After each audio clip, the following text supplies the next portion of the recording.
breeze, the half-hidden moonlight, and the senses of an assassin whispering the same thing. In the next instance, we meet our main protagonist, Raon, who receives compliments on his good work. Raon kneels and looks up at the voice that compliments him, thanking the respected Sir Derus Robert. Derus glares at our hero as he narrates that he has been told he will be killed by the man standing in front of him tonight.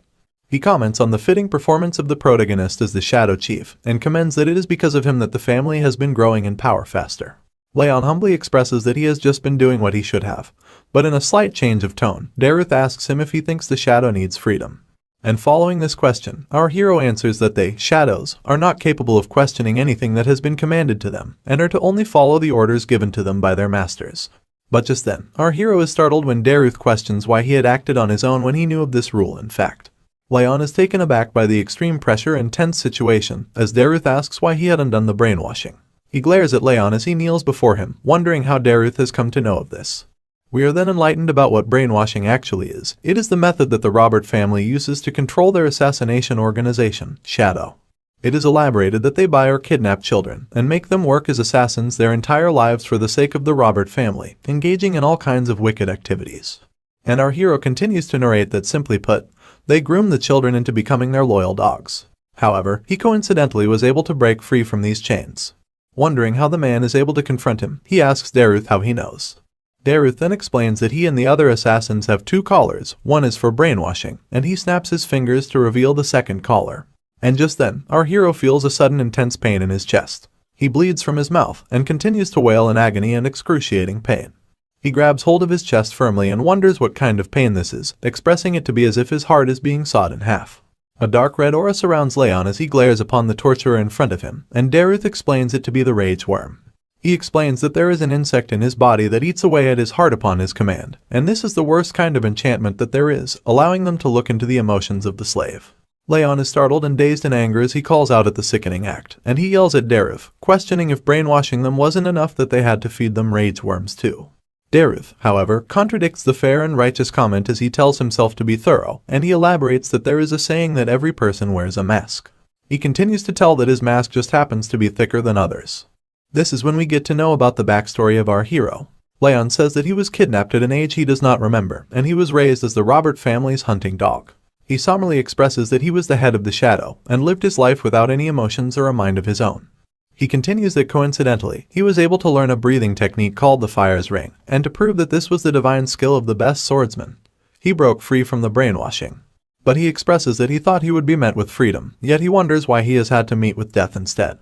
He dwells into deep despair as he questions his life, and wonders what kind of sins he has committed to die such a meaningless death. However, just then, something flares up his spirit and he picks himself up, gritting his teeth and determined that this cannot end like this. He stands up, startling and surprising Derus, who asks how he can even stand up in such a state. Raon's eyes glow and he glares at his opponent, preparing himself to attack. He is determined to take his arm or even just inflict a small injury. Our hero bravely leaps forward and approaches his torturer, screaming in full spirit and fury, expressing he won't just die so pathetically. Derus sees the wrath of the slave approaching him, and he immediately raises his arm to counter. He slashes through our hero's body in just an instant. In the blink of an eye, we see our hero's body cut through with a sharp cutting slash, blood sputtering out, and his head rolling over on the ground as his eyes fill with emptiness. Derus stands before the corpse of the dead slave as he contemplates that he thought he had prevented everything. But he is surprised that the slave has undone the brainwashing, and even attacked him through the pain of the rage worm. He then makes his leave and notices a small cut on his hand, wondering when was the last time he was injured. He's annoyed at being bitten by his own disposable hunting dog. Other assassins and caretakers make their way instantly to the scene as Derus calls them to take care of the mess. Just then, we see that our hero has not yet given up, his eyes still glaring at the torturer stepping away in disgust. He contemplates the fact that Derus is the strongest, and there was no way he would have won against him. Our hero dwells in despair and hopelessness as he slowly lets go, thinking that there is nothing that he could have done. But just before he gives up, the realization dawns upon him, and he contemplates his regrets, expressing that he is upset about living a life without a reason, being humiliated and manipulated all his life, and that he cannot complete the Fire's Ring. He calls out desperately, exclaiming that he does not care if he fights a devil or a god, he wants to get revenge no matter what. That's when a charm starts to glow right beside him. A system window opens up, and displays that he has been chosen by rage, and his body will now be possessed. But then, the system window turns red, expressing that the body of the vessel has died, and chaotically displays an error on the screen. In a change of setting, we are brought to a sunny and bright field where birds are chirping, and the sun shines brightly. A woman's voice holds a toy in her hand as she calls for someone named Sunny to look at her, and a baby's voice echoes as he reaches out his hands at the woman, calling her mama. The woman asks the baby what he thinks the toy is, and the baby mutters the words, for his baba. The woman is in awe of the child and picks him up, holding him close to her chest, but the baby appears to be somewhat annoyed. The baby expresses that he still cannot get used to this, and the voice of our hero once again narrates, telling us that the woman cuddling him is Sylvia. He continues to tell us that it is still hard to believe, while Sylvia holds him up in the air and playfully asks him to try and say mom. Raon states that it is still hard to believe that he has been reincarnated as a woman's child.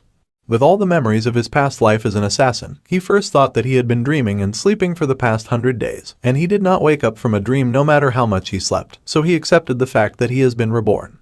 Sylvia holds Raon in her arms as she mentions that the weather is good today, and she wishes for the patriarch to be back home soon so he can give him a handsome name. Raon gazes over at the woman holding him, and points out that she can't keep calling him Sunny forever. But in other news, he also mentions that the patriarch must be busy since he has not shown his face in the past 100 days. He also tells us that he could not figure out too much after reincarnating, but he acknowledges that he has been reborn into a wealthy and renowned family, expressing that it's better to be born into a powerful family than a normal one. And he adds that he needs to get his revenge after all, expressing that the rage and desire for revenge are still prominent in his mind. But still, he gets a hold of himself and acknowledges that he must be patient, because he does not know where this is, what the position of this family is, or what kind of situation he is in right now. Adding to his contemplation, he recalls that he was unable to complete the fire's ring in his past life, so he needs to be patient. He was called the best assassin in Robert family's history, and so, in order to enact revenge, he needs to swallow his emotions for as long as it takes. Our baby hero is curious, gazing upon the luxurious mansion, wondering if this family is more than renowned. But just then, his attention is diverted to a panicking voice that calls out to Sylvia, yelling out loud that the patriarch has arrived. When Sylvia is dazed upon hearing that her father is coming, Raon speculates that the patriarch is his grandfather. She exclaims that she needs to prepare for his arrival, but the maid tells her that it is too late, and he is already here. The atmosphere changes in the room as Sylvia and the maid both stand in a daze, and Raon experiences this change as he questions the sudden tension in the atmosphere. A voice yells out to make it known that the patriarch is entering, and a gate opens as a man follows through with 2 guards accompanying him. Raon expresses that just the man's existence is overwhelming. A royal gown flutters in the air as the man steps into the room, making our young hero squeak in a baby voice.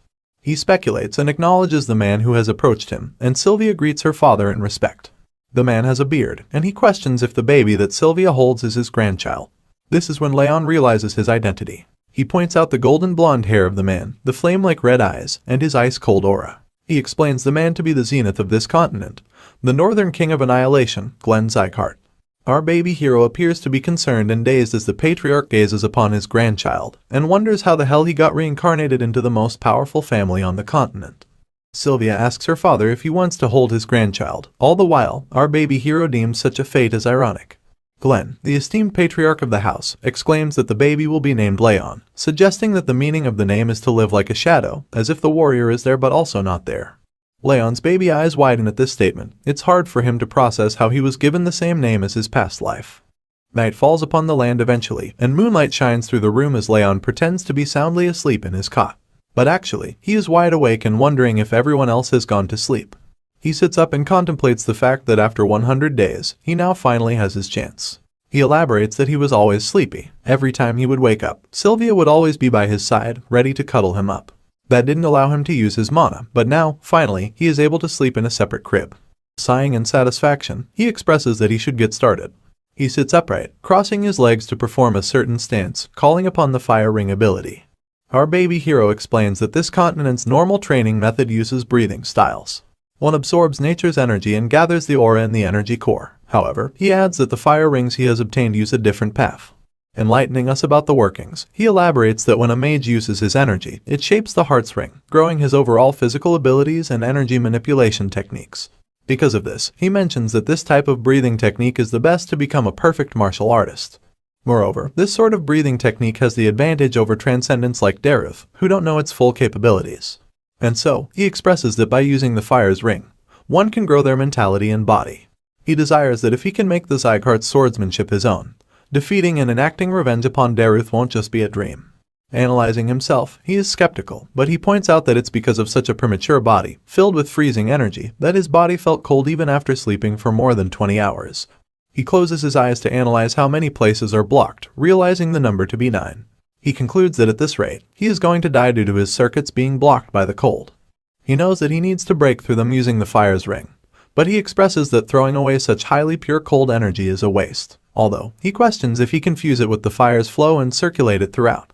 Some time has passed, and our baby hero has concluded his training. Although he thinks that it is slow, he is still making very good progress.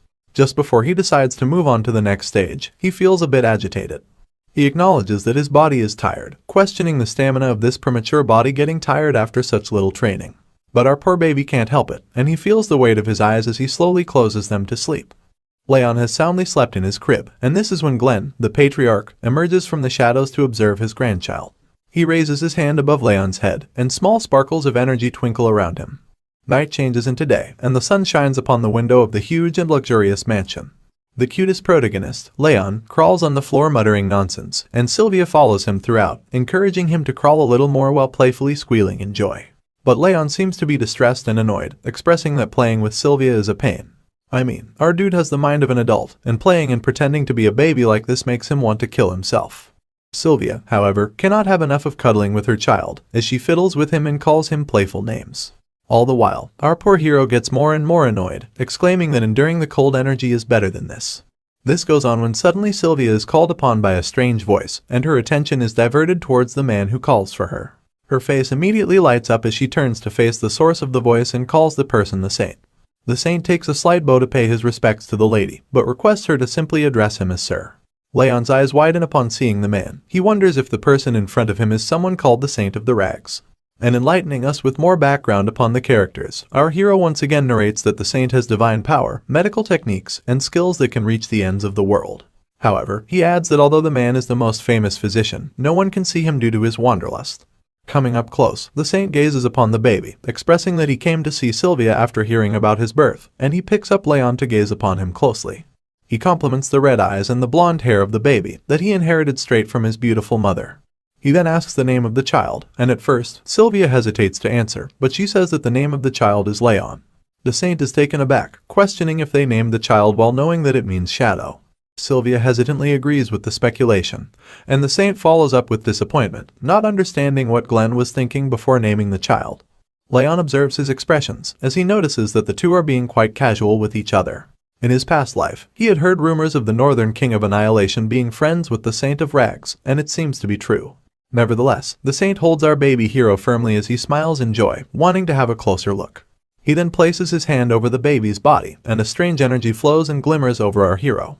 The saint notices that there is something wrong, as is apparent by his facial expressions. Sylvia also notices this and asks the saint about it, and the man tells her that the baby has the bitter cold curse. He gives back the baby for Sylvia to hold, as he continues to elaborate that the baby's energy circuit has been blocked off by ice energy.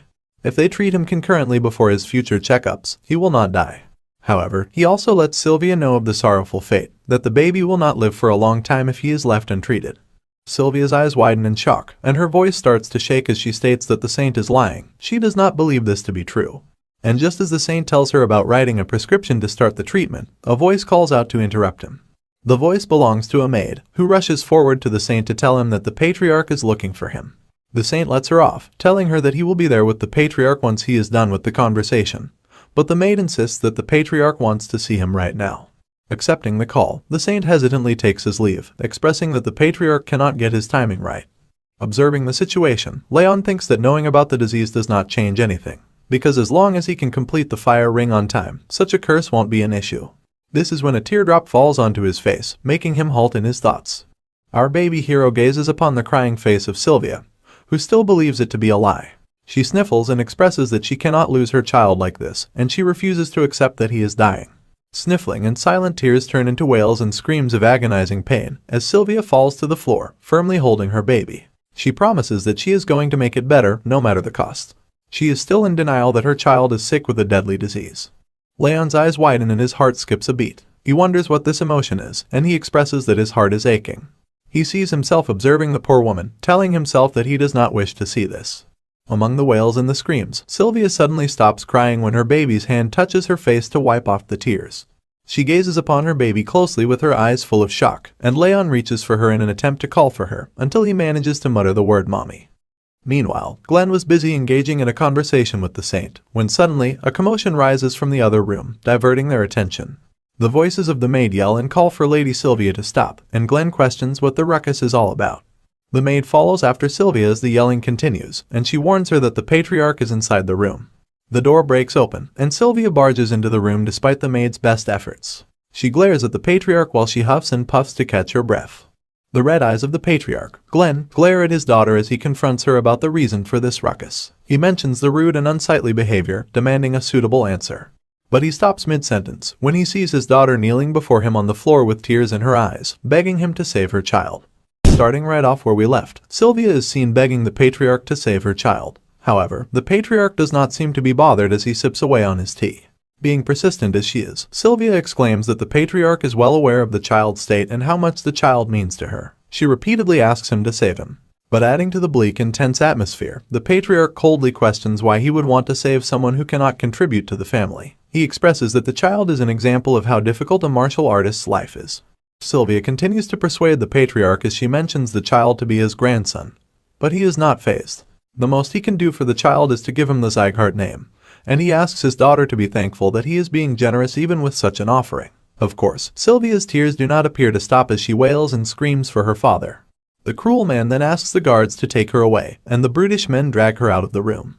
Sylvia's screams and wails can be well heard across the mansion, as she desperately shouts at her father to save her child. The cries do not go unnoticed because the saint observes this commotion. He sighs in disappointment and calls the patriarch stubborn. This is when, in a shocking turn of events, the saint questions what the patriarch plans to do now when he has called him to look upon his grandson's condition. The patriarch overlooks the confrontation and quietly sips on his tea, asking the saint to give the details. He continues to do so, saying that as Raon grows, the condition worsens with his age. But he emphasizes that thanks to the patriarch's aura pushing out some of the cold air, he will be fine for a bit. However, the unforeseen situation dawns upon the patriarch as it is made known that his grandson will not be able to become a martial artist. Following the patriarch's strange dilemma and behavior, the saint asks why he has named the child Shadow, expressing that there are many names that he could have chosen from. Interestingly, the patriarch mentions that the name, Raon, does not just mean shadow. He continues to enlighten the saint, as he mentions that 1,000 years ago, it had another meaning too. At the break of dawn, as the sun shines down, we are brought into the setting of the mansion as Sylvia holds down a spoon with some medicine. She encourages Raon to gulp down the medicine provided by the saint. Anticipating a speedy recovery, the maid and Sylvia both close their eyes, wishing the baby to be healed. They open their eyes at the sound of the baby squealing and reaching out his hand for his mother. Sylvia celebrates in joy along with the maid, Helen, happy that her son is healing and enduring. Helen agrees with the lady as she also adds that he must have understood their intentions. Holding her son firmly in her arms, Sylvia draws Raon closer as he contemplates feeling better. He notices the medicine to be the fire attribute medicine, which is creating warm air to push out the cold air from his mana circuits. Satisfied with the results of the medicine, Sylvia encourages and playfully asks if her son understands her intentions. Our baby hero nervously and hesitantly accepts taking in more medicine. Fast forwarding a couple of years, we are brought to a setting where our baby hero has grown. He narrates to fill in the gaps for us. Raon says that he started training after taking the medicine, and after achieving a groundbreaking first fire ring. 2 more years of training have passed. All grown up, our baby hero is not so baby anymore, and he expresses the same emotion as he continues to narrate his daily routine from the last 2 years. After playing with Sylvia and Helen around nap time and midnight, he would always train. Even more time has passed since the start of his training, and now our hero is 5 years old. We see a grown-up Raon sitting upright on his bed as he smiles in satisfaction, and a system window appears in front of him showing his achievements at such a young age. The window highlights that he has now finally achieved the 2nd Ring of Fire. By this time, it is revealed that Raon has managed to create the 2-star Ring of Fire. Raon observes and gazes upon the message window as he contemplates the factors of the 2-star Ring of Fire. He elaborates that at this stage, the flames revolve in cross formation, and his energy observation gets more sensitive. The deep contemplation and celebration are, however, interrupted by Helen, who calls for Raon, expressing that he is up early this morning. She asks if she can take his laundry, and Raon approves. He observes Helen work her way through his laundry, as he realizes that she cannot see the message window appearing before him. And now we learn, as Raon tells us, that the message windows first started appearing when he obtained the 1-star fire ring. In a flashback, our hero narrates that he did not know what it was at first, but he soon realized it to be a comfortable status window that lets him check all his stats. He also mentions Helen's strange reaction when he first started interacting with the window. He expresses that it was evident that the message was only available to him. Continuing the deep contemplation, Raon expresses that although he has now achieved the 2 stars, his low stamina and the bitter cold curse remain. He strokes his chin and points out that improving like this would not have been possible if not for the fire attribute medicine. Dwelling back on past events, he expresses that during these 5 years, Helen and Sylvia, along with everyone at the annex, have been looking after him diligently, taking care of him like a prince. Rubbing the back of his head, he believes all this prince's treatment must have had an influence on him as well. But it soon dawns upon him that he still has a lot of time left, and he is only yet 5 years old. He then contemplates his condition, elaborating that the curse is a problem, and so is the low stamina, which work together to get in his way if he tries to move even a little bit. However, in his past life, he was known as the best assassin on the continent, and he had learned the greatest technique of the Ring of Fire. Our hero draws a ball of fire that revolves and hovers in his hands. He plans that once he completes the Ring of Fire, using his past experiences, the weaknesses will soon be gone forever. He adds that upon learning the Sieghart's swordsmanship, he will be able to slay Derus' neck. But as Derus is one of the strongest transcendents on the continent, Raon knows that he won't be able to keep his mind stable if he goes insane from revenge. He concludes that even if it's slow, he needs to gain the power and finish him off when the opportunity arises. Just as our hero determines to train even harder, a voice calls at him, acknowledging that he is awake. He turns his attention towards the voice and finds his mother, reminding him that they have to go somewhere today, and asking him to get changed so they can leave. Raon looks out the window and elaborates that the powers that maintain the balance of the continent are called the 5 demons and 6 emperors. As a cart travels across the stone road, our hero continues to explain that of those powers, he has been born into the Sieghart family, which belongs to the 6 emperors. He adds that the emperors demonstrate a positive influence, while the demons threaten the peace of the continent. He also explains that there are several other powers outside of these, and so there happens to be a judgment ceremony to determine if these powers are good or bad. The cart follows into the gates of an annex, as Raon expresses that today is the Sieghart family's judgment ceremony. The gossiping mouths of the families that have already arrived at the ceremony echo throughout the hall as they chat and engage in meaningless conversation.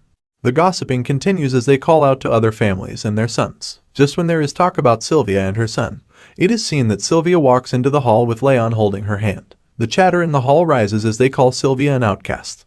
The cold faces of the families in the hall glare upon Sylvia as she walks in and observes the cutting eyes of the families that stand before her.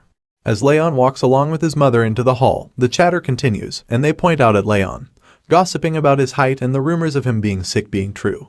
There is refusal and denial in the words that cut through Sylvia's skin. She hears people questioning why the outcast's son is participating in the judgment ceremony. The people express their hatred as they exclaim that they did not want to see the two, for it drops the ceremony's standards. Raon notices the harsh words of the families from the direct line. He questions if there are some kinds of circumstances behind the words, but he immediately gets a hold of himself. He expresses that he does not care if they are talking ill of him. However, he is startled to hear the words of people calling his mother, Sylvia, shameless. Hardening his facial expressions, Raon expresses anger and is infuriated at the harsh words being thrown at his mother. He quickly snaps back into reality when Sylvia calls for him. She tells him that it's okay and asks him to just look at his mom. Our hero bravely accepts and moves forward with his mother, and just then, a voice yells out to make it known that the patriarch is entering. He contemplates the long time since he has seen his grandfather, as our hero gazes upon the shiny attire that the patriarch holds as he walks up to his throne. The powerful presence of the patriarch is known, as he sits on the throne and the announcer yells out his name.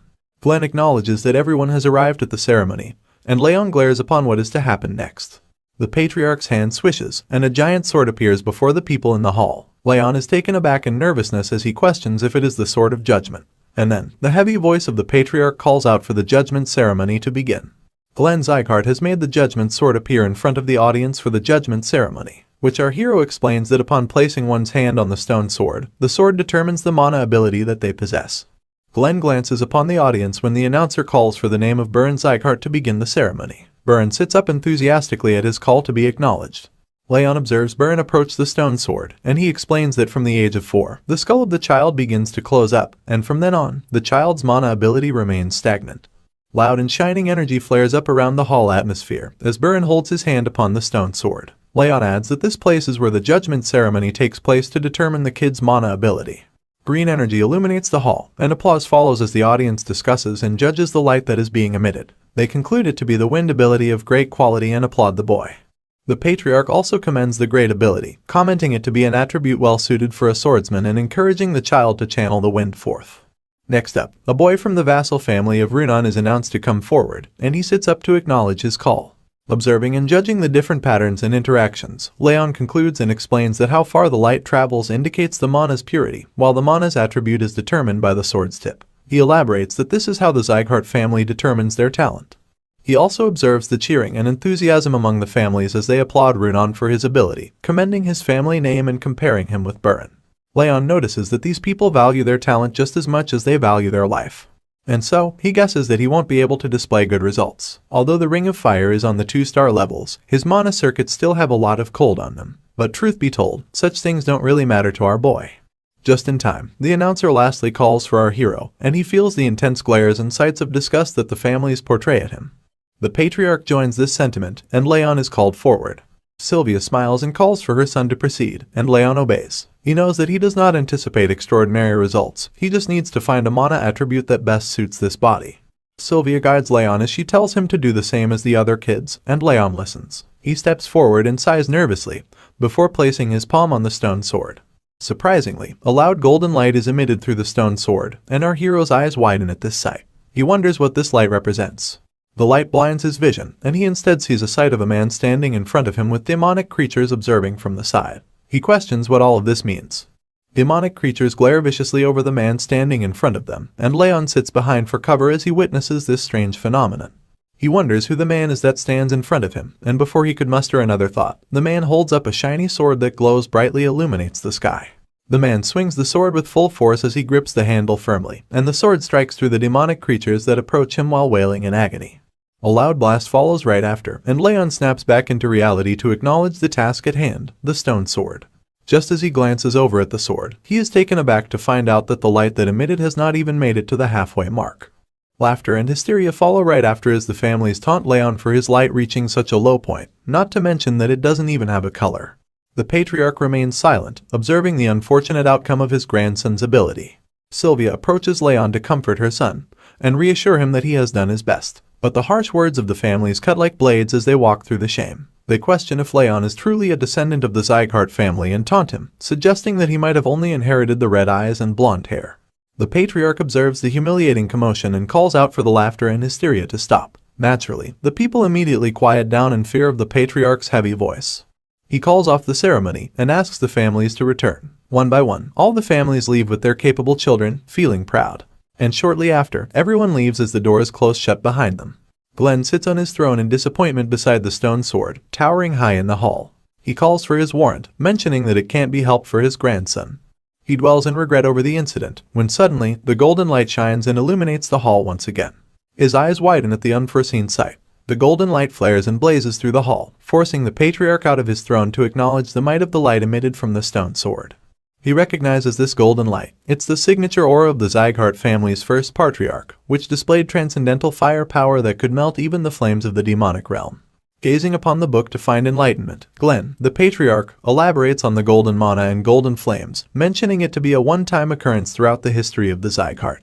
He reads of the mana of dense golden light, which is blindingly beautiful and radiantly shiny. This is when the realization dawns upon him, and he notices the golden flame-like light emitting from the stone sword to be the golden flame aura. His eyes widen at the shocking sight. At this point, all he could do was stand there in a daze, nothing more and nothing less. Abruptly switching settings, we see our hero grow twofold since the last time we saw him, once again gazing upon the message window to take a glance at his stats. He reaches out his finger at the screen, wondering if it is time for him to reach the 3-star Ring of Fire already. Narrating over the scene, he tells us that 7 years have already passed since the judgment ceremony, and he has now turned 12 years old. He explains that with consistent training, he is now at the doorstep of reaching the 3 fire rings. His tolerance for water attributes has also risen to being 2 stars, so the coldness in his body has disappeared, improving since it first started, but still rendering our hero unable to move. Moving forward in the present, Raon plans to begin training soon, when suddenly, Sylvia's voice calls at him, and she approaches him to ask why he is not ready for the occasion yet. She asks him to leave quickly before they get late. Raon obediently agrees with his mom, and contemplates the fact that the second judgment ceremony has come to face him once again. He annoyingly exclaims that he will have to see those bastards from the direct line of families. The concept of time in this universe really is twisted, because we are once again brought back to the judgment ceremony hall. The voice of the announcer commends the last family competitor and calls for the judgment ceremony's end. Raon wonders if it is because it's the judgment ceremony of the indirect bloodlines today that the ceremony has ended earlier than expected. This is also when the patriarch calls for his name. And acknowledging the patriarch, Raon addresses his call. Glenn confronts Raon for not responding to the basic training orders that he has been receiving for the last month, but our hero is confused and dazed at the sudden confrontation. He does not know what the patriarch is talking about. Just then, Sylvia walks in to address the concern, pleading that Raon still has a lot of cold energy left in his body for him to endure training. She exclaims that he is different from other children. Raon, on the other hand, is taken aback at the fact that his mother knew of this, but not him. Despite Sylvia's desperate attempts, the patriarch coldly denies to entertain any such thoughts, emphasizing that this is the Sieghart's land, and there are no exceptions for the one named in the Sieghart family. He expresses that if one cannot walk, they must crawl in order to train. Sylvia continues her desperate attempt, and her voice shatters down as she pleads the patriarch for a bit more time. But once again, the patriarch does not like to play around. He confronts and questions her if she will leave the family once again with the child. She is startled and forced to stand in a daze as the patriarch enforces that this is the Sieghart land, and she must live according to their ways. He warns her that if she does not wish to comply, she is free to leave right this moment. Falling into deep despair and regret, she recalls all of her past mistakes. All the while, she hears the harsh words of the people, taunting her and calling her names, claiming that she will run away again. But this time, she won't have any more energy cores to destroy. The words cut through her skin, and she is shattered when the people shame her for being from the direct bloodline. Observing his mother's expressions, Raon understands why she gets treated so harshly. It is because she had abandoned the family once before. He explains that Sylvia has had traces of learning martial arts, but no mana energy. He tells us that after breaking her own mana circuits and energy core, she had left to marry his father, who had died while she was still pregnant, leaving her no choice but to return to her family. Raon understands that a member of the direct lineage, that had left on her own and came back crawling, would be treated poorly. However, he steps up in front of the patriarch, making his emotions of anger clear. Now, he is her son, and he cannot watch her mother get treated so harshly. Looks like a confrontation is imminent, but will our hero's grandfather actually show him mercy for standing up to his mother? In spirit and determination to protect and shield his guardian, Raon walks up the hall to confront the patriarch, while Sylvia desperately calls for him to stop this madness. She yells that she will fix everything once again.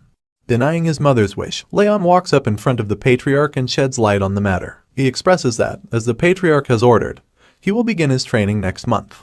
Seeing the bravery and determination of our hero, the current martial hall master asks if he was not made aware of this training lease. He expresses that even if he wasn't, he should not pursue the training with his current condition as he is still sick. He presses that Raon should give it up. The show of bravery does not end here, as Raon is persistent and tells the martial hall master that it is okay, and he wants to live up to the Sieghart name. Upon hearing this news, Glenn, the patriarch, viciously glares at Raon for claiming such a difficult feat, and he questions if Raon understands the weight those words carry. The intense pressure of the patriarch's aura courses through Raon's body, and he feels the immense force of the patriarch's ability. He is taken aback and startled, as is apparent by a small spatter of blood that drops on the floor.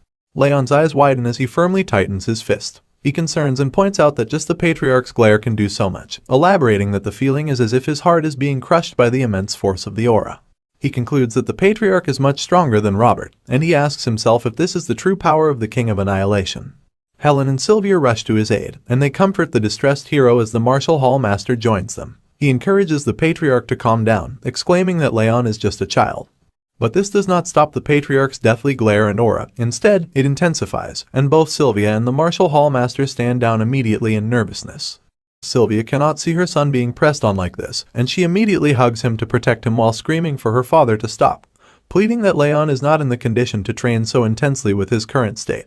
Observing and witnessing this intense situation, our hero deepens into thought as he narrates that he was an assassin in his past, someone who lived in the shadows. And reminiscing about his past life, he continues to tell that he was always closer to death than life, and he never stepped out of darkness. Feeling a push from behind, Raon exclaims and addresses his new self. He will no longer do the same. He will no longer hide in the darkness. Our young hero meets the eye of his former self in his past, pushing and encouraging him to move forward. Young Raon gazes upon his past self, exclaiming that he will no longer live as the assassin. He grits his teeth and flares up in anger. And moving forward at the patriarch, he continues to make a point that he will now live as Raon Sieghart, and will bring back Sylvia her original position in the family. Yelling at the patriarch, Raon confronts him as he tells him that he was raised in a separate building of the residence, and he does not know how high in the societal ranks the Sieghart family is, so he suggests that he would like to learn that through training. Sweat trickles down his face, but his intentions are pure and strong. He recalls the joyful times and happy instances he experienced with Sylvia and Helen, determined that he will protect her and make sure to regain the smiles and joy of all the people that are precious to him. Glenn questions if the young boy wishes to judge the Sieghart family's standards through training, and gathering up all the strength he has left, Raon stutters and shakingly tells that he does not have any other choice. Breathing heavily and attempting to catch his breath, Raon stands before the patriarch as he tells him that he will need to have the instructor prepare accordingly, as not to disappoint him. Just hearing these words, Raon calmly lets go and slowly falls to the ground with Sylvia and Helen rushing to his aid. Fallen on the ground, as our hero slowly loses consciousness, he contemplates that in his past life he was an assassin, but now he is someone that has learned a legend of the continent, the Fire's Ring. And so he concludes that by utilizing both these abilities, becoming a prominent member of this family is not impossible for him. Before finally letting go and submitting to the weight of fatigue catching up to him, he tightens his fist and exclaims that he'll show them all how strong he'll become. A change of setting now takes us to the training grounds where swords clank with each other as the children train and spar with each other while an instructor observes their moves. We are then introduced to the intermediate martial hall master, Karan Sieghart, who questions the claim that the boy was too weak to even properly move. A nervous messenger reports to the martial hall master as he elaborates that many maids have overheard the conversations between the saint and the patriarch, and it is definite that the boy is suffering from a serious illness. Karan deepens in thought as he recalls that the boy's body was definitely in a bad condition when he saw him earlier today in the judgment ceremony, and all the other times he's seen him, but he wonders how the child was able to withstand his father's aura. Concluding his contemplation, he recalls that Sylvia was known to be more talented than anyone else. Following his deep thinking, he calls the messenger to place a maid in their building and to do so as quickly as possible. The man obeys and agrees to do so. Our hero is seen sprinting over grassy fields as Sylvia chases him down, pleading that he does not push himself. He is determined as he runs faster and faster, while Karan's voice still echoes, and he exclaims, asking the messenger to have the planted maid report everything that happens there. Chanting the name of the respected patriarch, the secretariat guards salute and make way for him as he walks down his path into the annex. A mysterious man with long red hair and pointy ears lies comfortably on a couch, his face hidden by a hat. The patriarch approaches the man and addresses him as Lemmer, asking him to stop pretending to be asleep and to get up. Lemmer sits up immediately at this call and commends that the patriarch really is amazing. This is when we are introduced to the brilliant sword, Lemmer Dias. He elaborates that the patriarch is the only one his sleeping techniques don't work on.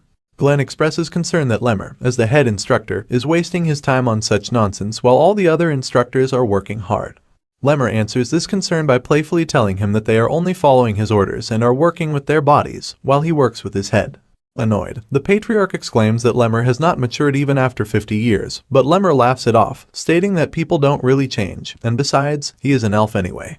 Observing the patriarch's concerned look, he asks if he is here to talk about his grandson too, and he adds that Sylvia had come too. This surprises the patriarch, and he explains that she asked him to make sure that Raon does not get hurt. Lemmer stands up to face the patriarch as he elaborates that if he is here to ask him the same, he is wasting his time. He elaborates that Glenn himself had expressed that he won't interfere in the 5th training hall. Following this rant, Lemmer presses with a heavy tone that he won't make any exceptions for his grandson either, and the patriarch surprisingly agrees to this, which shakes up Lemmer, who expected a different response. Glenn stands firm as he asks Lemmer not to lessen the intensity of the training, stating that he does not want any weaklings. Taken aback, Lemmer gasps and covers his mouth to express the sheer shock that the patriarch has put him through just as the realization dawns upon him.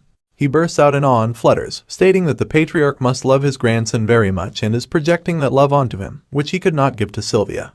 This angers and infuriates Glenn, and he exclaims that if he was not his veteran friend, his head would be rolling off the floor.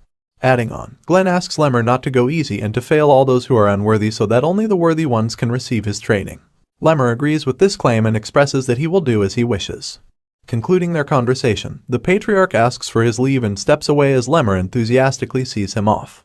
After the patriarch has left, Lemmer dwells and wonders what Raon is like as he stands across his table and thinks of different training regimes. The message window appears once again to showcase our hero's now updated abilities and stats, highlighting that he has now achieved the 3rd ring of fire. Our hero is a sight for sore eyes, and we see him once again as he interacts with the message window. He smiles to contemplate his achievement and expresses that the 3-star rings really do feel different. He explains that his sensitivity has increased, and his mind feels a lot clearer. Recalling where we left off, he sees Sylvia helping him up as she scolds him for pushing too hard on the first day. Narrating over this memory, Raon elaborates that thanks to Sylvia stopping him at the right moment, his body is now becoming more flexible. He gazes upon the message window to tell that this magical status window is also quickening the growth. But this is not the right milestone for him, and he expresses that the Sieghart's training is infamous for its difficulty. He exclaims that just being a 3-star fire ring is not enough, and adds that he needs to have a good foundation to be able to build tall buildings and survive. He imagines himself as a commandant in the Sieghart family, as he continues to state that he will excel more than anyone else, so that all the guys who have mocked him will shut up. And then, he empathizes with the heavenly swordsman, Derus Robert, determining that he will not rest easily until he has slain him. However, just then, our hero is snapped back into reality when a voice calls to him. He looks over to find Sylvia, his mom, calling to him and asking why he is still up. She sits across from him on his bed, and upon questioning by Raon about what she is doing up so late, she mentions that since he is going to the training hall tomorrow for training, she wanted to talk to him before he leaves. She gazes upon her child and questions, must he really go? She comes clean and reveals that she does not want him to go. She elaborates that Raon does not express when he is hurting, adding in concern that he might get injured or hurt badly. Persistent as she is, she exclaims that she actually wants him to go, but she cannot help the concern as she voices it and asks him to postpone his enrollment to next year. But Sylvia is taken aback when Raon blatantly refuses and denies this request made by his mom. And recalling all the bad and humiliating moments, he elaborates that he cannot stand it when everyone from the direct or indirect bloodlines, or even when the workers from their annex see her, their eyes fill up with disgust. He exclaims that he can't stand it at all. Sylvia is speechless at this digression, but Raon continues to comfort his mother as he elaborates that he believes that she will be treated better if he does well in training. Nevertheless, she smiles, and she fidgets and plays with her fingers before she nervously states that she is sure Raon had thought it was strange why they live separately, and why people talk badly about them. She recalls her memory to explain that she fell in love with his father coincidentally when she was on a mission, but it was difficult for her to be with him since he was just a knight. Then she narrates that she shut down her monocores and left the family. She also tells Raon that he actually has a sister named Sia, who is 10 years older than him. She recalls and tells that they were living peacefully when Eden's executive ambushed them, and amidst the battle, she expresses that Raon's father was not that powerful, and unfortunately, she was pregnant with him at the time. And somberly expressing, she tells that there was nothing they could do against them. However, she adds that his father had hired guards without her knowledge, but she regretfully informs that they arrived at the scene too late because by then, his father and sister were already dead. She concludes the story, elaborating that this is why she came back to the family, not knowing what to do and why the family treats them like sinners. Adding on, she tells him that she really could not say anything against it. Raon thinks about this whole situation and deems his mother selfish. Elaborating, he tells that she threw away her responsibilities in the name of love and came back crawling to be saved. He expresses that he now understands why the family treats her so coldly. However, emotions take over our hero, and he states that she is the one who gave him a new life and showed him affection for the first time. And he makes a point that even if everyone else calls her selfish, to him, she is the only mother he has had in both lives. Raon then asks Sylvia if she regrets it, if she wants to go back to the time before she left the family, but she denies. And she explains that she used to feel invisible in the family before, but she felt like a real person when she finally left, and she expresses that it is enough for her, being happy then and being happy now. Continuing the heartfelt conversation, she apologizes to Raon for being such a terrible mother, but she is interrupted by Raon, who states it to be fine. He addresses his mother and tells her that he will be fine, so he asks her not to worry. Gazing into each other's eyes for a moment, Raon smiles at his mother while he reminds himself that even if everyone else calls her selfish, she is his only mother, and he can always get his revenge after he helps her regain her position in the family. Mumbling turns into slow tears, and slow tears turn into sobbing as Sylvia wails in front of Raon, surprising him. He asks her to stop crying, and this mother-son interaction ends here. Raon sees his mother out of his room as he sighs and expresses that reassuring her was really hard. He then sits on his bed once again as he plans to check the malleability of the Ring of Fire before he can sleep, mentioning that he does not have a lot of time before the training starts. And he sits in a unique stance, performing the technique as blue flames rise and flare up in the room viciously. He notices that the rings spin faster now that they are at level 3, but he wonders what it will be like once they get to the intermediate levels. The flame suddenly blazes violently and bursts out into the air in front of our hero as his eyes widen in shock. The flames speak in a strange voice as it states to have finally come. It rises and rises as our hero glares in anticipation. A giant ball accumulates in front of him as it viciously smiles, and elaborates that the time has finally come when his rage has reached him. The blue flame pays his respects to Raph, the second lord of the demon realm, and expresses that he will help Raon's revenge dreams come true. However, Raon is surprised and taken aback as he questions this claim, and a message window pops up telling him that he has unlocked 2 new traits. The rage trait is being activated, but the second one remains untitled. The blue flame continues to rage and blaze as it expresses the offer to our hero, but it is taken aback in shock and stops midway to address the concern. The ball of blue flame questions why there is a child standing before him. Raon steps away to prepare to engage in battle against the mysterious ball of fire that has suddenly appeared in front of him, and he asks what it is. But the ball of fire seems to be just as confused, and he expresses the same concern to elaborate that the rage that reached him was not an emotion that a kid like Raon can feel.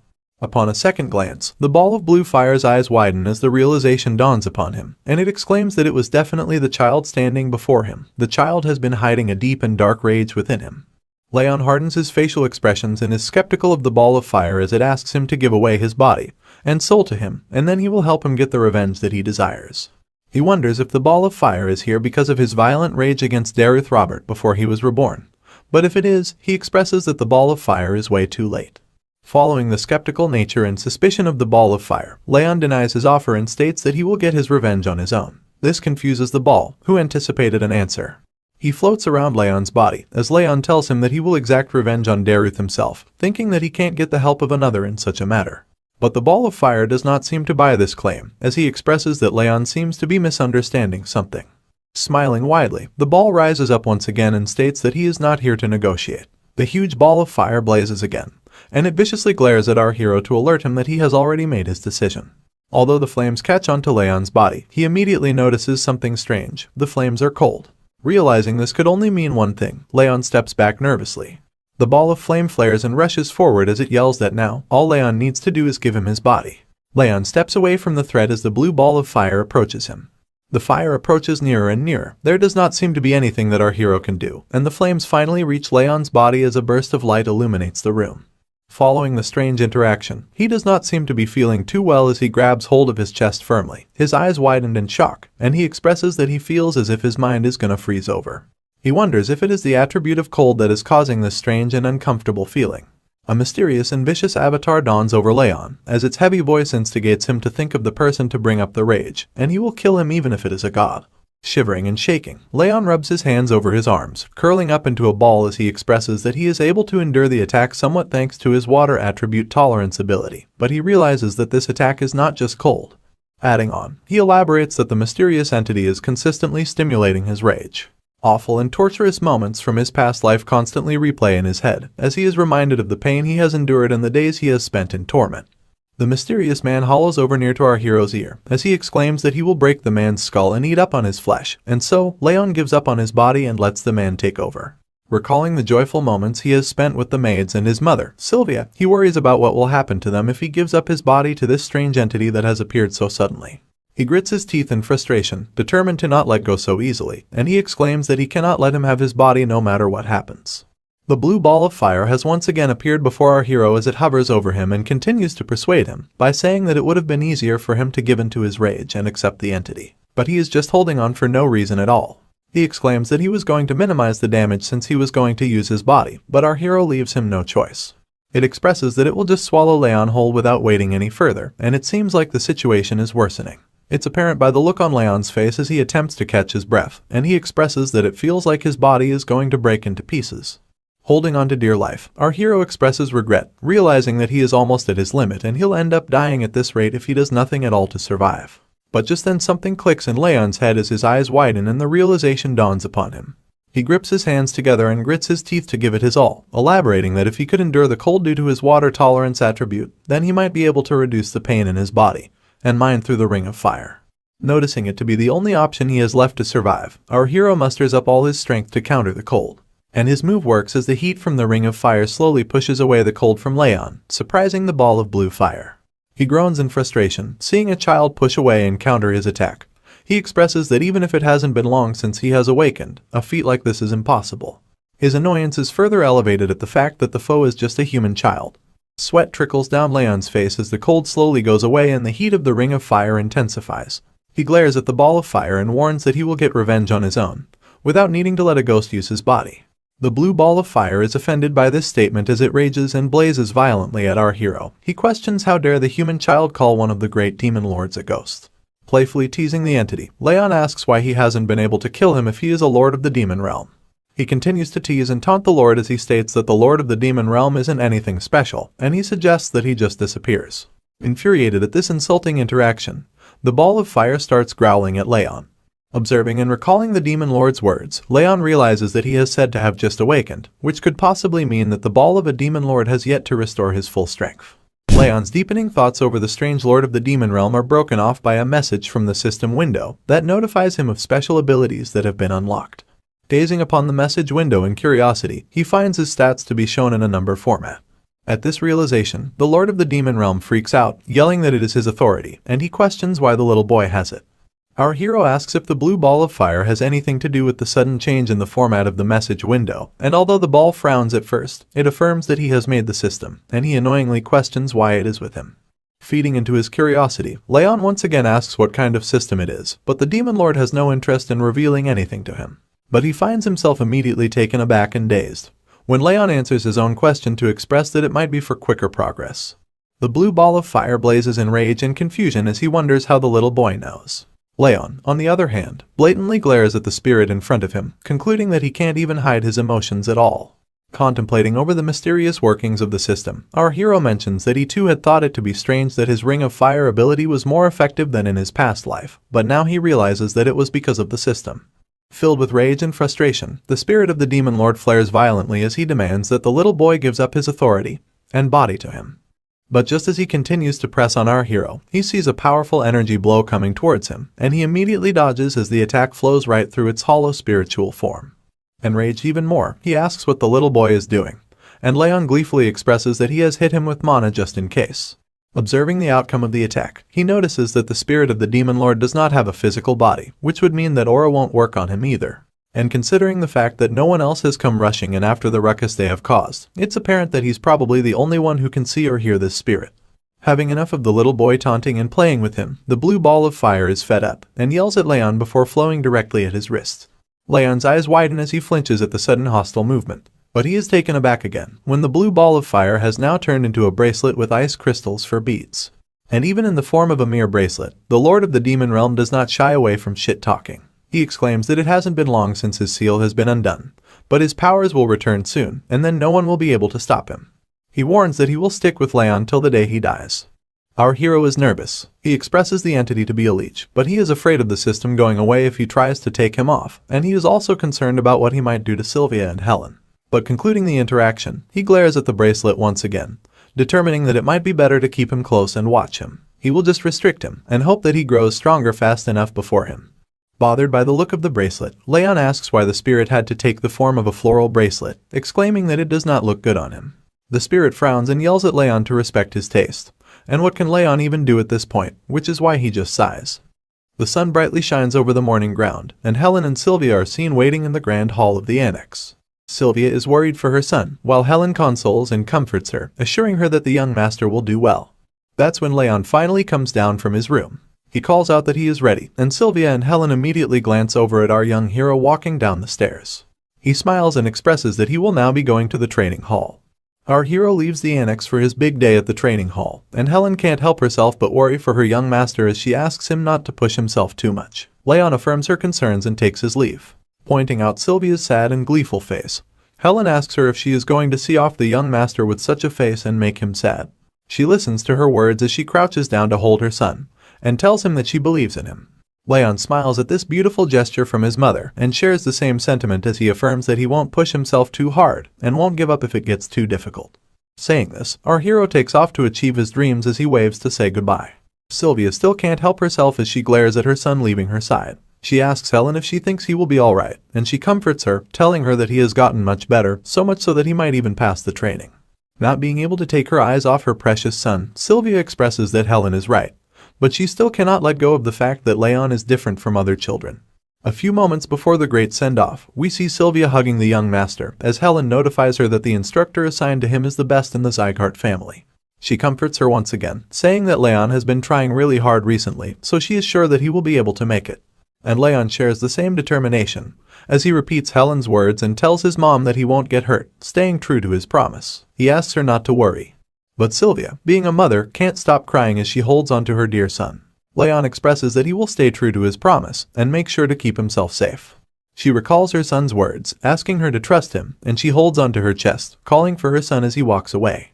Shaking and trembling, Sylvia is in despair. She does not want her dear son to leave her. Exclaiming, she asks him to come back safely, while Helen comforts her to get a grip. The training grounds have been set for training as of now, and we are finally brought to the 5th training hall of the Siegharts. Numerous young participants walk up the walkway into the training hall as they converse to ask where they are from. A group of 2 siblings, in particular, are seen walking as they smile and mention that their father and mother told them to get into the top 10.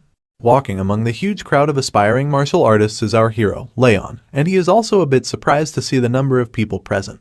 He elaborates that it's not just people from the Sieghart family's direct and indirect bloodlines, but also recommended students from the vassal families and outside. Having a look around, he recalls that according to Helen, there are a lot of people this year, so the 6th training hall is also helping out. This is when he overhears students chuckling and whispering about, calling and pointing fingers at him. He looks over his shoulder to find students laughing and whispering as they make fun of him, expressing that he looks weak and fragile. The students also make fun of the floral bracelet, calling forth the spirit of the blue ball of fire, as it enrages and flares violently in question at the insult. Raon walks calmly up to the 2 kids as the blue ball of fire flows around them. He exclaims that the kids are parasites that do not know humility, and he will rip out their eyeballs and crush their spirits if they don't shut the fuck up. Instead of buzzing around like mosquitoes, Raon wants these brats to say everything to his face. This unexpected confrontation shakes up the students as they immediately turn back to face Raon. He confronts and asks the students if they do not know the saying of not speaking ill behind someone's back, especially if they cannot say it to their face. The kids are taken aback in fear as they mumble to point out that Raon is degraded to living in an annex, and he isn't even from the direct bloodline. But he will not be fazed by the harsh words, as he simply mentions that the students too are from the indirect bloodlines, which does not give them the right to question how he dares to confront them. The students snap and are enraged at Raon talking back at them. They exclaim that such is the tone someone uses when they're talking to a person below their own rank. And in a fit of frustration, one of the kids rushes forward to grab our hero by the neck as he cocks back his fist to attack. Raon also prepares to fight back. His eyes start to glow red, and he glares at the opponents before him. In the next instance, a voice yells out to stop the fight, and the kid stands down immediately, concerned about the consequences. Another kid walks up to them, saying that the training is starting soon, and points out that this place has outsiders visiting too. He questions if the students plan on shaming the Sieghart name. He is introduced to be from the direct bloodline, Baron Sieghart. Baron faces off against our hero in an intense stare-down, as the 2 students stand beside him in shame and apologize to the boy of the direct lineage. The arrogant boy crosses his arms to mention that our hero is still not aware of his place. He exclaims that Raon is nothing more than dust, telling him to stay low if he doesn't want to get kicked out of the annex. Following the confrontation, Baron recalls the time at the judgment ceremony, pissed that Raon getting the patriarch's attention was just pure luck, and he just used the situation to his advantage. Baron scoffs and frowns, concluding that a loser like Raon will definitely fail the training. Our hero observes as Baron walks away, asking him to leave if he is not going to behave, also mentioning that he is not going to pass the training anyway. But before Baron can leave, Raon points out that he has heard enough of his nonsense. This startles him, as his eyes widen in question at the unexpected statement. Baron immediately turns his head at the disrespectful child, and our hero continues. He insults Baron for his arrogance, claiming that the only thing going for him is the fact that he's from the direct bloodline. Aside from that, Raon warns him that he has no right or authority to talk down to him when he's not even a trainee. He then taunts him even further by saying that he might actually be able to do something if he goes and complains to his father like a brat. This enrages Baron as he grits his teeth in frustration, and his eyes sharpen at the bastard who has spewed such nonsense. But before he can do anything, a door bursts open beside the 2 growling beasts ready to kill each other. Out comes the red-haired elf, who stares in amazement at the 2 kids already fighting even before the training has begun. Raon immediately recognizes the man to be the Sieghart family's brilliant sword, Lemmer. He recalls that Lemmer had retired because his energy core had been destroyed. He glances upon the sudden appearance of the man, expressing that he did not expect him to be here. Meanwhile, Lemmer joyfully asks the kids to hold off the fight until at least the entrance ceremony ends. And obeying the brilliant sword, Baron walks away quietly as he scoffs. Moving forward, the entrance ceremony has started as all the students stand in line in front of a stage, where Lemmer welcomes them all and joyfully introduces himself to be the head instructor, who will be in charge of their training. Pointing out the number of candidates to be 160, he expresses that it's way too many. And so, he says that he will cut down the numbers with a series of tests. In fact, he clarifies that the number will be cut down to a quarter. This sparks confusion and astonishment among the crowd of students as they question this absurd claim. But Lemmer elaborates that he prefers to only keep a small number of elites and not bother with the riffraff. Spiking in anger, the Lord of the Demon Realm yells out to call the brilliant sword an arrogant bastard, threatening to cut down the elf-seers if he dares to look down on him. Raon desperately tries to shut him up as he strikes down on his bracelet. Lemmer casually sits and rocks on his chair upon the stage as he expresses that his word is considered law on the training grounds. If anyone has a problem with what he has to say, they can take it up with the Patriarch. Following this warning, he asks to begin the tests right away. He points out at the students, telling them to immediately start running. This confuses the students as they at first question this absurd test, but later they rush away as they compete against each other diligently. Lemmer cheers them on as he shouts that the basics of martial arts are physical strength and mental power, encouraging them to run as fast as they can. Sprinting before the other students, the spirit of the blue ball of fire appears in front of Raon to express his concern. It wonders why Raon is all the way in the back, when he should be aiming for the front. But Raon elaborates that it's not a competition, and he does not need to get past the other guys. Raon knows that Lemmer is observing, expressing that he looks into others' potential and temperament, and he won't be judging based on just what the eye can see. Sweat trickles down his face. He huffs desperately, attempting to catch his breath, and he assesses that the winner in this test is the one who endures till the end. Concluding his assessment, he is determined that he will make it till the end no matter what. Commenting on the test, the instructors announce that Sir Burin and Lady Lunan can be seen sprinting at the front. They discuss that everyone is fast, but it is especially so in the case of these two. Another instructor also adds that the speed they are running at isn't their best, so he's sure that they can run for hours on end. They continue to observe the students as they rush away on the track, as they commend the speed of the leading two to be extraordinary for their age, which means that their future growth will be incredible as well. Turning their attention to our hero, they point out at him among the participants. They comment that he's been in the back all this time, unable to catch up, but they acknowledge that he is sick, which actually makes it impressive that he can run at all. Lemmer looks upon the two instructors, observing the race and our hero as they conclude that he is going to fail. But Lemmer's expression seems joyfully astonished, as he smiles and elaborates that it's interesting that he has never seen something like this before. Following into deep contemplation, Lemmer expresses that the humans whose talents he could not calculate were just the strongest people on the continent, which made it difficult to see the depths of their power. But as far as other people go, he can easily see their potential. For example, he can tell what sort of power Burin and Lunan will hold in their future. However, while pointing out at our boy Raon, he expresses that he cannot see anything at all. Lemmer concludes that this could only mean that Raon is stronger than him, therefore he is out of his reach. He strokes his chin in curiousness and smiles as he remarks it to be interesting. The two kids that picked on our hero earlier now run past him as they point out that he had been so arrogant before, but now he can't even keep up with them at all. Raon is in last place, so the brats guess that he will fail the test soon. Not letting anything get in his way, our boy still continues to sprint and run with all his might, as he suddenly looks up in concern and questions that they're just running, even though it is supposed to be training. In his past life, Raon had to constantly run for his life from starved beasts, which was just a basic part of his training as an assassin.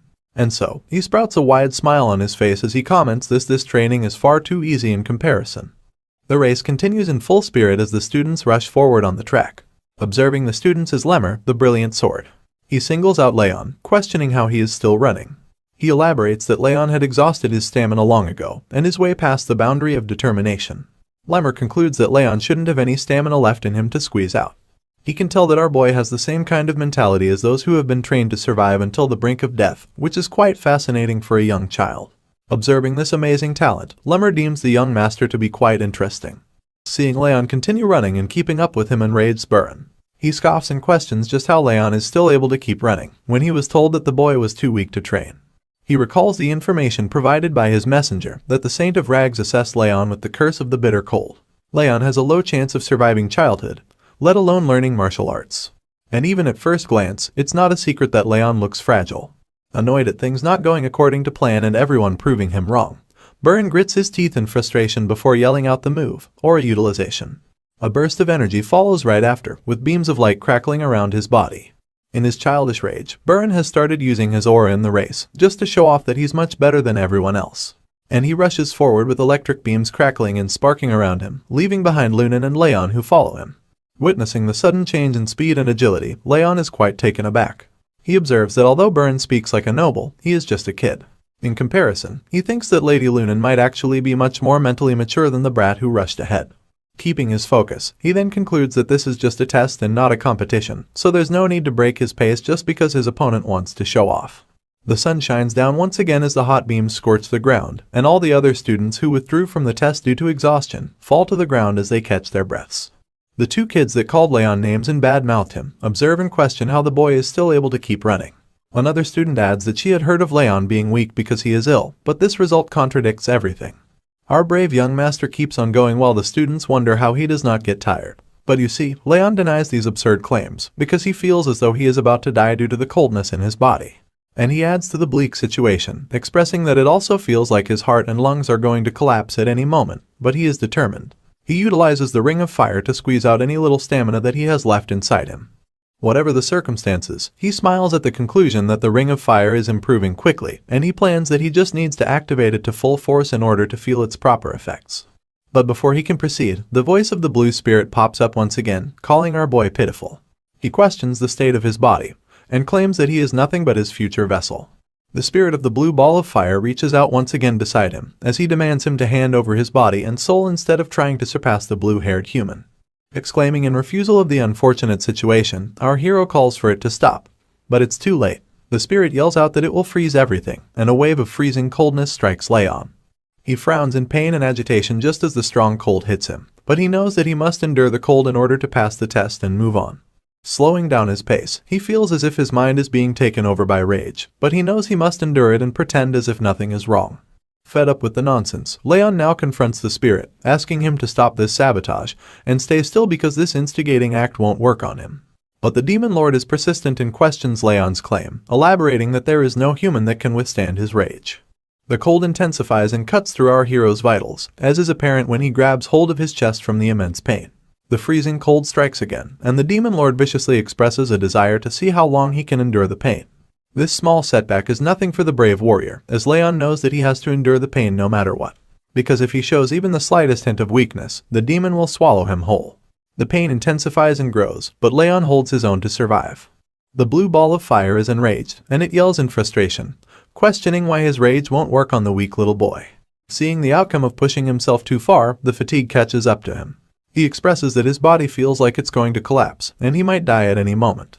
His eyes begin to close slowly as his consciousness slips, and he acknowledges that he cannot breathe properly. The intense situation now lessens when, before more damage can be done, the brilliant sword of the Sieghart calls for the test to be over, and all the students participating in the test fall like flies to catch their breath and take some rest on the ground. Raon also joins the students to catch his breath as he sweats profusely, while Buren glares at him with a look of frustration, calling him a determined bastard in annoyance. While catching his breath and breathing heavily, he acknowledges that he almost died and concludes that this life isn't going to be easy either. Lunan looks over and observes our hero while he catches his breath, before the spirit of the demon lord appears once again to throw a tantrum. He yells and puffs up in rage and frustration, calling him a monstrous bastard and questions how he managed to pull it off. But answering the question, Raon reminds him, this is why he asked him to stop. Acknowledging the outcome of the limit testing training, he notices that the ring of fire has also grown, and thanks to the status window, his physical capacity has improved too. He aspires that if he continues to train like this, he can achieve greater feats.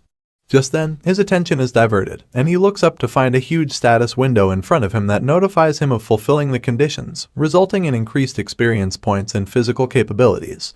Raon glares in astonishment at the status window with his mouth open, while the spirit of the demon lord exclaims and questions why he is getting extra experience points for putting up with his rage.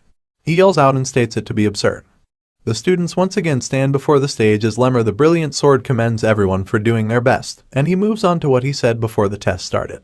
And hearing this, the looks on the students' faces show despair and nervousness as they await their inevitable failure of passing. But to their surprise, Lemmer playfully exclaims that he was just lying about cutting down the numbers to a quarter. This results in a loud and collective gasp from the students, which then transitions into yelling as the students enrage and express that they ran like hell because he said that. But Lemmer elaborates that he cannot fail so many people on the first day. He would not have anyone to teach. However, he also adds that he did not specify to fail them today. And transitioning back to horror, Lemmer fiercely warns the students that if they show the same results as today, most of them are doomed to fail. This alerts the students once again as they now become determined to train hard.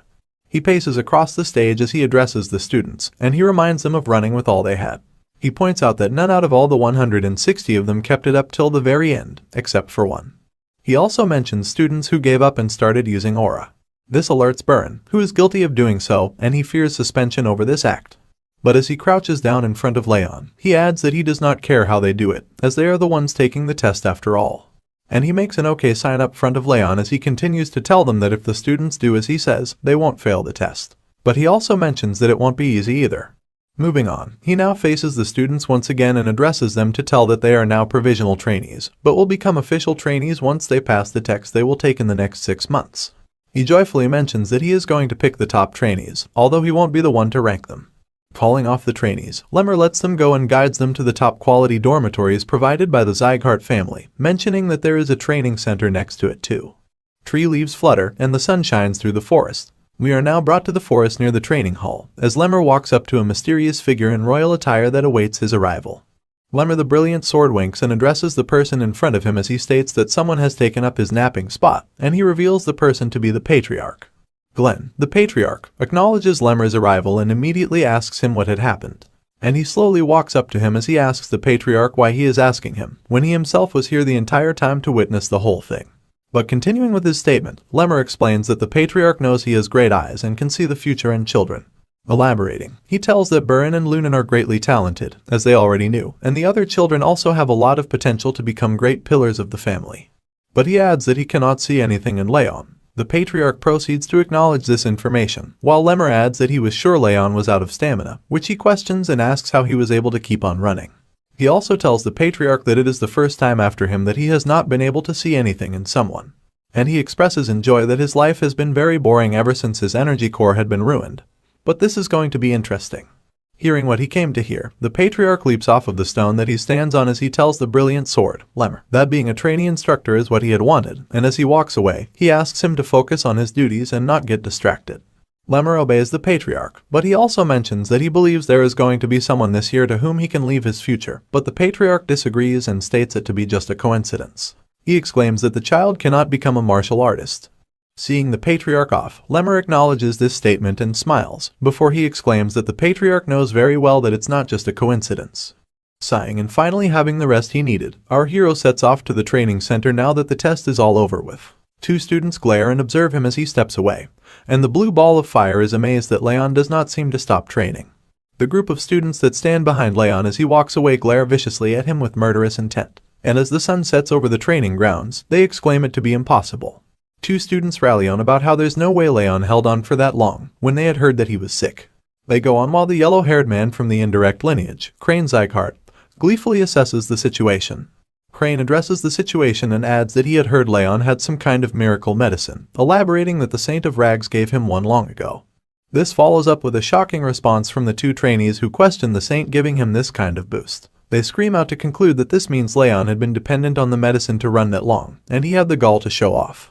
Concluding their assessment, Crane suggests that they go and teach the arrogant bastard a lesson for using cheats against them in the training.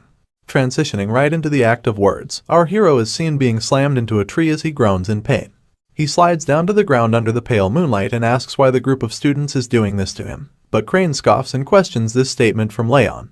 The other 2 students yell out and point at Raon as they elaborate that he got his direct lineage title taken away, but he is all arrogant because of some miracle medicine. They claim that if he did not have the miracle medicine given to him by the Saint of Rags, he could not have run that much today at the training. They go on to question how dare he use such dirty tricks, but Raon assesses the rage and anger the students are feeling, as he concludes that they are mad over something stupid. Proceeding with the confrontation, they start to prepare and stretch to launch an attack, as they ask the young assassin not to be scared because they are just here to talk. Crane leads the group as they stand before Raon and threaten him. He asks him to rest assured as this kind of thing happens often, before he rushes forward at the young assassin, exclaiming that the instructor asked them to talk more to each other. Raon slowly stands up, while the spirit of the Lord of the Demon Realm questions if he is just going to stand there, listening to them talk to him like that. He also mentions that he is supposed to be his vessel, but he expresses that it's not that big of a deal. However, in a shocking turn of events, Crane is struck away with a punch to the face as the vicious glare now transfers over to the brave warrior, Raon. A loud gasp follows right after as the 2 students are shaken up from the unexpected outcome, and this expression is also shared by the spirit of the Demon Lord, who had once closed his eyes to not see the unfortunate circumstance that might befall on his vessel. Crane is blown away and falls to the ground before the 2 students who turn their heads in shock, and they take a glance at their fallen leader who got defeated with just one punch, while Raon expresses the same threatening tone. He questions their claim to talk, and he viciously glares once again to ask them to talk if they wanted to, so badly. The two students rush forward, giving it their best and attempt to hurt the talented trainee, but their attempts are futile because they are no match for the once best assassin in the world. Seeing the group fall to their knees, another student calls upon them to question what they are doing. He then takes up the mantle to take on the bastard as he rushes forward to strike a punch, while questioning the other's ability to defeat Raon. But before he can finish his sentence, his face meets with the fist of our hero as he falls to the ground as well. Raon continues to effortlessly defeat all the opponents that come charging at him, while the spirit of the demon lord watches in awe and remarks that his vessel is doing exceptionally well, calling the scene to be magnificent. The beaten-up students now beg for mercy as they fall to the ground and give up their hostile behavior to the one they called a bastard. In a threatening act of violence, Raon steps on Crane's hand as his wails echo throughout the forest trees, and he states to ask one more thing of him before he lets him go. Of course, Crane obediently wills to answer, falling under the agonizing pain as his voice stutters when he speaks. Raon questions who was the person that made them do this, and he immediately mentions if it was Buran. Crane snaps and is alerted upon hearing his name, but he mumbles that they did this without the young master knowing, and he is not related to this at all. Our hero seems to be confused and he expresses that such an answer is unexpected when he thought Buran hated him, but he concludes that maybe the guy is not too far gone.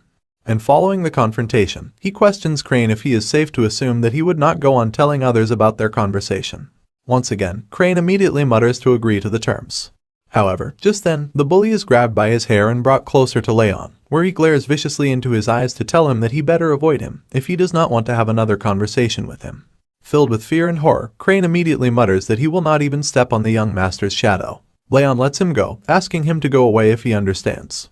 The group rushes off, away from the threatening young master, but there is a mysterious man hiding among the shadows that watches over the situation.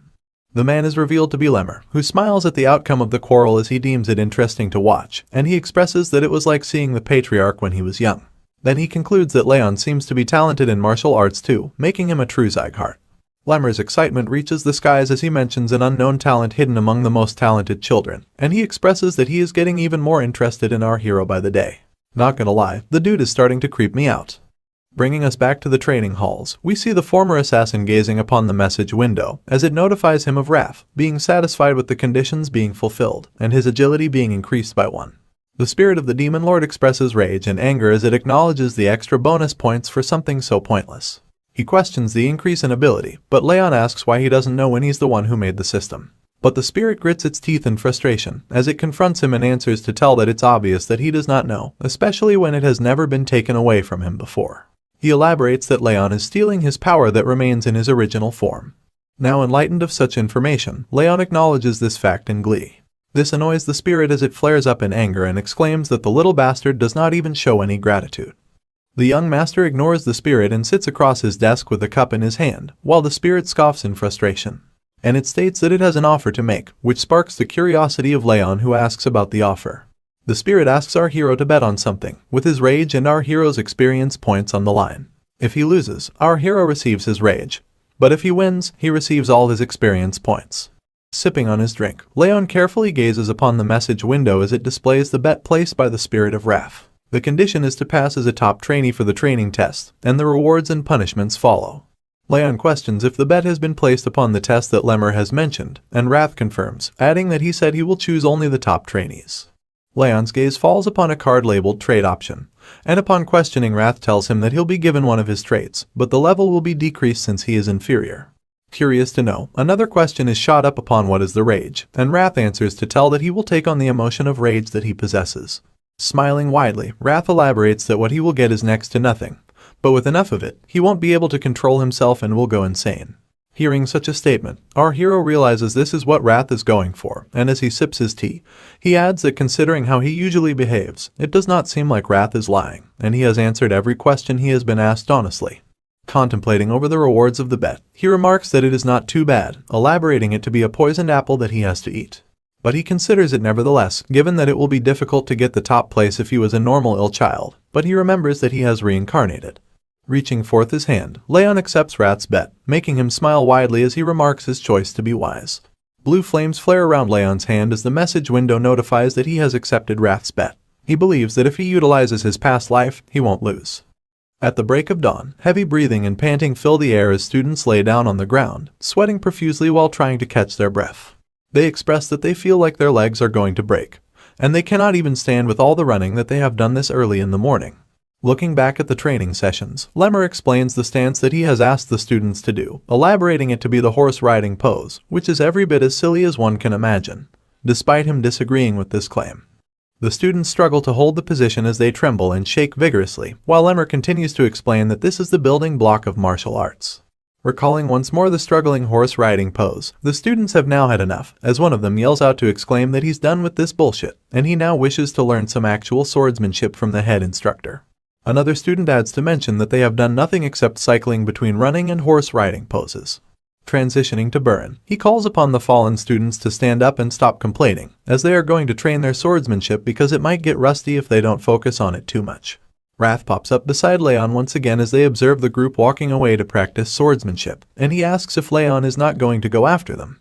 But Raon walks away in the other direction, as he answers that he does not need to train his swordsmanship right now, because it's a waste of time for someone who's not even trained enough in the basics. Contemplating over his words, he adds that what he needs right now is not a sword, but physical strength, as his body is weaker than others because of the bitter cold curse. He expresses that the basics are the most important, both for the sake of growth and for training, and he reminds himself that there is no need to feel rushed. And so, taking his own advice to focus on training his body for now, our hero sits in a plank as sweat falls over his face profusely. As he proceeds with his exercise, a mysterious fellow spies on him from among the shadows, and it is revealed to be Raon from the vassal family, and she quietly observes him. Hiding behind the wall, she notices that he is improving fast as he lifts weights increasingly each day. She conflicts that she had heard of him to be ill, which does not seem to be the case, as she concludes that it is a given that you will improve if you try every day. But she wonders if increasing the weight every day is just nonsense, as she mentions of him lifting 10 kilograms more than he did at the beginning of the week. She wonders what the reason is behind him being so consistent when he is ill, speculating if it's because he has a different attitude when he's training. And she slowly walks up to him as she concludes that there is something peculiar about him. Our hero innocently wraps up the band around his palm when he notices Raon approaching him, and he curiously asks why she is here. Glaring at each other, the atmosphere becomes tense as no one seems to break the ice, and they just stare in silence. Raon wonders what is making House Sieghart grow so rapidly. Suddenly, she feels a cold breeze rush at her, and her eyes widen as she stands still in a daze. Moving forward, she proceeds to sit beside him without warning and begins to lift the weights he has lifted. This strange act is looked upon in confusion by Raon, who does not understand what is going on. Annoyingly enough, Raon follows him around the room and copies him by lifting different weights. While she does this strange act, she thinks to herself, it's not imagination. She elaborates that ever since she smelled that scent from Raon, the cool and pleasant scent, her body has felt lighter. She further explains that thanks to this strange phenomenon, she was able to lift a lot heavier than she usually can. The former assassin is curious to know what is making her act in a strange manner. So, he calls upon her to ask if she has something to tell him, but she blatantly denies it. Not thinking much of it, he walks away silently while Raon continues to walk after him, concluding that she might have to follow him around a bit more. Raon enters the room with the other students as they observe Raon following around Raon. There is no expression whatsoever on his face, while the other students scoff and question why such a girl is following around a guy like him. He then grabs hold of a wooden stick as he claims that the bastard is just wasting his time, and that kind of repetitive training has no point. He elaborates that Raon is weak, so he needs that kind of basic training. But Baron believes that even by doing something like that, he cannot reach the same level as them. Adding on to his assessment, he says that he does not know what the test will entail, but he expresses that in order to prepare, it's better to train in swordsmanship, at least for the sake of their own individual martial prowess. Calling upon his friends, he walks away as he asks them to ignore the bastard from the indirect lineage, and the results of the test will speak for themselves. While Raon is training, an unknown student walks up to him and calls his name. He introduces himself as Dorian and asks if he can train next to him and Raon. The outsider contestant, Dorian, expresses that he wants to learn the correct procedure, but Raon tells him that he really does not care. Shuffling around his bag, Dorian thanks Raon for letting him train next to him. As a token of appreciation, he hands him a cookie to try. But refusing to have the cookie, he proceeds to offer it to Raon, who sits beside him. However, he is taken aback in nervousness when he sees her eyes sparkle in awe at the mysterious food item that lays before her. Handing over the cookie to Raon, he confusingly expresses her to be another unique one in the party. Leaves flutter away into the sky, signifying the time that passes by in the blink of an eye, and our hero trains diligently, running on tracks, lifting weights, and making sure he does everything to be in the best shape possible. Others are also shown to be working hard and doing their best to prepare for the test that might eventually decide their future.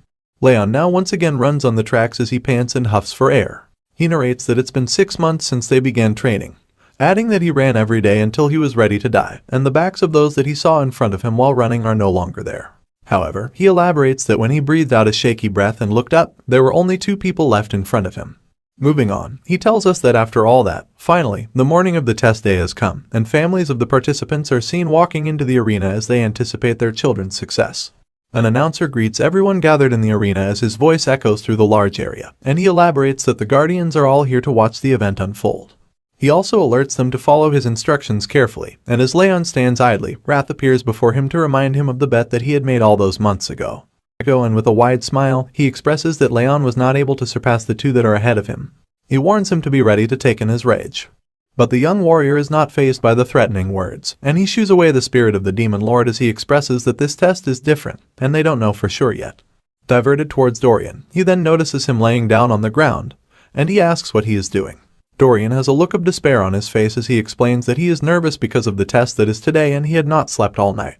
Seeing him fall into despair and agitation, our hero steps forward to address the situation and comfort him when Lunan approaches him and offers him a cookie to try, which he refuses. Just then, he exchanges looks with Burn who passes by him, and he annoyingly acknowledges the odd people that surround him. Among the crowd, Sylvia excitedly calls for Helen to look at her young master as she exclaims in awe at the strong and confident warrior. Helen also adds that he has endured 6 whole months of hard training, and she acknowledges the 2 students around him as she expresses that he has made some friends too, which she elaborates is not surprising to him because of his warm personality.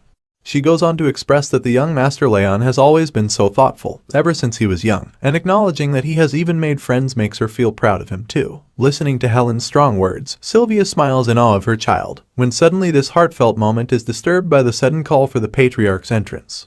Slowly stepping into the arena, the bright red attire and shiny blonde hair make a statement which intimidates the observing audience as they question his sudden appearance. Glenn Sieghart prepares to sit on his throne as the attendees bow down to him, and the audience expresses that he has never come to watch the test unfold before.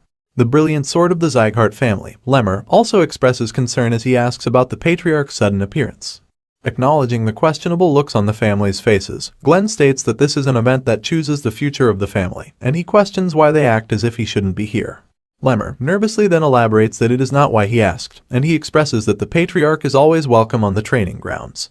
Wasting no time, the elf then announces that since the patriarch is already here, they will now quickly begin with the test, and he will now announce the details of this test.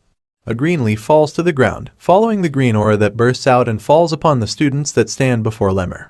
The students are startled and taken aback as their eyes open wide at the sudden wave of strong aura that bursts right at them. Leon expresses this concern too, and Lemmer glares at the students with a menacing look while his green aura rushes forward. He elaborates that the students must make it through his aura, that is the test that they have to pass.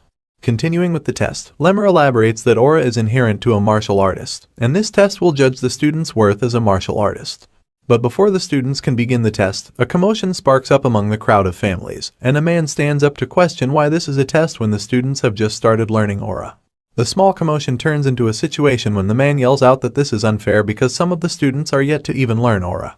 He exclaims that the head instructor had also been spotted sleeping during training too. Lemmer sighs at the unfortunate situation and explains it to the concerned families. The test is not just a manifestation of aura, but the real aura burst is the level of the soul that a martial artist achieves. He adds that this proves that a martial artist can manifest energy without aura, but the man that sparked the conversation does not seem to buy his explanation and raises concern once again. Suddenly, the patriarch's voice remarks that the brilliant sword is not wrong. The man then acknowledges the patriarch's glare as Glenn Sieghart explains that even if one individual has not learned aura, they possess their own aura burst based on the lives they have led. Lemmer gives a look of approval as the patriarch further elaborates that depending on the intensity of the training, even someone without an aura can have a strong aura burst.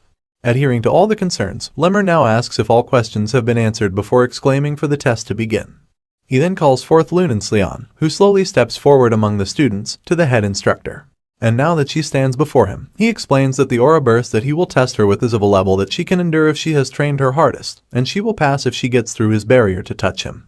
Once all the details have been made clear, the test now begins, and Lemmer smiles before a strong green aura rushes forth at Lunan, who blocks the wave of energy with her arms. The brilliant sword of the Sieghart family mentions that it will count as a fail if she uses her own aura and calls her to awaken the mental power she has trained. But the aura is strong, and the wave of energy does not seem to stop. Lunan struggles, and slowly but surely, she manages to take a step forward with her hand reaching out at the head instructor that stands before her. And before we know it, Lunen's hand grabs hold of Lemmer's hand, marking the end of the test. He grabs Lunen close to him as she slumps over him with exhaustion, and remarks her passing the test is easy. Lunen huffs and breathes heavily, trying to catch her breath while her head instructor commends her hard work, asking her to continue training like she has. Moving on with the next participant, Lemmer calls forth Dorian, and hearing his name from the instructor's mouth, he is perplexed and shaken up with fear. He questions what is the deciding order as his body trembles, and Lemmer remarks that he decides whoever he wants to step forth. Nevertheless, he nervously steps forward, passing by the exhausted Lunen who slumps over, still trying to catch her breath. Leaning over the slouched trainee, Lemmer asks him to do just exactly as Lunen has done, get through his aura burst using the mentality he has trained. But Dorian is skeptical, his voice mumbles, and he asks if that will work because he is best known for being weak-minded. Nothing stops the brilliant sword from testing the trainees to their absolute limit, and without a warning, his aura bursts out and flares violently, while he remarks that if Dorian cannot endure, he will fail. Trying his best, he attempts to endure and plow through the strong burst of energy, but he struggles heavily and falls to the ground. This test is being observed by our hero, who notices that the head instructor's aura burst intensity differs from child to child. He elaborates that the instructor is controlling his intensity based on the child's level and training progress, which makes him now firmly believe that the brilliant sword of the Sieghart family really has been observing each and every student. As Raon assesses Lemmer's teaching skills, his attention now averts to him congratulating the fearful Dorian who trembles but has finally grabbed hold of him while he is on the ground. Lemmer remarks that he has too little confidence in comparison to his skill level and so, he needs to believe in himself a bit more. Following the words of motivation, Dorian belches and pukes all over, contrary to the amazing show of strength he has portrayed by passing the test. Time flows like a river downstream, and one by one the students are called upon by the head instructor for their test. Now comes Baron Sieghart's turn, who exclaims at his call and enthusiastically steps forth to face the test. Lemmer then walks up to the student and mentions that he will begin right away. A huge wave of green energy follows this elaboration as Lemmer hardens his facial expressions and glares down at the capable student that stands before him. Feeling the immense pressure and force of the aura burst, he is startled and agitated, questioning if this is what the others have been going through. He remarks that this is different from observing from the sidelines. He wonders how Lunen and the other students have endured such a difficult test, and he falls to the ground as he kneels to hold his own, exclaiming that he can't even move his feet. Seeing the student fall to his knees, Lemmer now begins to state that his talent is special, more so than anyone, and there are only a few that are comparable to him. But he comments that he and the other children that followed him around have wasted their time training swordsmanship when they don't even know their true will. He also adds that they should have trained their mentality and physical strength instead of training the sword, and mentioning that Baron had used aura every time he was struggling. If he uses it again this time, Lemmer warns him that he will fail the test. Struggling to get through the energy wave, he grits his teeth in frustration. He cannot afford to fail this test here. Falling back into a flashback, we are told how his father looked at his brother on the day he kicked him out. He remembers the cold and cruel look in his father's eyes. He exclaims in fear he will also be abandoned if he does not get through this. This boost of adrenaline, backed up by fear and anxiety, pushes the student to rush forward in desperation. And finally, he grabs hold of Lemmer's leg, being called upon to pass the test. Baron, now exhausted, huffs and catches his breath, while Lemmer remarks that he is only 12 and he should not pretend to be an adult, training only what he should train. Finishing his remarks on the test, Lemmer metaphorically elaborates that he is bound to trip on a stick if he continues to walk while looking up. Moving forward with the test, he now lastly calls upon our hero, Raon Sieghart, to step forward, and he obediently comes forth from among the students. Now standing before the head instructor, Raon dramatically makes his way to the final test to become a martial artist, and as the suspense builds up, Lemmer asks if the young trainee is ready, which is responded by a confident nod. Then following the exchange of words, Lemmer remarks that he will begin. A roaring wave of energy now rushes forward through the battle arena at Raon, who stands readily in the face of the strongest aura burst that Lemmer has let out in the whole day. The strangely violent and roaring burst of aura surprises not only Sylvia, who jumps up in concern for her beloved son, but the patriarch too, whose eyes widen as he questions the odd display of power that the student is now to face. Nervous to face the strongest aura burst, Raon asks the head instructor if this really is his test, and Lemmer responds by elaborating that the talent he had foresaw in the capable student was far above what he saw in Baron and Lunen. And so, he exclaims for the student to try and endure the aura burst. Blocking the roaring wave of energy, our hero falls into contemplation. He remarks that his potential does not lie in his body, but inside his soul that once suffered a terrible end as an assassin. And while he acknowledges this fact, the wave of energy starts to cut through our hero's feet as he takes a step forward. The atmosphere starts to change, and the head instructor's eyes widen at the student enduring the most powerful aura burst. The patriarch's glare locks onto his grandson too, as the brilliant sword startles at the sight of Leon's unbelievable talent, who continues to step closer and closer to his body. And before you know it, Raon Sieghart has pressed his palm against the head instructor's chest, who exclaims in denial that this really has happened. This amazing talent has the crowd of families in shock too, as their gasps sound and echo throughout the arena.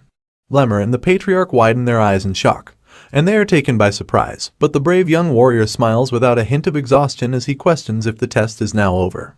The students too share the same sentiment of denial as they question how the once weak student managed to get through the most powerful display of aura burst today. Following the students, Burren's father and his messenger also jump up in their seats as their eyes widen in shock. Lemmer nervously walks up to the talented student, and the voices of the messenger echo through the arena as he questions how the ill child who hasn't even learned aura managed to make it through such a difficult test. Lemmer blatantly stands before the student and now asks what he really is. Our hero, Raon Sieghart, introduces himself once again, mentioning that the head has been observing him for the last 6 months. But Lemmer is still taken by surprise as he elaborates that he is asking because he has surpassed what he had thought of him. The head instructor also adds that the aura outburst was over the student's level, and he never thought that he would be able to make it through. He was just pranking him. Lemmer is in over his head as he continues to glare down at the young warrior who now stands confidently before the head instructor. Lemmer's contemplation is suddenly broken down when he realizes his position, and nervously announces to apologize for being a little distracted, marking the end of the test. Just as he proceeds to remark the top trainee for this test, Burren's anxiety spikes up as he nervously anticipates the announcement. The crowd was holding its breath in suspense of the results, but their anticipation is met with disappointment and shock when Lemmer announces the top trainee of the 5th training hall to be none other than our young hero, Raon Sieghart. The announcement sparks joy, and tears fall down Sylvia's eyes as she exclaims and jumps up in her seat. Helen shares the same sentiment as she adds in the excitement, pointing out that the young master has done it again. A commotion rises from among the crowd, since family representatives do not seem to be happy with the decision. They question Leon's position as the top trainee. Burren is not having it either, and he points his finger at Raon to elaborate that they are the martial artists of the Sieghart family, and that they should duel to choose the top trainee, rather than test for one. Lemmer assesses Burren's consistent emphasis on the unfair selection, and he comments that the boy is desperate to stand at the top. That startles the young master, who takes a step back to deny the claim. However, stating that the test is already over, he asks the patriarch for help. And after taking a brief moment to think, Glenn Sieghart responds by calling out for his grandson. He remarks that the people do not seem to accept him as the top trainee despite the results, and so he asks if the current top trainee is willing to have a duel with the young master for the top spot. The response from Raon is met with a collectively loud and soundly gasp of shock as he openly denies the offer. He elaborates that the test is already over with the results that speak for themselves, and he is not interested in fighting in a duel when there is no reward at the end. Our hero moves his gaze at the young master who always talked about honor and direct lineage, telling him that he's being a sore loser by standing in denial over the results of a fair test. Burren is startled, and he scoffs with frustration at Raon. Finding no other way to prove the new talent's capabilities, the patriarch then suggests that he fights in a duel over the position of the top trainee, and if he wins, he will be rewarded with a bronze plaque. Raon is immediately alerted upon hearing of that condition, and reminds himself the bronze, silver, and gold plaque rewards are given to those who have accomplished something special in the family. He explains that these plaques can be used to claim certain valuable rewards in the future. He adds that even though the plaque he will be receiving is bronze, he is sure that he will be able to get pretty decent rewards with its help. So naturally, he accepts the offer, while remarking that maybe Burren really wants the top spot. The patriarch approves this decision and states that they will begin right away. Raon now stands before his opponent who has a look of desperation on his face, as the patriarch adds that this duel will be the real decider of who is deserving of the top trainee title. He explains the details. There will be only one round, and the opponents are only allowed to use their bodies. The head instructor now affirms the duel and swings his hand, marking the beginning of the fight. Burren immediately rushes forward at his opponent, his arm reaching back to muster up a powerful punch. The fist flies next to Leon's face as his eyes widen at the sudden attack. This is followed up by an immediate kick to the face that is blocked by Raon as he hardens his facial expressions in light of the heated battle that unfolds in the arena. Burren now charges up his fist as blue energy spirals around his body. He calls it the righteous tiger fist that his father has taught him personally. Since this move is a martial arts fist technique, the boy exclaims that he's not cheating in any capacity. The charged fist meets Leon's chest, and he attempts to block the attack. The fight unfolds as the two students fight to prove themselves, and the other students cheer upon Burren's talented capabilities, remarking that Raon can't do anything against the young master.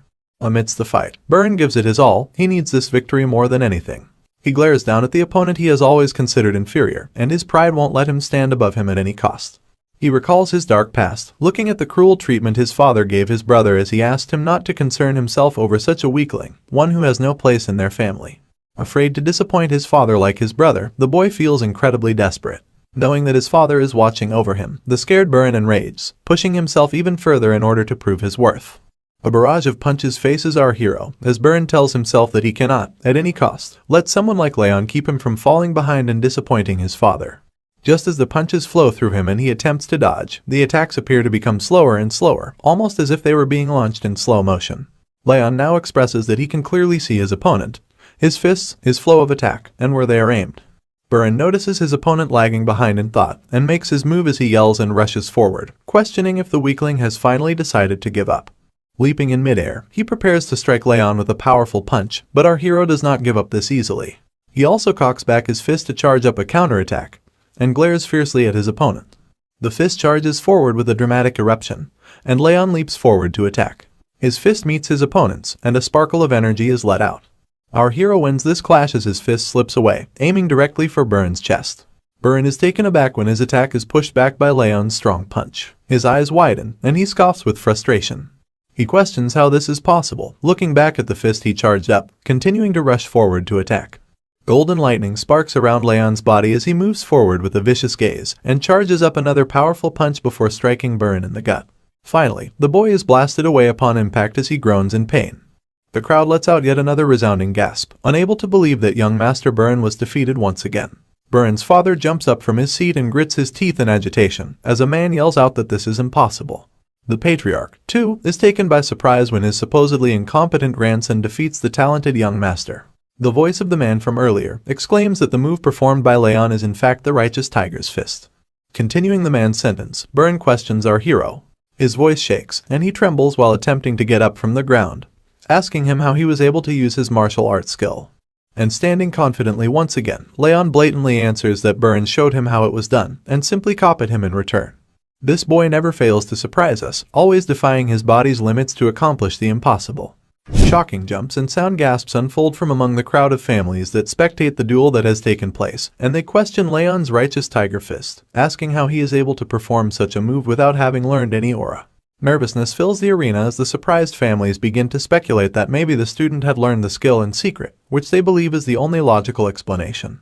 They still cannot seem to process our young hero's victory, as he grips his fist to massage away the slight pain. Lemmer stands before the victorious Raon, who is standing in front of the defeated Burin. The boy finally bows down in shame, accepting his defeat. Meanwhile, Lemmer has to cover his gaping mouth with his hand to hide his astonishment at the shocking results.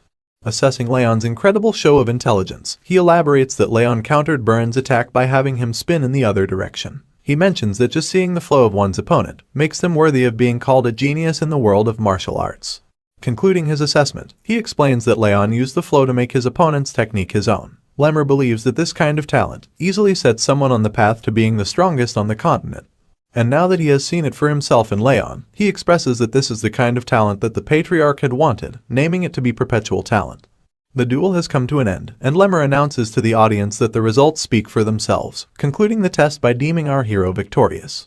Just as the test is called to be concluded, a woman rushes past the crowd of families and makes her way to the battlefield, her arms reaching forward for a hug. The charging woman is noticed by Raon, who recognizes her as his mom, Sylvia. Her eyes fill up with awe and joy as she firmly hugs her son in a beautiful moment. This concludes the martial arts training test, ending on a heartfelt moment as Sylvia sheds tears of joy, while Wrath annoyingly flares up and asks to go home quickly because he's hungry. Lunen's passing of the test is also celebrated by her parents, who hug their child and cry tears of joy too, with her father holding her close and comforting her. Burin is also taken away by his father's messenger, who walks with him with a gloomy look on his face. Burin's eye catches his father from among the crowd, glaring down at him with a disappointing look on his face, before turning away and mixing in between the crowd. The poor boy feels the weight of his father's disappointment as he slouches over and falls into deep despair. This concludes the day, and night falls upon the continent soon after. An annex reveals Burin standing in front of his father's desk, who has his face turned away from his son. Silence fills the room as Burin continues to fall into a state of despair, but he is taken aback when House Sieghart, the boy's father, suddenly calls his name with a heavy voice. It shakes the young warrior up, and he stutters as he responds to his call. Karan questions if the incompetent warrior remembers what he had been asked, and Burn states that his father had asked him to become the top trainee, and not to lose to anyone. His voice shakes as he struggles to mutter the simplest of words in front of his intimidating father. The pressing father expresses that he had not asked much of his incompetent son, elaborating that he simply needed him to defeat the Slayon family's Lunan and get the position of the top trainee. He then slowly turns his chair to face his son, and immediately yells out in a furious rage, exclaiming that he lost to the son of an insect who has already lost all of her status. He questions if Burn had intended to shame his father from the beginning. He continues to confront his son, asking if he wants to end up like his brother as well. This alerts Burn, who is shaken up at the sudden mention of the same treatment as his brother. Concluding the confrontation, House Sieghart expresses that his son has already lost his first chance, but there is still room for him to redeem himself. So, he asks him to become the top trainee once again by the time of their graduation. Done with what he had to say, the father commands his disappointing son to leave his sights immediately, and of course, Burn obeys in shame and despair. Walking out of the annex under the pale moonlight, he wipes away the sadness and holds his head in his hand, expressing that he must not miss this last chance if he wants to live like someone of the direct lineage from the Sieghart family. Concluding the declaration of confidence, he then smacks his fist against the wall in frustration, making it crack upon impact. I guess my dude is angry, but if you ask me, his father is just a bitch. Burn continues to curse our innocent hero, Raon Sieghart, exclaiming that it's all because of that damn bastard. He blames him for putting him in such a dire situation with his father. Sadly walking with shame and regret, he wonders why he has been put in such a position, when he had worked hard enough not to lose or fall behind anyone else. Walking mindlessly brings the young warrior in front of a mysterious building as he continues to hold his head in his hands, and he gazes upon the location he has brought himself, wondering why he is here. The realization then dawns upon him. He has come here out of habit, and he steps into the building as he looks around his surroundings. But then, he questions his intent in coming to this place, wondering if he has come here because the test had just ended today. However, that does not seem plausible, because there is no one else in the building except him. Wandering about the training hall, he picks up weights and begins to train, when suddenly, his eyes fall upon the locker boxes beside him, and he slowly walks up to them. His eyes set on one particular box, and that is today's top trainee, Raon Sieghart's. He stands before the box marked with his name, and he stops to look around for someone suspicious. He believes that just a peek won't hurt, elaborating that he is not stealing anything, which is enough for him to justify his suspicious behavior to himself. However, he is soon taken by surprise. His eyes open wide when he opens the drawer to find a bunch of used shoes. He is confused and wonders what all of this means. Elaborating that there are at least 10 pairs of shoes, he questions the fact that Raon has used up all of them in just 6 months, when he himself had to change his shoes only twice. Picturing his opponent's training regime, he suddenly turns around to see an image of Raon training diligently as he lifts his weights non-stop. Looking over at this image, the realization finally dawns upon Burn. He recalls that Raon was always seen training. He then expresses remorse as he elaborates on Raon's consistent hard work, even when he pretended to be cool by swinging the sword and neglecting basic training, simply wasting his time by resting in the dormitories. He remarks that Raon's training discipline is the real Sieghart way. He now finally realizes that he has always done the opposite of what he thought was the right way to represent his family. And as he glares down at our hero's worn-out shoes, the boy couldn't help but loathe himself. Suddenly, his weird actions click in his head, and he cautiously looks over at the training bench once again, only to find no one is sitting there. Accepting his mistakes, he puts Raon's shoes back in their place and makes his way out of the training hall. He is now changed and motivated, determined to change himself and make his family proud. Still holding a grudge against Raon's unexpected victory in the martial arts training test, Wrath expresses his frustration. He states that he has lived hundreds of lives, but he has never seen anyone like our young hero. He then confronts Raon and asks what exactly he is, but Raon stays uninterested in this interrogation, claiming that he does not know, and Wrath is free to imagine all he wants. Moving on, a message window appears in front of the young warrior, who now asks the spirit to tell him what the skill displayed on the window is. Wrath replies by acknowledging the skill as legendary senses, claiming that such a skill is unfit for someone like Raon. He then expresses that the skill expands the range of one's senses, although it is at a 1-star level, resulting in just a 10% increase. Wrath boasts that using this skill, he was able to tenfold his normal senses, and Raon seems amused by this statement. Moving on, Raon steps away from his bed as the spirit of the demon lord follows him around. Raon asks why the skill has this particular name, and Wrath explains that it's just a name he made up, believing that it sounds cool. Of course, Raon does not agree, and expresses that Wrath has awful taste in naming things. This sparks a furious chant from the spirit of the demon lord, who yells out that the young warrior does not even have an artistic sense, and he would not recognize uniqueness. Continuing with the story, some time has passed. As the sun shines upon the annex, our hero and Sylvia are taken by surprise when a voice notifies them that the patriarch has summoned the young master. Sylvia is immediately filled with anxiety and persuasively questions if her son has done something wrong. However, the butler who delivered the message chuckles and asks her to calm herself because there is absolutely nothing to worry about. The butler then elaborates that the patriarch just wants to give the bronze plaque reward to the young master himself. Following the summoning, Raon now bows before the patriarch to greet him, who is sitting boldly upon his throne. While Raon continues to bow down, the patriarch expresses that although he is not willing, he must keep his promise.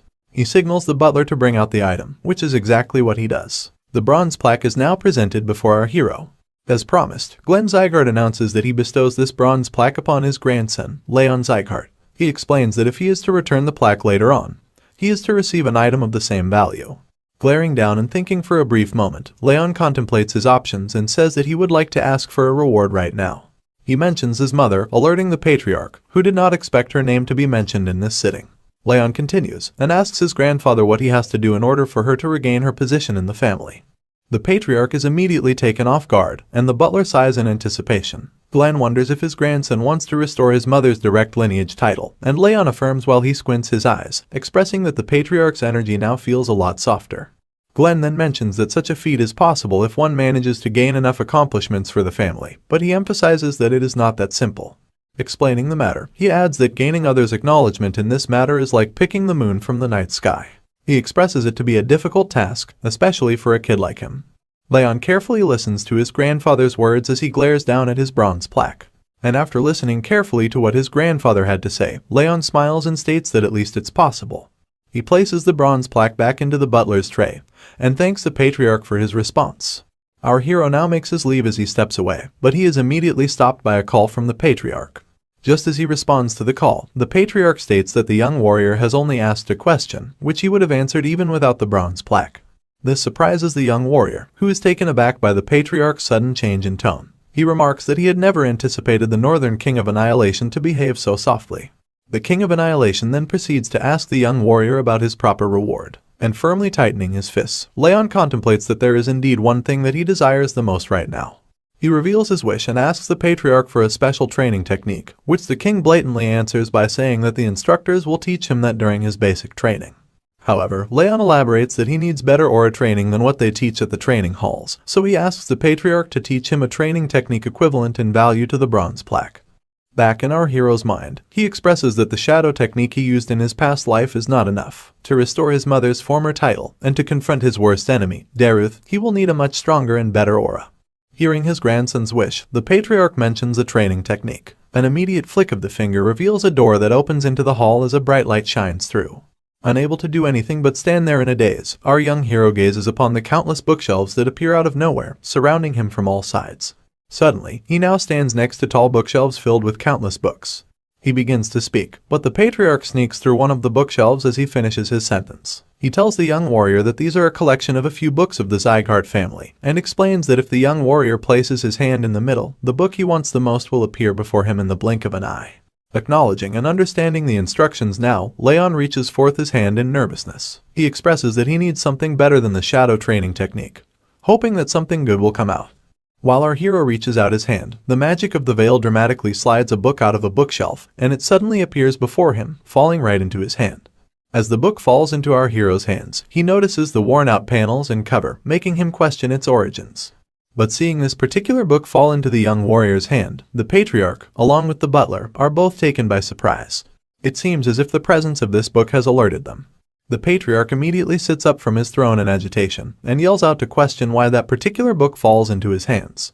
But it is too late for him to do anything, as the book now appears before our hero, and the pages begin to flip rapidly while he reaches out his hand to grab it. As he reaches for the book, he notices the title, Thousand Flames Technique. He wonders in curiosity what kind of training technique this is.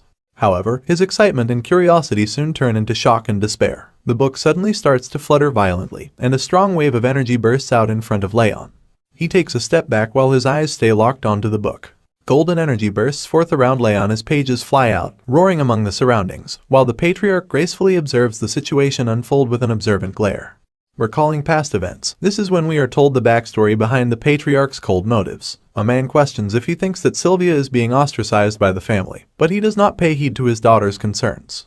He remarks that it's none of his business, and his priority is to ensure the family's growth. The man reports that Sylvia had left the family with the man, but this does not spark any retaliation or remorse from the father, who coldly commands that such trivial matters must not be reported to him. Glenn now narrates his story, saying that in the past, he believed emotions to be useless and only concerned himself with the power of the family. That achieved him great transcendent martial prowess and the title of the most powerful family on the continent. However, he grieves while expressing that all he attained was nothing compared to what he had ultimately lost. Another flashback takes us back to when a messenger reports to the patriarch about her daughter, Sylvia, and her husband being ambushed, which results in a look of despair and agony upon the patriarch's face. The reporter adds that they were ambushed by Eden, who recognized the patriarch's daughter. The daughter is fine, but the other two with them died on the scene. Glenn trembles in sadness and anger as he holds the report given to him by the messenger. He then narrates that it was such an unexpected ambush that the proper response was pathetic and painful. He elaborates that he had finally regained his emotions, but he adds that nothing can turn back time. Concluding his narration, he addresses Raon and his daughter Sylvia, stating that this time, even if they hate him, he will protect them no matter what. The energy bursts diminish and disperse to reveal our hero, who appears to be confused. He looks over at his hands as he expresses that something odd is going on with his body, almost as if something is flowing into his head. Just then, he is called upon by the patriarch, who glares down at him. Raon stands in a daze, his eyes wide open with nervousness, while his grandfather asks him what he has done. Our hero blatantly expresses his concern, elaborating that he himself does not know. He explains that he only remembers the contents of the training technique. When the patriarch asks him about the name of that technique, Raon briefly observes the strange new feeling of power that flows through his body, before stating the name to be the Thousand Flames technique. This is when a message window pops up, notifying our hero that the Thousand Flames technique has been saved in the memory. After the thunderous reveal of Raon's newfound technique, the patriarch now confronts our hero to ask if he knows the contents of the book as well. And naturally, Raon affirms the statement. Glenn Sieghart calmly sits back on his throne, acknowledging the young warrior's new talent, and excusing him to leave since he has already received his reward for the bronze plaque. Raon obediently steps out of the hall as the doors close behind him with a resounding thud, wearing a look of confusion as he leaves the annex. After the young warrior has left the hall, the butler turns to the patriarch, skeptical of the training technique that the young master now possesses. But before the butler can finish raising his concerns, the patriarch stops him in the middle. For our explanation, he narrates that the technique belongs to the first ever Sieghart patriarch, and he expresses that no one else in the entire family's history has ever been able to take the book into their possession, nor have they called forth the book inside the veil. The patriarch now seems to be concerned for the safety of his daughter and the exceptionally talented grandson, while the butler shares the same sentiment as he warns him of possible dangers. Glenn asks him not to worry, because no one else knows about the Thousand Flames technique. Our hero smiles as he walks out with a new and improved training technique. Meanwhile, the butler once again raises concerns about the book that has disappeared. But the patriarch explains that it is fine, because someone has now learned the technique that was conserved in the book. He adds that it wasn't a training technique anyway, expressing that the book would have rotted away among the huge collection of bookshelves if it were not for his grandson. He then sits on his throne, suggesting that now, things might have to take a turn and change for a bit. His tone tells us that he is skeptical and alerted to the possible dangers that may arise. In contrast to the patriarch's worries, our hero contemplates the strange new technique that he has been gifted with. While observing and assessing his new technique, a question arises: why did the patriarch gift him such a powerful technique? He elaborates that this technique is something that not even the gold plaque equals in value. Now positioning himself in a state of full concentration, he adds that such a technique does not lag behind the Ring of Fire, which is also a legend in the martial arts world. This is what makes it really worth learning. But achieving such goals is not supposed to be easy, which is evident when he sees himself approach a burning fire. He reaches his hand out to grab the fire, but to his surprise, the burning fire shifts position and moves away from his hand. Our hero now opens his eyes, acknowledging that he has failed again. He adds that he keeps trying to collect the aura, but fails each time. Emphasizing the difficult nature of the technique of this level, he remarks that it was bound to not be so easy for him to learn. Abruptly voicing his opinion, Wrath now addresses the young warrior and states that things do not seem to be working out for him the way he wants them to. Still, he tells him to keep at it, explaining that it will not be pretty if anyone tries to touch him while he is in such a state, so he must be careful. He remarks that Raon has learned a really good technique, and it would be a shame if he were to be disabled before mastering it. Working out what the spirit is scheming, Raon dives into deep contemplation over the facts, as he concludes that maybe Wrath is right. Raon is deep in thought as he narrates and explains the Thousand Flames technique. He elaborates that it is a training technique that lets a person absorb the nature's energy to build aura inside their core. He adds that if the process is interrupted at the wrong moment, it might permanently damage the mana circuits or the mana core. He expresses that it is exceptionally dangerous for him because he already has the bitter cold curse in his mana circuits. Now addressing the spirit, he asks him not to interrupt the process if that much is acknowledged, but the spirit of the demon lord has a suspicious smile on his face. Raon now suddenly notices a hostile energy coming off of Wrath, and Wrath smiles wide, elaborating that he will only interrupt him once during his training. Our hero remarks that such a mistake will lead to the spirit having a damaged body too, which would be a loss for him, but Wrath does not seem to care and is quite persistent. He viciously smiles at his target, explaining that Raon would not be able to overcome the feeling because he is human, and he expresses that even if Raon's limbs are cut off or his energy core explodes, he can still bring him back. Wrath now reveals his evil scheme as he moves closer to the young warrior, and expresses that when the target will have become unable to use his energy core and give everything up, that would be the best chance for him to strike. Shockingly, Raon is not bothered by the vile schemes of Wrath, and instead, he agrees with Wrath to allow him to do it just once, to see what it is that he can do. Wrath has now become cocky and confident that his plan will work, and he flies around the room with his blazing fire following him. He scoffs at Raon as he expresses that the young warrior should be living in fear, because the Lord of the Demon Realm will strike him at any time. Assessing the scheming spirit, Raon now acknowledges Wrath as his enemy, and concludes that the Demon Lord will take over his body the first chance he gets when the time comes. Thinking that the incarnation of rage, Wrath, would have stopped scheming because he did not try anything recently, Raon expresses that he was relieved. But now, he has no choice left but to be alert again. This is followed by an exhausted sigh, as he states that Wrath is someone to worry about later, and he now has to focus on more important things. Raon then walks up to the window of his room, and Wrath questions if he intends to do it now. Our hero confirms, stating that it's not a coincidence, since the woman visits there every night. He now stares out his window. Wrath follows him around as well, and as they both peer out the window, they find a certain maid slouching by the riverside. Raon says that he will go and take care of the matter. The maid is revealed to be someone called Judiel, and she profusely writes on a piece of paper as she states that she usually has nothing to report other than muttering. But she exclaims that today, she has found something interesting. Judiel contemplates what she has to report, and she expresses that she never would have thought that the young master would get such a valuable training technique as a reward for just the bronze plaque.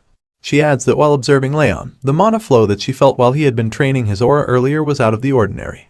Continuing to write, she expresses that such information is definitely worth noting for the intermediate martial hall too. Now concluding the report, she folds up the paper in front of her as she tells herself that even if she has been ordered to do this, the victim is only a child, and she wonders how long she has to do this for. She places the folded paper upon the river that flows in front of her. The paper floats away on the water, and the maid takes a sigh of relief.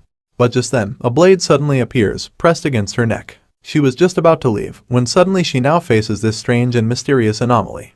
Nervousness takes over Judiel as she starts to sweat. The mysterious man stands behind her with a blade pressed against her throat, and with a heavy voice that screams with murderous intent, the man claims that if she moves or speaks, she will meet the face of death.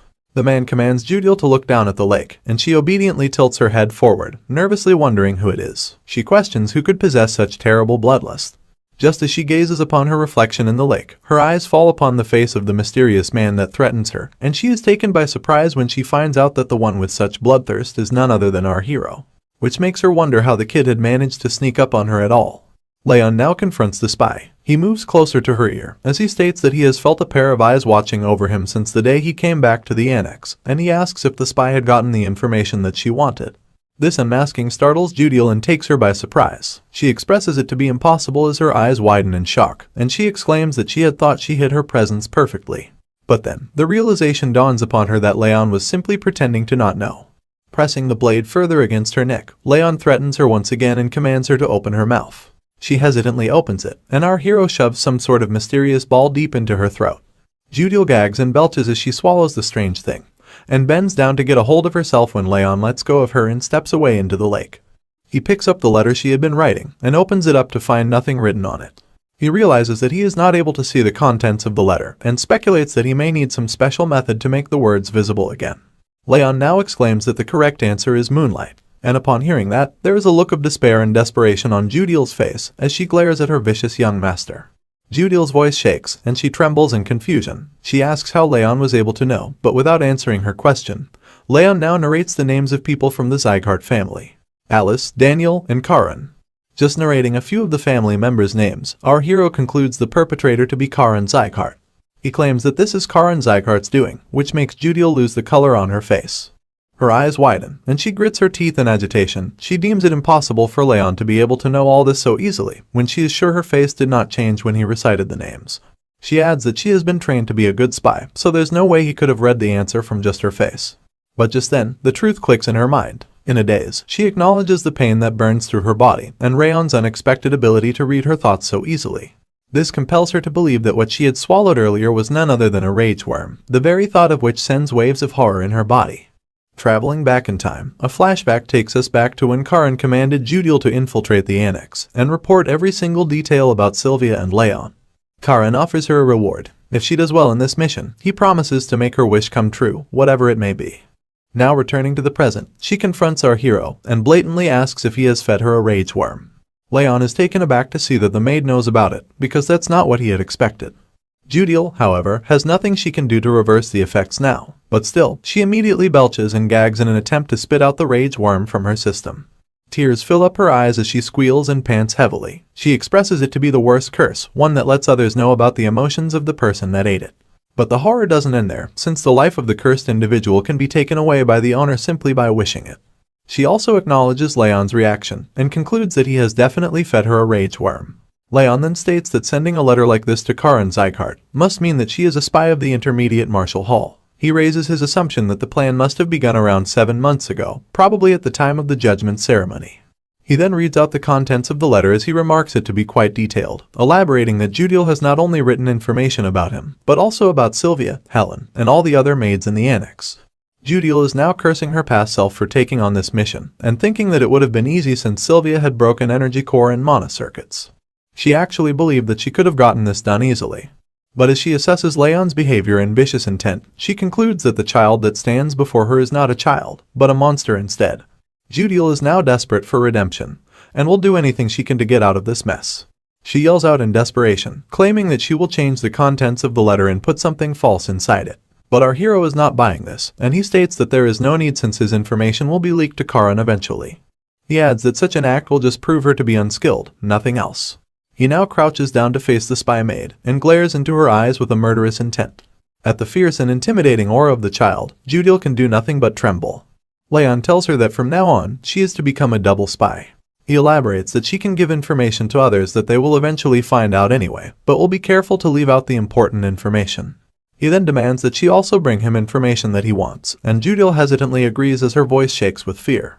Concluding this confrontation, the young warrior now passes a warm smile, and makes his leave, telling the spy maid that he hopes she has some useful information the next time he sees her. As our hero passes through the forest and makes his way back home, Wrath appears to ask the young warrior when he managed to summon a rage worm. But, as expected of our hero, he elaborates that he would never do something so cruel. Instead, he had just fed her something that would cause extreme pain for a bit. This surprises Wrath, who is amazed that the boy managed to gather all that information without the use of the rage worm. Raon explains that there are all kinds of methods to gain information, and even if others might not know of them, things are different for him.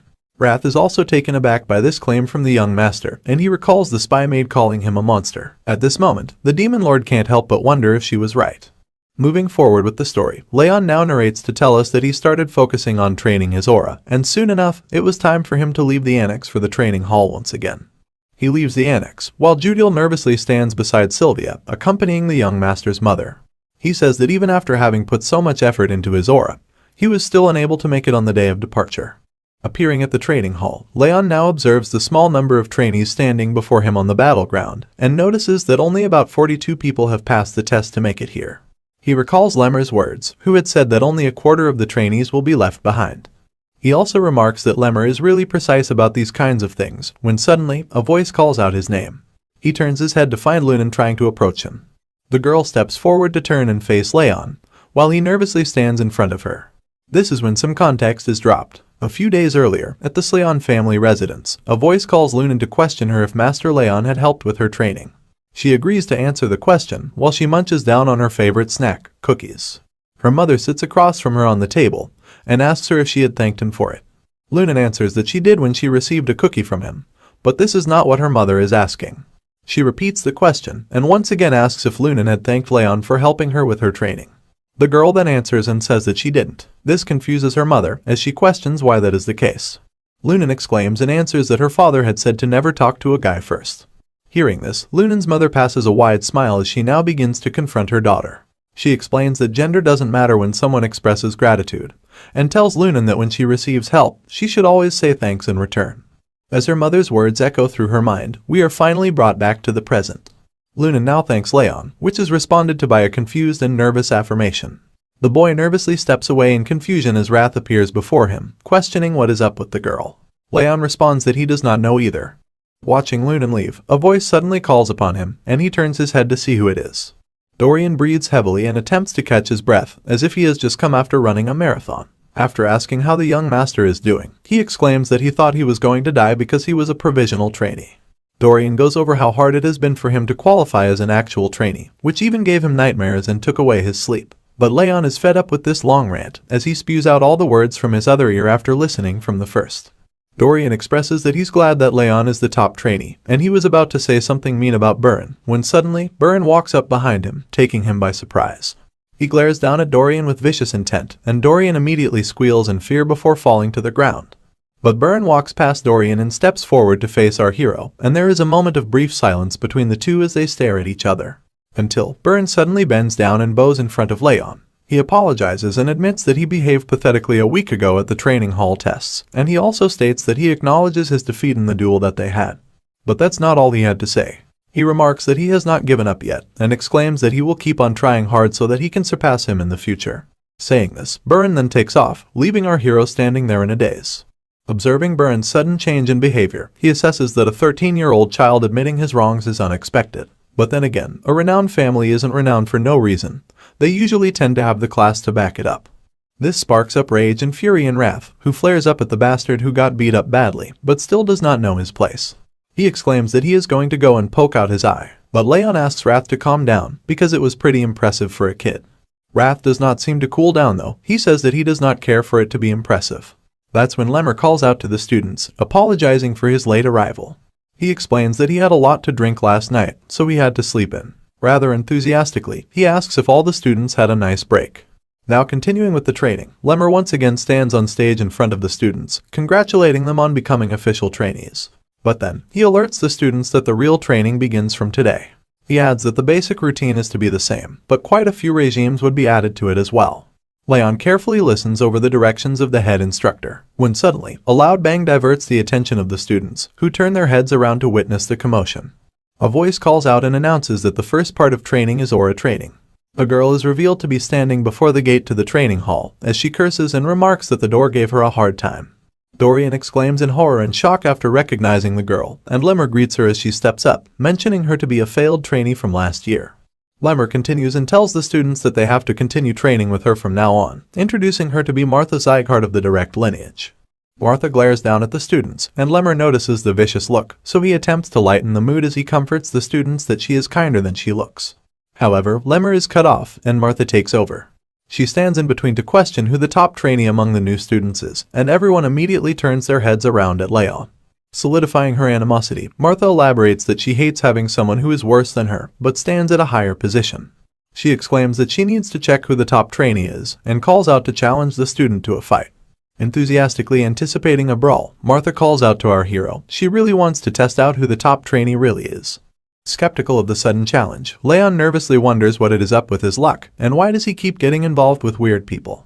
Nevertheless, he steps out among the students and announces that he is the top trainee, and Martha gazes upon the young trainee with a smirk on her face. She exclaims in arrogance that someone like him does not seem fitting to be the top trainee, but she moves on and proceeds to crack her knuckles, asking him to start with the duel right away. However, just when the fight is about to begin, Burin interrupts and calls out to her, commenting that her behavior is not very dignified. Martha takes offense at such a claim and growls in anger, questioning what the bastard has just said to her. She then walks up to Burin, glaring into his eyes as she threatens that he better watch his mouth, or he might end up dead. She elaborates that he must learn to choose his words wisely the next time he speaks to her. But Burin persists, saying that Raon proved himself to be the top trainee in front of the patriarch and the head instructor. He questions if she intends to deny that, but she exclaims that the one accusing her of such blasphemy also stood up to deny the fact before her. She justifies her actions, saying that it is why she is doing this too. Burin now has a changed heart, and he expresses that he does not want anyone else to be as pathetic as he was back then. Observing this change of behavior, Raon remarks that the guy really has changed. Before things escalate further, Lunan has suddenly appeared before Raon, standing in between him and Martha, and she extends her arms as she asks Martha to go away. Everyone is surprised by this, and Martha scoffs, stating it to be quite funny. She mentions the great love that the trainees have for themselves, but she hysterically questions if they are backing him up as his minions. Accepting that there is no point in pressing the matter further, she now walks away. Stating that she will be labeled as the stupid one if she keeps on pushing, she decides to honor the public opinion and move away.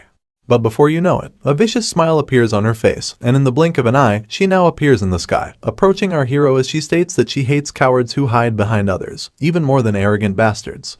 Lunan and Buran are taken by surprise at such lightning speed, and they immediately turn their heads in concern.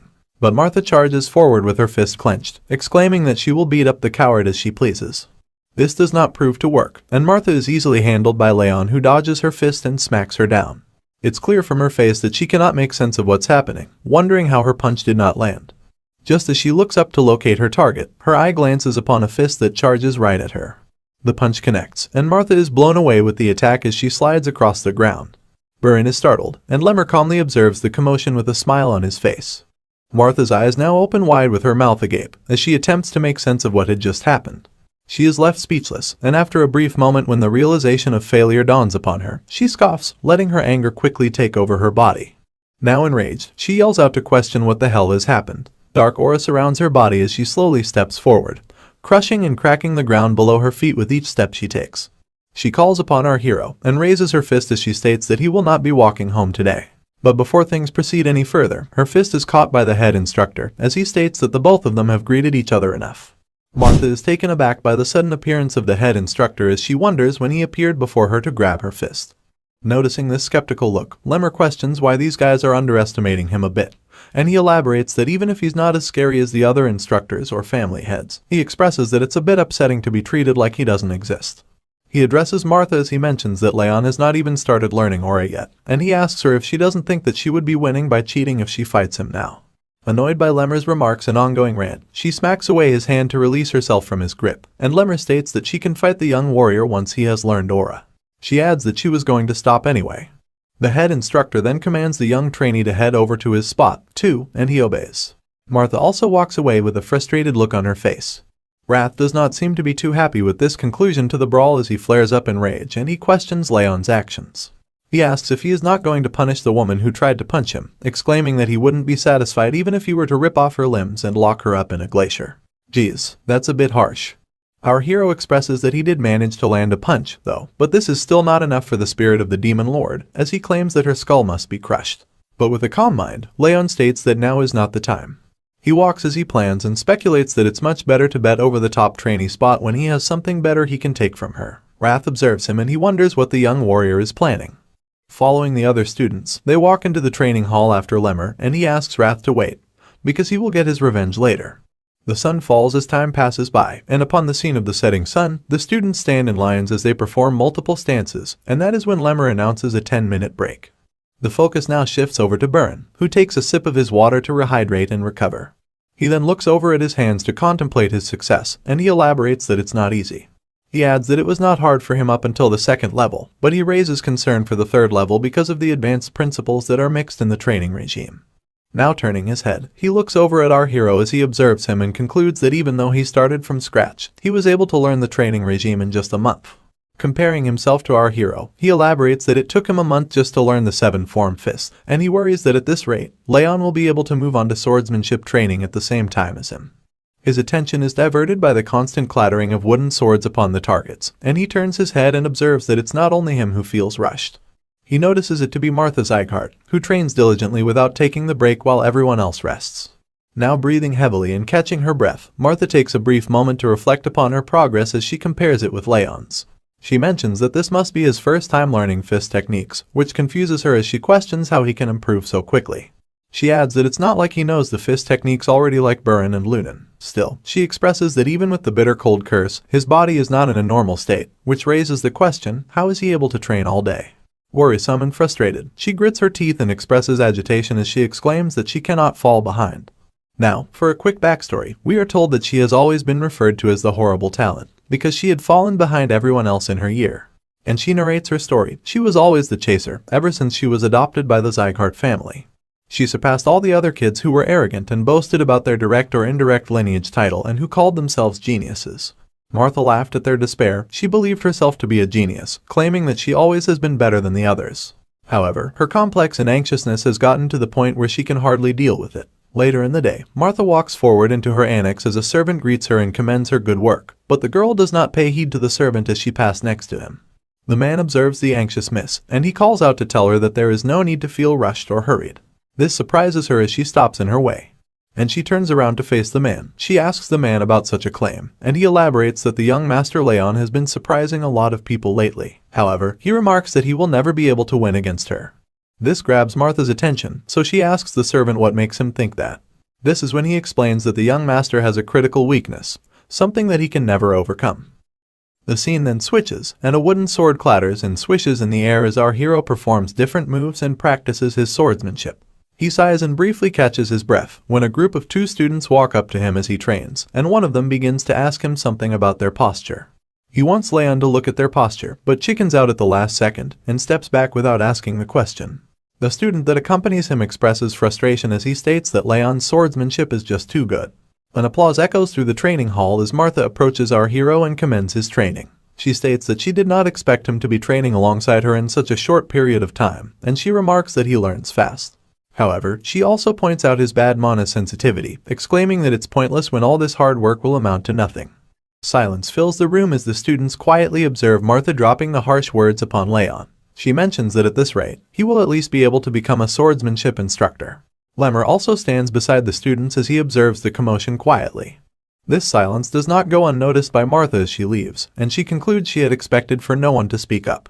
She elaborates that no one would have thought that the idiot will still not have mastered aura, even after 4 months. We return back to the night when the butler addresses his concern with our hero to Martha. He adds that the young master has 0 talent when it comes to aura, elaborating that since this was before she was adopted, she wouldn't have known.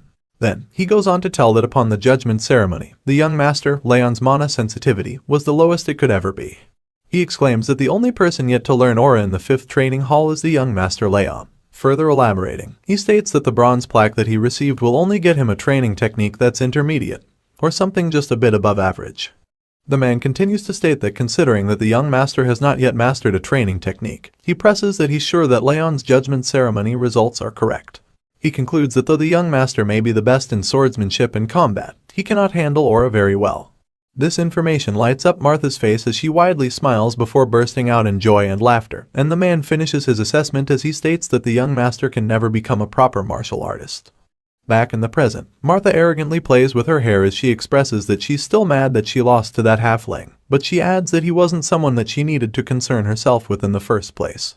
Just as she dwells in her own thoughts, her attention is diverted and she is alerted when she notices Lunan standing beside her. Confused and curious, she asks if Lunan has something to say to her. Lunan blatantly speaks and asks Martha to go. This surprises her as she scoffs and questions if this was all she had to say, but Lunan presses further and asks her to leave. To save some face, Martha plays it off by signaling to go away, but before she leaves, she boasts that she just needs to attend an advanced lesson meant just for direct bloodlines. Lunan observes her quietly as the brash girl takes her leave. Night falls, and inside the training hall, our hero sits across the training sets as he refreshes and concludes his training for today. He looks over at his hands and expresses that it's fun. Before he recalls on his past life and states that on the battlefield, he learned not martial arts, but survival tactics and how to kill. The only thing that improved were his assassination skills. He expresses that at the time, he could not even imagine trying to learn something new. However, now he exclaims that he enjoys learning martial arts and expresses that he did not know how fun it would be, adding that he loves to learn the art to improve himself. Wrath then suddenly appears before him, and flares up violently as he yells out and asks our hero if he finally gets it, elaborating and questioning why he didn't do anything when he was being insulted. But Raon is just confused at this weird barrage of belittlement. The spirit of the Lord of the Demon Realms then elaborates that the black-haired girl kept on muttering things about him.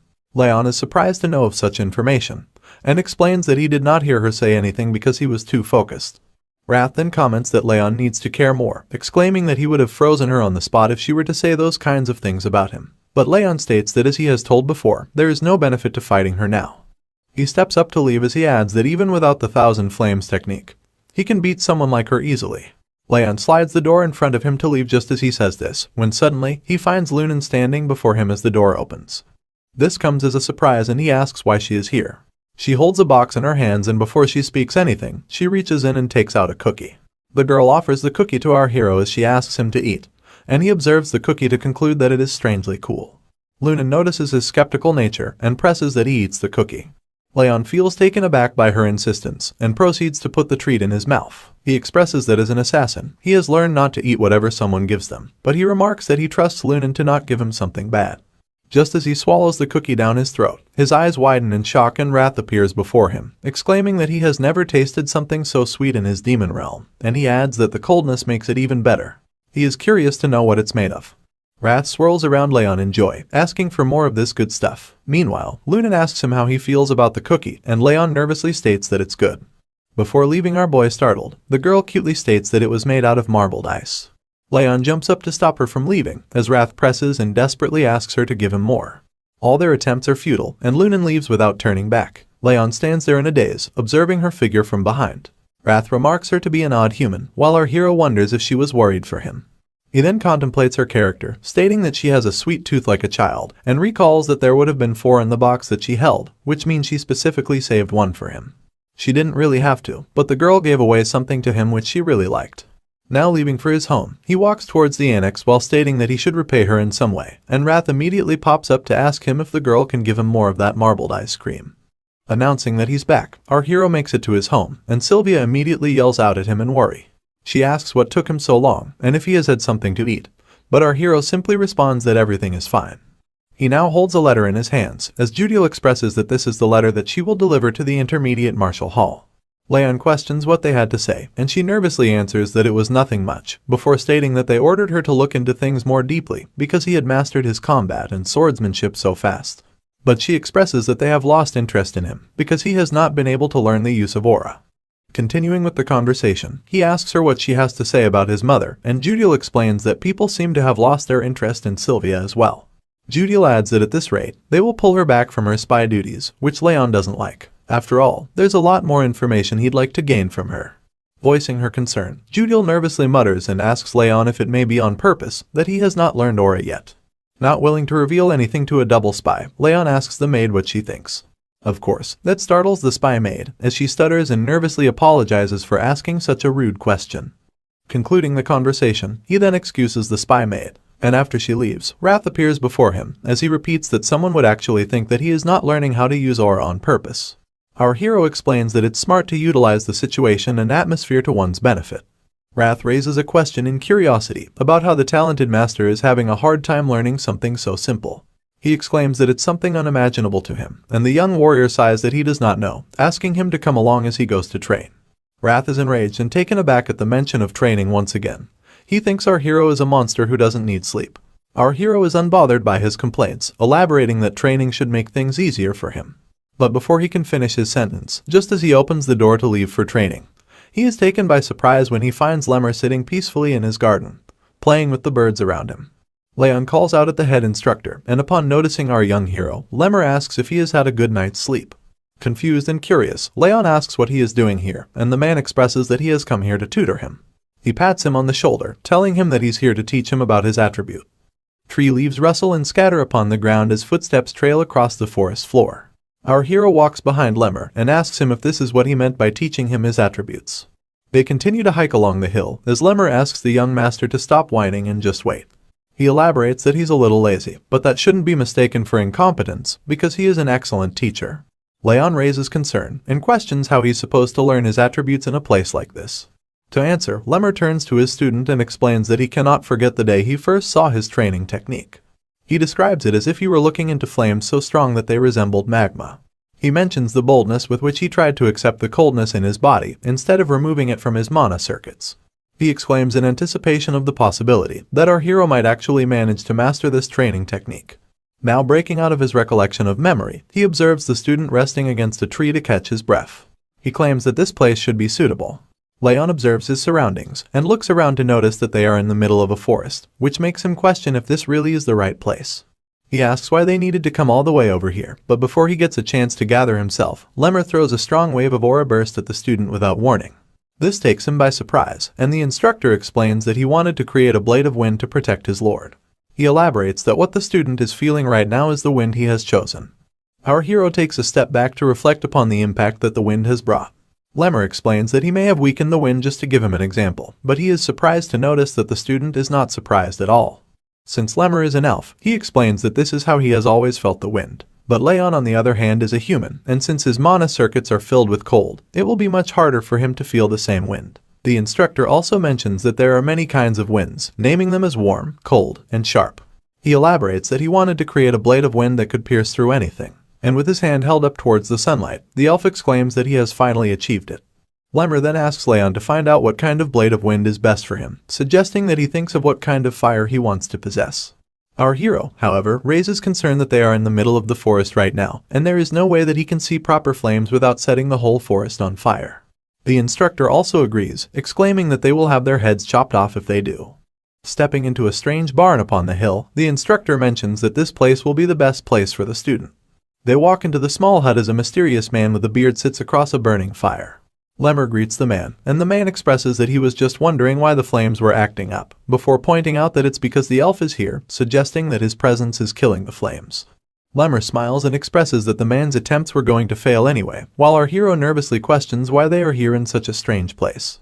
Answering the student's question, the instructor states that this is the place where a person can feel the hottest and the most passionate fires in all of the north. He exclaims and reveals the place to be an artisan's charcoal pit. The old man with the long beard notices someone accompanying the elf and asks what he has brought with him this time.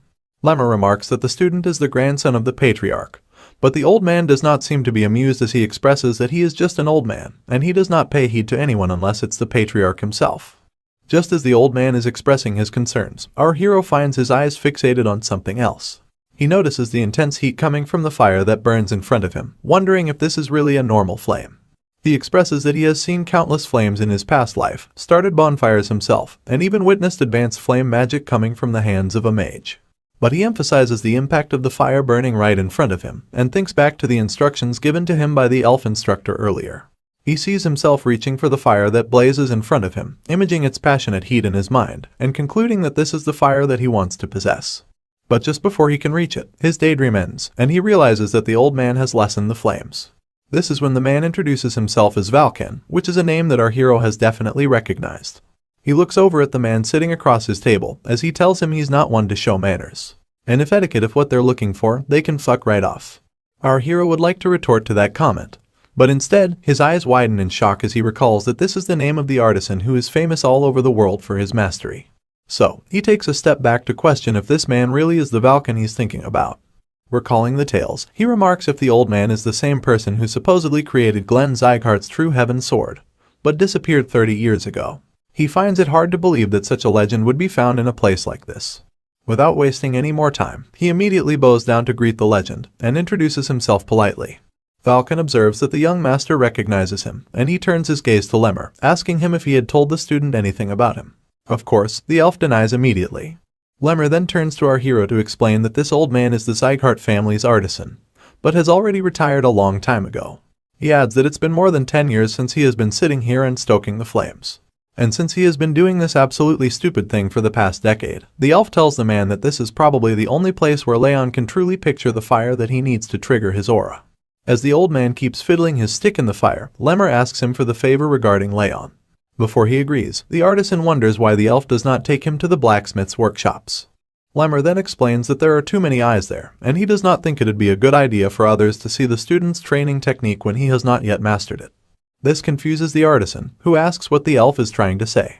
This is when Lemmer finally mentions that his student is Sylvia's son, and as soon as he states this fact, the artisan turns around in shock. But before he has anything to say, Raon speaks up to apologize for the interruption, asking Valken to let him just feel the flames if it's not a bother. Sizing up the boy with a kind look, the artisan explains that he is making charcoal. Or to be more specific, he is creating golden charcoal, which can make much stronger flames than its white or black variants. In fact, this is precisely what he has been doing in this place for the past decade. And after explaining that, he gives his blessings to the young boy, telling him that he's free to hand around as long as he does not interrupt him. Hearing this, our hero immediately lights up in joy as he exclaims and thanks the legend. Lemmer and Valken now stand beside each other outside the cabin, as the elf remarks that the artisan is really kind. But he also expresses that he did not think he would accept the boy's request so easily. Patting the legend on his back, the elf says that he will bring him some good liquor if he is good to the young student. But you see, he is taken by surprise when Vulcan reveals that he didn't accept this request because of him. In fact, he elaborates that the flames in the furnace rose considerably when the child came inside, and there was so strong that his charcoal got destroyed from the sudden surge in heat. He adds that the child's breathing seems to possess the power to manipulate fire. And if that is really the case, the artisan can't help but have certain expectations from Raon. Or rather, he thinks that the child might actually be able to make his wishes come true.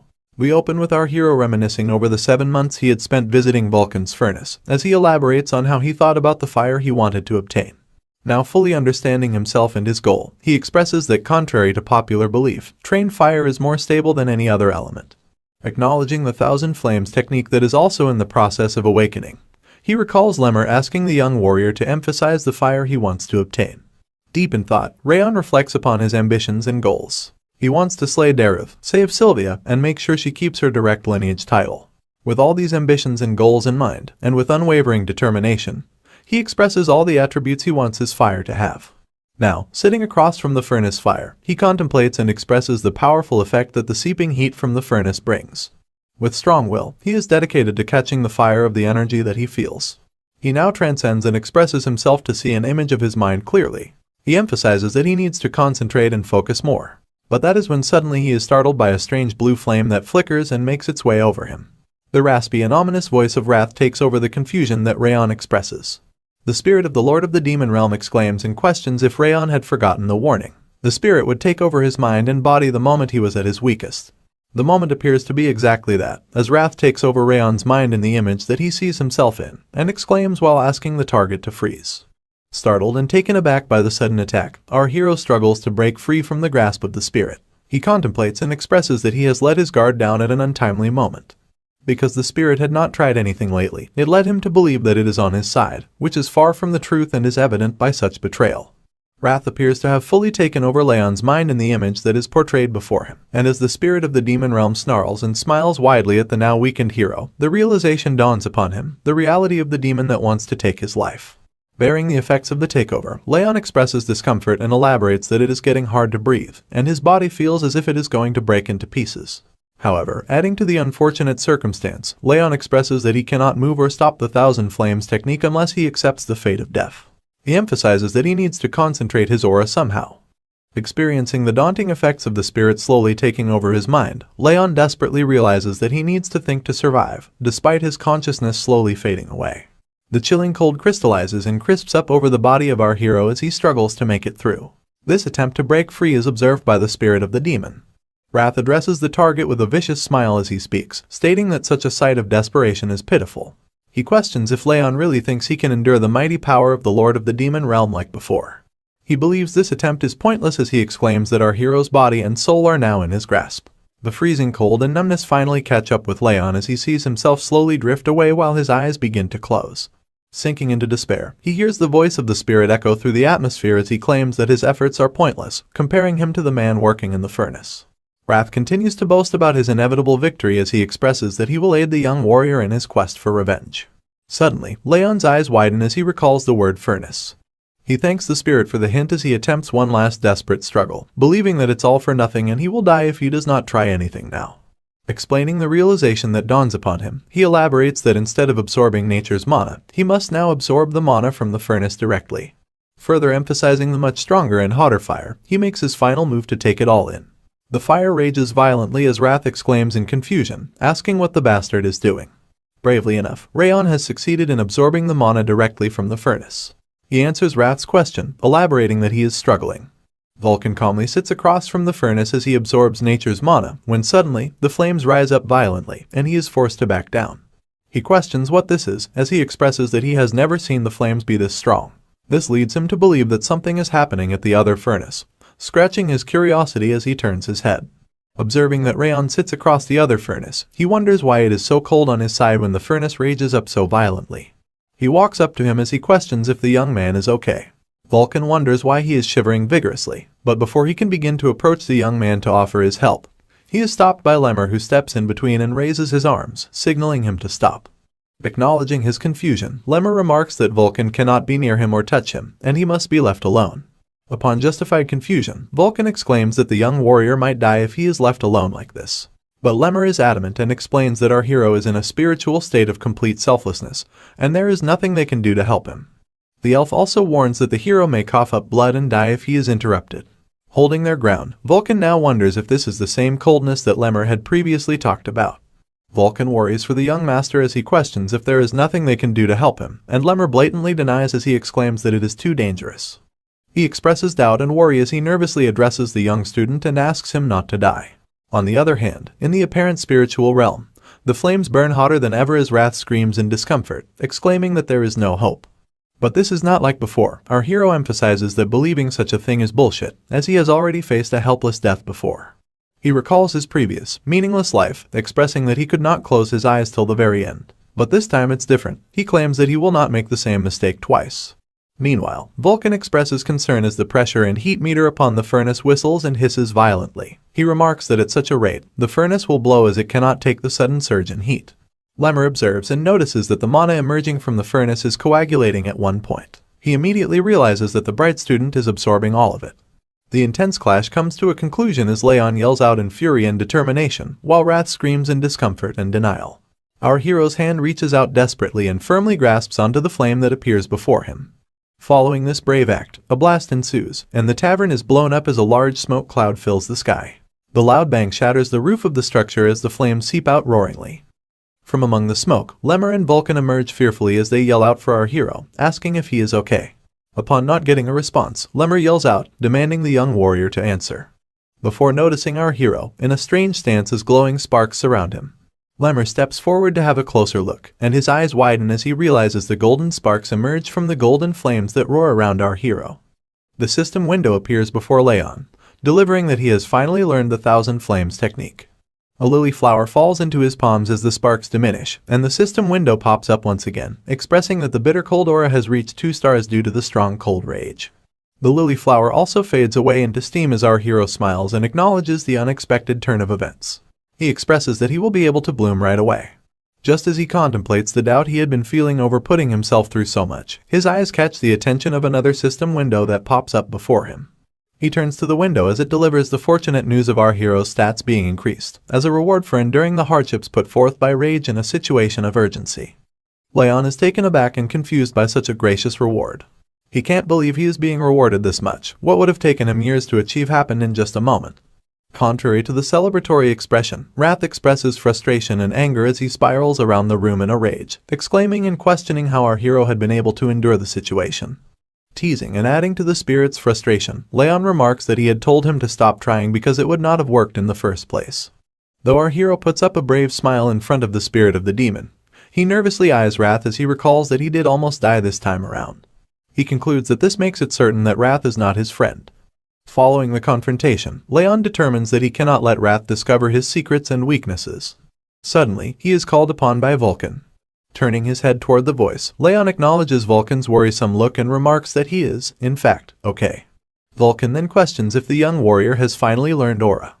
Raon exclaims in joy and thanks Vulcan before affirming that he has learned aura and apologizes for breaking down the furnace.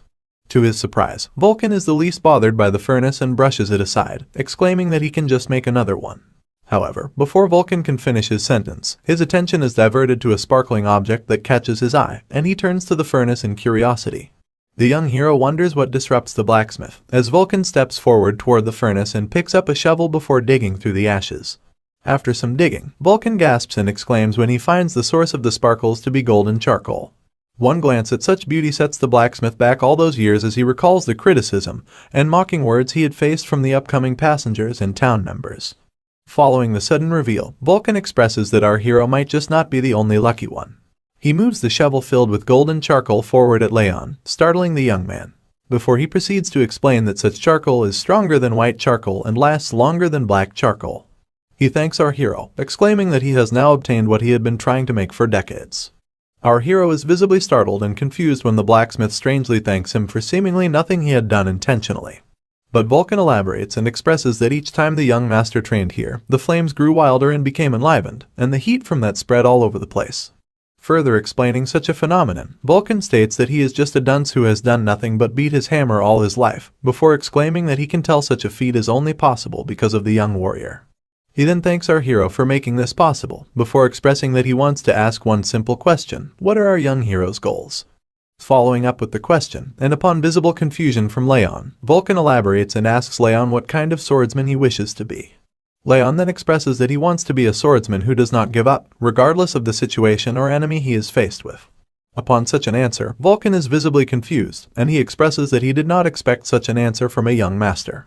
Nevertheless, Vulcan goes on to state that the young warrior will be able to possess a sword in 3 to 5 years, and he asks him to come and find him when he possesses one, elaborating that he will save the golden charcoal for that day. Raon is curious to know if the blacksmith means to make him a sword before questioning if he hadn't retired.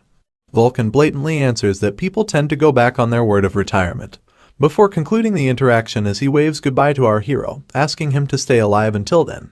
Raon and Vulcan part ways as they walk separate paths. Looking over them is Lemmer, who observes them carefully from atop a hill.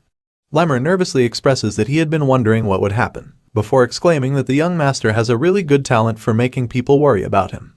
This is followed by a sudden turn as he addresses the patriarch who stands behind him, asking if he is not right. Lemmer hysterically pokes fun at the patriarch, expressing that he would come here every day to watch over his grandson because he was worried for him. The elf remarks that he must be very relieved now, but the patriarch denies this claim. Following the expression, Lemmer begins to uncover that the young warrior's aura's quantity and purity are beyond insane. He is skeptical if such is because of the furnace's heat, and he remarks that the child is surely talented. Lemmer's observation is cut off by the patriarch, who steps in to express that such is not the case, and upon visible confusion on Lemmer's face, he elaborates that the young master has managed to turn his hardships into advantages. Moving along to the 5th training hall, Lunan steps into the battleground with a box in her hands, having a sad look on her face. She wonders when Raon is coming back. Recalling the harsh words of other students about Raon, Lunan saddens even more as she firmly grips the box and expresses that she wants to help him. She recalls that her mother told her to help those who helped her. Her sadness turns into joy, as her eyes widen in shock upon taking a glance at the mysterious figure that walks through the training hall door. Our hero steps into the training hall, arguing with wrath as the spirit springs up in frustration. He expresses that there is no need, and he can try his best. Wrath is visibly angered and frustrated as he asks the competent rival to stop being too arrogant. Just as Raon walks across the battleground, he is stopped in his way when his eyes catch on to Lunan.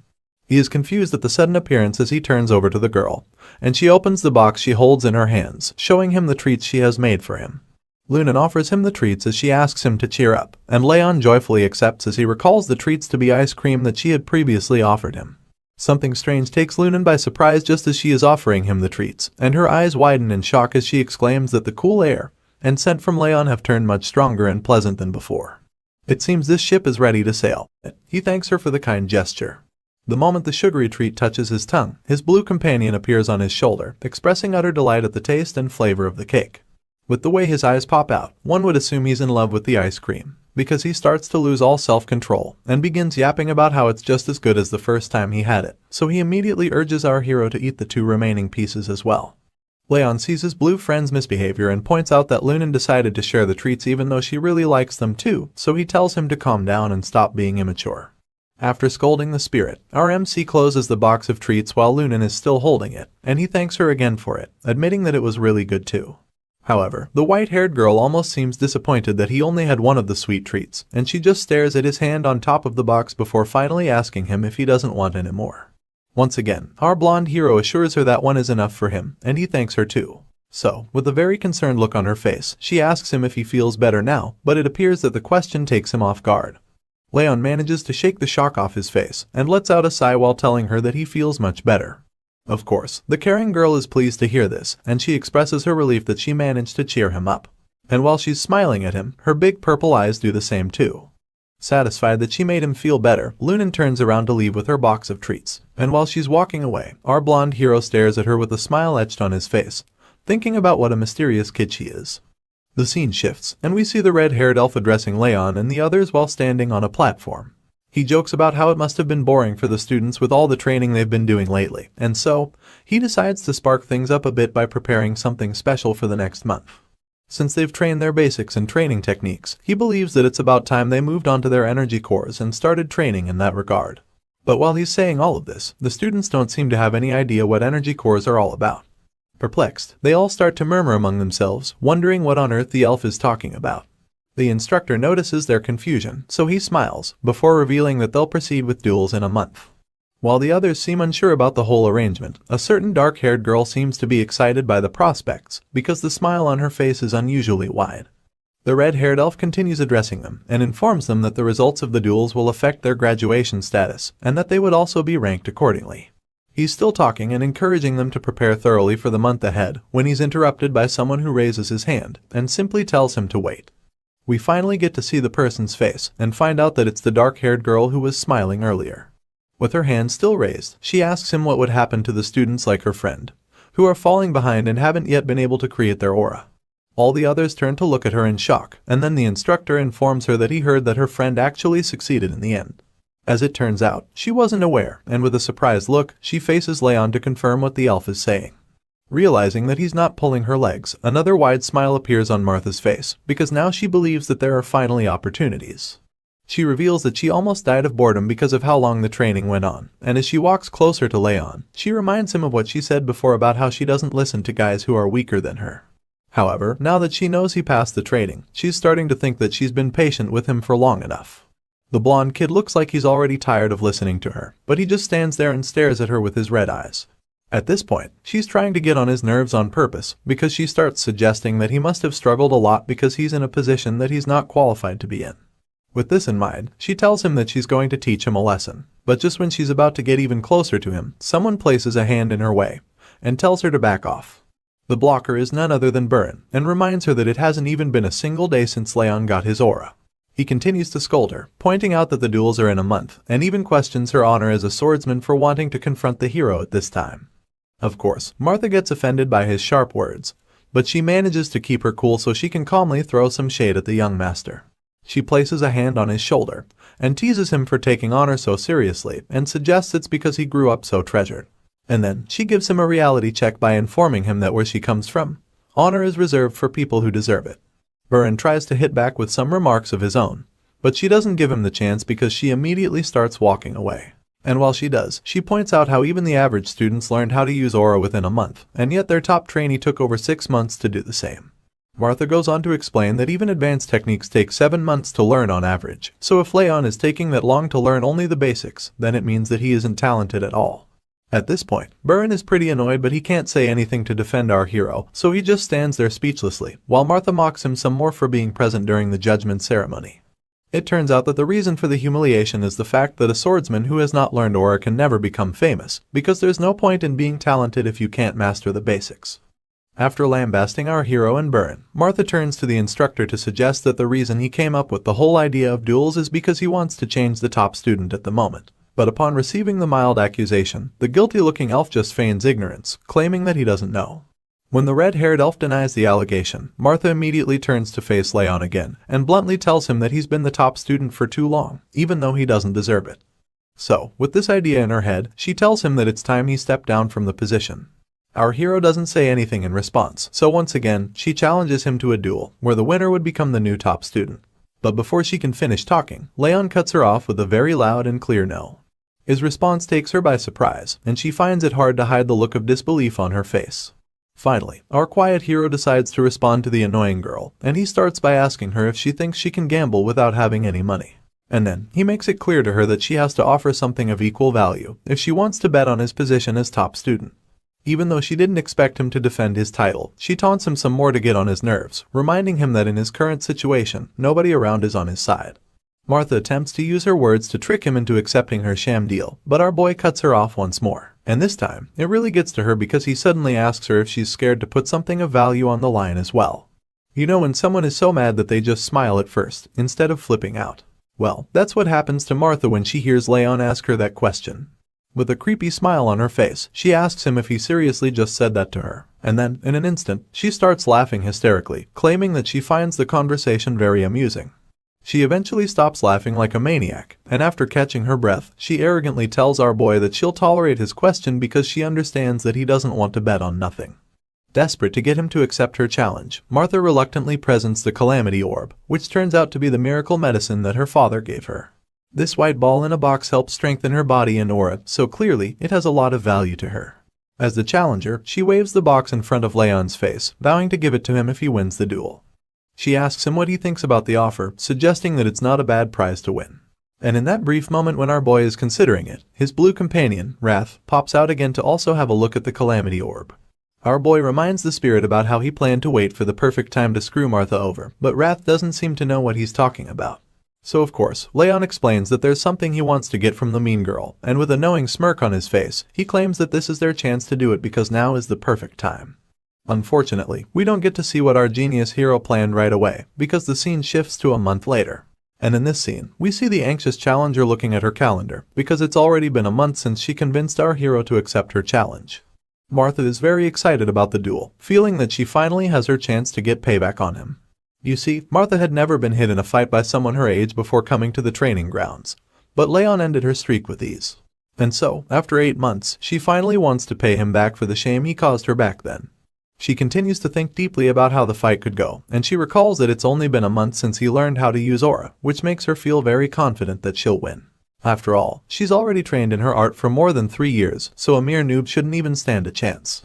However, another thought suddenly flashes across her mind, and she starts to believe that it's also a waste of time to wait for someone as untalented as him. Martha reminds herself that she needs to get stronger, especially because there's someone she needs to save. And with this motivation, she declares that House Sieghart is about to meet his end. Meanwhile, elsewhere, we see our boy chilling with Wrath, oblivious to the fact that Martha is seriously plotting her revenge on him. The scene shifts once again, and we see the instructor addressing the students concerning the duels. He starts by requesting their attention, before talking about how watching a fight is usually as helpful as participating in one. So, he advises them to watch closely how the other trainees fight against their opponents, and urges them to think about how they would react in certain situations. The instructor appears to be very excited about the duels, but the same cannot be said for the students, because they're all standing still like statues. Of course, he notices this and senses the tension, so he encourages them to shake off the nerves and just do their best. After the little pep talk, the red-haired elf reveals the matchup, which happens to be between Burin and another trainee named Dorian. Hearing his name, the young blue-haired master acknowledges the call-up and immediately steps forward for the fight. But while he's bravely stepping up to the challenge, his opponent doesn't seem to share the same enthusiasm. In fact, the terrified kid with green hair, who happens to be Dorian, fearfully raises his hand to call the instructor's attention and timidly surrenders before the fight even begins. As you'd expect, Burin is instantly taken aback when he hears this, to the point that he's even dumbfounded. The instructor, on the other hand, manages to shake off the wave of shock and points out to Dorian that the fight hasn't even started. Determined to get out of fighting Burin in a duel, Dorian suddenly holds his tummy and begins wincing in pain, claiming that he doesn't feel so good and that he has been feeling weak since the previous day. The instructor just looks down at the green-haired kid, who's insisting that he's serious about his condition, but it's quite clear that he's faking it. As Dorian continues his display, Wrath looks at him with rage and irritation laced all over his face, because he knows that if he had someone like that as his subordinate, he would probably decapitate him on the spot for being so pathetic. But surprisingly, Raon claims that he already expected something like this to happen. Meanwhile, the gentle instructor tries to convince Dorian to at least try, by assuring him that he would learn something even if he loses the fight. I'm not sure how, but his pep talk actually works because the kid agrees to give it a try. However, what we see in the next scene shows us that Dorian quickly regrets his decision. It doesn't take long before the green-haired kid loses to Burin and collapses to the floor, so he immediately surrenders once again. After the fight, the concerned instructor tells Burin that he's still failing to control his emotions, and points out that he could have defeated Dorian with only 5 moves if he had his feelings in check. The brooding kid defends himself by claiming that Dorian's reactions made him upset. Hearing this, the elf lets the matter go and faces the green-haired kid to ask him why he keeps running away, pointing out that he could have endured longer if only he fought properly. Unfortunately, all of the encouragement goes to waste because the kid just ignores him and keeps lying there like a loser while admitting that he's just too scared. After that display, the elf becomes excited again because he's about to announce the fighters for the next match. So, with a wide smile on his face, he calls out Lunan and Crane to come forward. Unlike the previous matchup, these two trainees are in it to win it, and just by looking at Crane's stern expression when they take the stage, you can tell just how serious he is. Lunan doesn't look so desperate to win though. In fact, she looks like she's bored. The two fighters take their battle stance, so the instructor starts the duel without any further delay. As soon as the fight starts, Crane charges at Lunan, attempting to quickly land a lethal hit. But even with how aggressive his attack is, the white-haired girl sees it coming, and just effortlessly deflects it with her sword. Sure enough, Crane is shocked to see this, and as his weapon gets knocked out of his hand and lodged into the ground, the instructor stops the duel. He then tells Crane that he's way too nervous, and explains that he needs to be more relaxed when wielding a sword. On the other hand, he tells Lunan that she didn't use aura enough, even though he admits that her counterattack was very good. After hearing what the instructor has to say, the two fighters acknowledge his advice and take note of it, so he proceeds to call out the next two trainees. The battles go on for a while, and among the sounds of the freshly clashing swords, the trainees start to comment that Martha must be getting really impatient for having to wait until the last turn. That's right, the duel between the black-haired girl and our blonde hero was finally in full swing, and it looked like Martha was having a real fun time in the fight. We see the look of pure confidence on her face as usual, and she's very excited as she clashes swords with our hero, who looks quite serious as well. I mean, this is a high-stakes match after all, so it's no surprise that both of them are dialed in. As the fight continues, Martha attempts to land devastating blows, but each time, our boy deflects them, showing incredible agility and skill. And it doesn't take long before he turns defense into offense, with a brilliant counterattack move that leaves the girl shocked. However, she manages to dodge the hit, and then goes back to reassess the situation before her. Even though she's starting to get worried, she covers it up with her usual taunting facade. She tells Raon that she didn't think he could deflect her sword, and finally admits that he's actually talented after all. Regardless, she believes that his talent is only in his swordsmanship, so she calls him a halfling whose aura isn't strong enough, and as such, she claims that he doesn't have a future. As usual, her words are just a distraction to allow her to land an attack, so while she's saying these mean things, she also prepares to go in for another attack. This time, it's much more powerful than the previous ones, because she leaps into the air and generates an insane amount of momentum in a single swing, hoping to finish our hero off with the hit. However, to her surprise, Raon blocks the attack and continues to stand his ground, even as she tries to force him down. Despite her surprise that our hero managed to block it, the girl taunts him, suggesting that he can't hold it much longer, because aura depends a lot more on the talent of the user than their swordsmanship. Determined to throw him off his game, Martha tells him that someone like him who just barely managed to create aura can never be her match in a million years. She even threatens to crush his bones if he doesn't surrender, but before she can complete her threats, our boy deflects her attack and forces her back a few feet. At this point, the mean girl is stunned, and Raon finally decides to use his words to fight back, so he points out how she keeps talking about talent, and how the people in their family really love this word. Martha responds, suggesting it must be annoying for him to hear it all the time, because he's not talented, which is also the reason she wants him to realize his actual place. Hearing this, our hero hits back at her, revealing that he's going to show her something as well, and this thing in question happens to be something way more important than simple talent. The moment Raon says this, his sword is instantly covered in flames, and upon seeing this, fear and anxiety grip the boastful challenger. Scared and confused, she stares at our boy as he reveals the Thousand Flames technique, First Flames, which he's going to use to teach her a lesson. Martha is stunned to see this, and starts to wonder what the flames are and why they're on his sword. Even though she has no idea what made them, what she's sure of is the fact that those flames are by no means ordinary, and they are most certainly very dangerous.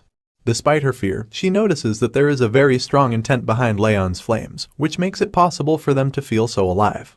Martha refuses to back down even if she's at a disadvantage, so she musters all the courage she can and grips her sword, preparing to go in for another round. In other words, she's going to reveal a powerful secret technique of her own as well. And while our hero's sword is covered in flames, Martha activates her technique called Meteor Form, Ultimate Point. That's right, this duel just got more intense, because Raon immediately realizes that Ultimate Point is a skill that allows her to collect all of her aura into a single point, and he's impressed that she can use such a skill at her age. Our boy also presumes that she's going to throw everything into her next attack, but he still remains calm and waits to see what exactly she's going to do. The two opponents face off once again, and Martha admits that our hero is strong, but she assures him that he won't be able to block the next attack she throws at him. Just like she did earlier, she lifts into the air and generates a lot of force, which she concentrates into her aura-infused sword attack. Raon watches closely with his eyes fixed on the girl while she's in the air, and so when she finally lands her most powerful attack yet, history repeats itself and our hero blocks it just like he did the first time. You can tell just how power-packed this clash is, just by looking at the air around the two fighters. It's filled with their aura, which is probably a result of the insanely powerful techniques they are using. The other trainees watching are probably scared at this point, because the force from Martha's attack cracked the ground, while also causing a huge dust cloud to emerge. They find it hard to see what's happening because of this, but when the dust clears, we see that the challenger's sword was broken in the clash. And on top of that, she's been knocked out cold, lying on the cracked floor. Upon seeing this, the other students can't believe their eyes, because they never expected that Raon would defeat her, and they certainly didn't expect Martha to lose the fight she's been training so hard for. Either way, they notice something strange about our hero's aura as well, and murmur about what it could be. Raon hears all of their comments, but like the quiet guy he is, he ultimately decides to ignore them without clearing anything up. He stands over his opponent's body while rubbing his wrist, and just looks down at the girl, not sure of what to say at this point. Suddenly, he notices that even in Martha's unconscious state, her fist is still tightly wrapped around her sword. And seeing such resolve, Raon admits that in the end, the black-haired girl also has something far better than some flimsy talent or skill. This special quality that he believes she possesses is mental strength, and he seems to be very impressed by it. This story never disappoints with its progression, and I can't wait to see the look on Martha's face when she wakes up. Will she be able to reconcile with our hero and change her personality? Or will she simply fall into a state of denial and make things even more awkward? Also, who is the person she's actually trying to save by aiming to get stronger? The scene changes, and the next thing we see is the palace, where the patriarch is being informed that Raon has defeated Martha. The red-haired elf is the one breaking the news to him, and he points out how our boy completely defeated Martha, even though she's been training her aura for more than 4 years. Overall, the instructor summarizes the event as an unbelievable feat, and it turns out that the man sitting on his throne feels the same way. He admits that the flames he saw that day were beautiful, and the force of the powerful move was incomparable to its size. Not to mention, he's almost completely certain that everyone in the family is already aware of the situation. With this in mind, he tells the instructor to guide the hero so that he doesn't get full of himself, and of course, the elf is more than pleased to perform his duty. But even though the patriarch is very impressed with his son's feat, he's also very concerned about Martha, who had to suffer a crushing defeat, so he asks how she's holding up. Her instructor admits that the girl was a bit shocked at first, but also confirms that her injuries are completely treatable. While they're still discussing, we see that the girl in question is still brooding in her room after her loss. Her injuries might be minor, but it looks like the emotional damage isn't something they can ignore. Outside, we see our blonde hero trying out something with a beautiful flower in the garden. But while he's at it, his blue companion yells at him not to hurt the flower, and even threatens to freeze him to death if he doesn't do better. In response, Raon bluntly tells Wrath that the flower won't even do anything, and then tells the blue creature to stop acting like he's so strong. However, Wrath insists that their plan isn't working because of the kid's stupid elemental resistance, so Raon smugly hits back, saying that he's glad the blue creature is aware that this isn't worth trying. The scene suddenly shifts to the night after Martha's defeat, and we see that our boy receives the miracle medicine he won from the bet. It turns out that the substance greatly increased his stats. His 4th ring of fire was formed as well, which greatly increases his strength, stamina, and agility. On top of that, his decreased athleticism and mana sensitivity vanished. His legendary senses also increased and became 2-star proficiency. Overall, Raon feels that all of the efforts until now just took effect because of the miracle medicine. A lot of things were improved, but the most significant thing was his water resistance, which was increased to 4 stars. Because of this new upgrade, most of Wrath's outbursts had become more like jokes to him. Either way, we learn that he came to the garden since it's his last day of rest, and while he's tending to the flower we saw earlier, Wrath continues to rant and yell at him, while insisting that he knows the best way for Raon to do it. However, just like our boy said earlier, all of the blue creature's outbursts have become more like jokes to him, so he just ignores him and wonders why he even has to deal with his annoying lectures while gardening. Of course, Wrath doesn't stop trying to control him, so while he's demanding that Raon use his hands to work, the blonde hero starts to actually wonder how the magical creature knows so much about gardening anyway. His thoughts are interrupted when Wrath suddenly answers him, by revealing that he used to fill the gardens with ice flowers when he was in the demon realm. The blue guy goes on to praise himself, claiming that the demons even used to revere him for his skills, but while he's still bragging, Raon gets distracted. The cause of the distraction turns out to be Martha, who just entered the garden with a scowl etched on her face. Our hero gets a bit uncomfortable when he sees her, and it gets even more tense when she just stares at him without saying a word. Seeing this, Raon breaks the silence by asking her why she's come, since he knows she didn't come to fight him. However, she stays mute, and it makes him wonder if she's not as mature as he thought. He thinks to himself about how childish she's being, but he tries to shake off the thought so he doesn't upset her even more. That's about the same time she finally reveals that the reason she's come is to challenge him to another fight, and in response, our boy simply admits that it's a pity she still hasn't accepted her loss. But the girl quickly counters him, insisting that she has acknowledged her loss. However, she claims that she doesn't understand how she lost in the first place, so she's come back to him to find out. When she's done making her point, Raon asks her what he would get in return if he fights her, which takes the challenger off guard. Seeing her shock, he informs her that it's customary for the loser to at least bring a gift when coming to challenge the winner. But while he's still trying to educate her, she cuts him off, stating that it's nonsense because it's not like he needs payment to fight her. Unfortunately for Martha, our boy is ready to go very low in this conversation, so he informs her that he requires payment. At this point, she starts to panic because she fears that Raon doesn't even want to fight. Desperate to get him riled up, she decides that stepping on the flowers would do the trick. So, she tauntingly tries to stomp on the flowers, but our boy simply reveals that he doesn't care about the plants. Bro claims that he doesn't even like flowers anyway, and says that he doesn't understand why most people adore them either. Martha is stunned when she hears him say this, and Leon concludes his little confession by revealing that he's only gardening for his mom's sake. Seeing his nonchalance about the whole situation, the challenger gets pissed off. She hisses in annoyance, and decides to spare the innocent flowers since she knows that destroying them would do her no good. Afterward, she sighs angrily and tells him that she's leaving before storming out of the garden. Just when Martha leaves the scene, Leon's mother appears, calling out to him and informing that she's been looking all over for him. The worried mother was wondering where he was, and our boy was kind of surprised to see her. However, that's not the main issue on ground at the moment, because it turns out that she saw Martha with him and has now become very curious about her son's friend. She's really excited to see Leon finally hanging out with people his age, so she almost instantly concludes that Martha is a friend he made while training. Meanwhile, the girl in question, who hasn't completely left the garden, hears the voice and turns around to look at the person. She sees Leon's mother and wonders if she's Sylvia Sieghart, the person who left the family to chase after a man, and then came back to save her own child. Martha sees her as someone who acted out of courage for the sake of her own child, and while she's still thinking, the blonde woman in question approaches her. She notices the black hair of the girl she had seen earlier and expresses her happiness at finally getting to meet her. Leon, on the other hand, isn't so excited about the introduction, so he murmurs something about how nobody likes Martha and how they aren't really friends. Our boy tries to make his mom go inside, but she's just excited to meet her son's friend. She engages Martha in conversation, asking her if she got hurt during the duel. As you'd expect, the girl is taken aback by the mother's concern, but she manages to tell her that she's okay. Sylvia reveals that she was really worried and starts to smother the girl with affection, telling her that she didn't know Daniel brought up such a talented and beautiful child. And because of this, Martha starts to blush uncontrollably, not knowing how to react to the kindness. Either way, the woman finally asks her what brings her around, so the black-haired girl shyly reveals that she just had something to tell our hero. A very flustered Martha tries to cut the conversation short by claiming that she's done and wants to get going. But Leon's mother suddenly insists that she stay over and have a meal with them. This offer shocks the girl to her bones, and while she's still in a daze, Sylvia takes her hand and insists that she can't let her son's friend leave on an empty stomach. Of course, Martha tries to protest, but all of efforts prove futile, because the next thing we see is the two kids sitting at a table while Sylvia serves the food.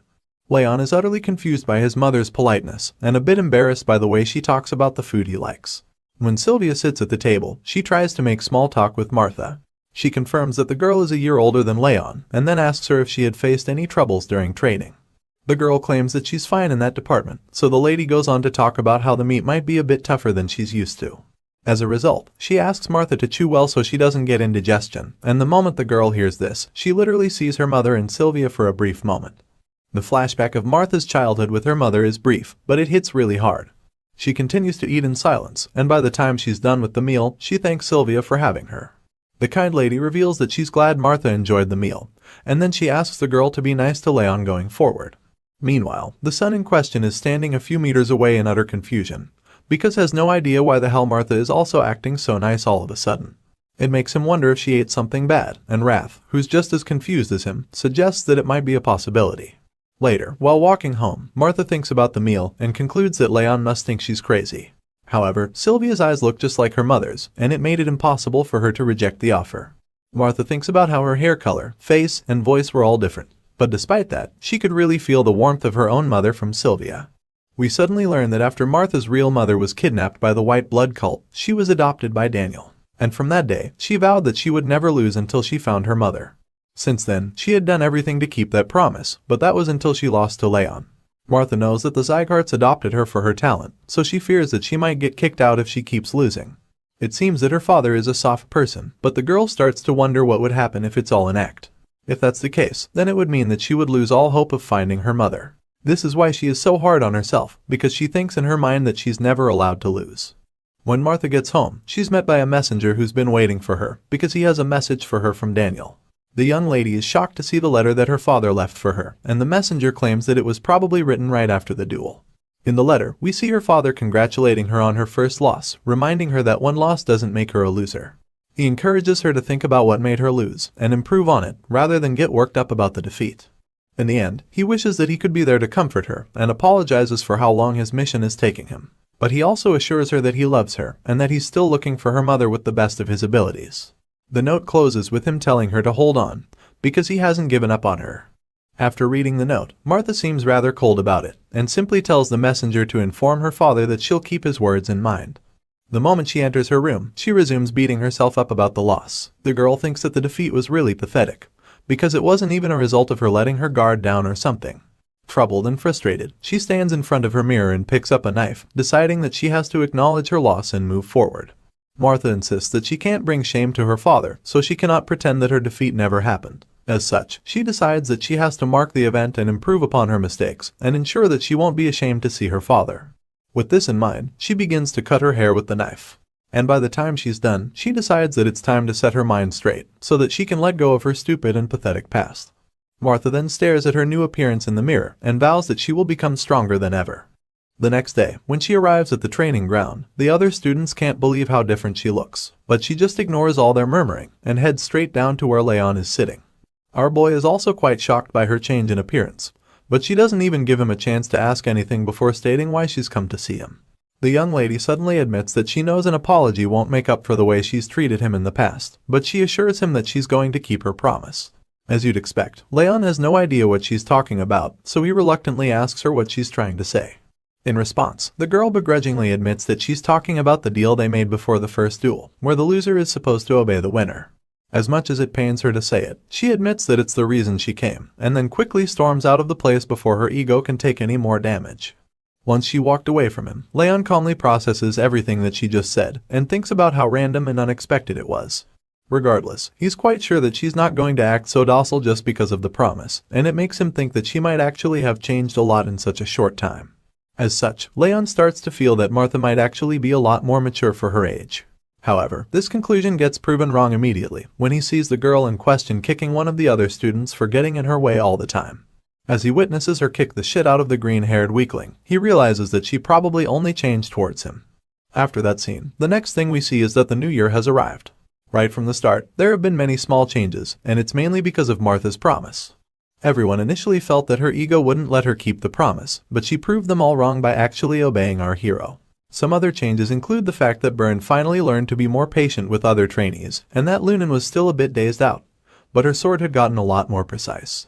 All of these changes are really good for the students, but the most important one is the fact that Raon now trains every day, so he can be ready to give his all. As you can imagine, this constant training only makes him more powerful than he already was. Some of the other students stare at him in astonishment when they see that he has already completely mastered a technique that he was taught the previous day. They start to wonder if he already knew the technique, but quickly remember that it's kind of impossible. The most baffling thing about Raon's sudden mastery is that he was just standing still with his eyes closed when the technique was being taught. As they watch him do his thing, the other students start to believe that our hero's posture might even be better than the instructor's. The elf overhears them talking about this, and after seeing Raon's technique for himself, he knows that he can't really argue about it. The scene shifts, and we see him talking to the patriarch again on top of a cliff, claiming that his son is a real monster who defies all logic. At this point, the patriarch gets a little upset that the instructor keeps talking about Raon, but the red-haired elf laughs it off, replying that he shouldn't pretend like he's not also curious about the kid. Either way, his focus turns to the compound below when he notices that the employees around the main building seem a lot busier of late, so he asks if the patriarch is preparing anything special. That's when he finds out that there are people visiting soon, and when he asks who they are, he learns that envoys from the Orwen Patriarchdom are set to arrive in a few days. The Orwen happens to be one of the 6 Emperor's 5 demons, and they are also one of the few forces that are close to the Siegharts. These guys are basically a patriarchdom of knights, who prioritize the importance of swords and martial arts over everything else. Hearing this, the instructor asks who the envoy representative is going to be, and the patriarch claims that they said it would be the 3rd prince. However, he has a strong feeling it would actually be Duke Tartan. A frown appears on his face to show that he doesn't like this Tartan dude very much, and even the elf admits that he's shocked to hear that the psycho really became a duke. He also comments that the 3rd prince must be the same age as Raon or Byrne, but the patriarch just plainly states that he doesn't know. He tells the instructor to ensure that the trainees are behaving, and the latter is shocked that their training halls will also be visited. That's when he's informed that the 3rd prince is coming with the Patriarchdom's trainee knights, and as such, they'll want to watch the swordsman in training. So, the patriarch summarizes everything by telling the elf that they can't afford to embarrass themselves. But while he's saying all of this, the instructor is distracted by the thought of Orwen's 3rd prince being the same age as Raon and the other students. The patriarch sees the elf getting amused, and accuses him of scheming again, which the instructor doesn't even deny. Later, he rejoins his students and informs them of the new development, so they're equally shocked to hear that Orwen Knights will be coming at their training grounds. The instructor reminds them that the envoy is already on the way, and then informs them that the third prince would like to spar with them. As you can imagine, the trainees get nervous because of the sudden news, but the elf insists that he's always reminded them that a swordsman should be prepared at all times, even in their sleep. The nervous students recall that the visitors were supposed to go to the 6th training hall, so they wonder why they want to visit them now. In a flashback scene, we see that the elf was actually the one who went to invite the Orwen people to come see the 5th training hall. In the present, he pretends not to know what caused the sudden change, and encourages them to look at each other before inviting the visitors inside. As the blonde prince and his knights enter the training hall, the instructor welcomes them and introduces them as the Orwen Patriarchdom's prized knights in training. The blue-eyed prince greets the teacher and introduces himself as Grier de Orwen. Meanwhile, Raon observes the prince carefully and admits that he's certainly strong for his age, because even at first glance, he can tell that he's the strongest among the other knights in training. Just then, like every forward and overconfident teacher, the instructor calls out to Raon and asks him if he's also scared to duel with the prince.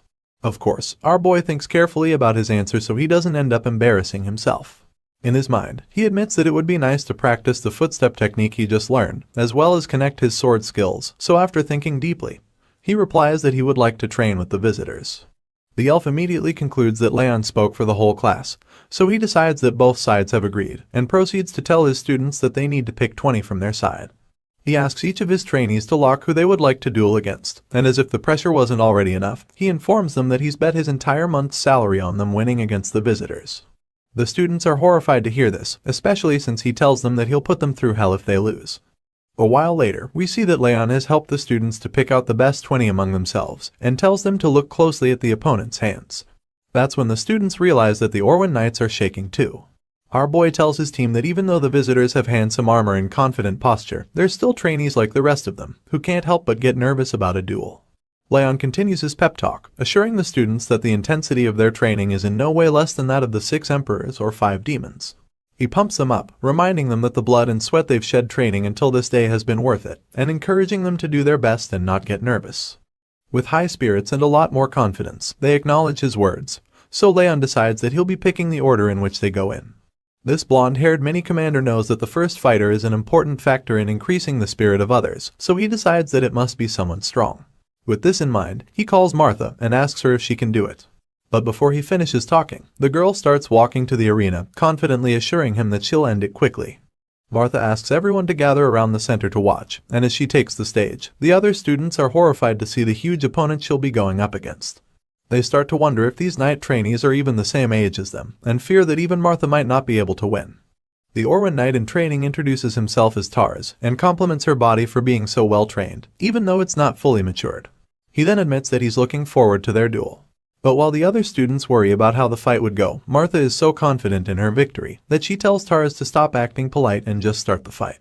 Our girl is as feisty as ever, and it looks like she'll finally have a chance to redeem her character in this story. I've enjoyed her character development so far, and I'm now looking forward to seeing what the Orwen's third prince is going to be like. Will he end up being a stuck-up and prideful character, or will he actually have a positive attitude towards our hero? As the duel begins, the prince is shocked to see that Martha is overpowering Tars, who's actually the bigger and seemingly stronger knight in training. He watches the black-haired girl in awe as she attacks the Orwen Knight with a confident smile. Overall, the swordsmen of the 2nd training hall proved that they were definitely stronger, and they lived up to the Sieghart name, because they were clearly on par with the kingdom's knights in terms of skill. On the other hand, the trainees from the 6th training hall turned out to be rather disappointing with their skills.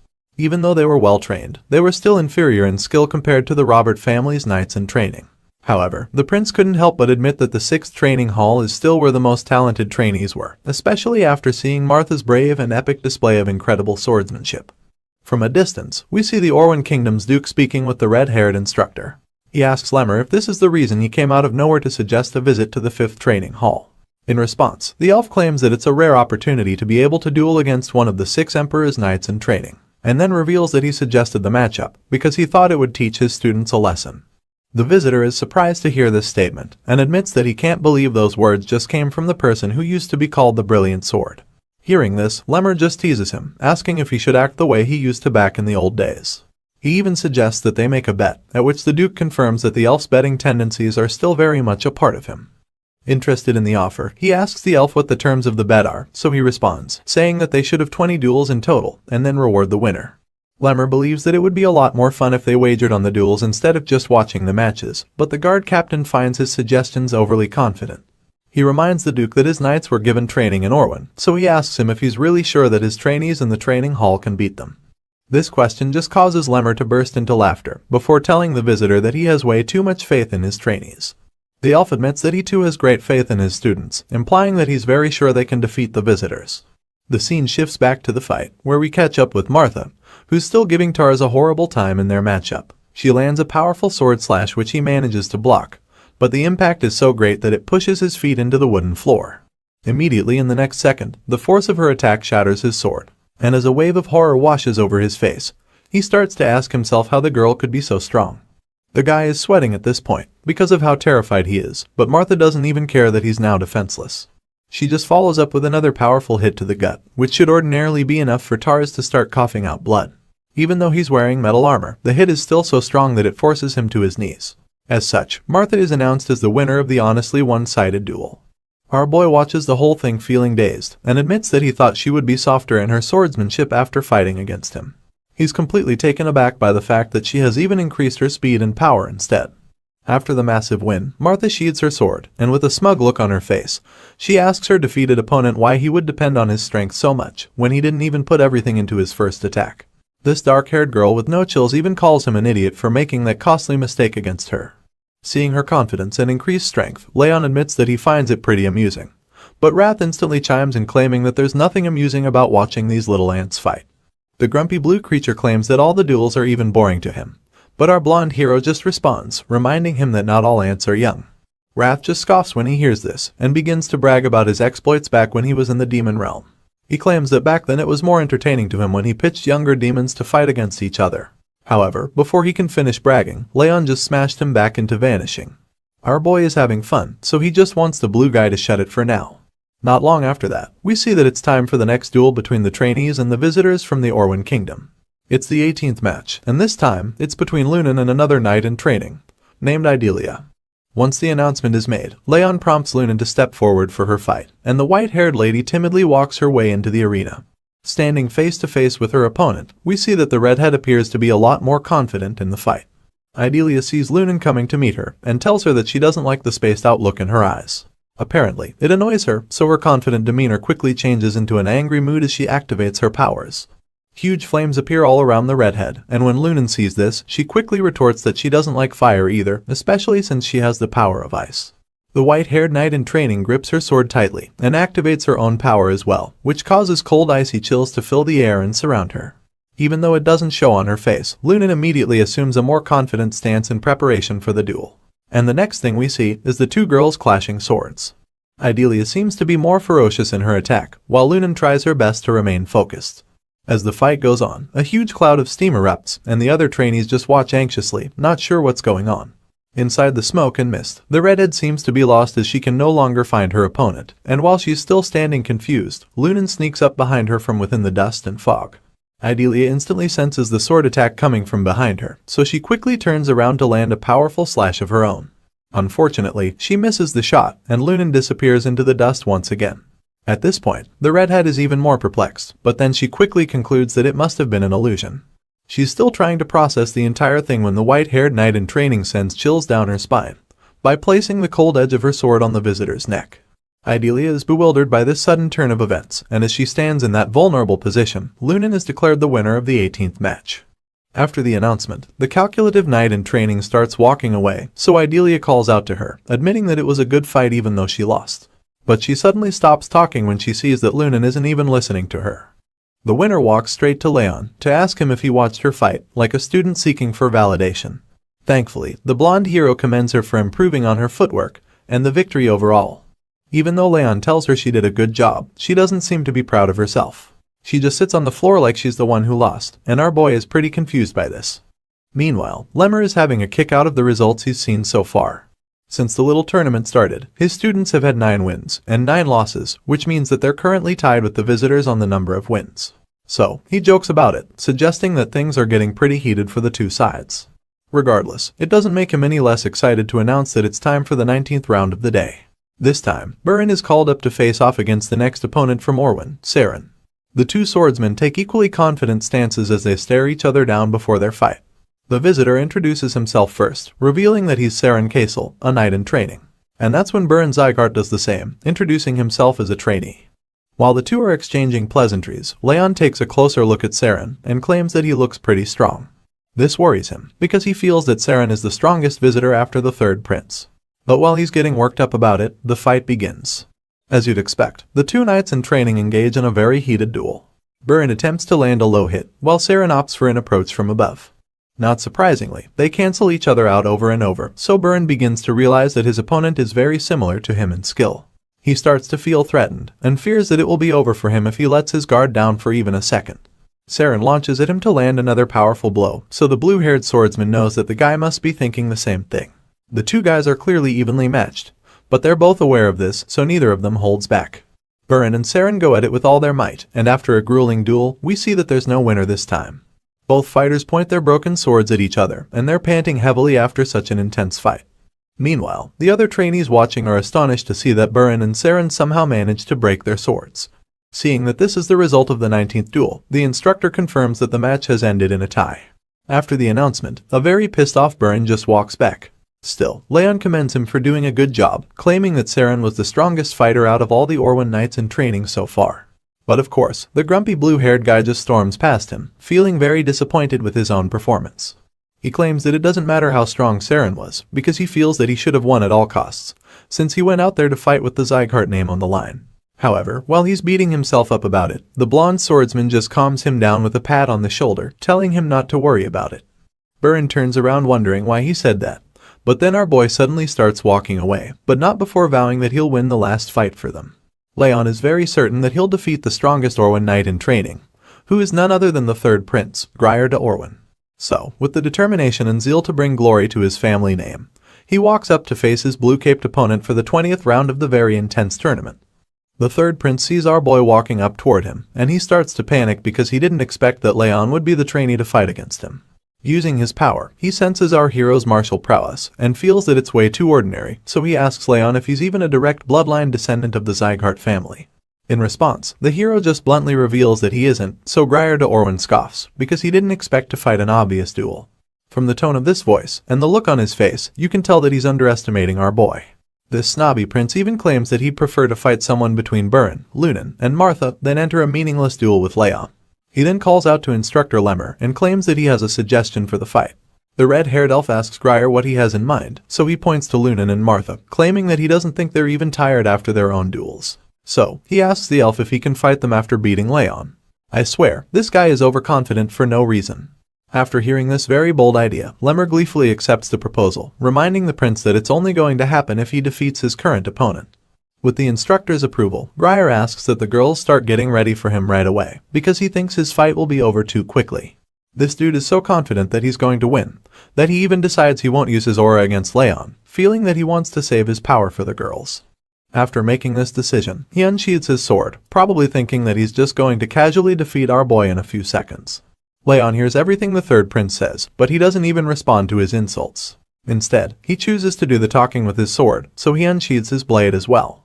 Just as the fight is about to begin, Duke Tartan arrives at the scene, and is horrified when he sees Raon.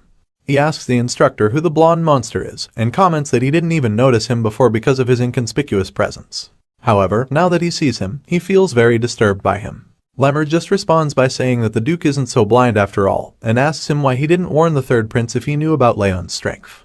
Tartan realizes that Grier thinks the blonde swordsman isn't skilled, and even though he would one day grow up to be the future of the Orwin kingdom, this blue-eyed prince still doesn't know the meaning of defeat.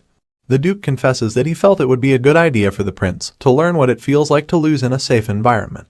Regardless, he still feels that Grier is insanely strong, and he's confident that even the genius swordsman won't win against him. Lemmer hears this and finds it amusing, so he just smiles once again, telling Tartan that he doesn't agree. Seeing that they're not on the same page about who would win this insanely hyped duel, the elf suggests that they make another bet. The Duke is taken aback by this, and asks Lemmer if he loves to gamble that much. However, the red-haired instructor assures him that it would be a simple bet on a few drinks, so Tartan agrees with him, and asks what they're betting on. In response, Lemmer just raises his hand, showing 5 fingers before making a very bold statement, claiming that Raon will end the third prince in just 5 attacks. At this point, it appears that the instructor is even more confident than Grier, who thinks he'll take our boy out very quickly. The fight starts strong, and the red-eyed swordsman charges at the prince with a powerful sword attack. The prince is taken by surprise with this, and his eyes widen in horror as he sees the person he underestimated, lunging at him with a fire tornado at his back.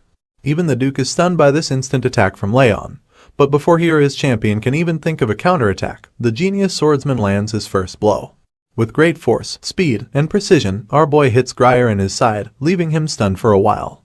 The impact is so much that the prince even starts coughing blood, while wincing in pain before falling to his knees as if he's already lost.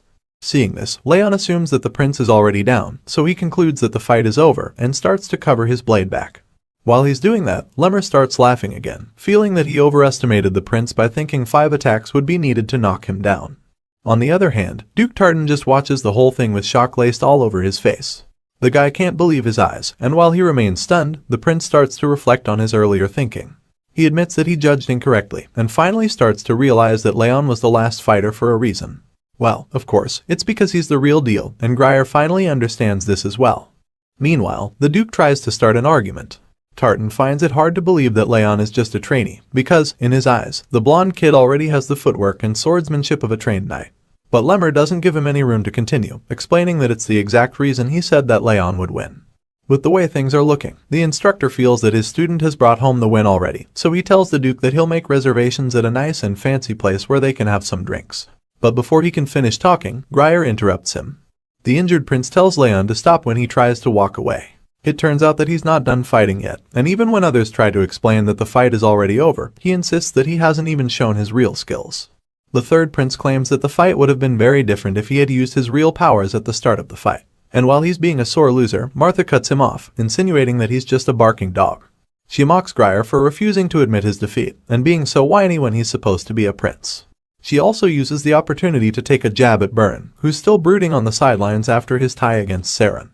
The prince is shocked to hear her talk to him like that, and he's evidently ashamed of himself. But before he can say another word, Martha just continues talking, and informs him that she's actually trying her best to be nice to him at the moment.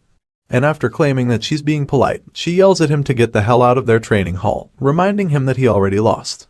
After her not-so-subtle goodbye message, Idelia gets offended, and yells at her to watch her mouth when she's talking to the prince. As you'd expect, Martha can't be less threatened by the redhead, so she just informs her that even though Grier is from the royal family, she's also a direct descendant of Sieghart. As such, she feels that she doesn't have any reason to be polite to the crybaby prince. Seeing that the atmosphere is getting quite heated, Lemmer decides to intervene. He tells the students that they've all said enough, and suggests that they hear what Raon has to say about the matter, since he's the one that will be fighting in the rematch after all. The elf informs Raon that he can choose what he wants to do, so the young swordsman recalls that bets were placed on the fights. He also confirms that all the duels are over, which means that there is no reason to fight anymore. However, the third prince suddenly acknowledges that he lost. He admits that he didn't properly judge Raon's strength, and reveals that he underestimated him completely before the fight even started. Grier goes on to say that he feels very embarrassed, and that he's so ashamed that he can't raise his chin. As such, he gets on his knee and drops his sword on the ground to beg our hero for one more fight, claiming that he would regret it forever if he leaves with such an embarrassing defeat. The prince then gets on his feet and bows to Raon, pleading with him for a rematch.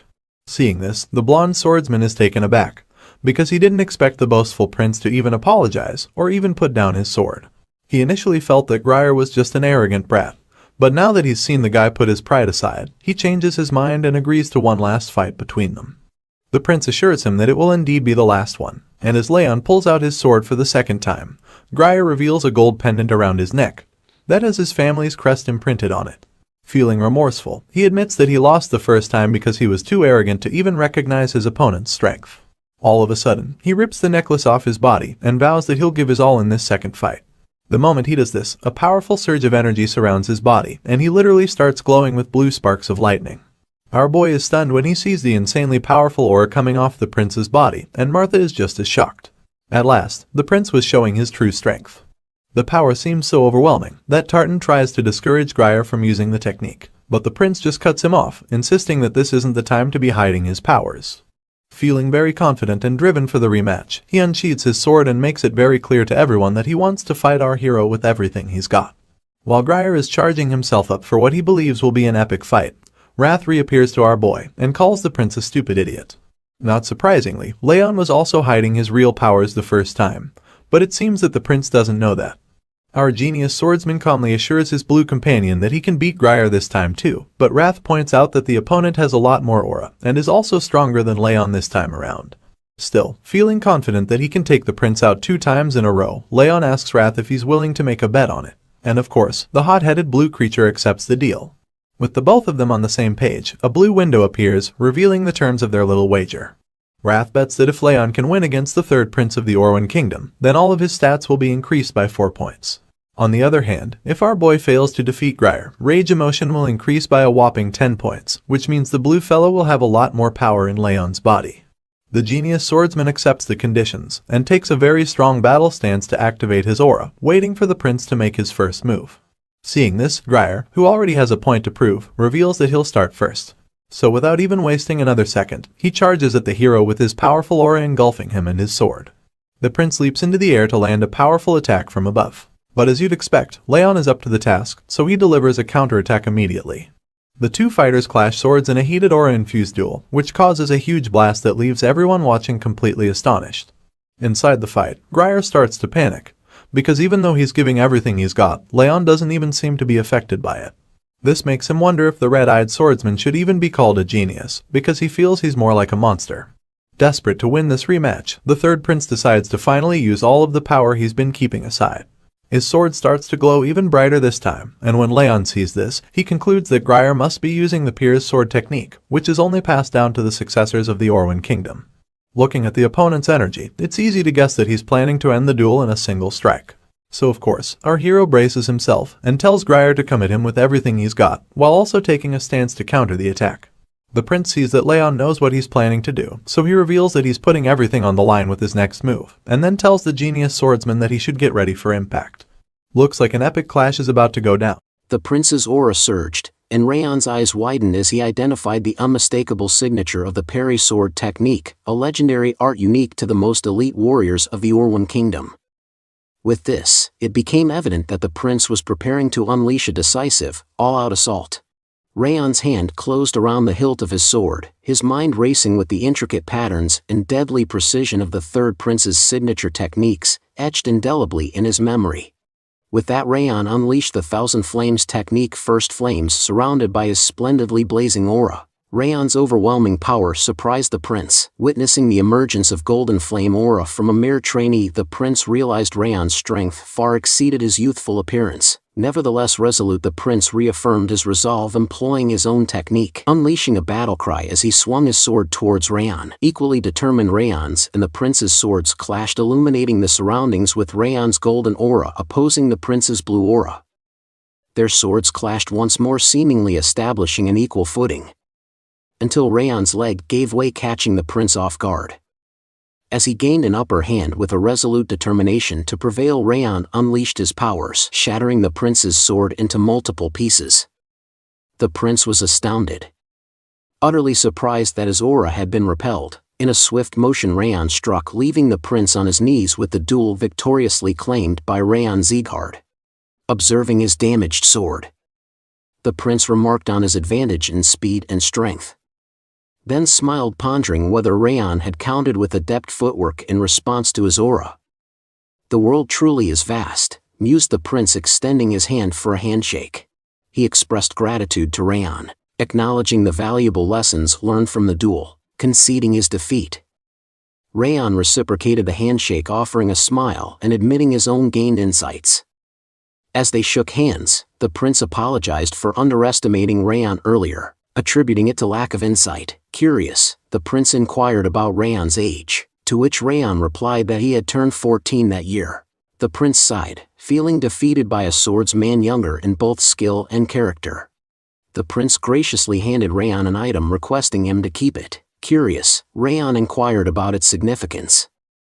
The prince explained it was a token, a sign that Orwan's third prince Grier de Orwan was willing to extend any favor Raon might require. Astonished, Raon questioned why such a valuable gift was offered. The prince, defeated in their duel, admitted Raon's influence had cleared his mind. Offering a sense of enlightenment, He considered his loss fortunate, believing Raon to be the ideal victor. As he departed, he expressed certainty in their future reunion, hoping Raon would still surpass him by then, finding the challenge of catching up enjoyable. The prince then conversed with Lemur, acknowledging their loss in the bet. Lemur simply replied, "Yep, all right." Addressing Duke Tartan, the prince proposed a return, to which the duke promptly responded, "Ah, yes, your highness." Suddenly recalling an urgent task, the prince swiftly departed. Reflecting, Raon pondered over his past life, where fulfilling missions without payment was the norm, finding the concept of compensation in this life peculiar. Examining the golden pendant from the prince, he marveled at life's surprising twists and turns. Meanwhile, at the patriarch mentions place. The patriarch listened attentively as the prince recounted the lessons learned from the duel with Raon. Admitting his initial belief in superiority, the prince credited Raon for prompting reflection and learning, describing him as a remarkable mature swordsman. Despite his youth, astounded, the patriarch acknowledged the prince's revelation. The prince expressed his intent to return promptly, eager to physically train and match the mental growth experience through Raon. "Bro is glazing hard right now." The patriarch then nodded in agreement and requested him to convey gratitude to the king for the letter. The prince replied, "Certainly, thank you." As the sun dipped below the horizon, painting the sky with stunning hues, the prince and his companion rode their horses homeward, bound for their kingdom. "Your highness, the duke hesitated. Meeting the prince's gaze, he inquired if there was something on his mind. The duke expressed his concern about the prince revealing his hidden powers and employing the Perez sword technique in the duel with Raon, deeming it a tad excessive. Stressing the importance of concealing his abilities, the prince chuckled in agreement, acknowledging that he might have gone a bit too far. He defended presenting Raon with the plaque, highlighting Raon Sieghart's goodwill despite being underestimated, which warranted an appropriate response. Additionally, Raon shared a technique that could be a secret. The prince argued, "That's true," but the duke began, only to be interrupted by the prince, who asserted that the plaque was an investment. Perplexed, the duke sought clarification. The prince elucidated, foreseeing Raon's exceptional skills and mental prowess at his young age, foreseeing a promising future despite his indirect lineage. He questioned the duke if he didn't believe it would be advantageous to establish a connection with someone like Raon. Impressed, the duke commended the prince for his farsightedness, to which the prince jokingly remarked that such farsight was expected, having grown up in the royal family, otherwise he might as well perish. The prince's expression remained calm, but his mind was racing. "I wonder," he thought to himself, "just how much stronger Raon will become by the time we meet again." Returning to the patriarch, his butler remarks on the patriarch's potential pleasure at his grandson's acknowledgement by a prince from another kingdom.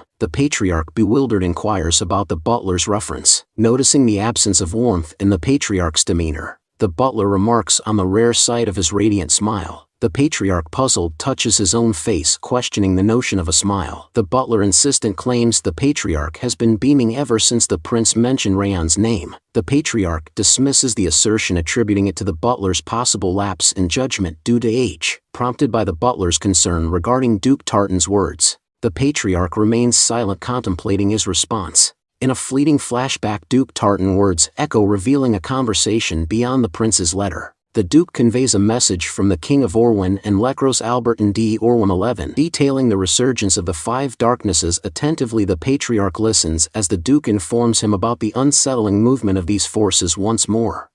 The following day, Lima commends the trainees for their performance against the Orwin Kingdom's trainees, stating they seem adequately prepared. He announces plans for upcoming specialized training the following week. Confused, the trainees inquire about this special training. Nervously, Green Boy questions Lima about the nature of this special session. Lima hints that it might not quite fit the term training. Rather, it's gearing up for an actual battle, warning them to brace for witnessing real bloodshed.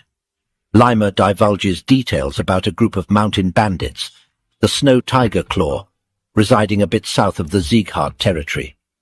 These bandits, partially affiliated with the North and South Alliance, previously earned their livelihood by charging passage fees along a mountain road.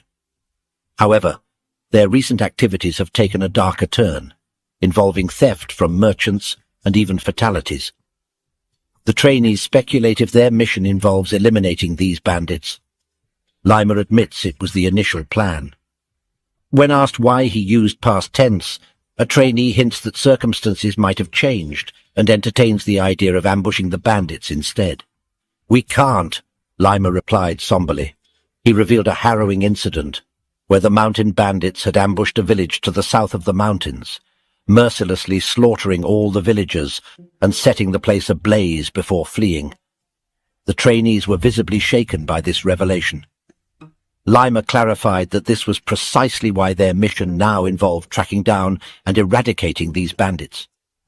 Despite being mountain bandits, they were all aura users with a notorious history, urging the trainees not to underestimate them and to remain vigilant. In a somber tone, Lima informs them of their departure scheduled for the following day. The scene transitions to Runan, meticulously slicing a leaf in half during her training.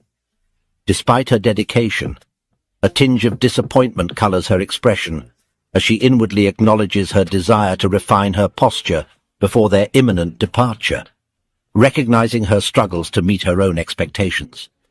Reflecting on Raon's adeptness in the art of stabbing, she admits to herself her own frustration at not comprehending her own impediment. Gazing towards the training edifice, she speculates about Raon's current training session and briefly contemplates seeking his guidance. However, reconsidering, she dismisses the idea, opting not to disrupt his focus, and instead resolves to persevere in her efforts independently. As the sun dipped below the horizon, its golden rays painted the sky in hues of warm oranges and soft pinks, casting an ethereal glow upon the surroundings. Lush greenery unfolded, with vibrant grass swaying gently amidst proud trees.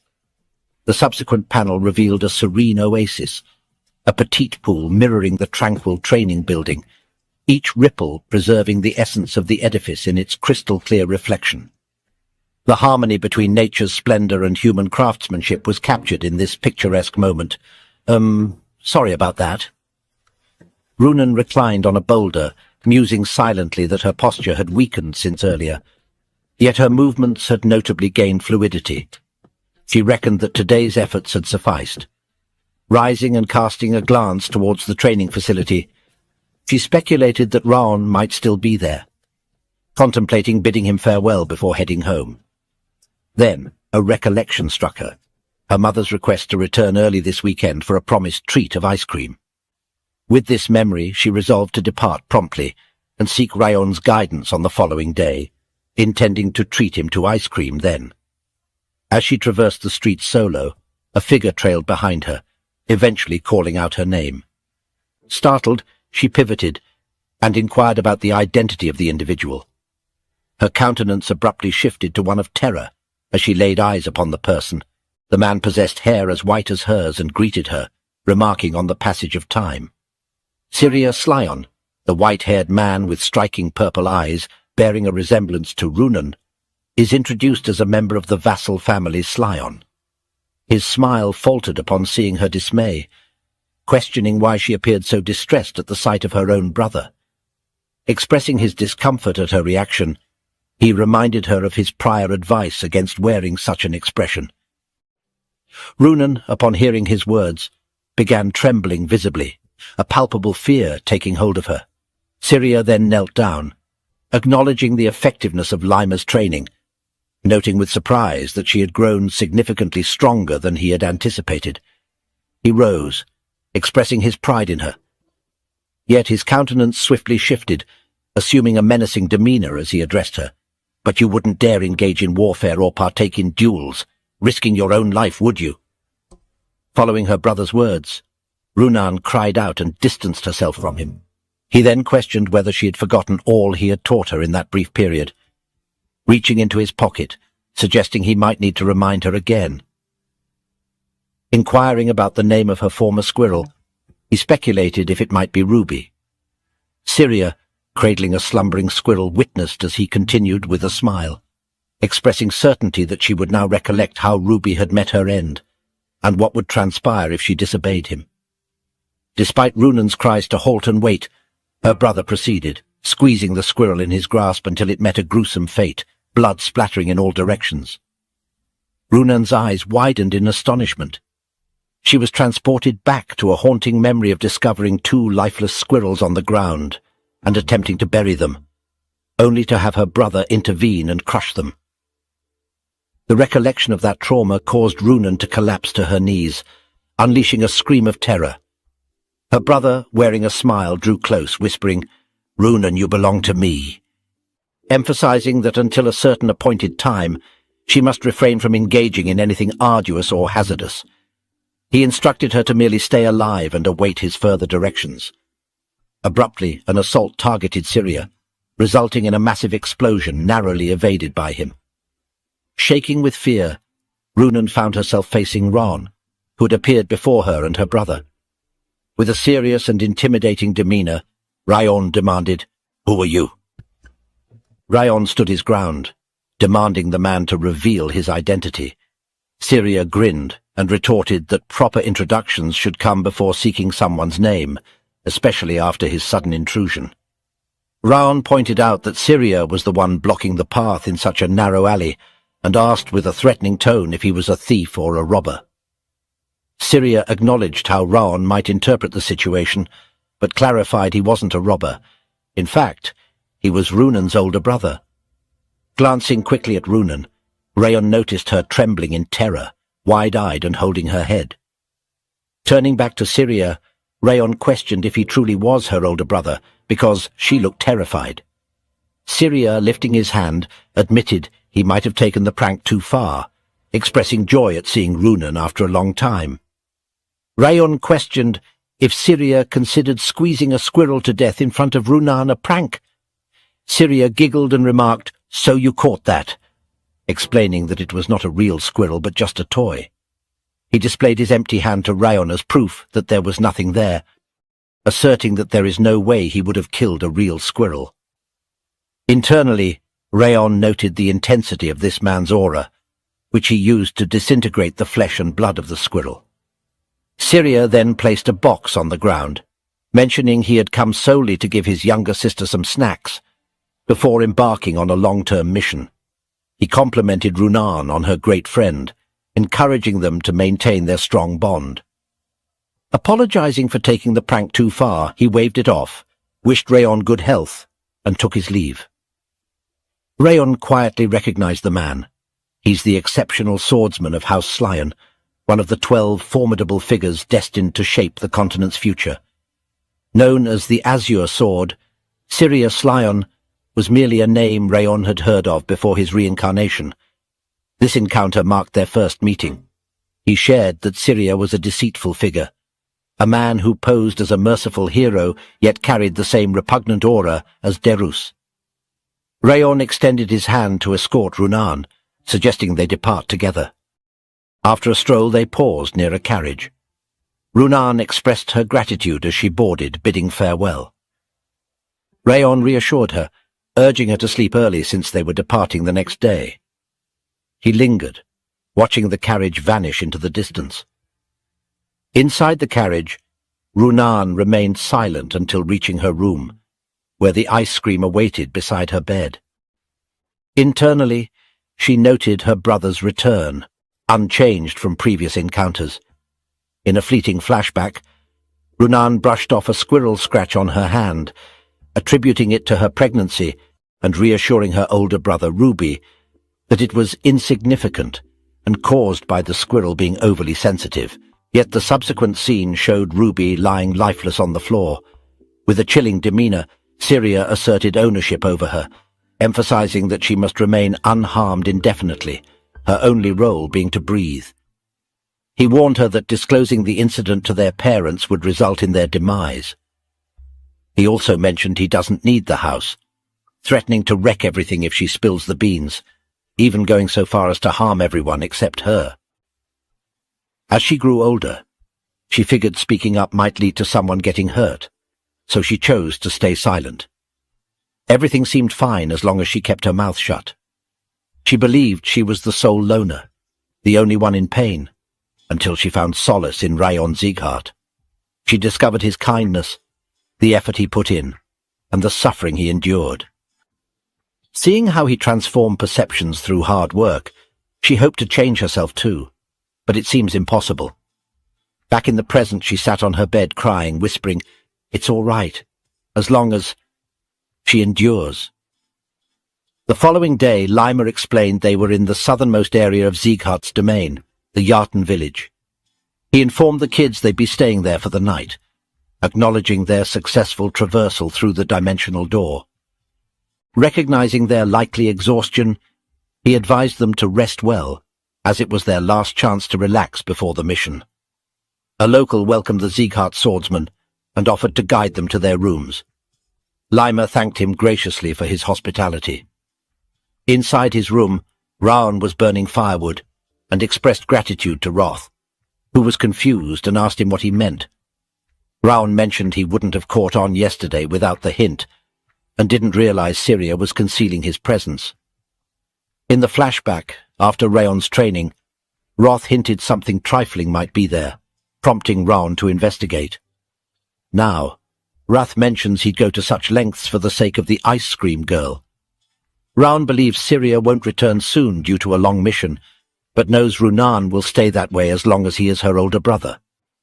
Unexpectedly, Roth proposes taking Raon's body to kill Syria.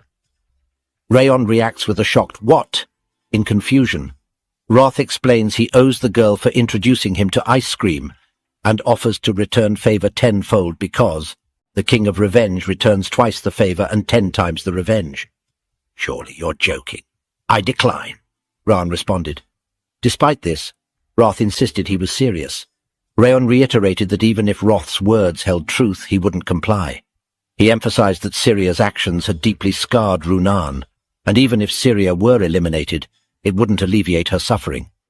Raon expresses that Runan, in both his past and present life, is the first child who has shown care towards him.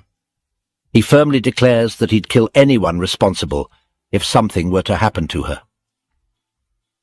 2 days after departing Sieghart's domain, they reached a village ravaged by the bandits called the Snow Tigers.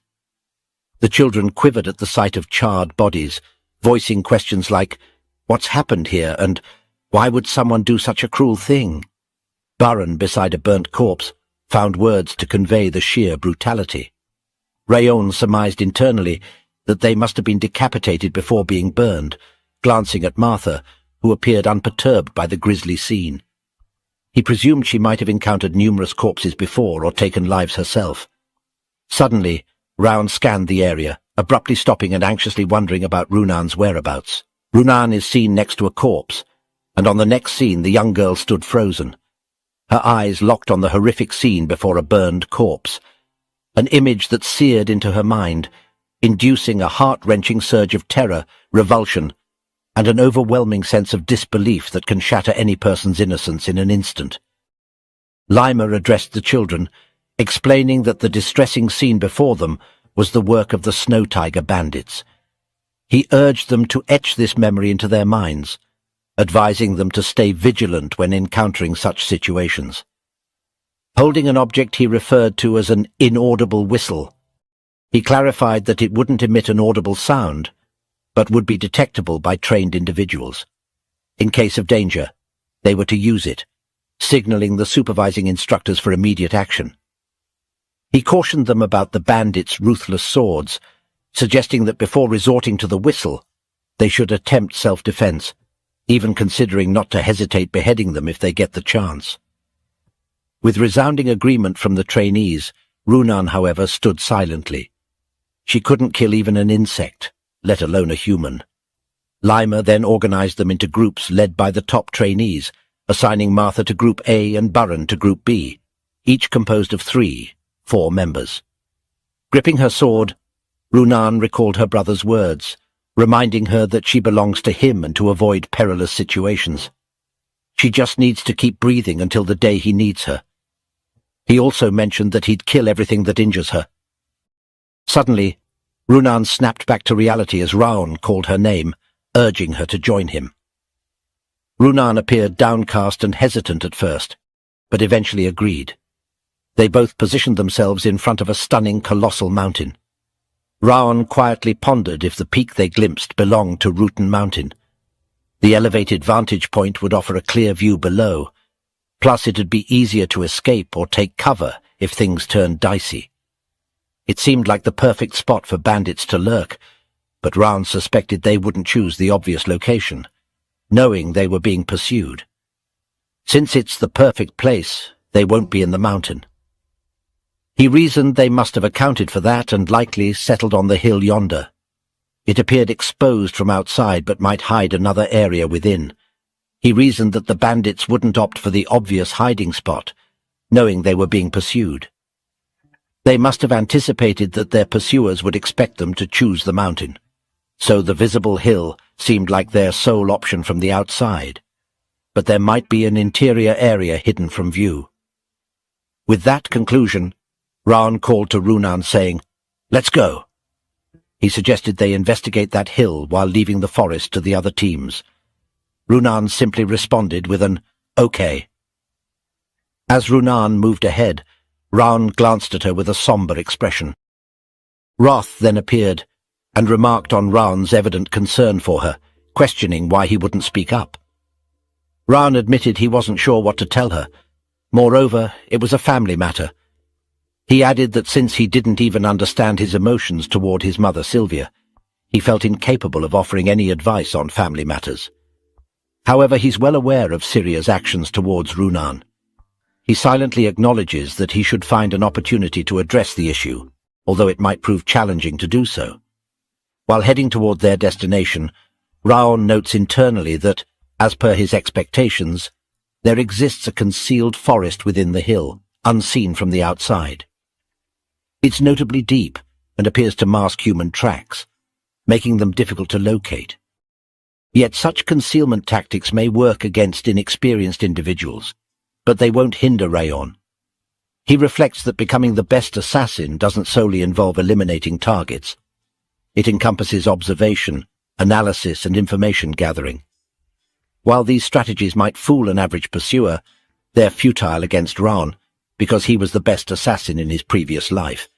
Proceeding, Raon informs Runan that he suspects the Snow Tiger's hideout is nearby. He instructs her to follow silently, even regulating her breath. She complies, and they cautiously explore, seeking potential clues. Suddenly Raon spots traps on the ground, which he expected to be the only notable defenses aside from the entrance. Evidently the bandits assumed no one would venture this far, given the numerous traces left behind. Hiding behind a tree and observing the bandits, he remarks that they've underestimated their potential intruders. Among them, he notices a tied-up child, pondering if the boy is a hostage. Despite the robust bodies of the guards, Raon senses no aura from them, recognizing them as low-ranking warriors. Raon assessed the robust man near the hostage, presuming his proficiency with a sword, and speculated that the bulk of the bandits must be gathered inside, as they wouldn't likely leave their only hostage at a basic outpost. He gauged the potential numbers of bandits to be possibly dozens, contemplating whether to signal a retreat and regroup with the main force before attacking. However, seeing the dire condition of the hostage, at risk of freezing to death, he doubted the boy's survival until reinforcements arrived. Since they hadn't been detected yet, the optimal move was to rescue the hostage discreetly and deal with the bandits silently. As Raon prepared to act, he noticed Runan looking frightened and tense. He swiftly called her attention, reassuring her that they could save the boy together, soliciting her assistance. He instructed her to block the sound upon his signal, assuring her he'd handle the rest. "Can you do that?" he asked, to which she hesitantly replied she would try. One of the guards, feeling drowsy, mentioned his sleepiness to the man beside him, questioning how much longer they had to remain stationed there. Abruptly halting mid-sentence, their attention shifted as they spotted Runan approaching. Inquiring about her identity, they received no response. Instead, Runan unleashed her aura to block the sound waves. Astonished, one of the men suddenly realized their voices weren't carrying. Did she just block the sound with her aura? They wondered. The other man, surprised by the presence of an aura user in such a place, voiced his astonishment. Meanwhile, Raon seized the opportunity, and while sneaking by decided to confront these two individuals first, before dealing with the burly man in the background. Swiftly and skillfully, he dispatched the pair. Suddenly, one of the men's heads flew past Runan, triggering a traumatic memory of her pet squirrel's death from her childhood. Witnessing this, her eyes widened, and the trauma overwhelmed her, causing her to collapse, clutching her head and screaming. Although Raon found no pleasure in this situation, he noted that the mana barrier was broken, wondering if her trauma resurfaced due to these events. Terrified with heavy breathing, Runan's distress escalated, leading Raon to realize that the bandits might discover them if this continued. As Runan faced imminent danger from the bandit's sword, Raon, with a look of fear on his face, took swift action. He managed to overpower the bandits, saving Runan just in the nick of time. Pointing his sword at the bandit's neck, Raon warned him to stay quiet or face immediate consequences. Raon laid out the rules: answer questions or lose a bone each time he refused. Glancing back, Raon noticed Runan still trembling, but acknowledged her quick thinking in putting up a mana barrier, which saved them. Raon began the interrogation, asking if the man was part of the Snow Tiger Claw, to which he reluctantly admitted. Further questioning revealed there were 39 of them in the forest, and one more hostage. Raon, realizing the significance, pressed on about the hostages, and the man confirmed one more was inside. A kid who had been a previous hostage disclosed that the captive was his younger sister, pleading with Raon to save her. Runan reassured the worried kid that they would save his sister, encouraging him not to worry. However, Raon, ever pragmatic, advised Runan against making promises. Undeterred, Runan affirmed, "But we're going to." Raon, recognizing the determination, reminded her that while they could handle the bandits, securing support was crucial for a safe hostage rescue. He figured out there were 36 bandits, plus the leader of the Snow Tiger Claw, making it potentially risky. Runan then asked if she should blow the whistle, and Raon agreed, thinking it was a good idea. So Runan blew on the whistle with all her might. Raon, standing right next to her, couldn't hear any noise from the whistle, realizing Lima must have had a reason for giving them that particular whistle. Suddenly, in an angry tone, someone in the bandit crowd mentioned a silent whistle being used, urging everyone to get up because someone was onto them. Runan and Raon were shocked. Raon, in particular, was confused and taken aback that someone had sharp enough senses to detect the whistle, which even he couldn't hear. Hiding behind a tree, Runan and the kid, Raon, positioned himself with a sword at the bandit's neck as the rest of the bandits faced them. The leader, an elderly man with white hair and an X-scar on his cheek, casually remarked about a young kid like him causing scene by coming all the way here. With a nonchalant expression, he inquired about who he had called with the whistle. Raon, keeping the sword at the man's neck, brushed off the question, stating it's none of his business and proposing a hostage trade. "Trade hostages?" the man asks. Raon responds, telling him that if he hands over the child, he'll release the man too. Suddenly the old man bursts into laughter, stating he doesn't care whether the hostage Raon holds lives or dies. Continuing, the old man emphasizes that the hostage holds no value to him, unlike the child. Pointing his sword at the child's neck, he warns Raon that if he doesn't want to see the child's head roll, he should put down his sword immediately. The little girl looks sad and starts crying upon hearing the man's words. With a piercing stare, Raon acknowledges, saying, "I see." He instructs Runan to turn around and wait for his signal.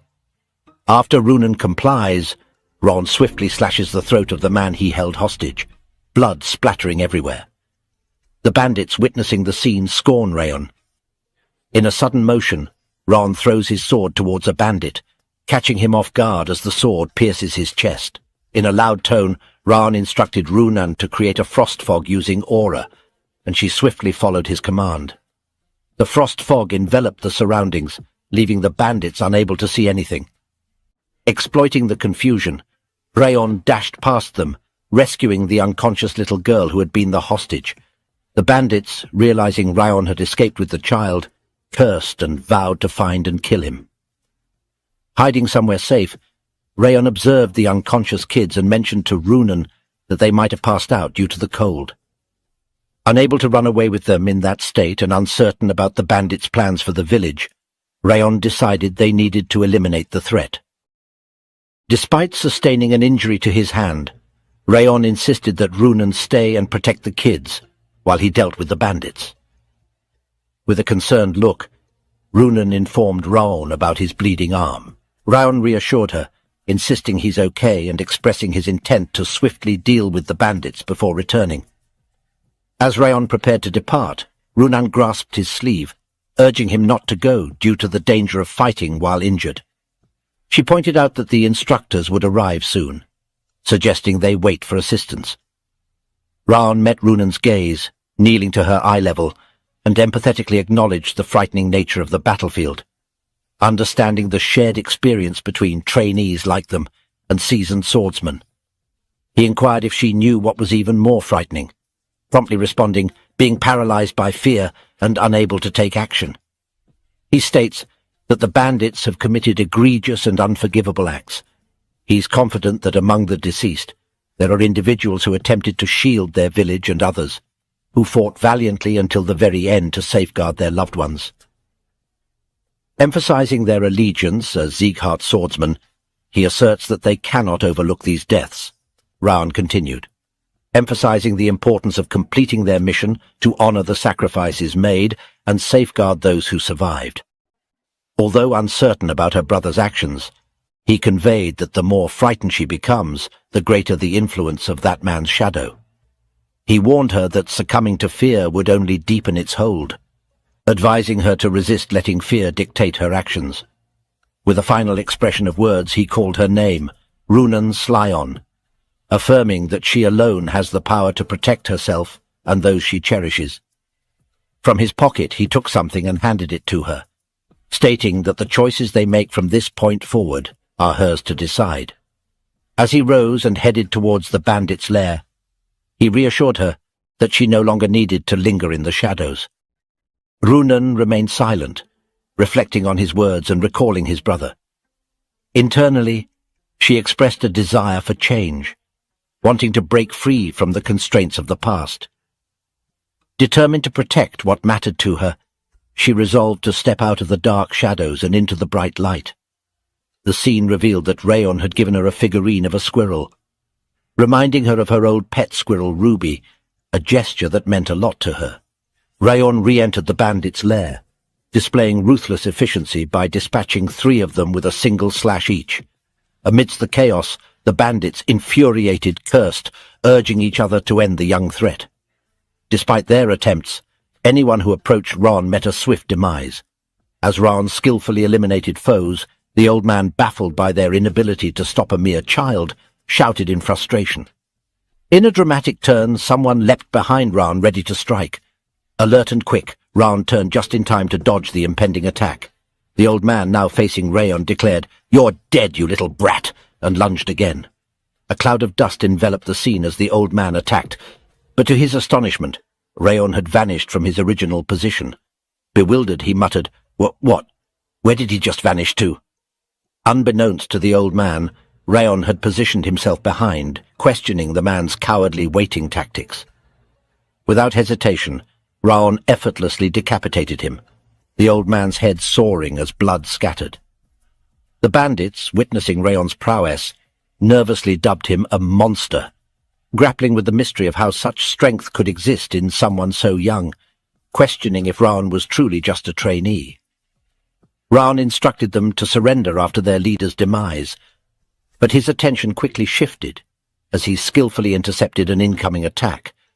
Suddenly a voice chimed in expressing disbelief, emanating from a brown-haired man. Curious, the brown boy questioned the logic of dying to a mere child, warning that it would only bring shame on themselves if they enter the North and South Alliance like this. Upon scrutinizing Raon, the brown boy acknowledged Raon's apparent affluence, suggesting he hailed from a well-off family, a more desirable hostage than their previous captive. Without hesitation, the man lunged at Raon, remarking that he had feared their offerings might fall short, expressing gratitude to the heavens for not abandoning him, Vukan. With a formidable strike, Vukan slashed at Raon, declaring his intention to take Raon, his friend, and the other children as hostages. Despite Raon successfully blocking the attack, he recognized the strength of the Snow Tiger Claw Chief. Initially considering him a novice with the sword, Raon revised his assessment, identifying him as a proficient sword user. Raon grappled with the chief, employing both hands to parry the chief's slashes.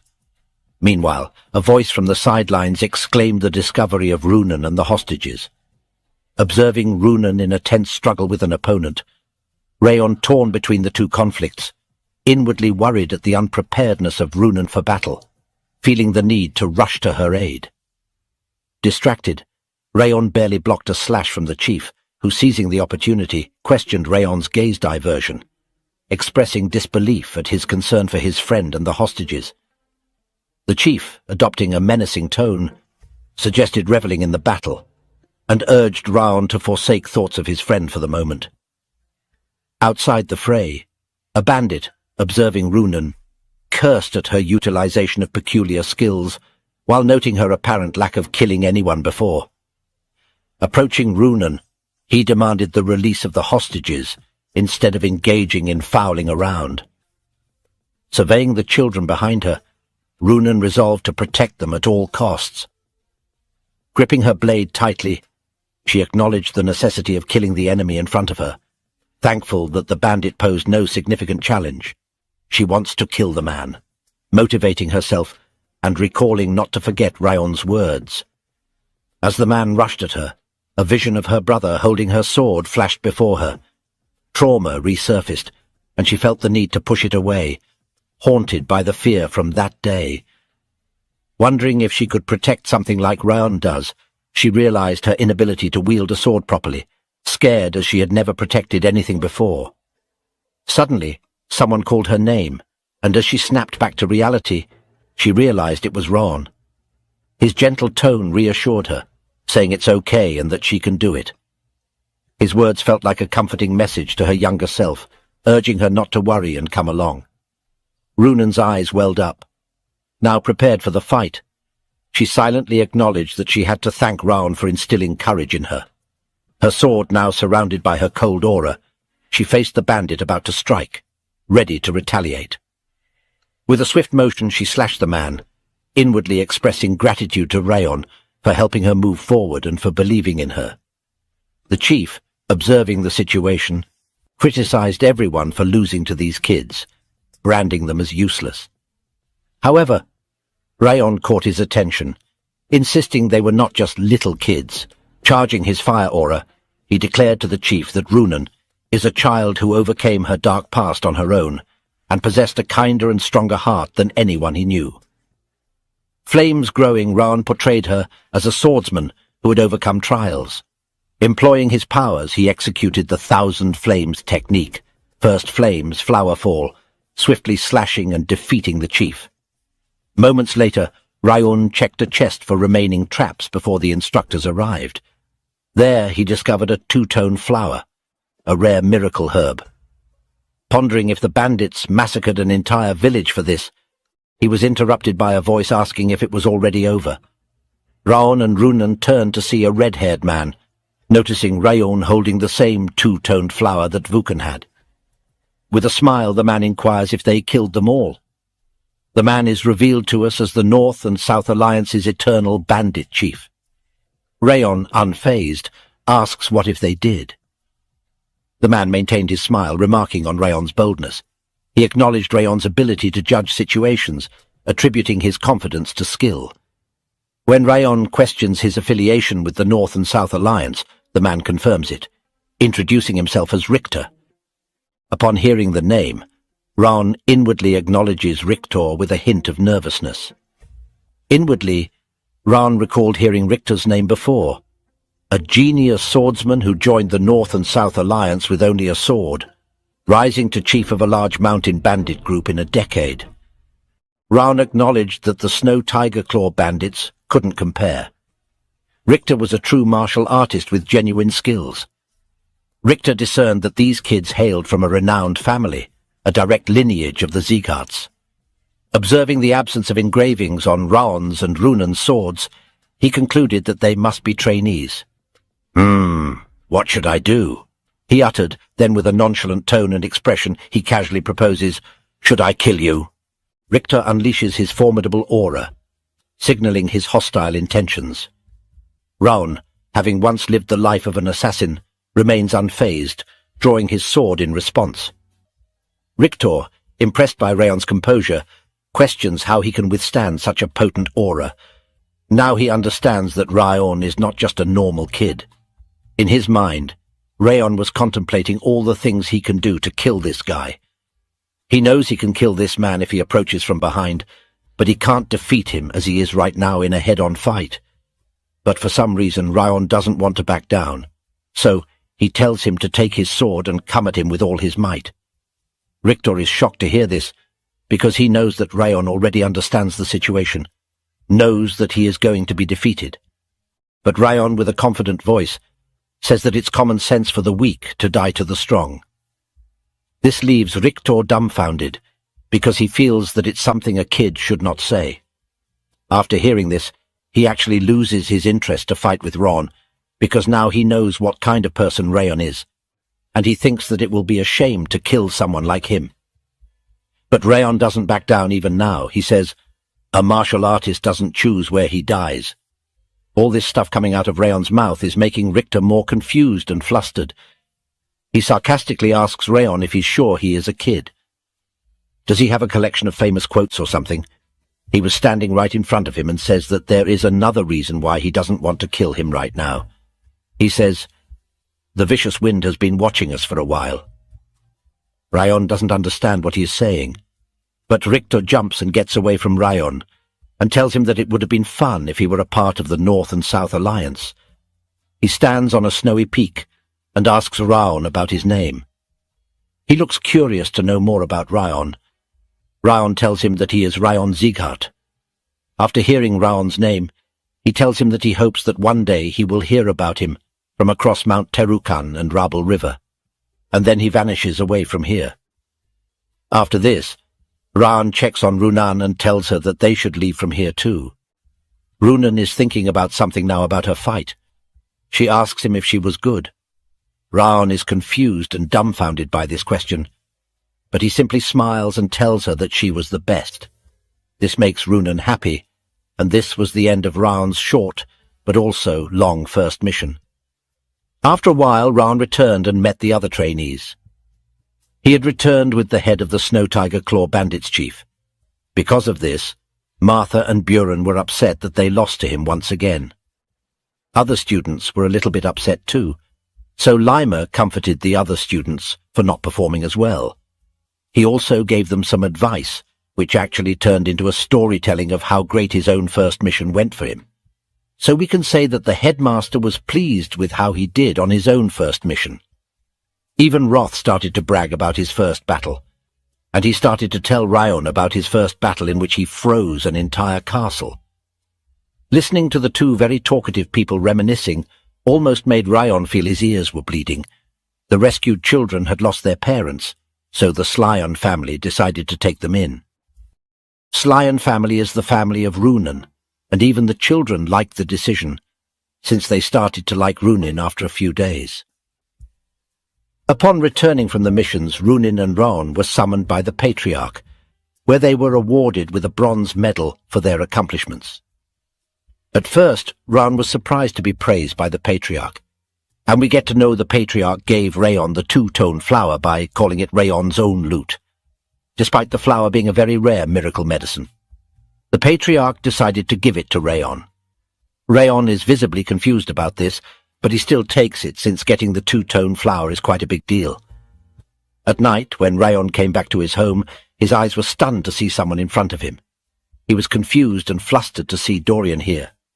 He asked Dorian why he was here, to which Dorian replied that Madame Sylvia had asked him to stop by. He further tells that Madame Sylvia asked him about what happened once the mission was completed.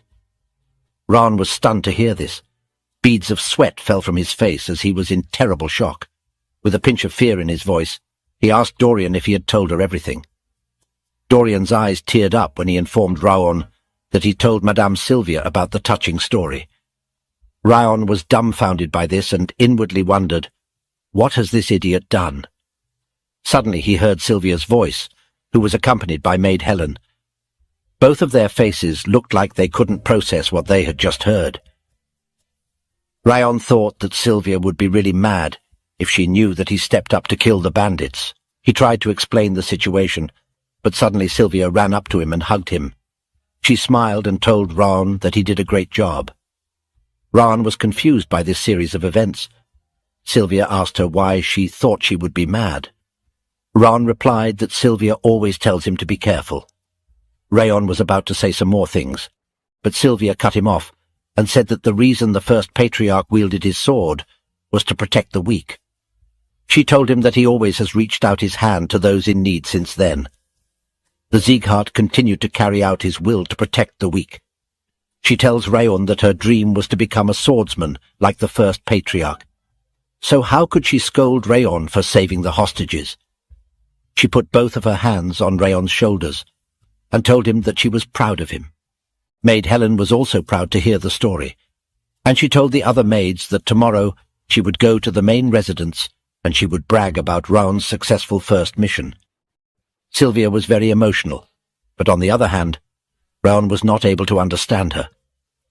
He felt that emotions were too complicated for him. He turned his face behind to look at what that bastard Dorian had done, but he was long gone from here. Raon felt that the situation was not that bad either. On the other hand, we see Runan cherishing the wooden squirrel which was given to her as a present by Raon. She was lying on her bed and thinking about the moments spent with Raon. She remembers on their first mission, where Raon motivated her to move forward and forget about her dark past. In her mind, she thinks that next time when she will meet him, she will thank him for all that he did for her. Now we find ourselves in the forest, where Lima was also thinking about Raon. We get to know what Rictor was telling Raon about the vicious wind. Actually, Lima was hiding behind the tree and watching the interaction between Rictor and Raon. With a grin, Lima says that it's been so long since he have seen in someone what he saw in the patriarch. To him, it seems like the seed for a new king has begun to sprout. Now we behold the grand presidential building of the Robert family. Inside, a man sat at his office table engrossed in writing. By the way, do you recall this white-haired gentleman? If not, allow me to remind you. He is Sir Derus Robert, the primary antagonist of our tale, the one who ended Raon's life back in the first chapter. He was writing something in his book, and noticed blood on the page. When he checked, he noticed the wound was still not closed. He remembers the day when he killed Raon, but before dying, Raon charged up towards him and attacked him. He remembered that it had been 17 years already since the day Raon had given him this wound. He continued to try out different high-quality miracle medicine since that day, but it didn't work. He also hired skilled physicians and renowned priests. However, no one has been able to erase this wound from his hand. He sees the wound on his hand, which neither heals nor gets worse. He feels that the wound looks exactly similar, just like it did the day he got it. He feels the wound is communicating to him, and it wants him to remember that day. He sarcastically says, "So some dead spirit is asking me to remember him," and feels that Raon is standing in front of him, and he laughs at him. He says that the past doesn't matter, because he is not a person who will look back on his own past. Now we get to know that there is only little time left until Robert's lifelong wish will come true.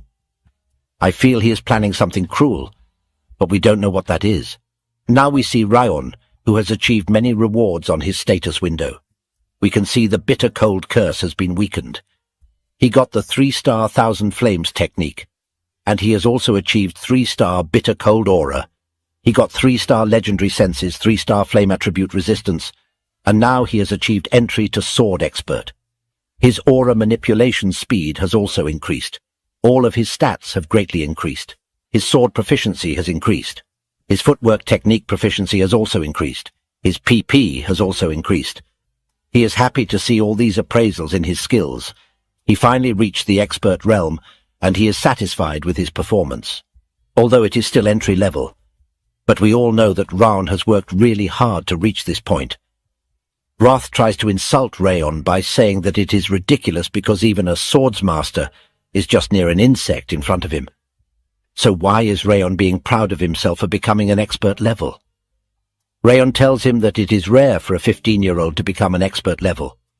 Even if someone looks all over the continent, they won't be able to find anyone of Raon's age who has already achieved expert level. Roth annoyingly tells him that only idiots consider age on the battlefield. Age doesn't matter. Weak is still weak. But surprisingly, Raon doesn't argue back. He accepts what Roth is saying. He says that even he knows that no one goes easy on the opponent just because the opponent is young when they are on the battlefield. Roth is still annoyed and further tells Raon that he is very weak compared to him. Even if Raon tries, he can't even touch his fingernail. But Raon smiles and tells him that he also agrees with him. Then Roth questions, "If you know that you are still so weak, then why are you able to smile like this?" To this, Raon replies, "Because I'm happy. In my past life I was nowhere near this level." He continues, "Even you admitted that I have grown somewhat." Hearing this, Roth becomes speechless, and he doesn't know what he should reply to Raon. He starts to throw a tantrum like a little child and says, "Why would I praise a human? I will never do that." Raon roasts him and says, "Don't get so mad over such small things." Raon says that he heard Roth's voice shake a little, so it confirms to him that he has become stronger. They both have been together long enough to know what Roth is thinking, but Roth doesn't accept this. He tells Raon, "A human like you who can see through my behavior should deserve more than death." Now he tries to freeze Raon with his power, but that doesn't affect Raon at all. He smiles and tells him that this kind of rage is nothing for him now. He claims that if Roth doesn't get his power again, then he's going to be eaten by him instead. Now we see Roth's typical useless trash talk, and he starts to reminisce again by saying, listening to Raon's nonsense reminds him of the old days. He starts to tell his story that back in his days in the demon realm, there were demons who came to challenge him. But before he can continue his story, Raon starts to walk away from here. These two have an interesting relationship. Let's see how their relation will grow in the future. The next day in the training hall, Lima tells everyone that the training for today is over and they can go now. But Björn stops Lima and reminds him that he himself has come 20 minutes late. So shouldn't all the students go 20 minutes past the usual time? But the lazy Lima tries to sneak his way out, saying that they can make up for it tomorrow, and that was enough for today. Inwardly, Björn calls him an irresponsible elf. Now Raon gathers all the students around him and tells them to finish up the training. The one in charge for today should start the clean-up, he says. We see Dorian go to a locker to pick up cleaning stuff, but as soon as he closes the locker, he notices that Martha was giving him cold stares. He gets really afraid and screams, trying to run away from her, but she catches him. Annoyed, she tells him to quickly finish cleaning up everything together, because she's already busy enough with her training. She's cold and shouts at other students, asking them, what are they all loitering around for? Since she have to clean, she tells them to quickly get out from here. This makes Raon realize that she is only calm towards him, and even the headmaster was standing behind him, confirming that she is unchanged. She only switches up around Raon. Raon turns behind and is confused to see Headmaster Lima here, because he had run away from here just now. The headmaster goes in front and tells everyone that he's come back for something he forgot. The students standing there are a little bit afraid and scared to know what he is about to say. They all question what did he forget. The headmaster gathers all around here and announces them to listen carefully. He claims that there is something else he has to announce, and it is really very important. Students are curious and confused to know what it is this time, and the headmaster tells them that there is a second mission for all of them. Hearing this, all the students get confused and stand still in one place. They don't know how should they react to this. The headmaster laughs and says how could he forget to tell them this important thing. All the students are dumbfounded that how could Headmaster Lima could be so irresponsible that he forgot such an important thing. We get to know that it's already been half a year since the first mission has been completed. Raon thinks it took longer than expected for the second mission to come. He feels that there are fewer duties for the Siegharts to handle compared to his past life. Headmaster now further explains them about the second mission. Apparently there has been orc invasions in the southern part of the Zart territory, and their mission is to eliminate the orcs who are threatening the villagers, and they should protect the people of the village. In simple words, we can say that their mission is the protection of the village and monster raid. Everyone gets excited to hear this news because it is an actual orc raid. They always waited for such a kind of mission to arrive. Now they all can show their sword skills and finally test out their swordsmanship skills. Lima calls them newbies and grabs the attention by saying that why are they so excited about this mission? They all get confused by the headmaster's words, but now the headmaster further explains that the instructors will not be accompanying them on this mission. They are the only ones going to the village, and they need to work together to accomplish the mission. Now, this was surprising for all of them. But suddenly Buren raises his hand and asks Lima that what if they come across a dangerous situation that they cannot handle? What should they do in that situation? To this, Lima replies, "It's up to you to handle. If it's a mission you cannot accomplish, then you should know when to give up." That's why the leader's ability to accurately judge a situation is important. He claims that a leader needs to be able to judge what the best response to the given situation should be. Now Dorian raises his hand and asks Lima, "Isn't it bad if we run away from a mission?" Lima tells him that normally it is considered bad, but it depends on the situation too. If you all come across one of the 5 demons and manage to escape, then in that situation that would be praiseworthy. Hearing this answer from Lima makes Dorian happy, because now he knows that running away won't get him into trouble. And seeing his reaction, Buren is confused and speechless. Now, Lima drops the actual bomb by saying that they all have to leave the day after tomorrow. They all are stunned and speechless to hear this, because they have to leave in 2 days, and this is not an easy mission.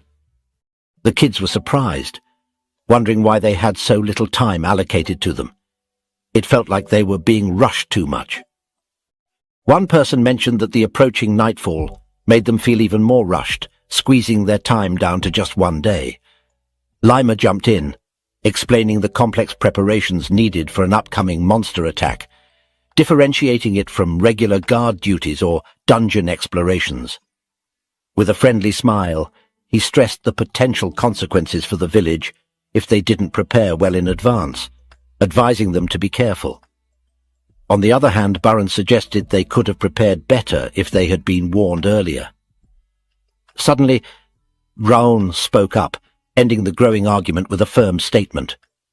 All eyes turned to him as he reinforced Lima's consistent advice about the unpredictable nature of their missions, urging them to focus on readiness rather than panic.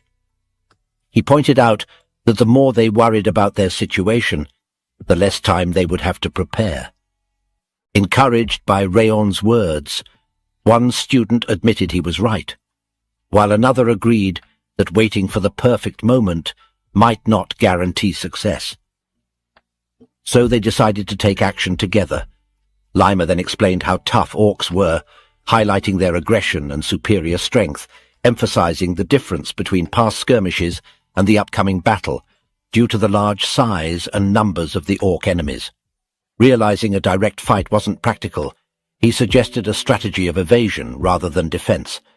Advising them to travel light, he set the meeting time for dawn in 2 days, wrapping up the briefing by assuring them they had all the necessary information for now. Later that day, Raon was back at his house and was about to enter his room, but he suddenly noticed a bag next to his door. He felt that the backpack had a lightweight spell on it. He knew that this was sent by Lima, and with the spell on it, Lima was making it obvious that he wouldn't help them with this mission. Raon figured that Lima was trying to say that it's all up to them. But that was okay by Raon. Suddenly Roth called him an arrogant bastard. Asking if he thought that everything would go as he imagined, he continued by saying that anything unexpected could happen at any point. Raon agreed, mentioning how it's just like how Roth had given him all of his stat points. Those words made Roth want to shut Raon's mouth for good, but Raon assured him that wouldn't happen. Suddenly both of their attention turned to the door.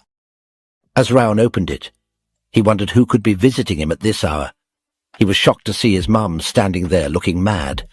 With a serious tone, she told him that he should at least let her know if he gets a mission. Nervously, Raon asked her how she knew, wondering if Dorian had told her again. However, she replied that Lima was the one who told her. Inwardly, Raon cursed, thinking, "That darn elf!" He then apologized to her. She stood in silence and looked at him, then held his hand. She told him that being a head student meant a lot more than just being the representative. He needed to lead the other trainees into a better path. So, he shouldn't carry out missions alone. He needed to put his fellow trainees in the right positions to minimize damage and lead everyone to success in the mission. His friends' lives depended on the choices he made. Inwardly, Raon anticipated a lecture, but instead she offered advice. Placing her hand on his chest, she explained that monster raids might appear simple, but they're actually quite challenging. She urged him to ensure the safety of the villagers by eliminating every single threat. Emphasizing that during missions he transitions from a trainee to a Sieghart swordsman, she hoped he would embody the old ideals of their family. Raon admitted he had expected her to yell at him, prompting her to express that she is mad, worried and frustrated too. However, she quickly hugged him, acknowledging it wasn't the time for scolding. She warned him to brace himself for a proper scolding once he get back, but expressed relief that he had gotten brighter after beginning his training. But she could never stop worrying about him. Those words resonated deeply with Raon, reminding him of a past where no one had shown concern for his well-being. Being embraced by someone who genuinely cared felt comforting. The following day the students stood respectfully as Lima concluded his speech. Stressing the unpredictability of their journey, he urged them to exercise utmost caution and advised retreat if needed. Responding with a unified "Yes, sir," the students acknowledged his directive. With a nod, Lima bid them to depart, noting that while the journey typically took a month, the road they had built would shorten it to 2 weeks. He wished them luck, and then the students thanked him. Raon then took charge and instructed everyone to line up in formation with 4 rows, moving according to the buddy system they established earlier that morning. Lima watched them with pride and silently acknowledged that he was confident they would succeed because Raon excelled not only in combat and aura, but also in his strategic thinking.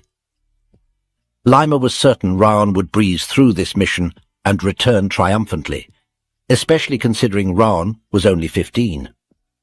Lima always had high expectations of him whenever he saw him. Meanwhile, Raon reminded everyone to stay mindful of their positions in case of battle, assigning Dorian and Cetane to double-check all the gear and the health of the team members. Suddenly an instructor approached Lima and inquired if they should follow the students now, noting that at this distance they wouldn't notice if they departed. However, Lima replied, "Not yet," explaining that one of them had particularly sharp senses, referring to Raon. Then Lima let out a yawn and mentioned he was going to catch a quick nap before departing. The other instructors questioned if it was wise to delay, suggesting they leave immediately. But Lima assured them they should worry about the orcs instead of the students. Meanwhile, in a dimly lit place adorned with skulls, a cloaked figure inquires if the gathered individuals are confident in the information they've provided. One hooded figure kneeling before him confirms, stating they've received certified information that it's that village. The leader nods, asserting that they should proceed, authorizing the elimination of anyone who gets in their way. In the heart of the untouched wilderness, where the whispers of the trees tell tales of old, a new season begins. The village, nestled at the edge of the forest, holds secrets yet to be uncovered. Then the scene shifts to Raon, who is bewildered to see someone. Then it's shown the person Raon was staring. It was Sieghart's direct lineage 6th Training Hall's top trainee Cain Sieghart. Both groups were surprised to see each other in the same place.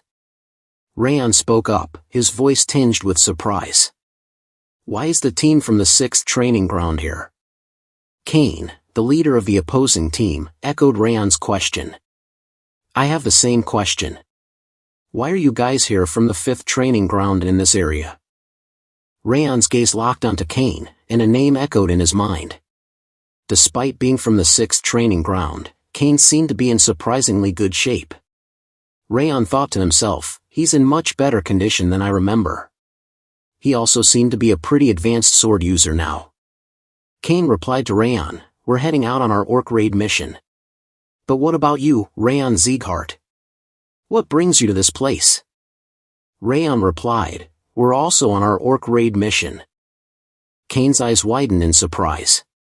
You're saying that Training Hall 5 also received the orc raid mission? He paused, his brow furrowed in concern. Our training head didn't mention that we'd be working alongside another team. Raon's expression turned skeptical. What? The scene shifted to the night before departure, at a nearby bar. Limer, a seasoned instructor, raised his mug in a toast. To your students, Raon. They've gained great honor for their accomplishments in their last mission. And I heard they even defeated a group of bandits, despite their young age. That's truly impressive, and a testament to your leadership. Limer leaned in, a thoughtful expression on his face. I must say, considering their outstanding performance in the previous mission, I'm inclined to wonder, should I send them on the orc raid mission? Limer chuckled, a hint of amusement in his voice. I bet they'd get it over with in a hurry. Limer added with a smile, and I'm sure the head of the family will praise me again for the success of this mission. But before Limer could continue, his interlocutor immediately cut in, actually, that's not possible. The 6th training hall has already been assigned to take on the orc raid mission. Instructor commander of the 6th training ground spoke up, consuming the monsters isn't a bad thing.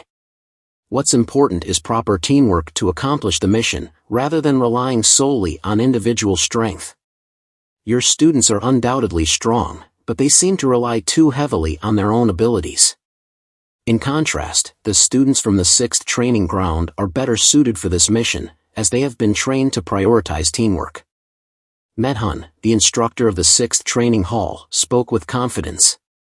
In the past week, every single student in the 6th training hall successfully completed the notorious Hell Week training without a single failure.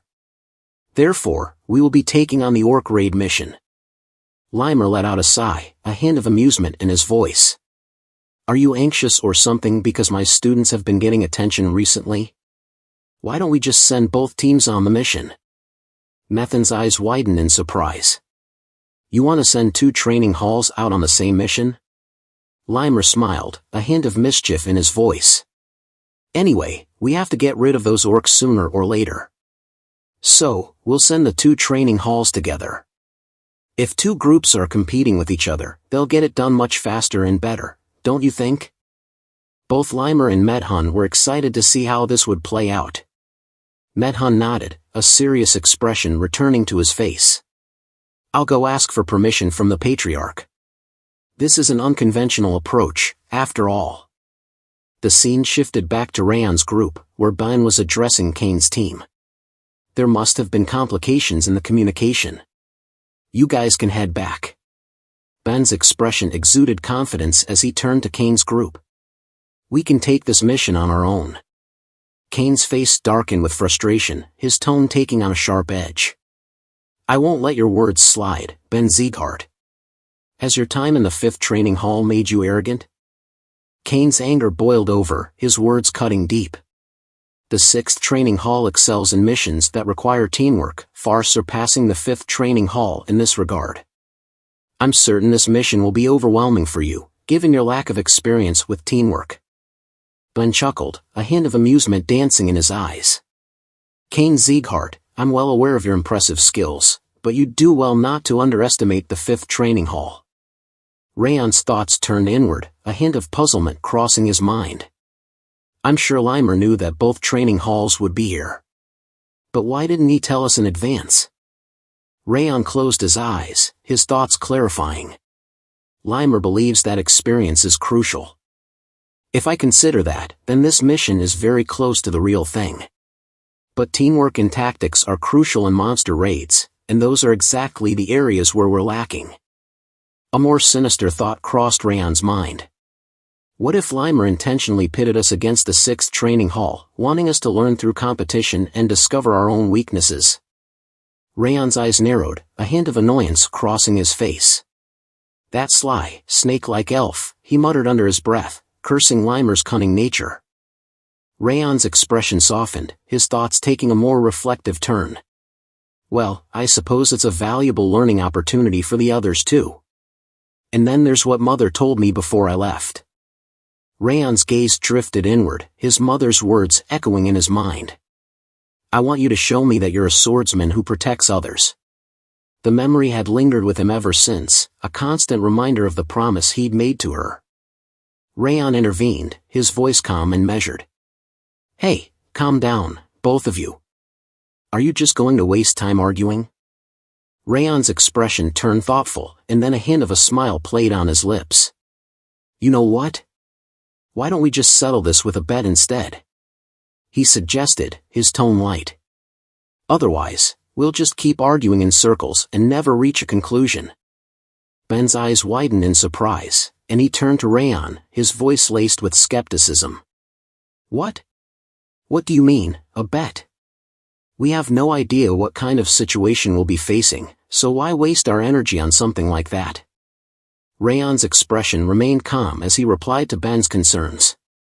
Neither of you wants to give up on this mission. For this mission, I'm certain we'll be facing a large number of orcs. Given its classification as a raid, I'm also expecting to encounter a high orc too. Raon raised his hand, holding up a single finger to signal to the group. All right, we have a bet to decide who will be the commander of this mission. Raon spoke up, outlining his strategy. We'll take down the leader of the orcs first, creating chaos in their ranks. Then, we'll carry out the rest of the mission. Isn't that reasonable? The two groups fell silent, taken aback by Raon's words. He continued, his tone measured. If the commanding team is struggling, it'll just be an opportunity for the other team to take advantage of the situation. Does that sound good to you? Raon asked. Kane nodded in agreement. All right, sounds good. Raon's expression reflected his relief. Okay, then. Raon gave a decisive nod. Let's get started. We'll head to the mountain. As soon as Raon finished speaking, the two groups burst into a sprint, their competitive spirits ignited. Martha's thoughts raced as she ran, her mind focused on the challenge ahead. The conditions are simple, she thought to herself. Either take down the entire enemy team or capture their flag, that's all it takes to win, Martha thought, a hint of a strategic mind at play. It's actually simpler than having everyone fight each other.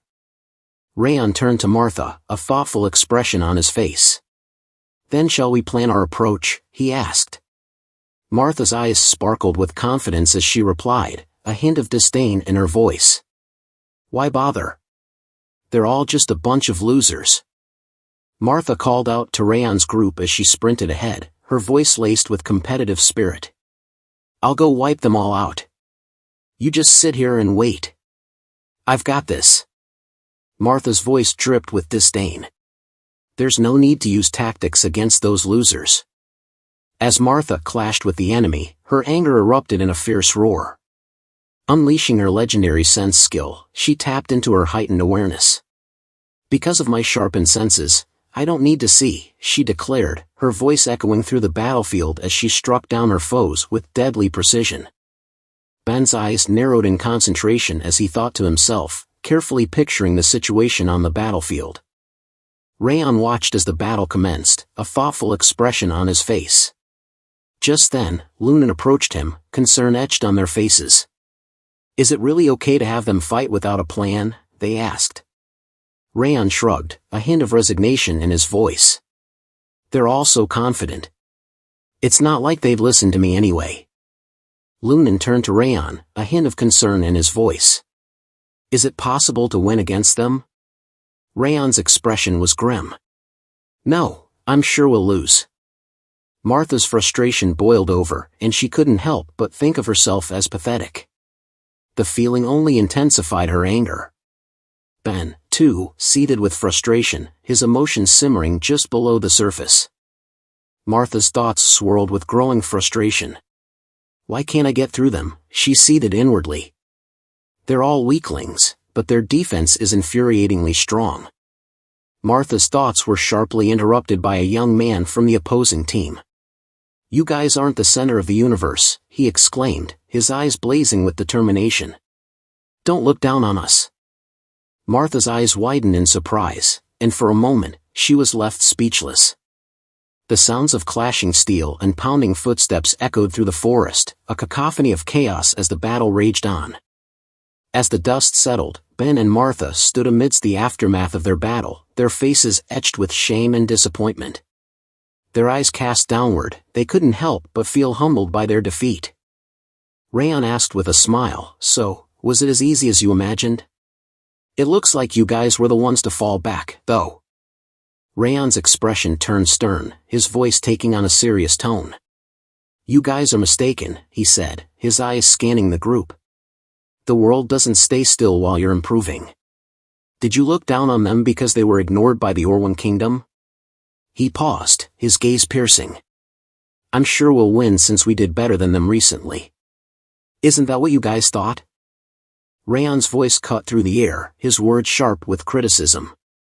This is what happens when you just fight without any tactics, without working together, without knowing your enemy. The group's eyes dropped, their faces somber. You were drunk on your own arrogance, Raon continued, his tone unyielding. You ended up wasting your energy, aura, and even exposed our techniques to them. The group's silence was palpable, heavy with the weight of their mistakes.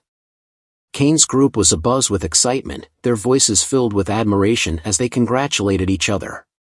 Those swordsmen train every day too, one of them said, nodding in respect. Just because we might be doing better doesn't mean we should look down on them.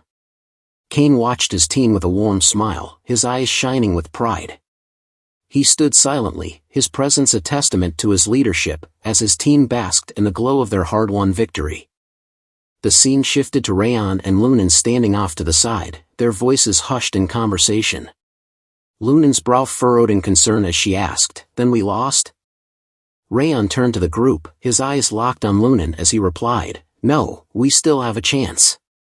Ben's eyes widened in surprise, his voice stuttering, "Are really?" Martha's face was set in determination, her voice shaking with emotion. "I'll do anything," she vowed, "if we can win against those bastards." Raon's gaze swept across the group, a hint of approval in his voice. "Well, at least you're still willing to try," he said. "All right, then." Raon declared to his team with unwavering confidence, "I'll tell you how we can win."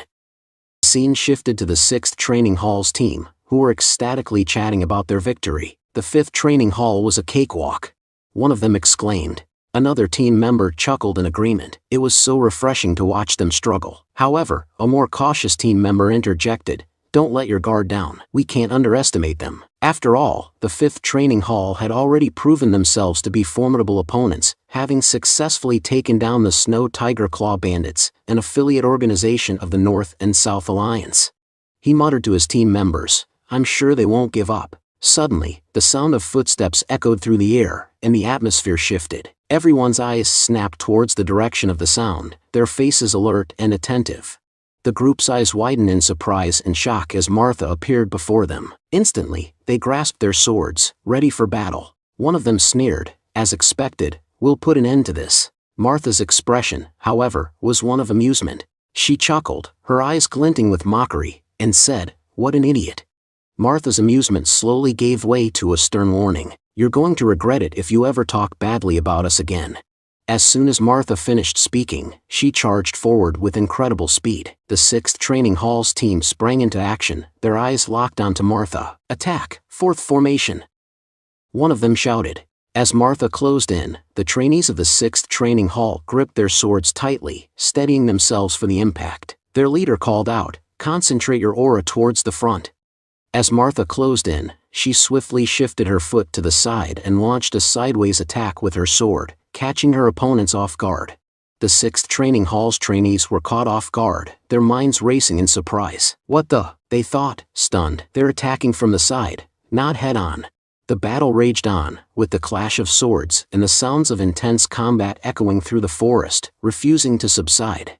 Ben readied himself for battle as he assumed a peculiar posture. The enemy's eyes widened in recognition, and one of them called out, "It's the preparation posture from earlier. Counter it now!" One of the group members shouted, "Just like we prepared." Ben burst into a sprint, swiftly passing the counter group. The enemies, caught off guard, stood frozen in stunned silence. As Ben sprinted past them, he taunted, "You've been fooled." With momentum on his side, Ben launched a swift and persuasive attack on the next group. As Ben's attack landed, the enemy's screams echoed through the forest. The enemy warriors were stunned, thinking to themselves, how did he change his movement so quickly? As Ben stood proudly, the team from the 6th Training Hall looked on in stunned silence. They thought to themselves, has the 5th Training Hall changed their fighting style entirely? What in the world just happened? One of the 6th Training Hall team members thought, what could have caused the 5th Training Hall to change their fighting style so drastically? As Martha clashed with her enemies, they panicked, desperately trying to counter her swift and precise attacks. Martha beamed with joy, thinking to herself, Raon was absolutely right. The scene then cut back to before the battle, where Raon stood addressing the team. Why do you think we lost to them last time, when we're stronger than them individually? He asked, his eyes scanning the room for answers. Suddenly, Ben spoke up. It's because they have better information and tactics. Raon replied exactly. Raon continued, the 6th Training Hall already knew our personalities and skills. They planned their tactics around that, exploiting our weaknesses and catching us off guard. However, we didn't prepare anything, overconfident in our own abilities. In the end, we suffered a humiliating defeat in a battle that was well within our grasp. The green-haired boy asked Raon nervously, then are we gonna lose now? Martha's expression turned even more frustrated upon hearing his question. Martha's anger boiled over, and she grabbed the green-haired boy's collar, her face red with rage. Shut up, don't jinx it, she yelled. The green-haired boy's eyes widened in fear as he begged for mercy. I'm sorry. Raon spoke up, his voice calm and measured. Well, even if we can't consider it a full loss, we did lose a significant amount of stamina and aura. It's true, we are now at a disadvantage. But they're not the only ones with information and tactics, Raon continued. Ben listened attentively, while Martha still held the green-haired boy's collar, his eyes brimming with tears as he pleaded with her to let him go. Ben's eyes sparkled with curiosity as he asked Raon, do you have a plan, then? Raon replied, House Sieghart, the top trainee of the 6th Training Hall, possesses an exceptionally sharp sense of sight and intuition.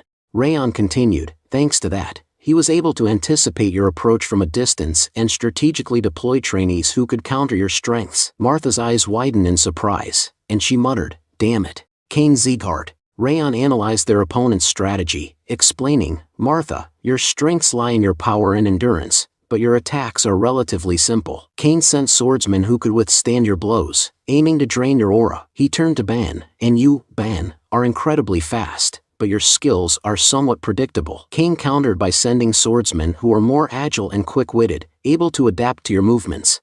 Raon shared his idea with the group. So, how can we turn this around and win? The simplest approach would be to change our strategy and send in different team members. Raon continued, but I don't assume that's what you guys want. Martha spoke up firmly, yeah, I don't want that. I have to win. Ben chimed in, his voice filled with determination, sorry, but I feel the same way. Raon declared, then you both need to fight differently. Martha and Ben exchanged surprised glances. Martha's curiosity got the better of her, and she asked, differently, how do you mean? Raon outlined his strategy, starting with Martha. The guys you fought are definitely sturdy, but since they're not adept at moving around with their aura, there must be more openings. Look for one and strike there. Target their weak points and take them down efficiently.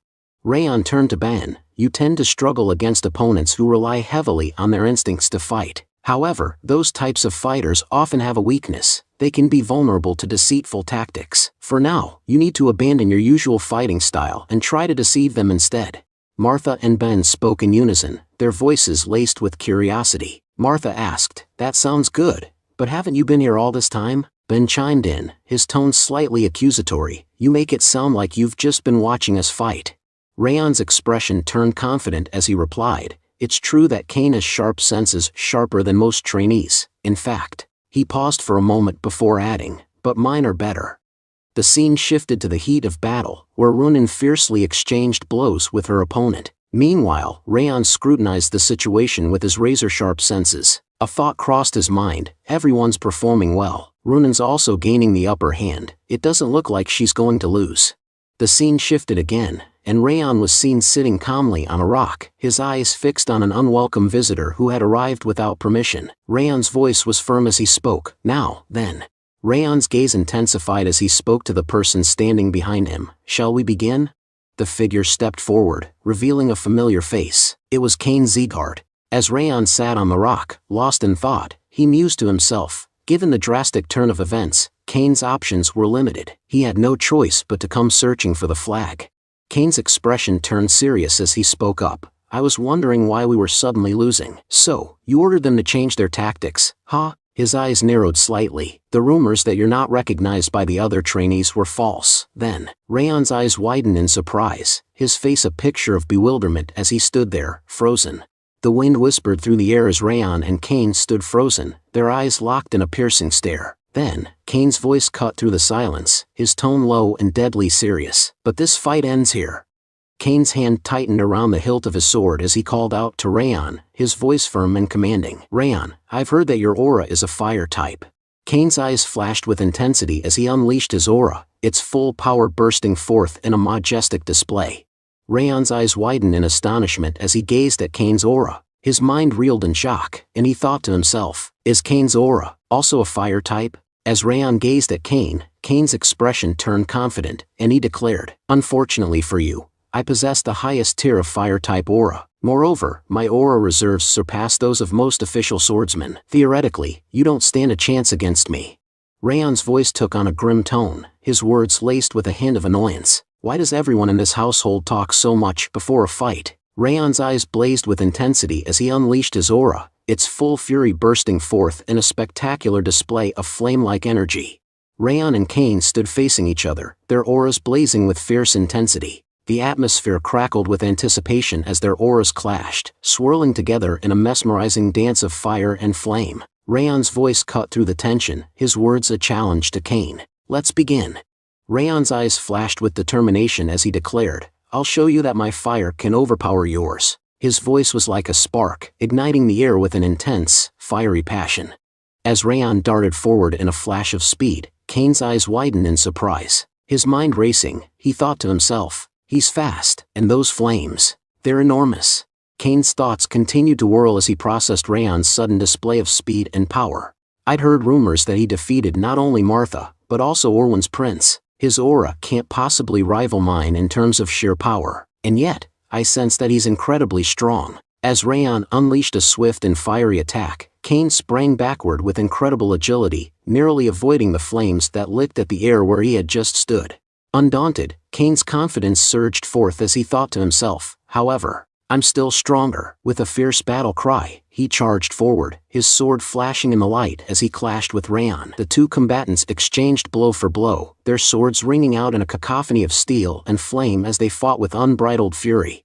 Kane's eyes widened in stunned silence as the fight raged on. One particularly brutal clash sent him stumbling back, his face torn open by the force of Raon's blow. A blood-curdling scream tore from his lips. Kuk. Reeling in agony, Kane's mind struggled to comprehend the unthinkable. He thought to himself, what? How does this make sense? I'm the strongest.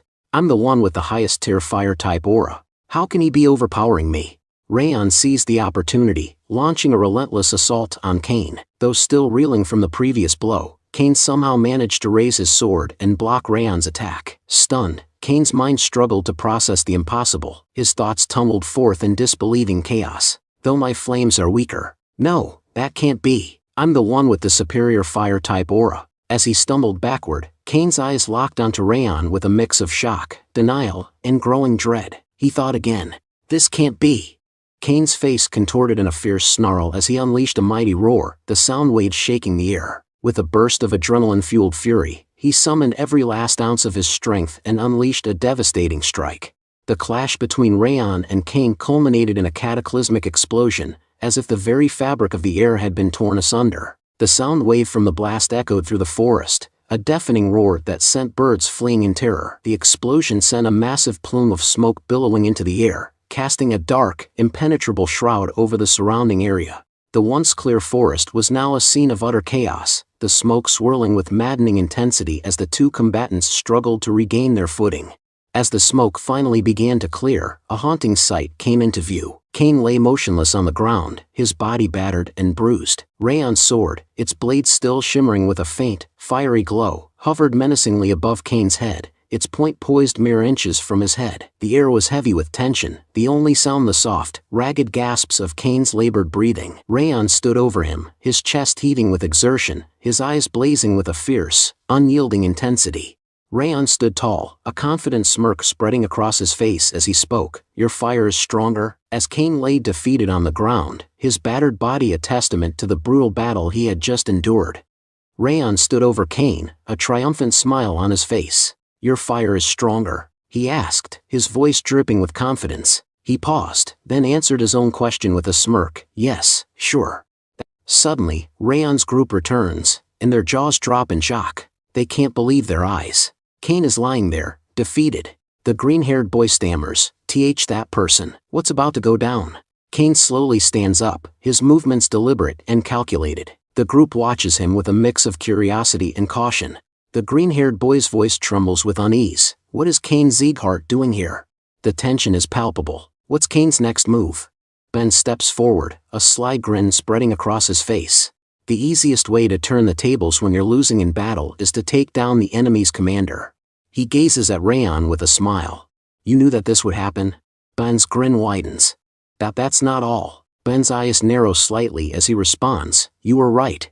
They were fooled easily."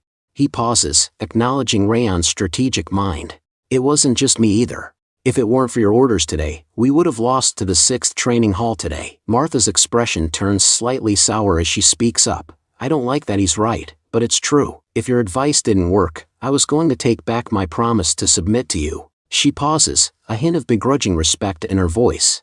But we did basically win thanks to you." Martha's expression remains serious as she continues. "We acknowledge that you're the head student of the 5th training hall, and will continue to follow your orders without complaint."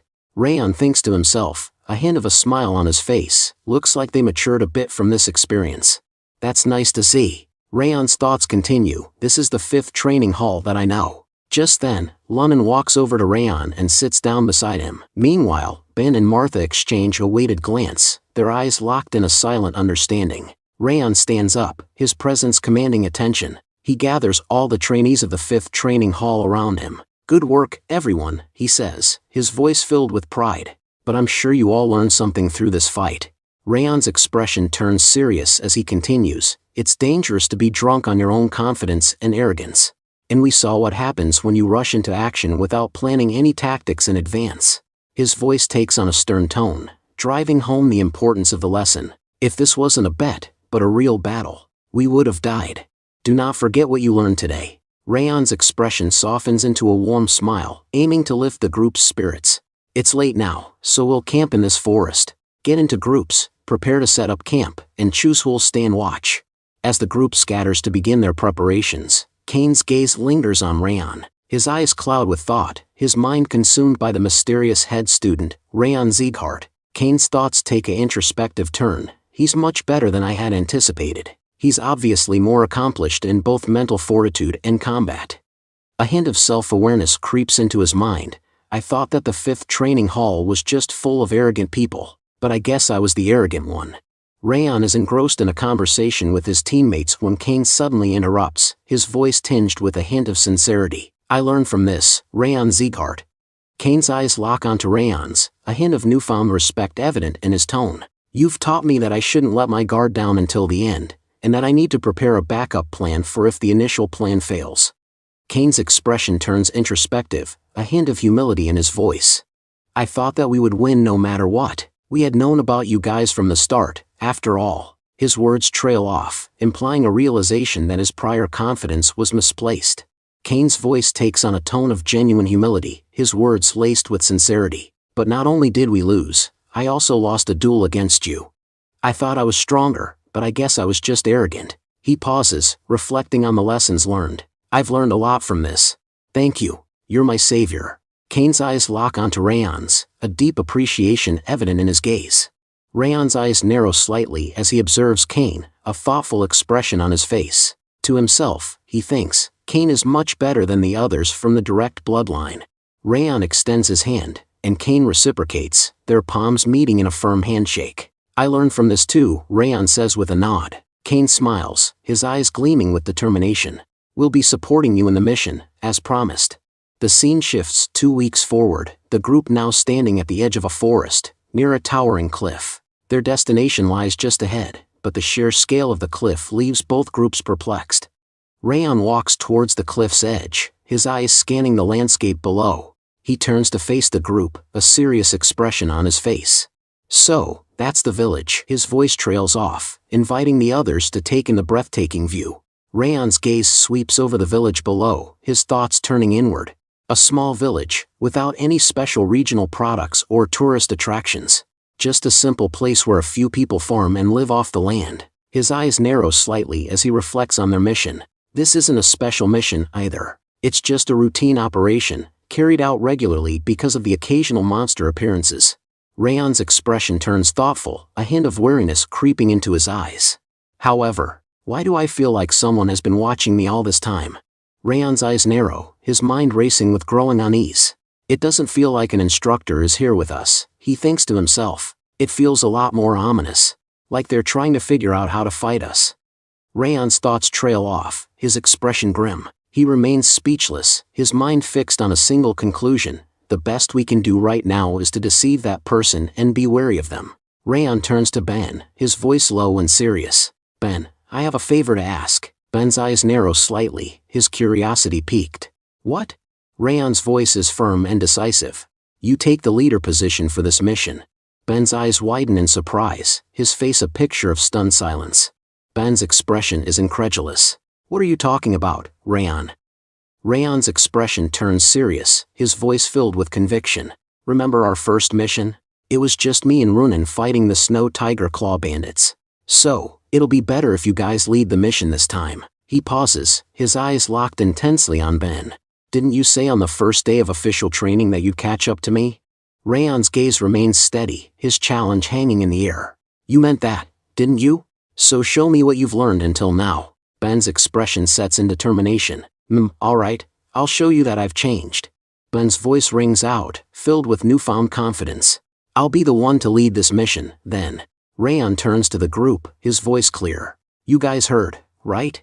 We're following Ben's orders from now on. The group responds in unison, their voices firm. Understood. Raon leans in, speaking in a hushed tone to Martha. Martha, I'll tell you the reason later. For now, just play along, okay? Martha's expression remains calm as she responds. You didn't need to tell me separately like that. I told you that I'm going to follow your orders, and that's what I'll do. Raon's eyes widen slightly, and he falls silent, his gaze fixed intently on Martha. The scene shifts, and Raon's voice takes on a more serious tone as he addresses Wrath. Wrath, you feel the people watching us, right? Wrath's deep, ominous voice responds. You noticed it too? Wrath's voice swells with pride. Well, it makes sense, as you took my traits. Raon's curiosity gets the better of him, and he asks, what about their location? How many are there? Wrath's voice drips with mockery. As if I'd tell you his location. You can resolve it on your own. Raon's lips curve into a sly smile. It's just one person, then. Wrath's expression freezes in stunned silence, and he utters a soft ha. Raon seizes the moment, his voice swift and triumphant. You said his, not there. Wrath's face twists in rage as he snarls. Thanks for letting me know, Wrath. Raon's words hang in the air, and Wrath's anger boils over. You little. Wrath's furious screams echo through the air, but Raon's expression remains calm and collected. His eyes narrow slightly as he thinks to himself, but we can't be certain that there's only one of them. Raon's thoughts continue, his mental caution prevailing. It's just one guy observing us, but he might have a group somewhere else. I'll need to stay vigilant and not let my guard down. Raon lets out a deep, exhausted sigh. Ha! His eyes seem to hold a mix of frustration and weariness. Raon's voice is laced with concern as he says, I have a feeling that this mission won't be easy. The camera pans out, showing an aerial view of the dense forest below, the trees stretching out as far as the eye can see. The scene shifts to a man sitting on a rock, looking at someone with a mixture of curiosity and caution, and asks where did they come from. The scene reveals the group's true identity, the assassins of House Sieghart. One of the assassins, standing tall, speaks up. They're the Siegharts. The leader, seated on the rock, raises an eyebrow. One of the 6 emperors? They weren't that impressive, though. Assassins speak up with a smile. I think they were just trainees. I didn't see an instructor with them, so I believe it's their second mission. The leader's expression turns stern, his voice firm. You weren't noticed? Assassins speak up. Of course not. I'm sure they didn't even notice that I was nearby. Leader with a smile spoke. Well, I don't assume some mere trainees would see through your stealth techniques. Assassin suddenly changed the subject. Assassin in a low voice. But we took control of the orcs, so I don't understand why they sent in trainees. Leader with a smile. I'm sure the villagers were sensitive to change and requested for help, saying that there was an increase in the number of orcs. I thought that we would find the mana stone quickly, but it seems like we've been too complacent. The assassins asked the leader. We couldn't find the item anywhere. I think it must be in the village.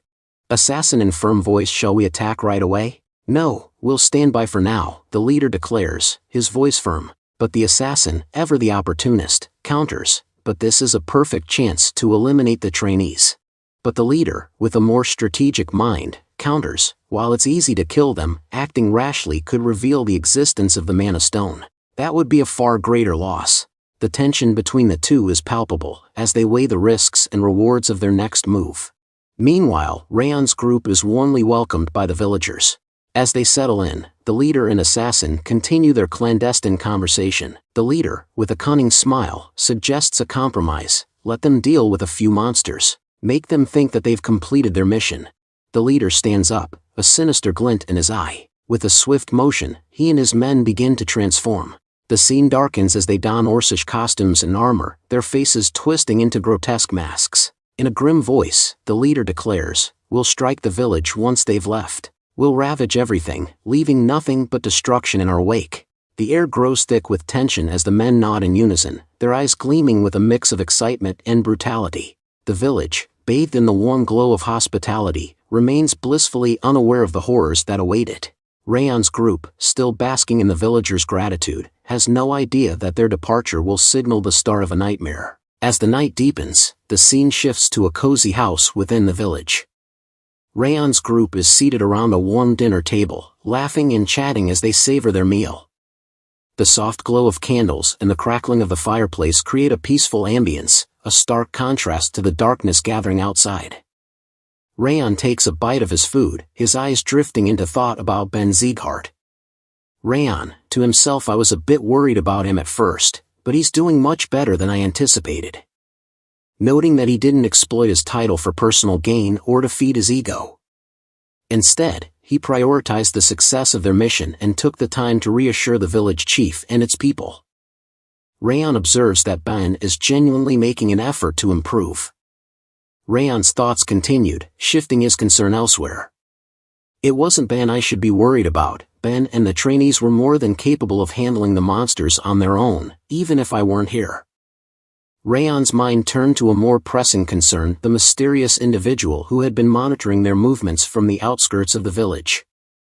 Though he couldn't be certain, Raon had sensed the person's presence vanish towards the mountains as soon as they entered the village. Raon's thoughts lingered on the unknown observer, sparking a nagging question. Was this a test orchestrated by the Sieghart household, or was it someone else entirely, lurking in the shadows? I guess we'll find out tomorrow. The scene shifted to the next morning, where Raon's group stumbled upon a disturbing discovery. The ground bore the unmistakable tracks of orcs' footprints. Ben knelt down to examine the footprint more closely, his expression grim. It's clear, he announced to the group, monsters are indeed lurking in the vicinity. The village head approached the group, a look of concern etched on his face. This time of year, monsters typically appear in our vicinity, he explained. However, this year is different. The number of monsters is triple what we normally face. I'm afraid our village isn't equipped to handle such a large-scale threat. To be precise, our scouts have counted over 100 monsters in the surrounding area, the village head elaborated, his voice laced with worry. Given the terrain and our limited visibility, it's likely the actual number exceeds 200. The issue isn't just the sheer number of monsters, the village head cautioned. You're likely unfamiliar with these woods, and navigating them can be treacherous. We'll provide you with a local guide to ensure you don't get lost in the mountains. He's the fastest and most agile young man in our village, and I'm confident he'll be a valuable asset to your team. Cebu mountain guide Kanbar stepped forward, his expression tight-lipped. To himself, he thought, I had a feeling something was off when the chief came to see us last night, but to be assigned as the guide for the Sieghart's trainees? This is the worst. Raon stood beside Kanbar, his eyes narrowing in puzzlement as he gazed at the mountain guide. Raon leaned in, speaking in a confident, reassuring tone to Kanbar, Don't worry, we'll make sure you return home safely. Kanbar's eyes widened in astonishment as he processed Raon's words. His expression was a picture of surprise, with a hint of curiosity. It was as if he had been caught off guard, and his mind was racing to understand the implications of what Raon had just said. Ben's voice cut through the air, commanding attention. Listen up, everyone. While orcs are usually superior to other monsters when it comes to combat, we mustn't underestimate the cunning of goblins and kobolds. They often resort to dirty tactics, employing poison and other underhanded methods. Even a minor injury can prove disastrous, so remain vigilant and don't let your guard down. The group responded in unison, their voices crisp and resolute, Yes, sir. Ben turned to Kane's group, his voice firm and authoritative. Training Hall 6, surround the perimeter and keep watch for any monsters attempting to flee or escape. Kane nodded sharply, responding with confidence, All right, leave it to us. Ben's voice rang out, his words electrifying the air. Then let us begin the raid. To the monsters that threatening this land. With a fierce battle cry, Ben charged forward, his sword at the ready. Show them the power of the Siegharts, he bellowed, his anger and determination palpable. The group surged forward in his wake, their swords flashing in the sunlight as they followed Ben into the fray. Let's go. Wrath's voice was laced with disdain as he turned to Raon. Those idiots. What a foolish thing to do. They've been preparing for an ambush all this time, and then they go and scream their lungs out, exposing our location. It completely defeats the purpose of a surprise attack. Raon offered a calm, rational perspective, they're just trying to overcome their nerves, Wrath. Shouting can be a way to release tension. It's an understandable mistake, especially since this is their first raid mission. Wrath's eyes narrowed slightly as he observed Raon, his mind racing with a silent assessment. This guy should be on edge, given it's his first monster raid mission. Yet, instead of being nervous, he's thinking several steps ahead. He carries himself like a seasoned veteran, not some green rookie. The forest echoed with the cacophony of clashing steel and the screams of the orcs as the group clashed with the marauding horde. The sound of swords slicing through the air, the crash of armor, and the cries of the wounded created a chaotic symphony that resonated throughout the forest. Martha's eyes sparkled with exhilaration as she exclaimed to Ben and Lunnan, I'll annihilate them all. Her voice was alive with joyful fervor, her enthusiasm for battle infectious. Ben shouted above the din of battle, priority target, goblins and kobolds. Take them down first, then we'll focus on the orcs. They've broken through our formation, one of the group members yelled in alarm. 2 orcs are flanking us, heading in the opposite direction. Kanbar's voice trembled with fear as he warned Raon, the orcs are heading straight for us.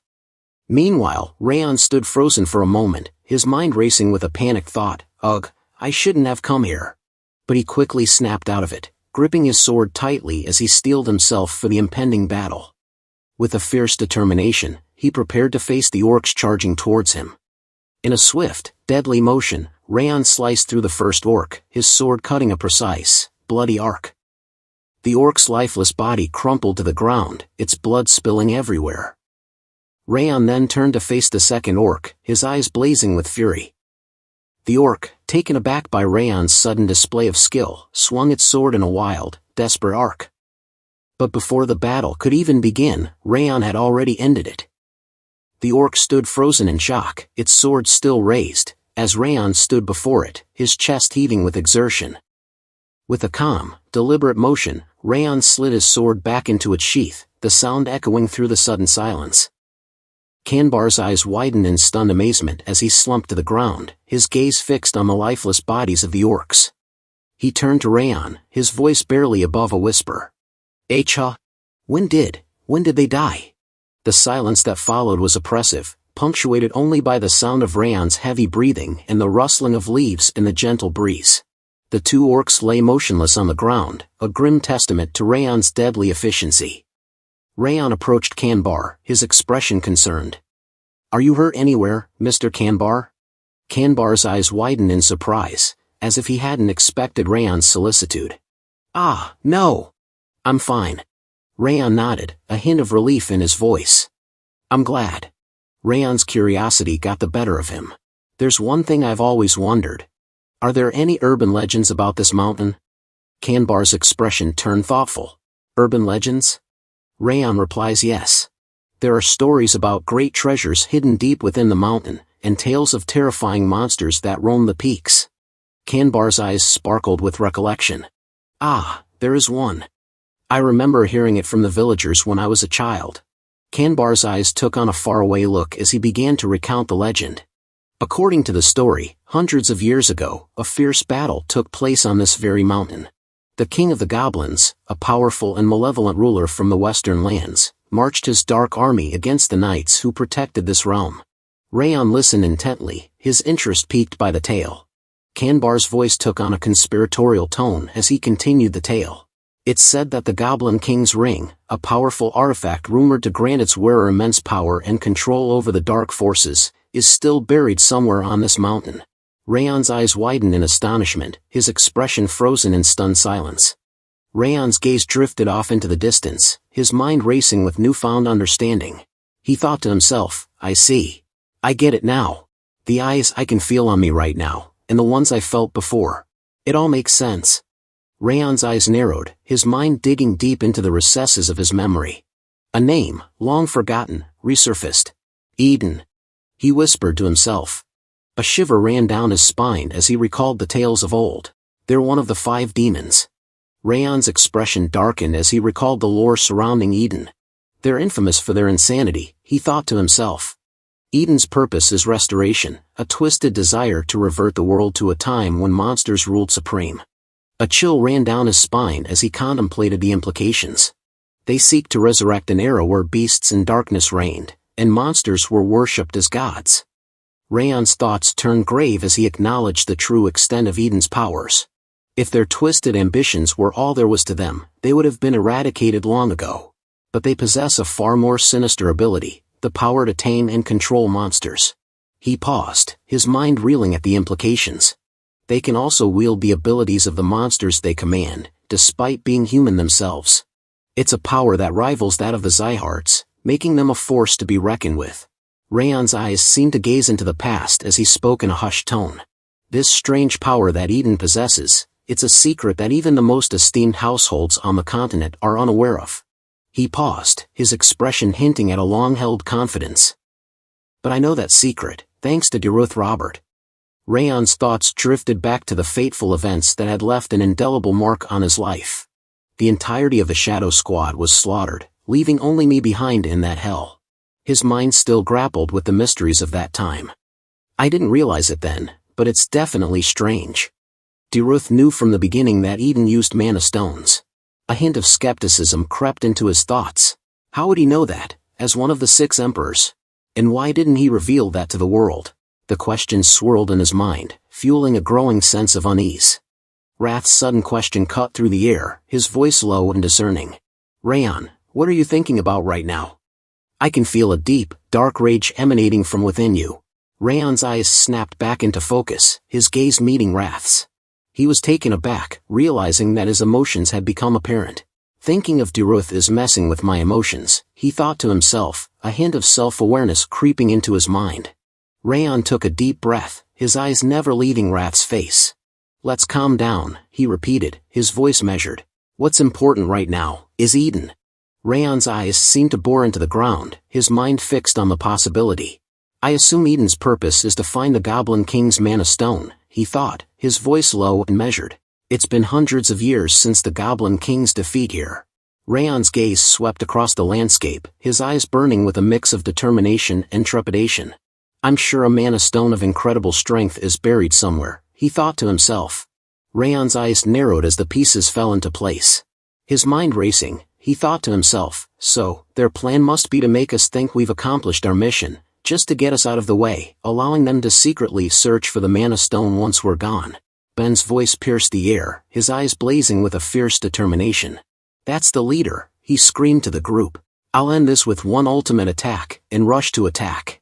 Just as Ben was about to unleash his ultimate attack, a massive explosion rocked the ground, sending shockwaves in all directions.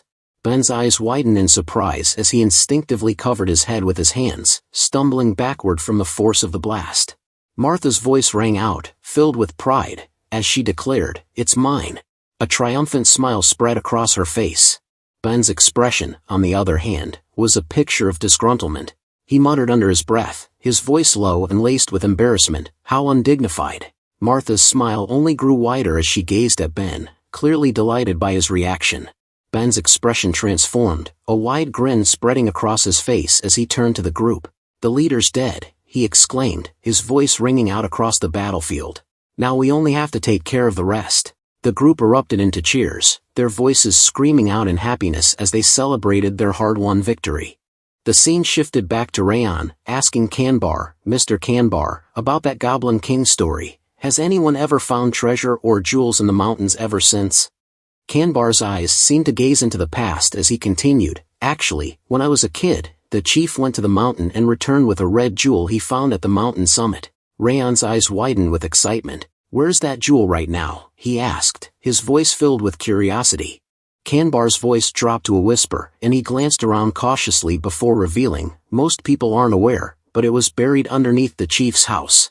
Raon's eyes widened in shock, his mouth agape as he struggled to process the revelation.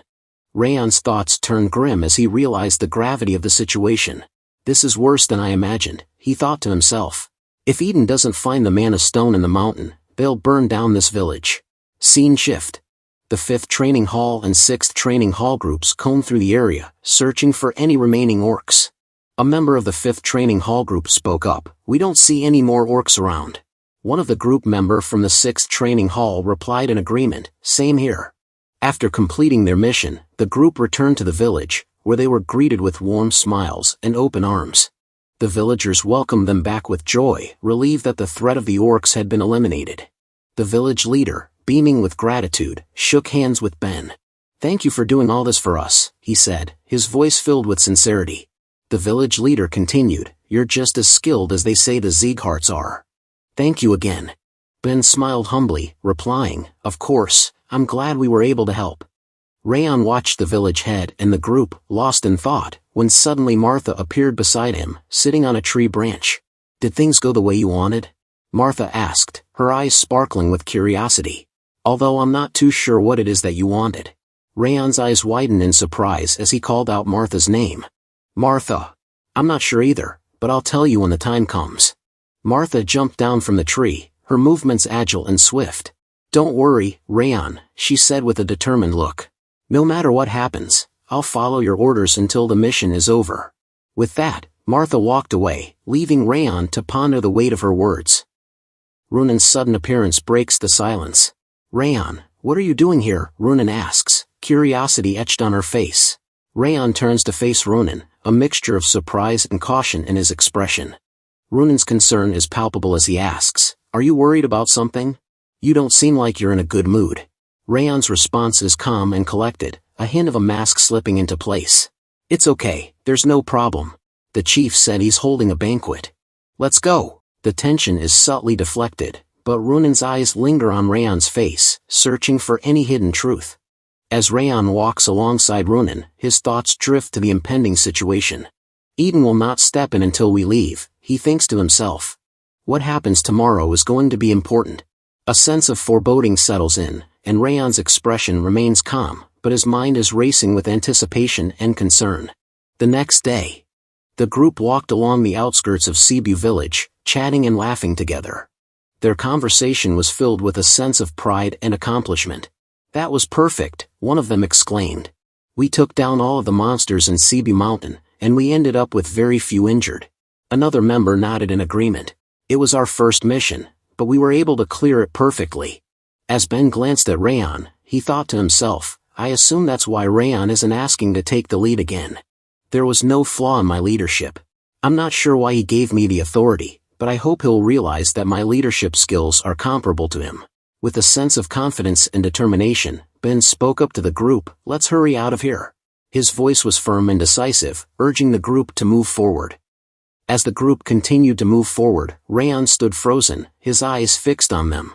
Suddenly, he shouted loudly, "Everyone, stop!" The group halted abruptly, turning to face Raon with a mix of confusion and concern. Some of the group members whispered among themselves, "What is it? Can't we keep going? It's too early to camp." Their voices were laced with confusion and a hint of frustration, unsure of why Raon had suddenly called for them to stop. They exchanged curious glances, waiting for Raon to explain himself. Raon's words hung in the air, "This is where our real mission begins." Kane's brow furrowed in confusion. "What do you mean, Raon?"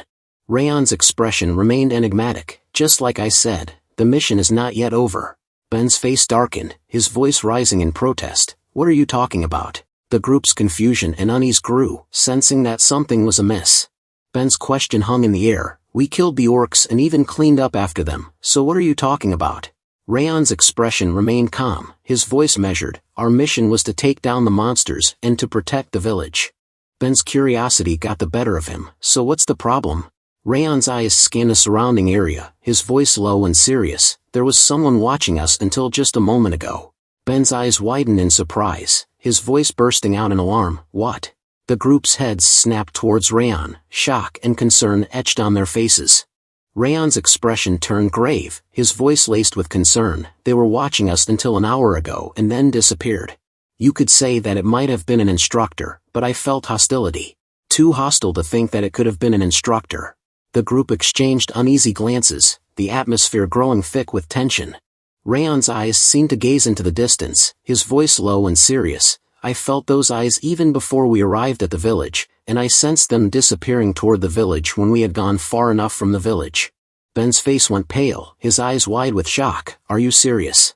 His voice trailed off, the implications sinking in. Martha's brow furrowed in concern. "Wait, from before we arrived?" Raon's gaze remained steady, his voice precise. "To be precise, it was when we arrived at the hill by the village." The group's eyes were fixed on Raon, awaiting his explanation. Martha's voice was laced with curiosity. "Then the reason you gave Ben the authority was?"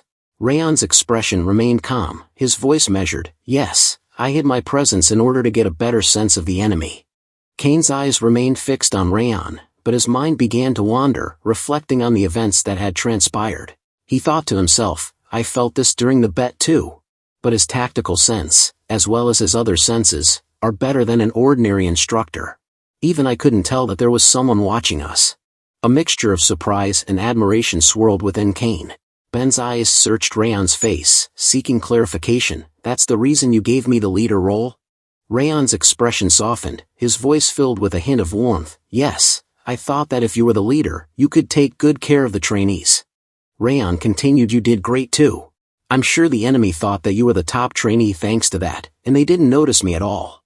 Raon's words of praise warmed Ben's heart as he placed a hand on his shoulder. "You are a true Sieghart," Raon said with a smile. "I'll recommend you as the second top trainee once we return." Ben's thoughts were tinged with a mix of surprise, humility, and a hint of embarrassment. "I thought I had put myself on equal grounds with Raon," he reflected, "but it seems I was far off. He wasn't even trying to compete with me. He was just trying to gather more information about the enemy, something that had gone unnoticed by everyone else." A wry smile formed in his mind as he continued, "And I didn't even know that. I was overjoyed, thinking I was equal to him." Raon's eyes scanned the group, his expression serious. "As I said earlier, monsters are creatures that cannot cooperate with other species. But in this mission, we witnessed orcs and goblins working together in harmony." He paused, letting the weight of his words sink in. "This can only mean one thing: the enemies are using some means to control the monsters." Raon's expression turned grave, his eyes burning with determination. Our first mission was to protect the village, and it's not over yet. A threat still looms over the village, waiting to strike. We can't consider our mission a success until that threat is eliminated. Raon's voice dropped to a whisper as he outlined their plan. We're returning to Cebu, but we'll need to be stealthy to avoid detection. Ideally, it'd be nice if we had equipment suited for it, but since we don't, turning to the green-haired boy, who seemed taken aback. The green-haired boy rummaged through his bag, producing an assortment of stealth gear. He held it up, a hopeful smile on his face. Would this suffice for stealth equipment? Raon's eyes widened in astonishment as he took in the array of gadgets. When did you get all this? He asked, his voice tinged with surprise. The green boy's smile grew wider, his eyes sparkling with mischief. I brought it just in case. Raon's eyes grew even wider in surprise as he stared at the green-haired boy. You carry around 40 of these, just in case? He asked, his voice laced with incredulity. The green-haired boy nodded nonchalantly, a cheerful grin still plastered on his face. It's good to always be prepared. Raon couldn't help but, impressed by the boy's foresight. Good job. Raon addressed the group, a determined glint in his eye. All right, let's move out. We'll conduct this mission with the stealth training we've received. He turned to Crane, his voice firm. Crane, I need you to inform the nearest Sieghart branch of the situation. You're the fastest among us, so I'm counting on you to get the message through quickly. Crane's eyes widened in surprise, and he hesitated for a moment before responding, all right? As Crane departed to complete his task, Raon's expression turned stern, his voice taking on a commanding tone. Everyone, listen up. From now on, obey my orders without question, no matter what. I will not tolerate any disobedience. The scene shifted to Eden's temporary shelter, nestled near the Cebu mountain. 5 hours had passed since the group's departure. One of Eden's followers, kneeling on the ground, spoke up in a hushed tone. They've finally all left. We checked the other side, just in case, but there was no problem. Eden's eyes gleamed with a calculating intensity as he replied, his voice low and even. Then we'll begin the plan. Then began to transform into his orc form, his body contorting and growing as he let out a fierce roar. Restoration, he bellowed, his voice echoing through the air. With a burst of rage, he slammed his leg into the ground with brute force, causing the earth to crumble and a massive hole to open up. And Eden climbed to the top of a nearby mountain, his sword at the ready. He gazed out at his followers, his eyes blazing with intensity. Kill them, he commanded, his voice carrying on the wind. Don't spare even one. The orc followers began to charge towards the village, their roars and battle cries filling the air. Raon's group watched from their vantage point on the hills, their eyes fixed on the scene unfolding below. Ben turned to Raon, his voice low and urgent. There really were orcs left. Ben's face twisted in anger as he spoke up, his voice trembling with rage. We'll put an end to them for real this time. But Raon's calm and collected voice cut through Ben's fury, his words dripping with caution. No, not yet. I thought I told you that there are eyes on us. Ben's expression froze, his mouth still open in a snarl. He stared at Raon in stunned silence. Raon's eyes narrowed, his gaze scanning the surroundings as he continued, it's not some monster watching us either.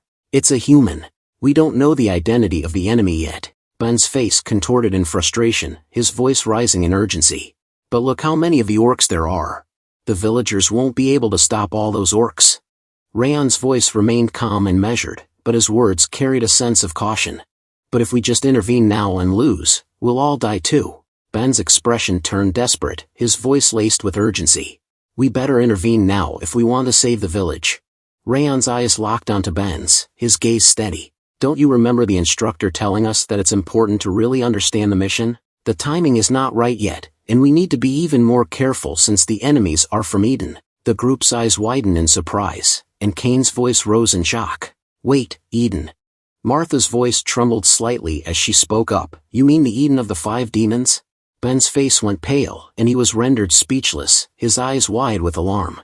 Raon's expression remained serious, his voice measured. If they're able to control the monsters, it could only be either Eden or a Lord rank monster. So, we need to be careful. Ben's voice barely above a whisper, his tone trembling with a mix of fear and reverence. I'm aware of how strong Eden is, and that you're right. Ben's trembling tone gave way to a surge of emotion, his voice rising in anguish and accusation. But if we don't move now, half the village will die. Are we supposed to just hide here and wait while they're dying? I thought that you were someone fitting of the name Sieghart. But this isn't right. We should fight right now. Ben's voice rang out with conviction, his words a passionate declaration. That's what a Sieghart swordsman should do. With a fierce determination burning in his eyes, Ben leapt forward, standing at the edge of the cliff. His voice echoed out, a challenge to the others. I don't care whether any of you follow me or not. If any of you believe yourselves to be a true Sieghart swordsman, then follow me. Raon's voice was laced with frustration, his words tinged with exasperation. That guy. But before Raon could say more, Runan's voice cut in, her tone resolute. I'm going too. With that, Runan followed Ben's lead, jumping off the cliff. Some of the trainees from the 5th training hall spoke up, their voices filled with conviction. Sir Ben is right. As a Sieghart, it'd be embarrassing to be frightened just because the opponent is one of the 5 demons. Another trainee nodded in agreement, their voice ringing out. That's right. We're recruits affiliated with the 6 emperors. The trainees of the 5th training hall began to stir, their faces set with determination. With a collective burst of energy, they started to run, following in Ben and Runan's footsteps. As they rushed past Raon, they called out to him, their voices filled with urgency. We're going too. We have to hurry and protect the village and its people. Kane's voice cut through the air, his eyes blazing with determination as he turned to his group from the 6th training hall. Is it straight ahead? We'll help the 5th training hall and attack the ghosts of Eden. The group responded in unison, their voices firm and resolute. Yes, sir. Raon stood still, watching as his group members rushed off to join the battle. A thoughtful expression crossed his face as he gazed after them. Everything was unfolding just as he had predicted. Given the personalities of Ben and the recruits, he had known they wouldn't be able to stand idly by in the face of injustice. Their strong sense of justice would compel them to rush forth and stop Eden and the monsters. Raon's thoughts continued, a hint of strategic calculation in his mind. That's why I sent Runan and Aura a message to follow after them beforehand. With Ben, Runan, and even Kane heading there, not even Eden will be capable of holding out. If there's anything unexpected, his thoughts trailed off, his eyes narrowing slightly as he considered the possibilities. Raon turned to Martha, a hint of curiosity in his voice. Martha, why didn't you go? I thought you'd be the first one to run off. Martha's eyes widened in surprise, her expression caught off guard by Raon's question. Martha's expression turned serious, her voice firm. I told you, I'm following your orders down to the wire. Raon's gaze met Martha's, a slow smile spreading across his face as he regarded her. Raon's smile faded, replaced by a serious expression. All right. In that case, we'll be heading towards the village like they are. But conceal your presence as much as possible as you move. There's no doubt Eden has reinforcements hidden away from the front lines. Raon's eyes narrowed, his mind racing with strategic thoughts. He could sense a strong killing intent emanating from the mountains, separate from the village. A hint of concern crossed his face as he thought about the 5th and 6th training halls engaging the enemy. The 5th and 6th training halls can take care of the rest of the enemies, he thought, but it'd be dangerous if they fight that guy head-on. A sly glint appeared in his eye as he considered an alternative approach. But that's only if you fight head-on, assassination is a different story. The scene shifted to Ben and his group, who were in the midst of a fierce battle against a horde of orcs. Ben's voice rang out, his words of guidance and encouragement cutting through the chaos. Don't take the orcs' attacks directly, step back and then counterattack, he shouted. If it's difficult for you to fight them alone, form teams. Remember, if we don't stop them here, the village will be in danger. As Ben clashed with the orcs, his thoughts flashed back to the previous day's battle. He noted a significant difference in the orcs' behavior, his eyes narrowing in concern. These orcs are far more ferocious than the ones I fought yesterday. He thought to himself, his mind racing with the implications. A hint of confidence crept into his thoughts as he continued to fight. If it's just this, then protecting the village wouldn't be a problem. Ben's thoughts took a darker turn as he considered the true nature of their enemy. His expression turned grim, his eyes clouding with concern. The problem is that as long as our enemy is Eden, then there's no way they'd stop at this, he thought, a sense of foreboding settling in. His mind flashed back to Raon's words, and he couldn't help but feel a sense of admiration for the other's insight. Raon was right, all along. Ben's voice rang out, his warning echoing through the forest. All forces, watch out for threats coming from above and camouflaged within the forest. One of the group members' eyes widened in alarm as they looked around, their voice trembling with concern. Huh. No way! Ben's eyes locked onto the camouflaged figures, his mind racing with recognition. It's Eden's Green Phantom Corps, he thought to himself, his grip on his weapon tightening. He took in the details of their attire, the goblin masks and distinctive headgear, leaving no doubt as to their identity. A hint of surprise crossed his face, his eyes narrowing in concern. I expected them to come, he thought, but I didn't think there'd be so many. Ben's gaze swept across the forest, his eyes quickly tallying up the number of Green Phantom Corps members. His expression turned grave, his mind racing with the implications. A cursory glance tells me there's easily more than 40 of them, he thought, his grip on his weapon tightening.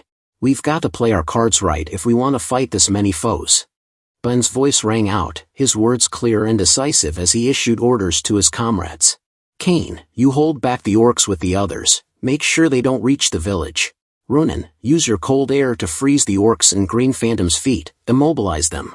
He paused, his eyes scanning the battlefield before meeting the gazes of his teammates. I'll take charge.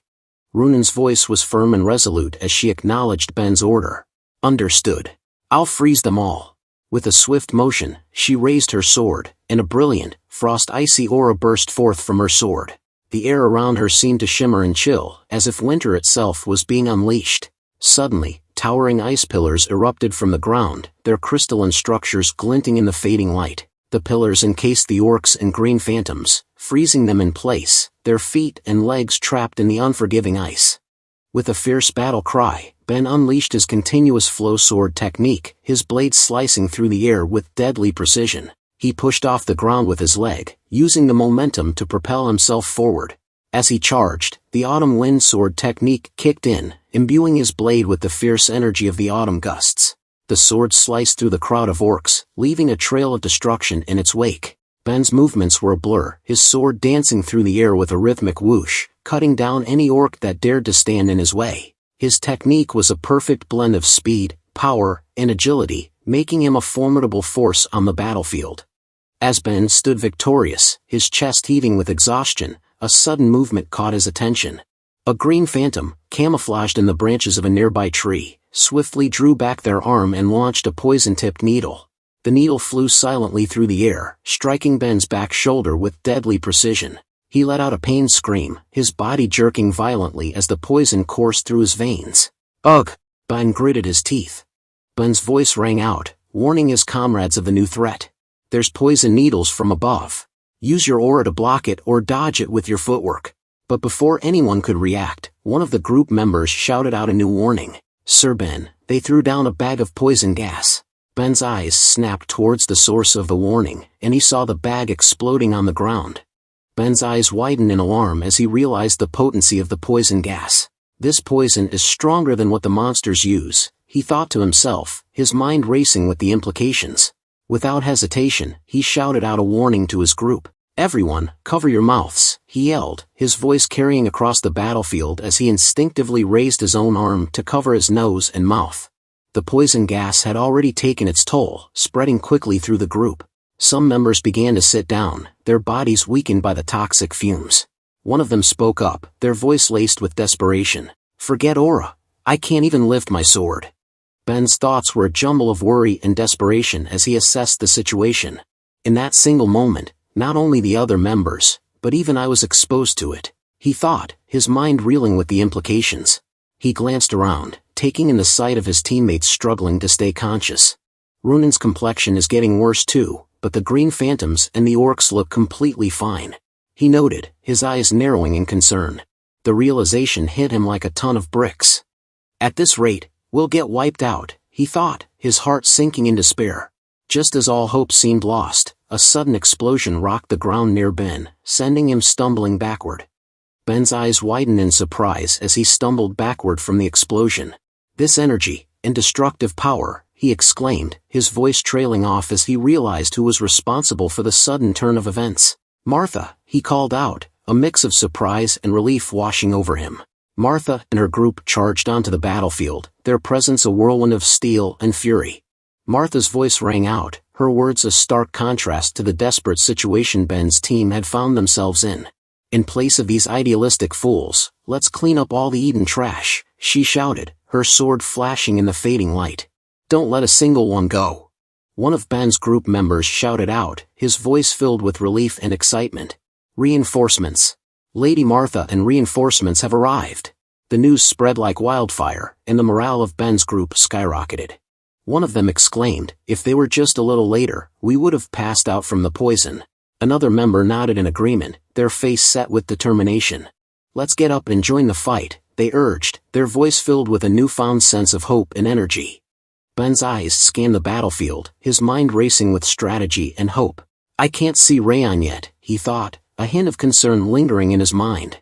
But as he watched Martha and the reinforcements cut through the Eden forces, his confidence grew. But with Martha and the others, the tides have turned, he thought, a sense of relief washing over him. A newfound optimism took hold of him as he assessed the situation. If this continues, we'll be able to win, he thought, his determination and hope renewed. One of the men in Eden's green phantom turned to another, his voice laced with alarm and desperation. What kind of recruits are that strong, he exclaimed, his eyes wide with fear as he gazed out at Martha and the reinforcements. The other phantom nodded in agreement, his face pale. Let's run, he urged, his voice low and urgent. If we stay here, we'll end up dead. The voice was like a cold wind, sending shivers down the spines of the two fleeing phantoms. Are you deserting the battlefield? It echoed through the forest, the words dripping with disdain and accusation. Martha, Ronan, and Ben's eyes snapped towards the figure emerging from the shadows, their faces set with alarm. Ben's voice was the first to break the silence, his words tumbling out in shock. That can't be, he exclaimed, his eyes wide with incredulity. The three warriors exchanged uneasy glances, their minds racing with the implications of what they were seeing. They sensed a presence that far surpassed the likes of the green phantoms, a power that seemed to radiate from the very air around the figure. The headgear of a champion. Martha whispered, her voice barely audible over the sound of her own heartbeat, and the ability to speak human language. Ronan added, his eyes locked on the figure with a mix of fascination and fear. Ben's voice dropped to a whisper, his words trembling with a sense of awe. Eden. Green battle phantom. Ben's eyes narrowed, his mind racing with questions. You might be low-ranked, he said, his voice laced with skepticism, but what's an officer of Eden doing here? The green battle phantom, Eden, regarded Ben with an unreadable expression. Then, in a voice that sent shivers down Ben's spine, Eden replied, I'm sure I received a report of your return, but did you come back after realizing our intent to ambush? Eden's gaze swept over Martha, a hint of amusement dancing in his eyes. You're quite good for recruits, he said, his voice dripping with condescension. From what I've seen of your strength, black-haired broad, it seems you've realized. Martha's eyes flashed with anger, her hand tightening around the hilt of her sword as she took a step forward, her blade at the ready. Eden's smile grew wider, his eyes glinting with malice. While you barely kept your life intact, you should have just gone quietly, he continued, his voice dripping with disdain. The reason you lot will die today is because you didn't know your place, and attacked Ben. The aftermath of the intense battle lay before them, a testament to the brutal clash of strength and wills. Martha and Ronan sat on the ground, their chests heaving with exhaustion, their faces etched with pain and fatigue. Ben, however, lay motionless on the ground, his body twisted in an unnatural position. His face was contorted in a grimace of agony, his eyes squeezed shut as he struggled to cope with the intense pain that racked his body. Eden stood tall, his chest barely rising with each breath, a picture of calm and composure. One of Kane's group members exclaimed, their voice laced with shock and awe, with just one hit, the three of them were. Another member of the group turned to them, concern etched on their face. Where's Sir Kane? They asked, scanning the surrounding area. A third member pointed towards the wooden barricade, their voice urgent. Sir Kane is by the wooden barricade, facing the orcs. The first member's eyes widened in alarm as they thought of another critical factor. Then what about Raon? One of Kane's group members exclaimed, there's no way he'd come after seeing that. Meanwhile, Eden's voice cut through the air, his words dripping with disdain as he addressed Martha. Ho! You are able to stand? It seems you're the best out of the garbage here. Martha's eyes flashed with anger at Eden's insult, but she refused to back down. With a Herculean effort, she gripped her sword tightly and tried to stand up, her body trembling with pain and exhaustion. Eden's gaze lingered on Martha, a hint of curiosity in his eyes. Of course, that's only a given since you were able to sense our presence, he added, his voice dripping with condescension. Martha stood up, her grip on her sword tightening as she prepared to face Eden's attack. Eden's eyes gleamed with a fierce intensity as he spoke, his voice dripping with malice. All of you will die here, today. With a swift motion, Eden raised his sword, ready to strike down Martha. But before he could attack, a scream roared through the area, shattering the tense silence. No! The cry was followed by a burst of fiery aura as Raon appeared behind Eden, his eyes blazing with fury. You'll die, Raon declared, his voice low and menacing. Eden slowly turned his head, his eyes narrowing as he took in Raon's fierce expression.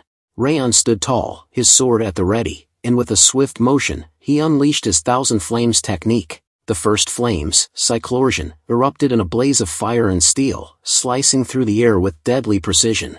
Eden's eyes widened in shock as Raon's sword cut down his right hand, severing it from his wrist.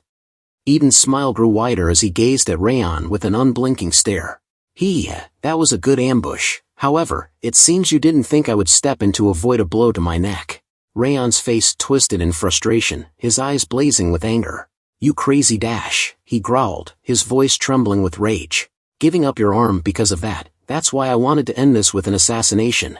Eden's expression changes to one of surprise, his voice tinged with admiration. Although it may have been a surprise attack, you're quite skilled to have taken my arm. What a promising Sieghart. However, his praise is short-lived, as he quickly follows up with a devastating assessment. But that's all it is. Seeing your current state, it's clear that you exhausted a majority of your stamina with that one attack. Raon stands before him, gripping his sword tightly, his body language screaming exhaustion. Raon's grip on his sword tightens, his mind racing with the consequences of his actions. He thinks to himself, just like he said, I overexerted myself because I planned on ending this with that surprise attack. His thoughts are laced with frustration and self-doubt. He realizes that his decision to put everything into that one attack has left him severely weakened. His body aches with fatigue, his movements restricted by his exhaustion. So now I can't move properly, he admits to himself, his eyes fixed on Eden with a mix of anger and desperation. Raon's eyes narrow, his voice firm as he asks Eden, are you the one in charge here? Eden's response is immediate, his mocking laugh echoing through the air. Ha, do you think my superiors would show themselves over a puny village? Raon's anger ignites, his face reddening with rage. You never know, he snarls, his words dripping with venom. You crazy bastards were never one to act predictably. Eden's expression twists in anger, his voice rising in a menacing tone. You're quite sharp-tongued despite your appearance. Let's see how long you can keep flapping those lips of yours. With a fierce battle cry, Eden charges towards Raon, his sword flashing in the light. Raon, still reeling from his exhaustion, prepares to defend himself against Eden's onslaught. As Eden's sword comes crashing down, Raon raises his own sword to block the attack. His mind racing, he thinks to himself, I'm not completely recovered yet, but that goes for him as well. With a surge of adrenaline, Raon summons the strength to block Eden's attack. The two swords clash, sparks flying as the blades meet. Raon's arm trembles with the force of the impact, but he manages to hold his ground. Eden's eyes widen in surprise, his voice laced with genuine admiration. You withstood that? You're much better than I expected. Raon responds with a confident smirk, if I can't withstand that much, I might as well give up on being a swordsman. Eden's eyes flash with excitement, and he raises his sword to attack once more. Raon, anticipating the strike, readies himself to block the blow. As their swords clash, Eden exclaims, that's a good mindset to have, you brat. His tone is a mix of admiration and mockery. Ben watches the intense battle unfold before him, his eyes wide with astonishment. The ground shakes beneath their feet as Raon and Eden exchange blows, their swords clashing with fierce intent. Ben's thoughts are a jumble of confusion and surprise. Just what's going on? Even though that green battle phantom brought us down with a single attack, he's fighting him on equal footing. He can't believe his eyes. Raon, who was supposedly no match for the phantom, is now holding his own against Eden. Ben's mind reels as he realizes, not only that, but he's using the same continuous flow sword technique as I had. A mix of emotions swirls within Ben, shock, confusion, and a hint of disappointment. He thinks to himself, I thought I was catching up to him, but he's not even on the same level as a recruit. Martha's calm and collected voice breaks the silence. That's his true power. What he showed us earlier was just the tip of the iceberg. Ben's eyes widen in stunned silence, his mind reeling from the implications. He's unable to utter a word, his thoughts consumed by the revelation. As Raon and Eden continue their intense battle, Martha observes from the sidelines, her mind racing with concerns. She thinks to herself, however, this isn't enough. They seem equally matched, but Raon hasn't had the time to recover the strength and aura he used during his surprise attack. Martha's eyes narrow, her gaze fixed on Raon's struggling form. She worries about his dwindling energy, knowing that his chances of victory are slim. Her thoughts are laced with doubt. Will he be able to beat the green battle phantom with the little strength he has left? As Martha and Ben continue to watch the intense battle, lost in their own thoughts, Runan's sudden voice breaks the silence. We have to help Raon. Martha's eyes snap towards Runan, her expression a mix of surprise and concern. Martha's eyes widen in alarm as she questions Runan's sanity. Are you kidding? Don't you see that I'm also holding myself back? You're even weaker than us, so what do you think you can even do? If you charge in there and make a single mistake, you'll die in a single hit. But Runan's resolve remains unwavering, her voice firm and resolute. She replies, that doesn't matter. With a fierce determination burning within her, Runan grips her sword tightly, preparing to charge forward into the fray. Martha's eyes narrow as she observes Runan's determined demeanor. She thinks to herself, I thought she'd be scared, but she's actually calmer than usual. Does that mean she's different from when she was just following Raon around? Martha's gaze lingers on Runan, her expression a mix of curiosity and surprise. Ben's voice rings out in support of Runan. I'm embarrassed that I even hesitated. Like Runan said, we have to help Raon. Martha's eyes widen in surprise, and she questions Ben's sudden boldness. Oi, have you already forgotten about that attack from earlier? Do you really think anything would change if the three of us rushed in? Martha's skepticism is palpable, her words laced with concern for their safety. Ben's voice rings out with conviction. Even so, I can't just turn a blind eye and leave a comrade to fend for themselves. We are swordsmen of Sieghart. His words are laced with pride and a strong sense of loyalty, echoing the values of the Sieghart swordsman. Ben's determination to stand by his comrades, no matter the danger, is unwavering. Martha's frustration is evident as she throws up her hands. Whatever. You guys better take responsibility if anything bad happens. But in a surprising turn, she leans in, her voice taking on a confidential tone. Let's put our lives on the line and fight. Her words are laced with a sense of determination and resolve. While on Raon's side, Eden's eyes narrow slightly, a hint of surprise and admiration in his voice. It is surprising that a mere recruit would be able to last this long against me. You're talented to the point I'd like to recruit you into Eden. He pauses, his gaze intense. What is your name? Raon's response is firm and resolute. Raon Sieghart. His name is spoken with pride, a declaration of his identity and allegiance. Eden's expression darkens, his voice laced with anger and curiosity. Wait, are you perhaps a direct descendant of Sieghart? Seeing the color of your hair and eyes makes me wonder. His gaze intensifies, as if scrutinizing Raon's every feature. It seems the blood of the northern king of annihilation runs thick within you. Eden's words are tinged with a mix of fascination and hostility. Eden's face twists in rage, his voice thundering. I take back my recruitment offer.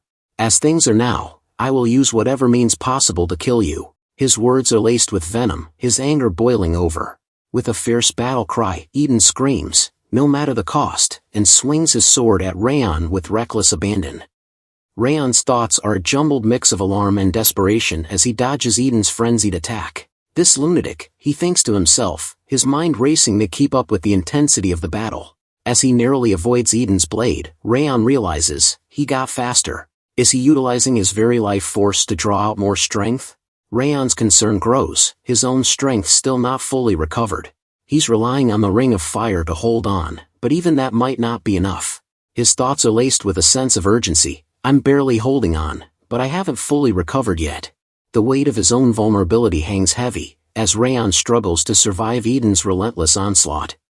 Raon's eyes widen in shock as he notices a figure gripping a sword, jumping behind Eden to attack. His mind goes blank, and he becomes speechless. His thoughts stumble. Martha. Raon's eyes are fixed on the figure, his brain struggling to process what he's seeing. Martha leaps into action, sword flashing in the light as she strikes Eden's back. The blade bites deep, and blood erupts from the wound, splattering everywhere. Eden's scream of pain and rage echoes through the air. Ack! As he spins around, his eyes blazing with fury, he fixes Martha with a contemptuous glare. A mere small fry like you dares to dash. Eden's words are laced with disdain, his tone implying that Martha is no match for him. Runan sprints past Raon, her frost aura swirling around her.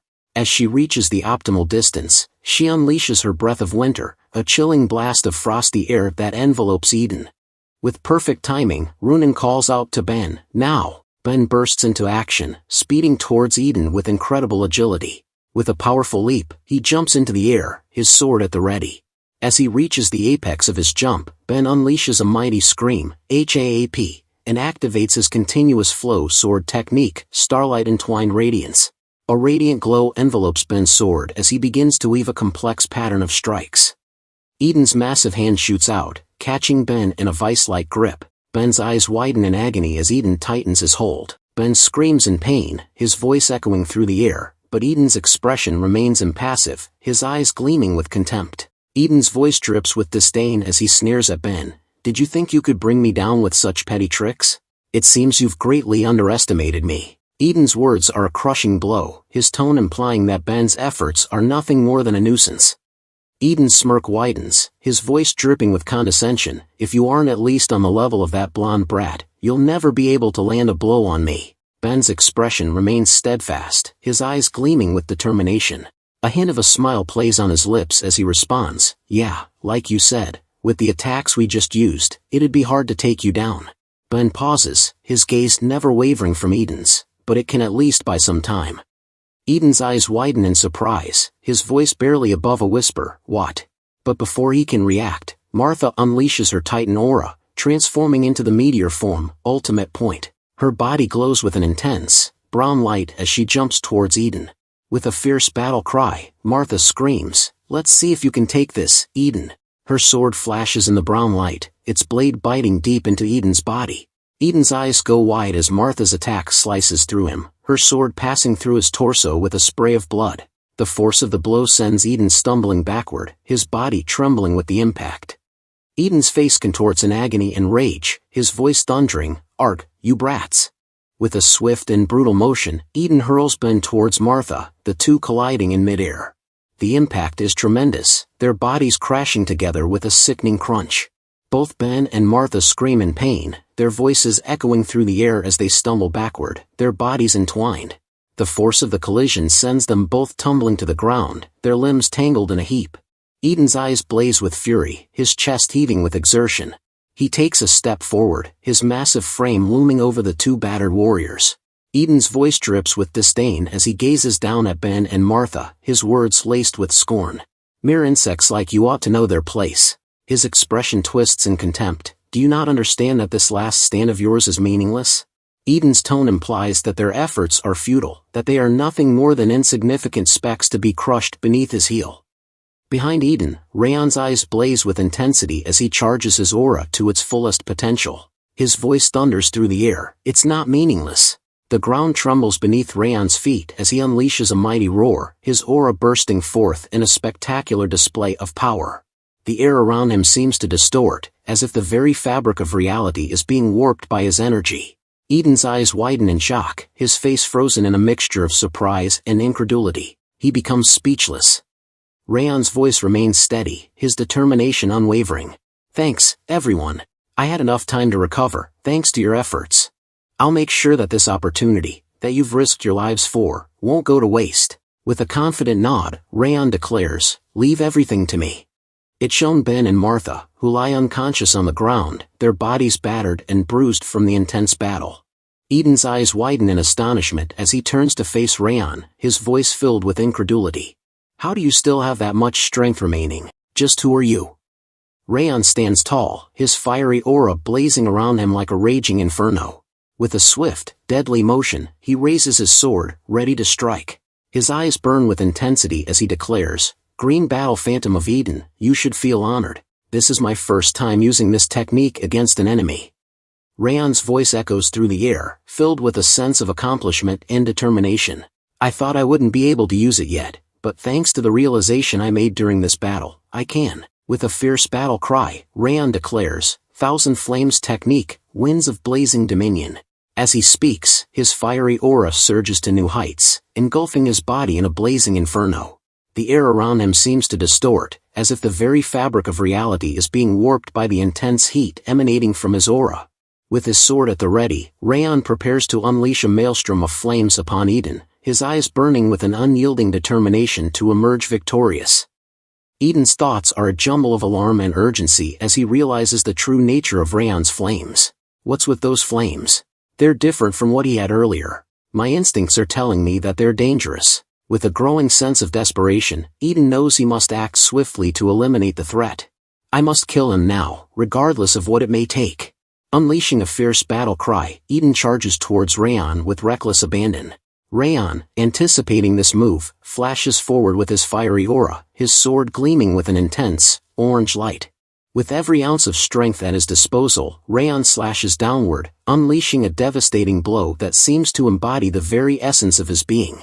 The air shudders, the ground trembles, and the outcome hangs precariously in the balance as the two warriors clash in a spectacular display of power and fury. Raon's fiery aura engulfs Eden, consuming him whole. The force of Raon's slash splits Eden's head in two, sending half of it crashing to the ground. The scene is gruesome, with Eden's lifeless body lying in a pool of blood. Raon stands victorious, his confidence and strength radiating from his very being. His stance is triumphant, a testament to his overwhelming power. The outcome of the battle is clear. Raon has emerged victorious, while Eden lies defeated and lifeless. Raon stands panting, his chest heaving with exhaustion. The intensity of the battle has taken its toll, but the triumph in his eyes is undeniable. Runan, on the other hand, is left speechless. Her eyes widen in awe as she gazes at Raon, her mind struggling to process the incredible display of power she just witnessed. The air is thick with tension, the only sound Raon's heavy breathing. The weight of Raon's victory hangs heavy, leaving Runan and the surroundings in stunned silence. Martha's voice trails off in surprise, her eyes wide with incredulity. Raon, you really, she exclaims, unable to finish her sentence. Ben's voice fills the gap, his tone filled with awe and admiration. He really took down the green battle phantom, he declares, his words echoing through the stunned silence. The weight of Raon's achievement hangs in the air, leaving his comrades struggling to process the enormity of his victory. The green battle phantom, a formidable foe, has been defeated by Raon's unwavering determination and unrelenting power. With his sword held high, Raon's voice rings out, filled with determination and conviction. Hey, it's not over yet. Eden's green phantoms are still here, he declares, his eyes blazing with a fierce inner light. The group's attention snaps back to the present, their faces set with renewed resolve. Raon's words ignite a fire within them, and they stand ready to face the remaining challenges. For the fiefdom's peace and the village's prosperity, we'll take them all down. The group's response is immediate and unanimous, their voices rising in perfect sync. We'll follow your orders, they declare, their words a testament to their unwavering loyalty and trust in Raon's leadership. The scene shifts to a jubilant atmosphere, hours after the battle. The group is in high spirits, cheering and reveling in their hard-won victory over Eden's green phantoms. With swords raised high in triumph, they bask in the glory of their achievement. The air is filled with laughter, shouts of joy, and the clanging of swords, as they celebrate their victory and the peace it brings to the fiefdom. Ben's voice cuts through the celebratory atmosphere, his tone filled with sincerity and respect. House Sieghart, he calls out, his words drawing everyone's attention. We were wrong, Ben admits, his voice laced with humility. If it weren't for you and the reinforcements, we would have been annihilated after going into battle first. On top of that, the village people we were supposed to protect would have died too. Ben's words hang in the air, a heartfelt acknowledgement of Raon's crucial role in their victory. Ben's voice takes on a tone of genuine remorse as he continues, thank you for saving us, and I'm sorry for disobeying your orders. He pauses, his expression unwavering, before adding, just that, even then, I still would have gone to the village. Turning a blind eye to injustices because you're weak is not how I believe a Sieghart swordsman should act. As he speaks, Ben places his hand on his chest, his gesture a symbol of his conviction and commitment to his principles. Raon turns around, a warm smile spreading across his face. Well done, he says, his voice filled with genuine appreciation. Ben's eyes widen in surprise. What? He stammers, clearly caught off guard by Raon's praise. Raon's expression turns serious, his eyes locked on Ben's. Because you all fought with all your might, I was able to take advantage of the Green Battle Phantom's opening, he explains. You all played a key role in this victory. If even a single one of you weren't here, then who knows how things could have turned out. Raon's words are a heartfelt acknowledgement of the team's collective effort, recognizing that their victory was a direct result of their combined strength and determination. Raon's voice takes on a tone of profound sincerity, his words spoken from the heart. As such, I'd like to thank all of you, he says, his gaze sweeping across the group. I'm being serious, without an ounce of insincerity, he emphasizes, his expression a testament to his genuine appreciation. Ben's face sets in a determined expression as he speaks up, his voice laced with a mix of emotions. I don't know what you're thinking, saying all that, he exclaims, his words a mask for the deeper feelings stirring within him. He pauses, his eyes flashing with a fierce resolve. Anyway, I'll grow stronger, so that this doesn't happen again. That way, I'll be able to play my part without depending on someone like you, Raon. With that, Ben turns around, his back straight, and begins to walk away, leaving Raon and the others to watch him go. Raon turns to Martha, a warm smile on his face. You did well too, Martha. I was able to recover thanks to you distracting the Green Battle Phantom at the end. Martha's eyes widen in surprise, clearly not expecting Raon's praise. A faint blush rises to her cheeks as she listens to his words.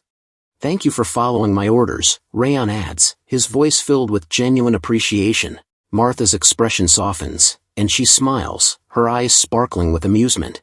If I can't even follow orders, I should just bite my tongue and die, she says, her voice laced with a hint of self-deprecation. With a nod, Martha turns to leave.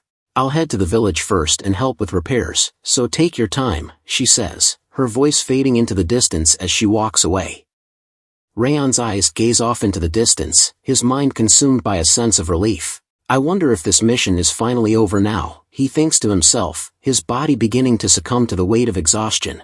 As the adrenaline wears off, Raon's legs start to buckle, and he struggles to stay upright. He attempts to hold himself up, grasping his legs with his hands, but it's no use. His thoughts grow cloudy, and he curses his own vulnerability. Damn, because I relaxed, I can't get any strength in my legs, he thinks, his vision blurring. Suddenly, Raon's body gives out, and he begins to fall. But before he hits the ground, a pair of gentle arms swoop in to catch him. Runan's face appears above him, concern etched on her features. She carefully lays Raon's head in her lap, cradling him with a tender touch. Raon's eyes flutter closed, his body finally surrendering to the exhaustion. Runan's voice is laced with concern as she asks, Raon, are you alright? Her eyes scan his face, searching for any signs of distress. Raon's eyes widen in surprise as he looks up at Runan. So you are still here. He trails off, his voice filled with a mix of relief and curiosity. A hint of a smile plays on his lips as he asks, did you notice that I was about to collapse? Raon's eyes sparkle with amusement, his exhaustion momentarily forgotten in his surprise at Runan's timely intervention.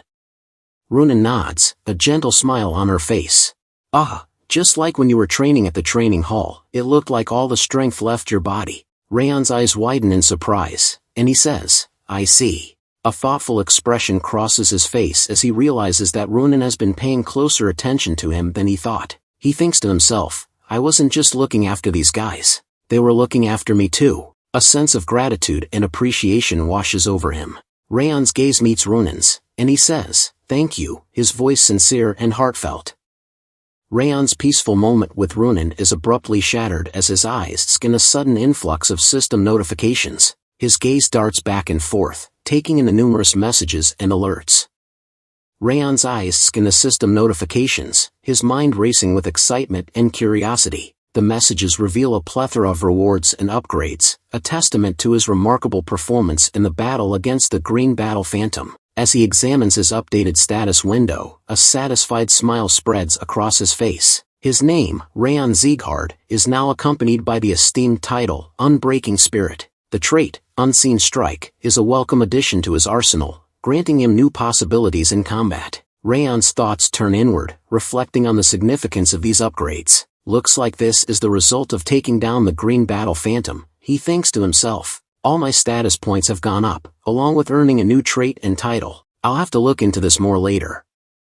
With a newfound sense of energy and purpose, Raon carefully stands up from Runan's lap, brushing himself off. He offers Runan a reassuring smile, grateful for her concern. I'm fine now, so head back to the village first, he instructs, his voice firm and confident. I'll check if there's anything dangerous around here for now. Runan's eyes narrow slightly, as if assessing Raon's condition, before nodding in acceptance. Seated on a rock, Raon becomes engrossed in his system, scrutinizing the details of his newly acquired title, Unbreaking Spirit. A thoughtful expression crosses his face as he contemplates the title's implications. This Unbreaking Spirit title is far better than I thought it'd be, he thinks to himself, a hint of excitement creeping into his mind. 3% might seem small, but as I grow stronger, the amount my status points go up by will increase. Raon's eyes scan a detailed description of the title, his understanding deepening. A title granted to those with an unshakable spirit while fighting against a strong opponent. Ability: when fighting against an opponent stronger than you, all status points will increase by 3%. His thoughts continue. I'll have to face plenty of opponents stronger than me from now on, so I can view this as being constantly in effect. A determined glint appears in his eye, as he realizes the potential benefits of this title in his future endeavors.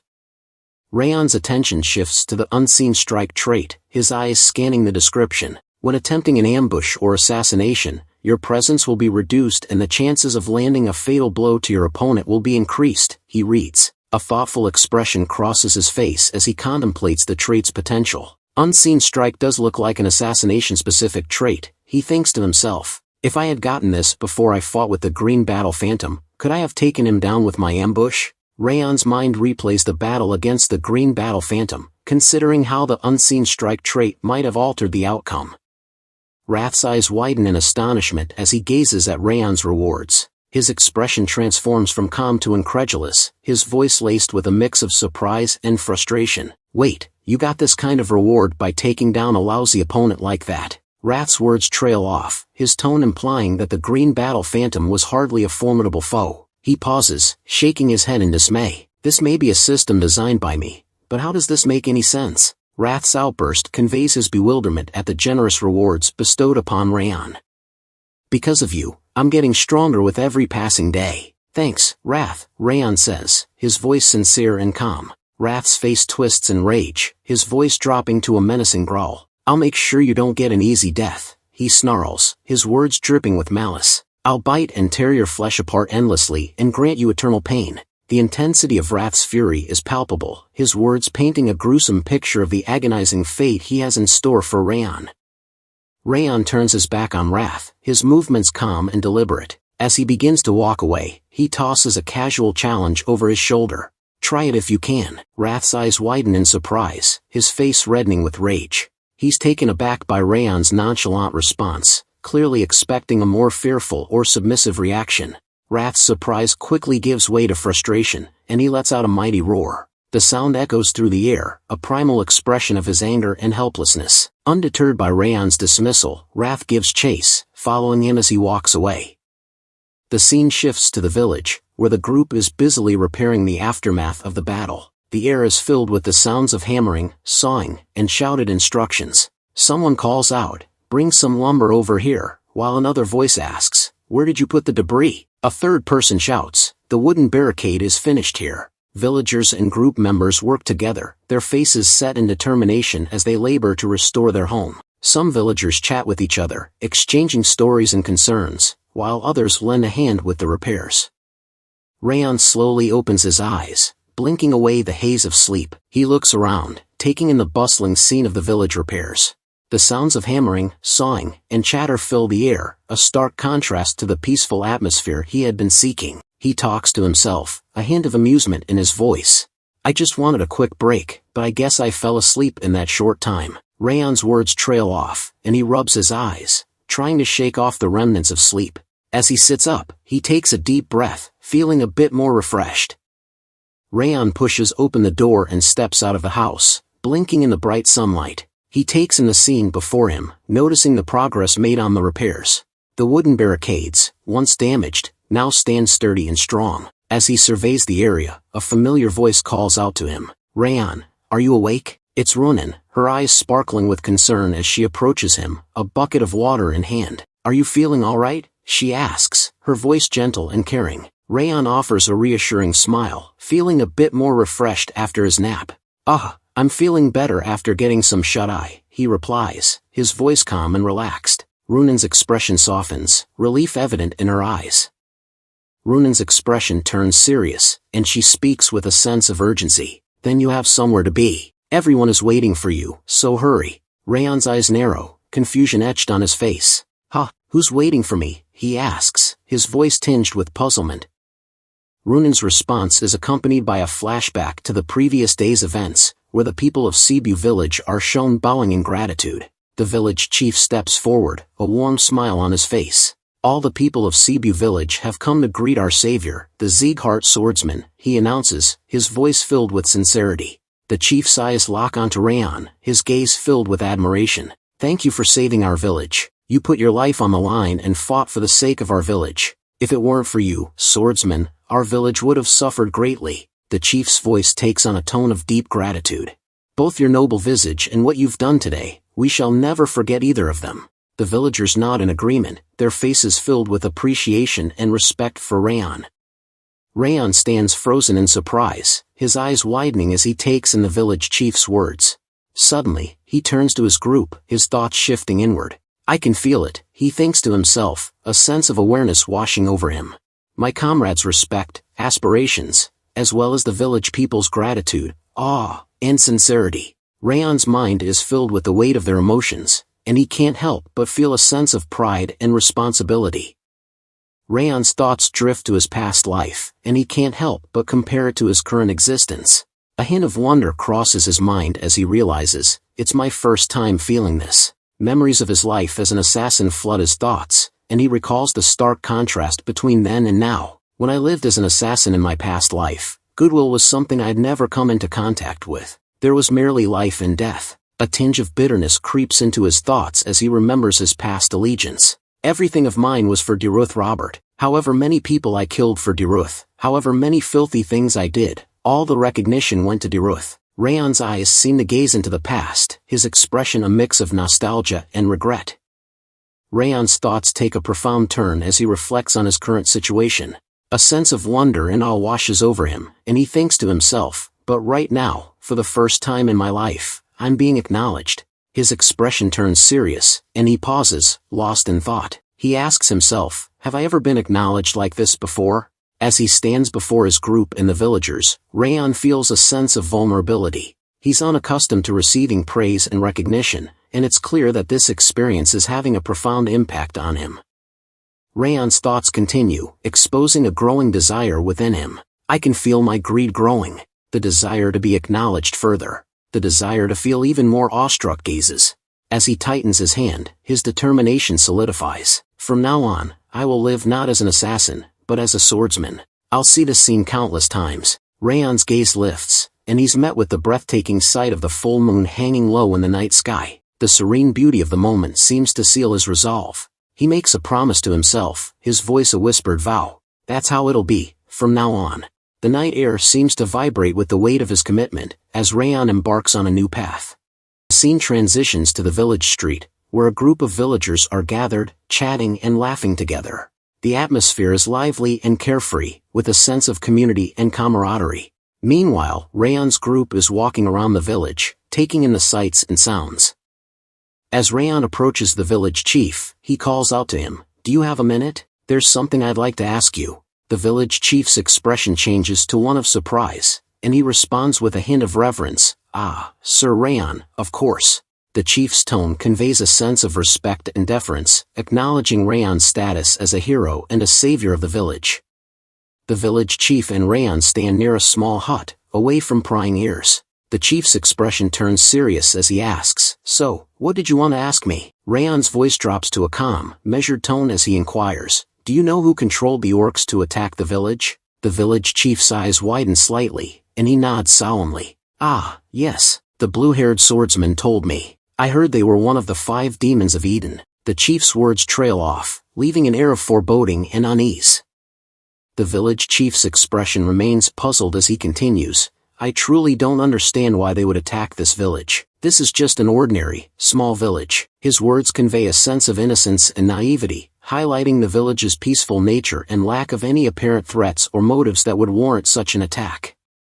Raon's expression remains serious as he responds, I heard from Sir Kanbar during the battle that long ago, you retrieved a red gem from Cebu Mountain. The village chief's eyes widen in surprise, and he takes a step back, as if the revelation has left him breathless. Ah, yes, when I was young, I discovered it in the mountains and brought it back to the village. His voice trails off, and he shakes his head, as if trying to process the implications. It can't be, he exclaims, his tone a mix of shock, denial, and concern. Raon's expression remains solemn as he confirms the village chief's suspicions. That's correct, Eden was after that gem. The village chief's face contorts in concern, and he takes a step back, as if the weight of Raon's words is crushing him. Then, do you mean that all this happened because of it? He asks, his voice trembling. The chief's eyes widen in horror as the truth sinks in. I almost brought this village to its ruin, he exclaims, his voice cracking with emotion. The weight of his responsibility and the potential consequences of his actions threaten to overwhelm him. Raon's expression remains grave as he explains the situation to the village chief. This time, we managed to fend them off, but as long as that gem remains in this village, Eden will continue to attack. The village chief's face turns pale, and his eyes widen in terror. Can't be, he exclaims, his voice shaking with fear. The weight of Raon's words crushes him, and he looks like he's about to collapse. The village chief continues in a calm tone, of course. After it was planted in the ground, the land grew much richer, and the village got warmer. We have always worshipped it as our patron god. To think it would be a manna stone that would call Eden upon us. He pauses, considering the weight of the situation. Just what can we do? Should we dig it up and dispose of it? The chief's words convey a sense of desperation and uncertainty. Raon's response is unexpected, and he says, No, I will take it with me. The village chief's eyes widen in surprise, and he asks, What? You, our savior, will? The chief's tone is laced with incredulity, and he seems to be questioning Raon's willingness to take on such a burden. Raon's expression remains resolute as he explains, Eden believes it to be a treasure capable of reviving the dead. Even if you dispose of it, they'll just continue to search for it. So, instead, I will take it back with me to Sieghart. The village chief's face contorts in alarm, and he asks in a worried tone, If you do that, Eden will go after Sieghart. He takes a step forward, his eyes filled with concern and gratitude. The chief's voice cracks with emotion as he exclaims, How could I possibly allow myself to pass this danger on to our savior? Raon's serious tone conveys a sense of determination and conviction. It's fine, that is the path of Sieghart. The village chief stands in surprise, his eyes fixed on Raon with a mixture of gratitude and reverence. He slightly bows his head and replies, It seems Sieghart is once again giving me grace that I cannot repay. Raon's expression changes to one of confusion, and he asks, Again, you say? His tone implies that he's unaware of any previous connection or debt between Sieghart and the village chief, sparking curiosity about the nature of their relationship. The village chief sits down, a mix of sadness and resignation on his face. I've buried it over here. To think that the item that I brought to protect our village would bring harm to it instead. He carefully digs up the stone, and as he hands it to Raon, the fabric wrapped around it catches Raon's attention. Raon's eyes widen in amazement as he asks, What's that fabric wrapped around the stone? The village chief's expression remains somber as he explains, It's a cloth passed down in my family. I wrapped it around the stone to cover the red glow coming from it. Raon's eyes narrow as he examines the manna stone, his mind racing with concerns. He thinks to himself, so this is the Goblin King's Mana Stone. If this Mana Stone were to fall into Eden's hands, a new monster possessing the Goblin King's abilities would be born. Raon's thoughts are laced with worry, as he realizes the catastrophic consequences of Eden obtaining the Mana Stone. The weight of his responsibility to protect the stone and prevent it from falling into the wrong hands settles heavily upon him. Raon's expression turns serious as he makes a sudden request, Elder, please wrap the stone in the cloth first. The village chief nods and carefully wraps the Mana Stone in the cloth, ensuring it's securely covered. Raon's eyes watch intently as the stone is wrapped, and he thinks to himself, I finally get it.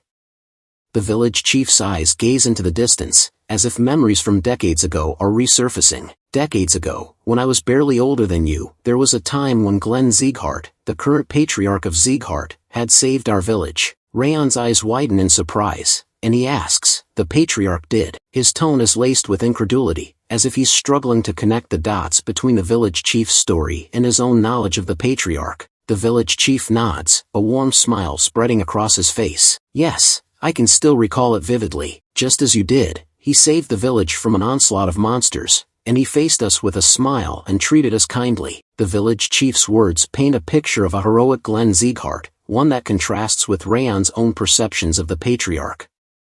Raon's eyes narrow, his mind racing with skepticism. He thinks to himself, kind, with a smile. Are we thinking of the same person? His inner monologue suggests that Raon's experience with the patriarch has been vastly different from the village chief's nostalgic recollection. The village chief, seemingly oblivious to Raon's inner turmoil, suddenly becomes flustered. Oh geez, it seems I've rambled on for too long. He turns around, gesturing for Raon to follow him. Please come this way, I will take you to the gem. As Raon walks alongside the village chief, he suddenly catches sight of someone holding an ominous helmet. His eyes narrow, and he thinks to himself, that helmet resembles an ogre. His instincts scream warning, and he becomes alert, gripping his sword tightly. With a sense of urgency, Raon asks the person standing before him, are you mad blood demon? The air is thick with tension as Raon awaits the stranger's response. The narrator interrupts the scene, noting that the terms phantom will now be referred to as demon from this point forward. The mysterious figure, indeed a mad blood demon from Eden, responds with a hint of surprise and admiration. Oh, did you recognize this helmet? Even for a Sieghart recruit, you sure are quick-witted. The demon's words are laced with a mixture of curiosity and caution, acknowledging Raon's exceptional instincts and abilities. The mad blood demon's eyes narrow, his gaze intensifying as he scrutinizes Raon. Strength that I can't gauge accurately. He pauses, his voice dripping with intrigue. So, you're the one that killed the Green War demon. The demon's words are laced with a mix of curiosity and caution, as if he's sizing Raon up, trying to understand the extent of his abilities. The air is thick with tension.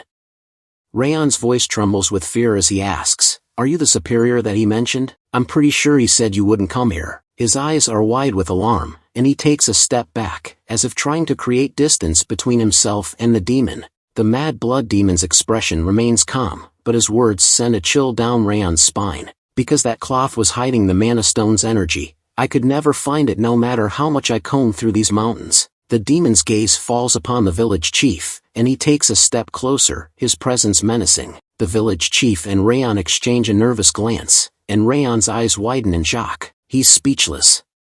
In this chapter the narrator is mixing some scene forward and backward to give readers so much suspense. The mad blood demon's voice sends shivers down Raon's spine as he continues, if it weren't for that, this village would have already been razed to the ground. The demon's words are laced with malice, and Raon's instincts scream warning. Suddenly, Raon becomes alert, gripping his sword tightly as he asks, who are you? His eyes narrow, and he thinks to himself, how did I not notice him until he came this close to me? Raon's mind racing with questions, his senses on high alert. The mad blood demon's smile grows wider as he responds, making a sound with his fingers. With a flourish, he summons his helmet, and his eyes gleam with amusement. Me? He asks, his voice dripping with sarcasm. Well, I think you already know. He pauses, letting the tension build. You called me, mad blood demon. This scene reveals the events that transpired before Raon's initial confrontation with the mad blood demon, showcasing the demon's menacing presence and Raon's instinctive reaction to the threat.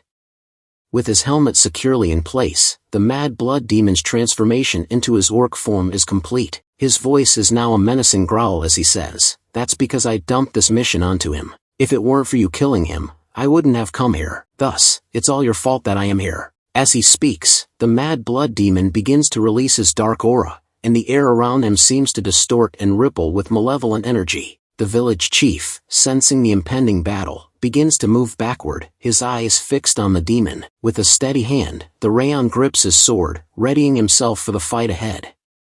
Raon's thoughts are laced with desperation as he acknowledges his own fear. My body's trembling from his presence. Forget me, even if all the recruits in Cebu village faced him, we'd lose. His mind racing with the impossibility of defeating the mad blood demon. Just as all hope seems lost, Wrath's voice echoes in Raon's mind, offering a grim ultimatum. Raon Sieghart, frankly, you cannot win against him. You have two choices available. Wrath's words are devoid of emotion, yet they carry a weight that makes Raon's heart sing. Wrath continues, his voice relentless. The first is to die to him while putting up a useless resistance. The mad blood demon takes a step closer, his presence causing the ground to crumble beneath his feet. As the demon looms over him, Wrath presents the second option, his tone dripping with an unsettling enthusiasm. The second is to grant me control of your body. The words hang in the air like a dark promise, leaving Raon to ponder the horrific choice before him. With the mad blood demon mere inches away, Wrath's voice echoes once more, driving home the desperation of Raon's situation. Those are the only two choices you have. As the scene shifts to Raon's group, we find them hard at work, rebuilding the village's fences. Ben turns to Martha and asks, "Why did you come here?" His tone is neutral, but Martha's response is laced with a hint of sarcasm. Martha inspects the fence, her eyes scanning the wooden barriers before she responds, "I heard you were repairing the wooden barriers, so I came to check if you were doing it properly. Nice work." Her words are dripping with condescension, and Ben's eyes narrow, sensing her mocking tone. Martha continues, her voice laced with amusement, "Don't you think you might be better suited for woodworking than sword fighting?" Ben's face darkens, his anger rising to the surface. In a sharp tone, Ben retorts, "If you're done checking, then shut your mouth and scram." Martha's expression remains calm, but her eyes sparkle with mischief as she responds in a mocking tone, "Hey, you ought to respect your elders. If you want something, you should politely request it." Martha's words are laced with sarcasm, and she concludes with a hint of arrogance, "There's only one person who can give me orders." The air is thick with tension, and Ben's anger is palpable, but Martha's calm demeanor suggests she's not intimidated by his outburst. Runan's arrival with a selection of fresh fruits catches Martha off guard, and she spins around, asking, "What are you doing here?" Her tone is laced with surprise, and Runan's calm demeanor provides a stark contrast. Runan holds out the fruits, explaining, "I picked some fruits." Martha's curiosity gets the better of her, and she presses for more information. "The villagers already put out some stuff, so why?" Runan's response is simple and straightforward, "They're for Raon. These are fresher, so I picked them." Her words are devoid of any ulterior motive, but Martha's teasing nature gets the better of her. In a mocking tone, Martha speaks up, "Wow, well, aren't you devoted? Anybody watching would mistake you for a married couple." Her words are laced with amusement, but Runan's expression remains calm. Unfazed by Martha's teasing, Runan begins to walk away, saying, "I'm leaving." Suddenly, the explosion catches everyone off guard, and for a moment, they're frozen in shock. Runan is the first to react, turning to look in the direction of the blast. Her thoughts immediately turn to Raon, and a sense of urgency takes hold. Without hesitation, Runan takes off in a sprint, racing towards the source of the explosion. As she passes Ben and Martha, she tosses aside the fruits in her hand and shouts out a warning. That's the direction that Raon and the village chief headed. Her voice is laced with concern, and she quickly adds, "Emergency, gather your weapons and call Kane and the training hall." As Martha and Ben follow Runan, they quickly arrive at the village chief's house. Martha's eyes widen in shock as she takes in the scene before her. That's the village chief's house. Just what happened here? Her voice is laced with concern and confusion. Ben's face is etched with worry as he calls out to his friend, "Raon, if you're okay, answer me." His voice echoes through the air, but there's only silence in response. The explosion catches Martha, Runan, and Ben off guard, sending them stumbling backward as they struggle to maintain their balance. As they look forward, they're met with a scene of utter chaos. Raon and the village chief are sent flying through the air, their bodies crashing into the wall mere feet away from Martha and Ben. Martha's eyes widen in shock as she tries to call out Raon's name, but her words are cut off mid-sentence. She's left speechless, her mouth agape, as she takes in the horrific scene before her. The mad blood demon's voice echoes through the air, "House Sieghart." The demon's words are laced with amusement, and Raon lies on the wall, holding the village chief in his hand. Raon's face is a mess of blood, and he's breathing heavily, his chest rising and falling with each labored breath. Raon, despite his injuries, summons the strength to push the village chief into Ben's hands, shouting, "Catch!" Ben, caught off guard, instinctively grabs the village chief, his eyes wide with surprise. "Village chief!" Ben exclaims, stunned, as he cradles the village chief's limp form in his arms.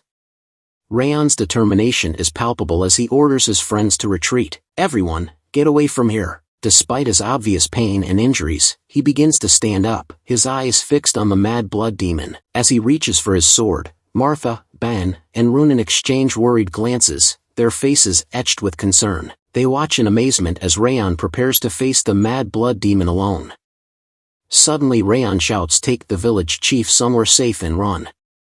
Raon's furious shout is met with Martha's incredulous response, "What are you saying?" But before she can react further, the mad blood demon's aura surges, unleashing an overwhelming pressure that strikes fear into the hearts of Martha, Ben, and Runen. The three friends are instantly incapacitated, their bodies forced to kneel on the ground as they struggle to cope with the crushing pressure. Ben, still clutching the village chief, gasps for air. "I can't breathe." Runen echoes his sentiment, "It's like, my lungs are collapsing." Martha's voice trembles with horror as she asks, "Just what is this presence?" The weight of the mad blood demon's aura is suffocating, leaving them all breathless and paralyzed with fear. As the demon begins to walk towards Ben, Martha, and Runen, his voice drips with sadistic amusement, "Quite the cute bunch we've got here." Ben, still struggling to breathe, manages to stammer out, "That appearance. Ogre armor." His eyes are fixed on the mad blood demon's intimidating form. Runen's voice trembles as she asks, "Is he an officer of Eden?" Her eyes widen in terror as she gazes up at the demon looming over them. The demon's voice is laced with disdain as he asks, "You can't even handle my mere presence? You're quite weak." Despite bearing the Sieghart name, his words are a harsh jab, exploiting their fears and insecurities. Ben, Martha, and Runen are consumed by terror, their bodies trembling uncontrollably. Runen's fear is palpable as she lets out a faint, terrified whimper, "Ah." Just as the mad blood demon's presence seems to be crushing their spirits, Raon's thunderous voice shatters the air. "Do you all want to die?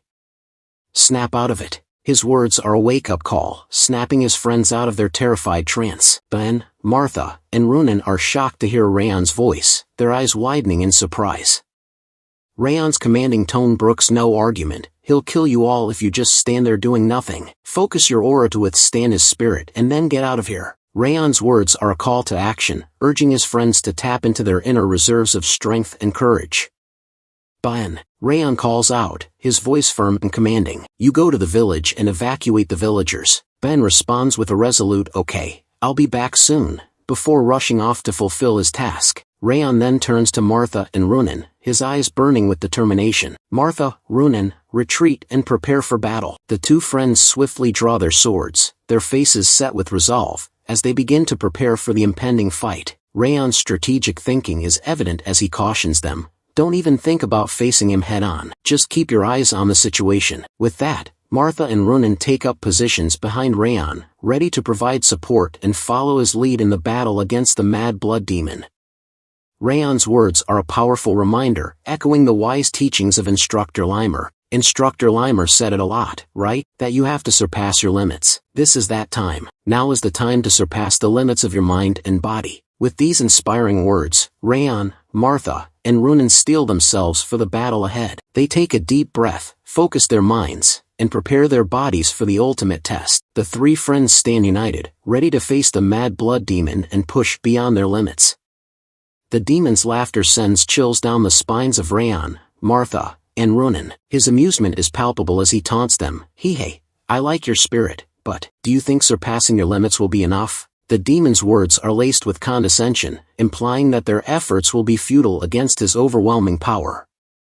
Raon's thoughts are a jumble of determination and desperation. He knows that he must protect the recruits and the villagers of Cebu, and that turning back is not an option. He's resolute in his decision to find a way to defeat the mad blood demon, no matter the cost. However, as he gazes out at the demon, he's struck by the overwhelming sense of hopelessness. The task ahead seems insurmountable, like staring into an endless abyss. Even with his past life experiences, Raon doubts his ability to take down the mad blood demon. Just as Raon is consumed by these thoughts, the mad blood demon's voice cuts through the air, his tone laced with curiosity.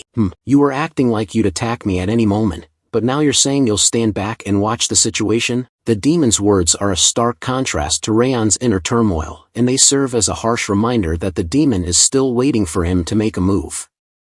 Not that any of that matters. Mad blood demon exclaims with a fierce battle cry, The demon prepares to dash forward, his feet pounding the ground with incredible force. The earth beneath him crumbles, sending rocks and debris flying in all directions. As he charges towards Raon, the mad blood demon declares, "If you won't attack, then I will." He raises his hand, ready to strike, and Raon is caught off guard. Raon's eyes widen in shock as he takes in the mad blood demon's blistering speed. He's speechless, his mind racing to process the demon's sudden acceleration. His thoughts are a jumble of alarm and desperation as he realizes, he's faster than before. Raon unleashes his Thousand Flames technique, 10 flames revolving sky, that revolve around the mad blood demon in a dazzling display of fire and fury. The demon's eyes widen in surprise, and he lets out a grunt of astonishment. But the mad blood demon's surprise is short-lived, as he quickly regains his composure and charges forward through the flames. His voice rings out, "At least the force is decent." He tightens his fist, and with a powerful punch, he shatters through Raon's Thousand Flames technique. The mad blood demon's counterattack is relentless, and he pushes back Raon with incredible force. Raon stumbles backward, his eyes wide with shock and alarm, as he struggles to maintain his footing against the demon's overwhelming power. Raon's thoughts are a jumble of alarm and urgency as he realizes the mad blood demon has pierced through his Thousand Flames technique and is now pushing forward with relentless force. Kook! I have to redirect his attack. With lightning-quick reflexes, Raon leaps away from the mad blood demon's fist, narrowly avoiding the blow. However, the demon's fist still crashes into the ground mere inches from Raon, shattering the earth and sending rocks flying in all directions. The impact is tremendous, and the ground trembles beneath Raon's feet. He struggles to maintain his balance, his eyes fixed intently on the mad blood demon as he prepares for the next attack. Raon's thoughts continue to racing with a mix of relief and trepidation. I just barely managed to divert his attack. If I hadn't managed to read his attack's flow with the ring of fire, then I'd be dead. He can't help but shudder at the thought of how close he came to disaster. Despite the narrow escape, Raon knows he can't afford to retreat just yet. His determination and sense of responsibility drive him to press on, no matter the danger. I want to retreat here, but I can't do that yet. The weight of his responsibilities, particularly protecting his friends and the villagers, keeps him anchored to the battlefield. With a deep breath, Raon focuses his mind and prepares for the next challenge. His eyes locked onto the mad blood demon, he thinks to himself, I have to give the guys watching this fight even just one more thing to observe. With that, our chances of survival will go up 10. No, even just 1%. With renewed determination, Raon charges forward, his flame aura blazing around him. The mad blood demon greets him with a maniacal smile, clearly relishing the opportunity to toy with Raon. Yes, that's it, he exclaims, pushing off the ground with one leg to launch himself into the air. As the mad blood demon soars towards Raon, flames that go out with one punch are no fun at all, he declares, his voice dripping with sadistic pleasure. Raon covers his face to avoid the force of the mad blood demon's jump, but he knows he can't keep dodging forever. As the demon raises his hand to punch Raon, he lets out a blood-curdling cry, "Entertain me more."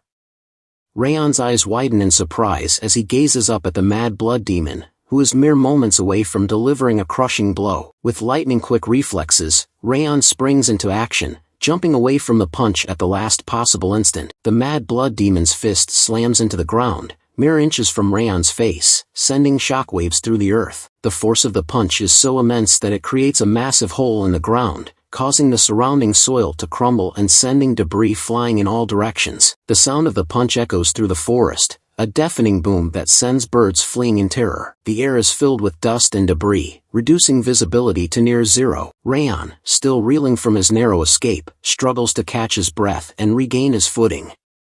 As Raon kneels on the ground, exhausted and holding his sword, the mad blood demon sits calmly, a sly grin spreading across his face. Those flames are on a different level from ordinary aura, he says, his voice dripping with amusement. However stupid he was, I thought it odd that the green war demon would have fallen. But with that power, now I can understand. The mad blood demon's words are laced with condescension, and he seems to be savoring the moment. However, that makes this all the more pitiful, he continues, his grin growing wider. I cannot be harmed by fire. Do you know why? The demon's question hangs in the air, a challenge to Raon's already battered and exhausted body. Raon's voice trembles as he responds, his exhaustion and fear evident in his words. Of course, the helmet you're wearing, it has the trait of the ogre. The narrator's voice takes over, explaining the legend of the ogre. Ogre, the king of the forest, they are not harmed by blazing forest fires, and fiercely protect their territory. These monsters are unfazed by torrents of fire arrows hitting them as they tear down castles. The narrator's words paint a vivid picture of the ogre's formidable reputation, highlighting their immunity to fire and their fearsome protective instincts. The image of an ogre tearing down castles, unfazed by flames, is a testament to their legendary strength. Raon, still kneeling on the ground, looks up at the mad blood demon with a mix of defiance and desperation. "You can use the ogre's trait for yourself," he says, his voice laced with a hint of challenge. The mad blood demon's voice drips with condescension as he speaks. "Then you must be well aware that however much aura you use, it will still be useless against me." "What a pity." Raon's eyes narrow, his jaw clenched in determination.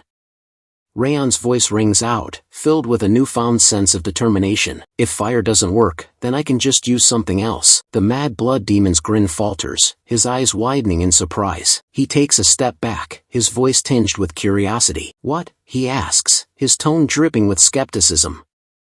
As Raon releases his cold aura, the air around him seems to chill, and his sword shines with an icy glow. The mad blood demon's eyes widen in shock, his mind racing to comprehend the implications of Raon's abilities. "Wait, that cold is..." The mad blood demon trails off, his voice filled with incredulity. He takes a step back, his eyes fixed intently on Raon. "I was already surprised by your unreasonable fire-attributed aura, but you can actually use aura of multiple attributes at the same level?" The mad blood demon's words are laced with a mix of shock, curiosity, and even a hint of admiration. He seems to be re-evaluating Raon's abilities, his initial underestimation giving way to a deeper understanding of the young warrior's capabilities. "Your capacity for attributes and skill with the sword at that age. Just who are you?" the mad blood demon asks, his voice filled with a sense of wonder. Raon, meanwhile, stands calmly, his cold aura swirling around him. He gazes at the mad blood demon with a focused intensity, his sword at the ready.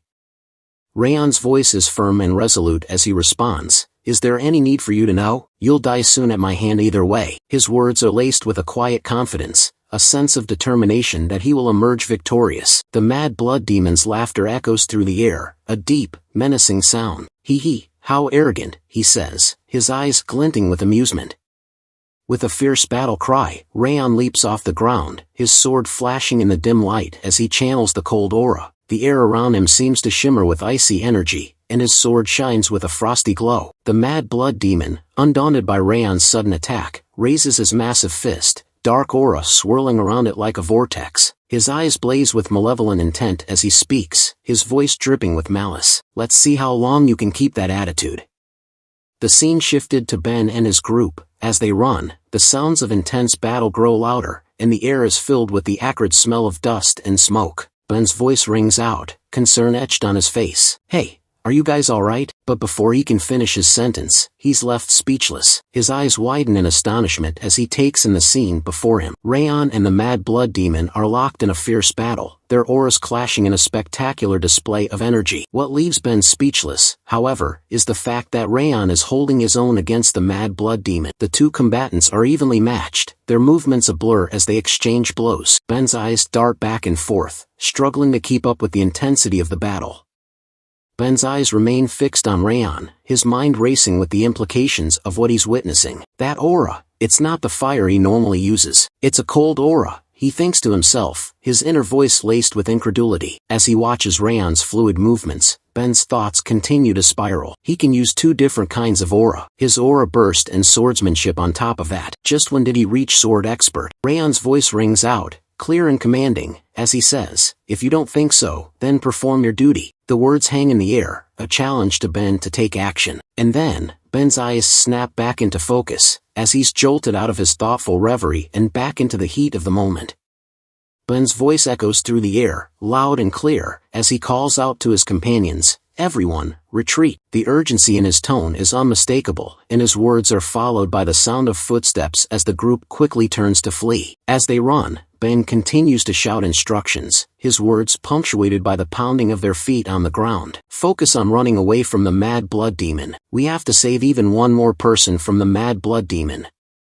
As the group flees, Runan's voice rings out, laced with desperation and concern. She calls out to Raon, her eyes brimming with tears, "Don't die, no matter what." is met with a warm and comforting response from Raon. Despite the danger and chaos surrounding them, Raon's face breaks into a gentle smile, and he says, "Got it." As Raon sits on his knees, the mad blood demon towers over him, its voice dripping with malevolence. "You think those insects can run away from me?" The demon's words are laced with contempt, dismissing Raon's friends as mere insects. The demon's gaze seems to bore into Raon's soul, its eyes gleaming with an unholy light. The air is heavy with tension as the demon pauses, its voice taking on a more sinister tone. No, more importantly, the demon's words trail off, leaving Raon wondering what fresh horror is about to be unleashed. Ben stood at a distance, watching the battle unfold with amazement. He thought to himself, on this continent, warriors are categorized based on their strength. Those wielding swords are ranked according to their skill and aura. Beginners have just learned to use aura, while aura users can separate their aura from their body and apply it to their weapons. Then there are the aura experts, who have refined their aura to release it into their surroundings, granting them the power to wield sword energy. Ben's eyes widened in astonishment as he gazed at Raon. Raon has reached the level of an aura expert, capable of using sword energy. This achievement should have been impossible, yet he's battling the notorious Mad Blood Demon, who's also an expert. Ben's thoughts continued, but even if he's fighting back against the Mad Blood Demon, he hasn't been able to deal any significant damage. He's able to somewhat ignore the difference in strength between them, too. Ben's trailing thought suggests he's noticed something peculiar about Raon's battle dynamics with the Mad Blood Demon. His curiosity is piqued. As Raon clashed with the Mad Blood Demon, Raon's eyes suddenly met Ben's. Ben's thoughts flashed. Raon just locked eyes with me. He's saying he'll create an opening, and that he needs us to synchronize our attacks. A hint of a smile spread across Ben's face as he realized, we've spent so much time together in the 5th training hall. We can communicate with just a glance. Ben's gaze shifted to the side, and his eyes widened in astonishment. Martha and Runan stood ready, their swords at the ready, their faces set with determination. Ben was left speechless, his eyes darting between the two women. He hadn't even noticed them preparing for battle. Martha and Runan exchanged a glance, their eyes locking in a moment of silent understanding. Then, in perfect sync, they nodded their heads. The unspoken communication between the trio was palpable. Ben's hand closed around the hilt of his sword, his grip tightening with resolve. That's right, he thought. We are Siegharts. The trio shared a fleeting glance, their eyes burning with a shared determination. In that instant, they reaffirmed their unspoken vow. Martha thought to herself, we must protect this village. Runan's mind echoed the same sentiment, we must protect this village. Ben's thoughts resonated with his companions, we must protect this village. United in their resolve, the Siegharts steeled themselves for the battle ahead, ready to defend the village at all costs.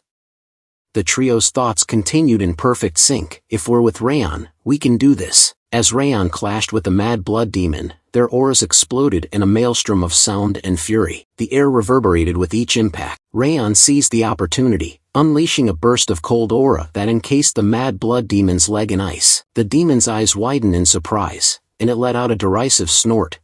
Raon's gaze locked onto the trio, and he bellowed, now, everyone, attack. As one, the trio sprang into action. Martha, Runan, and Ben launched themselves over the Mad Blood Demon, their swords raised high. Their thoughts echoed with renewed confidence. We can win, with our combined strength.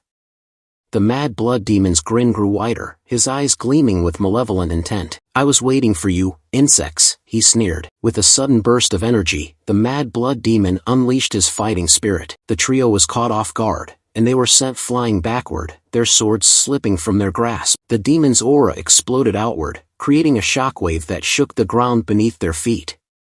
Ben's scream of pain echoed through the air, Kuhuk. As he struggled to catch his breath, his mind racing with shock and awe, he thought to himself, that fighting spirit, he can spread his fighting spirit around him like an explosion? This bastard, forget being an expert, he's on the level of a master.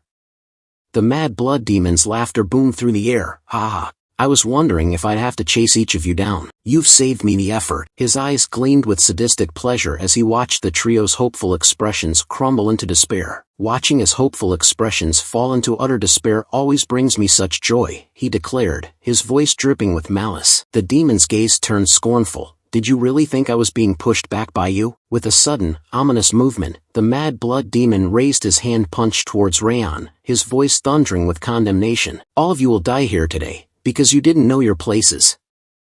Raon dodges the mad blood demon's punch with ease, his eyes blazing with determination. You're not the only one that was waiting for this chance. As he focuses his aura, his sword begins to radiate an intense, flame energy. Raon's thoughts reveal the secret to his newfound power. All the murderous intent I'd built up during my past life as an assassin has allowed my cold energy to seep into the Thousand Flames technique, and focus it all into a single point. Raon's voice rings out, Thousand Flames technique, Zenith. His teeth gritted in effort, he raises his sword and strikes, stabbing towards the mad blood demon's chest. The blade pierces the demon's chest, unleashing a maelstrom of flames that surrounds and engulfs him. The sheer force of the attack sends the mad blood demon stumbling backward. The mad blood demon's eyes widen in shock and amazement as he crashes to the ground, kneeling. Raon's attack has left him reeling, his formidable strength momentarily broken. Raon stands panting, his chest heaving with exhaustion. The effort of unleashing the Thousand Flames technique, Zenith, has taken its toll. With a mixture of frustration and disappointment, Raon curses himself, damn it. His eyes narrow, reflecting his regret and annoyance at his own limitations. The mad blood demon's voice rings out, incredible. With a sudden burst of strength, he grasps the sword still lodged in his chest. The demon's eyes narrow as he asks Raon, you took advantage of my defense weakening as I applied aura to my attacks, didn't you? His gaze pierces through Raon, as if seeing right through his strategy. With a swift motion, the mad blood demon reaches out and grabs Raon in his massive hand. Raon's eyes widen in shock as he realizes his plan has been turned against him. Raon's face contorts in a mixture of pain and alarm, his body trapped in the demon's crushing grip. The tables have turned, and Raon must now face the consequences of underestimating his foe. The mad blood demon's grip on Raon's sword arm remains tight, while his other hand hurls Raon through the air. Raon's body crashes into a nearby tree with tremendous force. As Raon's back slams into the tree trunk, he lets out a blood-curdling scream, "Kuak!" His eyes widen in shock and pain, his body limp from the impact. With a casual flick of his wrist, the mad blood demon removes Raon's sword from his chest. Then, with a single hand, he snaps the sword in two, rendering it useless. The mad blood demon's gaze falls upon Raon, his voice dripping with disdain. If you want to overcome the difference in skill between you and I, that was still far too weak. Raon's eyes widen in shock and humiliation, his face pale from the pain and exertion. Raon clutches his stomach, wincing in pain as he thinks to himself, I thought I would be able to make it if his aura weakened, but I wasn't able to pierce his muscles. He strengthened his skin and muscles to block my sword. Raon's eyes narrow, his mind racing with the implications. He realizes that the mad blood demon's physical strength and resilience far surpass his own, making his previous attack futile. Raon's thoughts continue, so this is an aura master. His eyes widen in understanding, as he grasps the true extent of the mad blood demon's power. The mad blood demon stands before Raon, his aura now fully apparent. The air around him distorts, as if reality itself is being warped by his immense energy. Raon feels the weight of the demon's aura, his senses overwhelmed by its sheer magnitude. Raon's teeth grind in frustration as he whispers to himself, my plans are over. With a sudden burst of urgency, he shouts to his group, all Sieghart recruits, I command you as your leader. All of you, run away from here. Ben and Runan stare at Raon in shock, Ben opening his mouth to question, what are you? Raon cuts him off, we can't win against him right now. Run away and evacuate the villagers. As he shouts, Raon thinks to himself, we have no time. We have to evacuate the recruits and villagers in order to minimize damage. Raon's anger boils over as he yells at Ben, do you think it befits a Sieghart to die a dog's death here? The mad blood demon's voice cuts through the air, his eyes fixed intently on Raon. Do you think you can hold out while they're running away? The demon's words are laced with mockery, implying that Raon's attempt to protect his comrades is futile. Raon calls out, Wrath, I suggest a wager. Wrath emerges from behind Raon, a sly grin spreading across his face. Wrath's eyes gleam with excitement as he says, so, my turn has finally come. Raon swiftly picks up a nearby sword, gripping it firmly as he prepares for the impending battle. The air is electric with tension, setting the stage for an epic clash.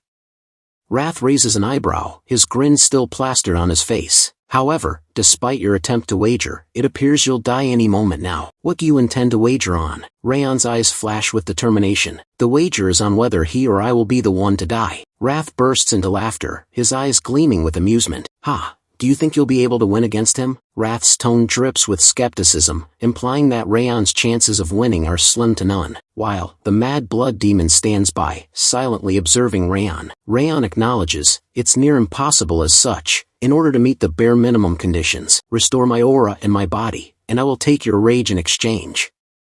Wrath responds, at this rate, you'll die and I won't be able to receive your body either way. I will restore you then. Wrath enters Raon's body, his presence surging through Raon's veins. Wrath's voice echoes in Raon's mind. Let's see you take in my rage directly. As Wrath's rage courses through his body, Raon's face contorts in excruciating pain. His teeth grind, and tears stream down his face. A blood-curdling scream tears from his throat. Kook.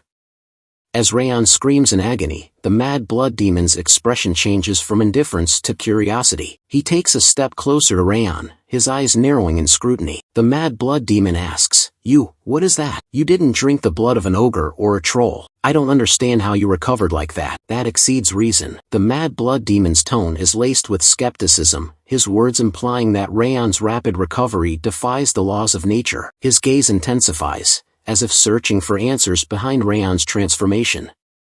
Raon points his sword at the Mad Blood Demon, his expression unreadable. I said it before, didn't I? There's no need for you to know. The Mad Blood Demon's eyes widen in surprise, his gaze fixed on Raon's sword. Raon's voice takes on a menacing tone. Come, I'll keep you company until dawn. The scene shifts to Ben and his group, who are frantically evacuating the villagers. Ben shouts orders to his team. Now, I expect everyone to move according to orders. Help those that are injured or have trouble moving. Ben's expression is grim, his voice laced with desperation. I know you're all tired, but we have to move quickly. We don't have time. We have to hurry and get somewhere safe. The villagers, fueled by fear and panic, scramble to follow Ben's instructions. The air is thick with tension as the group rushes to escape the impending danger. As the group continues on their urgent journey, some of the trainees whisper among themselves. One of them asks, what's going on? Are we going to be okay? Another trainee chimes in. This just had to happen when we got here, too. Their voices are laced with worry and frustration. Martha stands behind the conversing trainees, quietly listening in on their anxious discussion. Her expression is unreadable, but her eyes seem to hold a deep concern.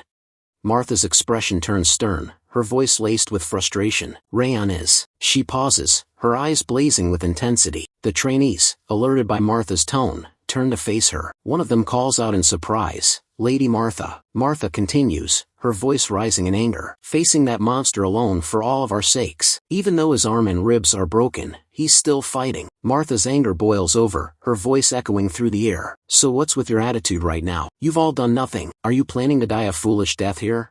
Ben's eyes widen in surprise as he calls out, Martha. He pauses, collecting his thoughts. Ben tightens his wrist, a determined glint in his eye. He turns to his group, his voice firm and resolute. She's right, Ben declares. This isn't the time to be feeling down. His words are a call to action, urging his group to shake off their despair and focus on survival. Ben shouts to his group, everyone, hurry up. He quickly briefs them on the situation. Crane has gone to a branch near here to request aid. Reinforcements from the family should be on their way. We have to act as quickly. Just as Ben finishes speaking, one of the trainees exclaims, isn't that an ogre? The trainee's voice trembles with fear. Why is it here? Ben suddenly spins around, his eyes scanning the surroundings. His expression changes to one of shock and surprise. He thinks to himself, why did an ogre, the king of the forest, come for us? Another trainee's voice trembles as they exclaim, wait, there's one over here too. The group's eyes widen in alarm as they realize they're surrounded. Another trainee's voice cracks as they announce, we're surrounded by ogres. The group's anxiety reaches a boiling point. A group member quickly assesses their situation. The ogres are pincering us. They realize the ogres' tactics are a deliberate attempt to trap them. A stunned group member asks, is something like this even possible? The implication is clear. This level of coordination and strategy is unprecedented for ogres. Martha's eyes widen in shock as she thinks to herself, it can't be. Her mind racing, she pieces together the sinister plot. Martha's thoughts burn with indignation. Those Eden bastards are capable of controlling monsters. She recalls the earlier encounter. The reason that Mad Blood Demon didn't ignore Raon to rush at us was because. Martha's eyes narrow, her voice silent but resolute. He had already released ogres, expecting that this would happen. The full weight of the enemy's plan settles in, and Martha's determination to counter their strategy intensifies.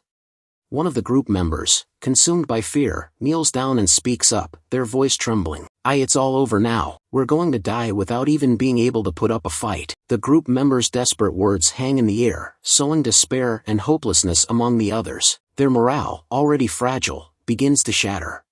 Ben's voice thunders through the air, shattering the group's despair. "Don't give up. Raon is still fighting too. If we die in vain here, then I'd never be able to face Raon, who's fighting the mad blood demon on his own." Ben's eyes blaze with determination, his jaw set in a resolute line. He takes a step forward, his presence commanding attention. The group's eyes, previously downcast, slowly rise to meet Ben's, a spark of hope rekindled within them. Martha nods in agreement, a hint of a smile on her face. "You said the right thing for once." Suddenly, Runan chimes in, his voice laced with urgency. "We have to evacuate everyone and hurry to help Raon." Ben's eyes narrow, his grip on his sword tightening. He thinks to himself, "That's right, we can't afford to die here." With newfound determination, the group readies themselves for the impending battle. Swords are gripped, hearts steeled, and eyes fixed on the ogres closing in around them. Ben declares, "That's the least we can do for Raon, who's fighting on his own for our sakes." The trio, fueled by determination, begins to rush forward to attack the ogres. Just as they're about to clash with the ogres, someone's wind aura slash passes through the trio, striking the ogres in front of them. The trio stops in their tracks, turning to look at the wind slash that has effortlessly taken down the ogres. Ben's eyes widen in amazement as he speaks up, "This wind dash." The scene cuts back to Raon's side. The mad blood demon looms over him, its presence radiating malevolence. The mad blood demon speaks in a taunting tone, "How persistent. Give it up already." While Raon lies battered and bloodied near a rock, Raon's chest rises and falls with shallow breaths, his body broken and exhausted, yet, his eyes still burn with a fierce determination, refusing to surrender. As Raon lies against the rock, he thinks to himself, "My broken left arm is getting in my way. If I cut off my left arm, I'll be able to fight for a little while longer."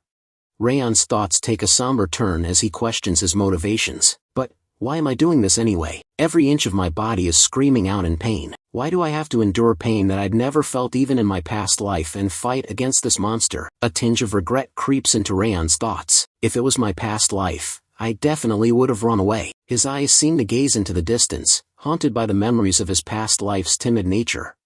Raon's thoughts are interrupted by a vision of Sylvia, her gentle voice calling out to him. Raon. He feels her warm embrace, and her words echo in his mind. "I'd like it if you could become a proud warrior, a Sieghart swordsman of old." Raon's eyes snap back into focus, his determination reignited. Raon's gaze intensifies, his eyes burning with renewed resolve. "That's right," he thinks to himself. "The words Sylvia spoke back then, and the memories of the comrades I've spent time with are tying me down here."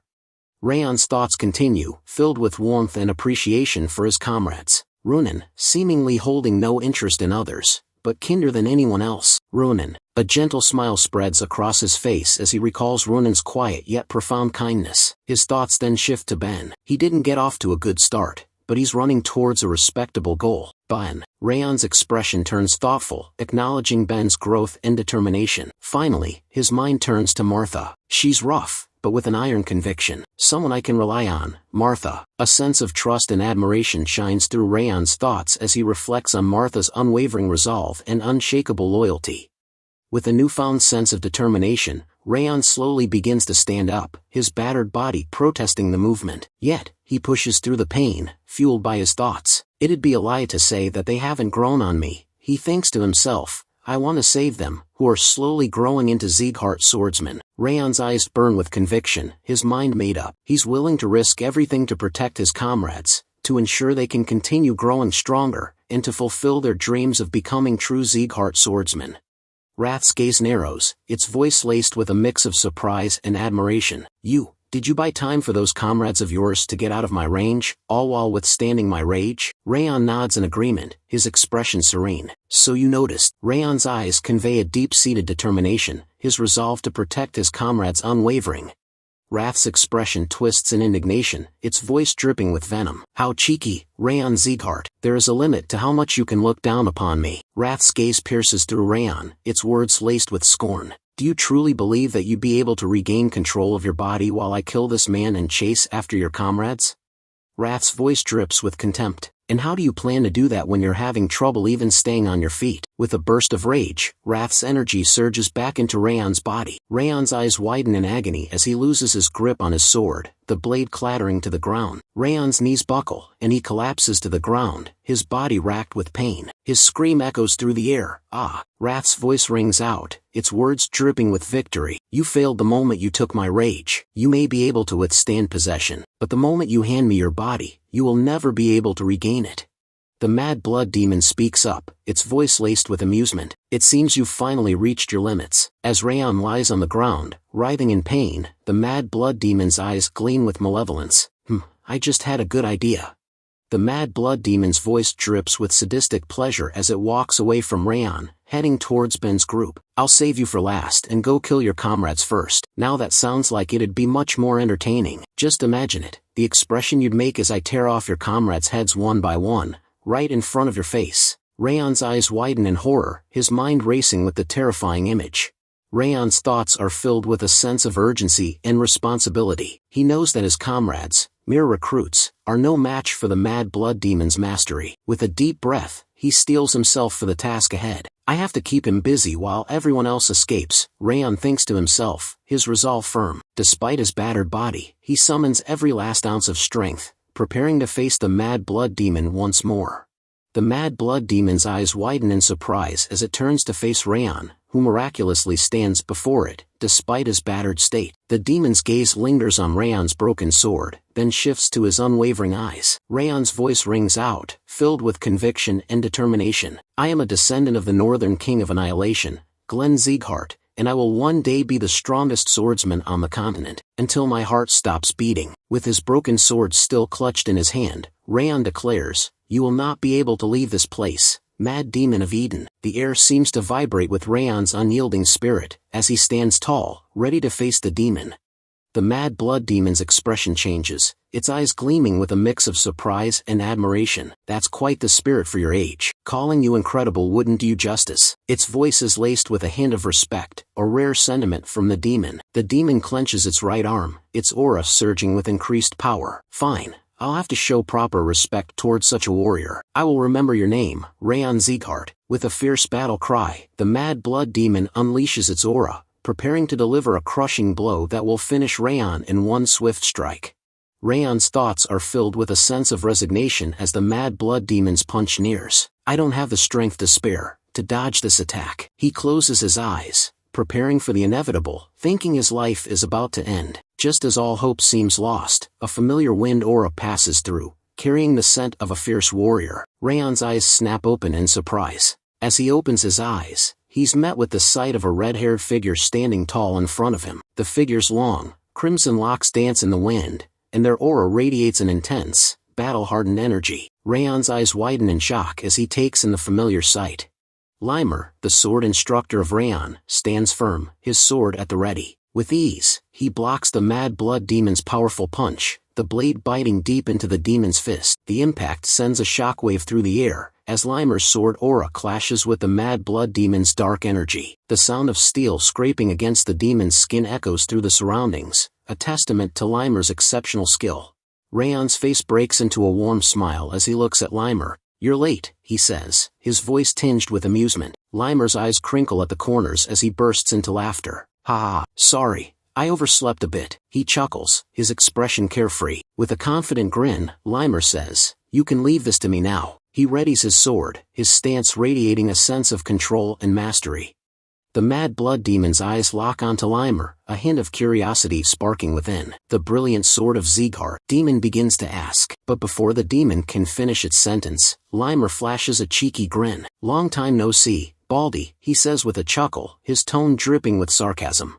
The Mad Blood Demon's expression darkens, its eyes narrowing at Limer's casual tone. What are you doing here? It growls, its voice low and menacing. Limer's eyes flash with intensity as he channels his aura into his sword. The air around him seems to vibrate with energy. I couldn't just stand by and watch his saplings were being crushed underfoot by trash like you, Limer declares, his voice dripping with disdain. The Mad Blood Demon's face twists in rage, his dark energy surging in response to Limer's provocation. The Mad Blood Demon's fist crackles with dark energy as he takes a step closer to Limer. His voice is laced with contempt. Who would have thought that someone on your level would be sent as an inspector for a trainee's duty? It sneers. The Sieghart sure have softened up.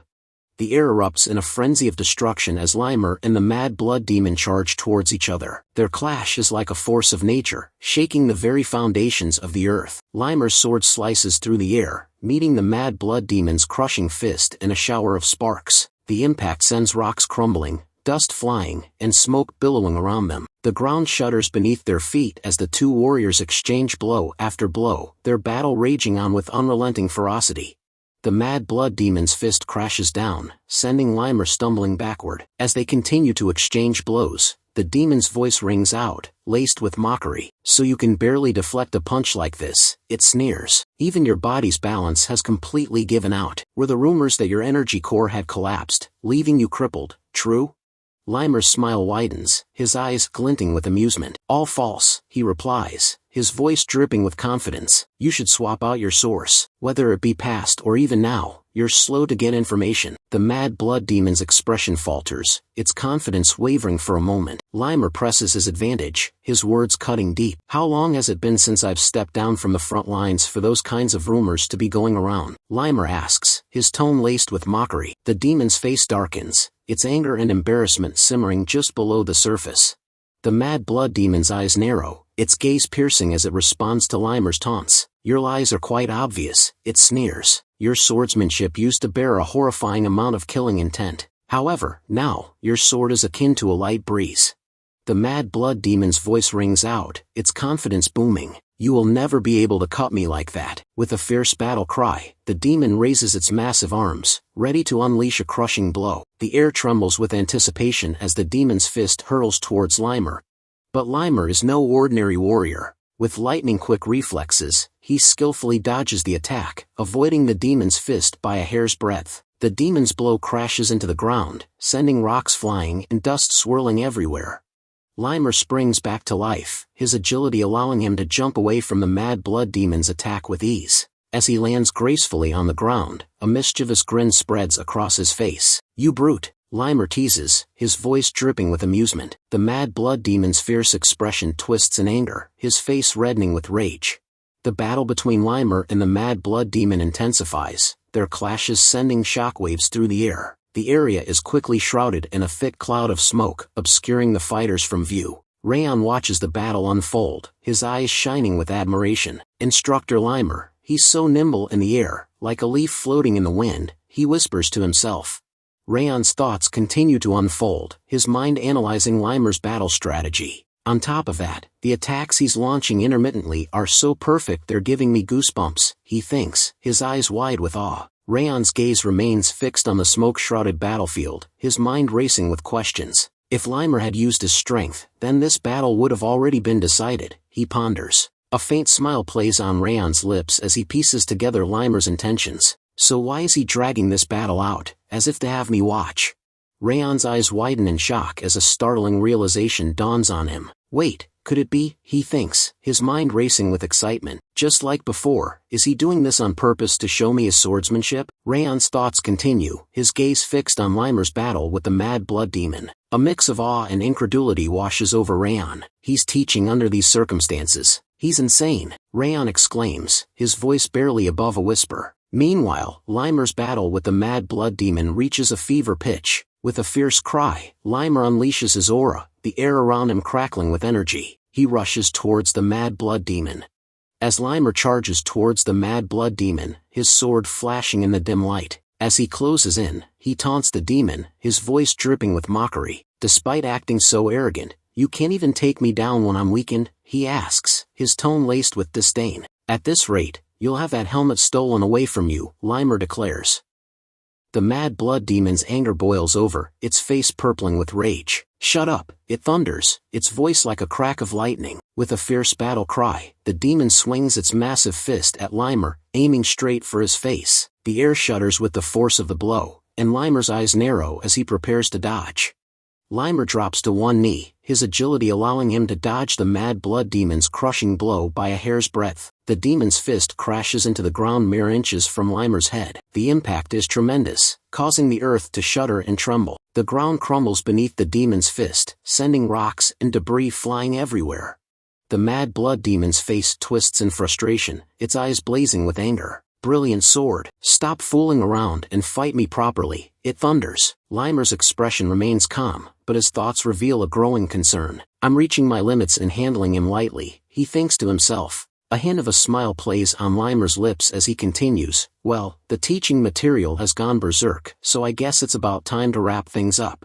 Limer calls out to Raon, his voice clear and commanding. "Watch closely, Raon." Raon's eyes widen in amazement as he gazes at Limer, his expression a mix of awe and anticipation. He senses that Limer is about to unleash something extraordinary. As Limer's aura surges to new heights, his eyes blaze with intensity. "This is how a Sieghart fights," he declares, his voice dripping with conviction. Limer's gaze locks onto Raon, his expression stern. "And you will have to learn it." Limer's sword shines with an intense, piercing light as he holds it straight up, releasing his aura. His techniques converge, and he focuses his energy. Sword field realization. Limer begins, his voice low and steady. Limer's eyes gleam with intensity as he calls out the technique's name, Eye of the Storm. In an instant, his wind aura explodes outward, spreading across the vicinity like a tempest. The air distorts, and the atmosphere becomes electric with anticipation. The mad blood demon's eyes widen in awe and alarm as it gazes at Limer, its mind racing with shock. Is this a storm that rages on with its user at the center? The demon thinks to itself, its voice barely above a whisper. The demon's thoughts continue, its understanding of Limer's technique growing. On top of his aura crushing everything in its vicinity, he's made it so that I can't escape. The mad blood demon's face contorts in a snarl, its body tensing as it realizes it's been trapped by Limer's Eye of the Storm technique. The mad blood demon's eyes blaze with determination as it thinks to itself, then the only way forward is to crush it head-on. With a fierce battle cry, the demon crouches down, its massive legs coiling with energy. Then, with a mighty burst of strength, it pushes off the ground, launching itself forward like a human catapult. The mad blood demon's voice thunders through the air as it leaps towards Limer, its fury and determination palpable. "I'll crush you, brilliant sword of Sieghart," the demon bellows, its words echoing off the surroundings. The demon's enormous body shoots towards Limer, its fists glowing with dark energy, ready to unleash a devastating blow. Limer's eyes flash with intensity as he channels his aura towards his legs. With a sudden burst of speed, he jumps forward, his body shooting towards the mad blood demon like a bullet. The distance between them vanishes in an instant, and the two collide in midair, their auras clashing in a spectacular display of power. A massive explosion erupts in the area, unleashing a deafening roar that shakes the ground. The blast sends a plume of smoke and debris soaring into the air, obscuring everything from view. The shockwave from the explosion radiates outward, causing the air to distort and ripple. The smoke and dust churned up by the blast reduce visibility to near zero, making it impossible to see what's happening. As the smoke clears, the scene comes back into view. Limer and the mad blood demon are revealed, both standing with their backs to each other. The mad blood demon's voice is laced with a mix of curiosity and astonishment as it addresses Limer. "You have the force of our bodies and aura, and stored all the wind within that calm area in your sword," the demon states, its words dripping with admiration. "Of course, that's how a sword field is supposed to be. But, how is it that you, who are not a direct descendant of Sieghart, are able to create a sword field?" The demon's question hangs in the air, its eyes fixed intently on Limer, seeking an answer to this puzzling phenomenon. Limer's gaze drifts into the distance, a hint of a smile on his lips as he responds, "Actually, it wasn't a sword field, but something similar I created by borrowing nature's strength." The mad blood demon's eyes narrow slightly, intrigued by Limer's words. "Elves are quite friendly with nature," Limer continues, his voice filled with a sense of harmony and balance. The mad blood demon's gaze shifts, its eyes rising to gaze at the moon hanging in the night sky. A low, rumbling chuckle emanates from its throat as it responds, "I see. Even when old and sickly, a tiger is still a tiger." The demon's words are laced with a mix of admiration and warning, acknowledging that even though Limer may not be a traditional warrior of the Sieghart clan, he still possesses a deep well of power and strength. The mad blood demon's gaze lingers on the moon for a moment before shifting to Raon, its eyes burning with a fierce intensity. "If there's anything I regret," the demon growls, its voice low and menacing. It's not being able to kill that one. The mad blood demon's expression twists into a snarl as it continues. This will influence our work greatly. Limer's response is immediate and resolute, his voice firm and unwavering. Oh please, Limer says, his tone dripping with disdain, there's no way we could offer our young king to the likes of you. The mad blood demon's gaze lingers on Raon, its expression a complex mix of emotions. He definitely possesses the qualities of a king, but does not become conceited, the demon says, its voice tinged with a hint of admiration. We too have a talent that can match up to that monster. The demon's words trail off, its eyes gleaming with a fierce intensity. Today is my loss. Brilliant sword of Sieghart, the mad blood demon concedes, its voice dripping with respect. Limer's expression remains calm, his eyes never leaving the demon's face. In a swift, deadly motion, Limer strikes the final blow, ending the mad blood demon's life. The demon's body crumples to the ground, defeated. Limer stands over it, his chest rising and falling with steady breaths. With a deliberate movement, he sheaths his sword, the blade disappearing into its scabbard with a soft click. Limer walks calmly towards Raon, his footsteps steady and deliberate. As he approaches, he asks, "You were watching closely, right?" His eyes lock onto Raon's, seeking confirmation that the young warrior had indeed been paying attention to the battle. Limer's smile widens as he begins to explain about the technique he used in the battle. That was something you must learn as a Sieghart, the sword field. Unlike mages, who spread a field with their mana, it is a field spread using one's spiritual growth and aura burst. Limer's eyes sparkle with enthusiasm, clearly eager to share his knowledge with Raon. Limer's expression turns serious, his voice filled with a sense of gravity. A sword field is made up of all your experiences, achievements, aura, and even your future. You are a direct descendant, so you will be able to use it one day. Raon's eyes widen, his mind reeling from the weight of Limer's words. He's left speechless, unable to respond. Limer's expression softens, and he offers Raon some final advice. Until that day comes, carve many experiences into yourself. Limer's laughter echoes through the air as he turns to address the others. Martha, Runen, Buren, you all were watching too, right? Raon's eyes widen in surprise as he turns around, taking in the sight of Martha, Runen, and Buren standing behind him. His voice filled with curiosity, Raon asks, "You guys, why are you here?" The trio rushes towards Raon, their faces etched with concern. Runen calls out Raon's name, Raon. But before Runen can reach him, Martha's voice rings out, her tone a mix of relief and exasperation. "You bastard, you're still alive!" Martha exclaims, her eyes fixed intently on Raon as she rushes towards him. The group gathers around Raon, sitting down beside him. Buren's face relaxes into a warm smile as he asks, "Raon Sieghart, it's a relief you're all right." Runen's eyes scan Raon's injuries, concern etched on her face. "Are your wounds okay?" she asks, her voice soft with worry. Limer watches the exchange with a smile, his eyes crinkling at the corners. He seems pleased to see the group reunited and concerned for Raon's well-being.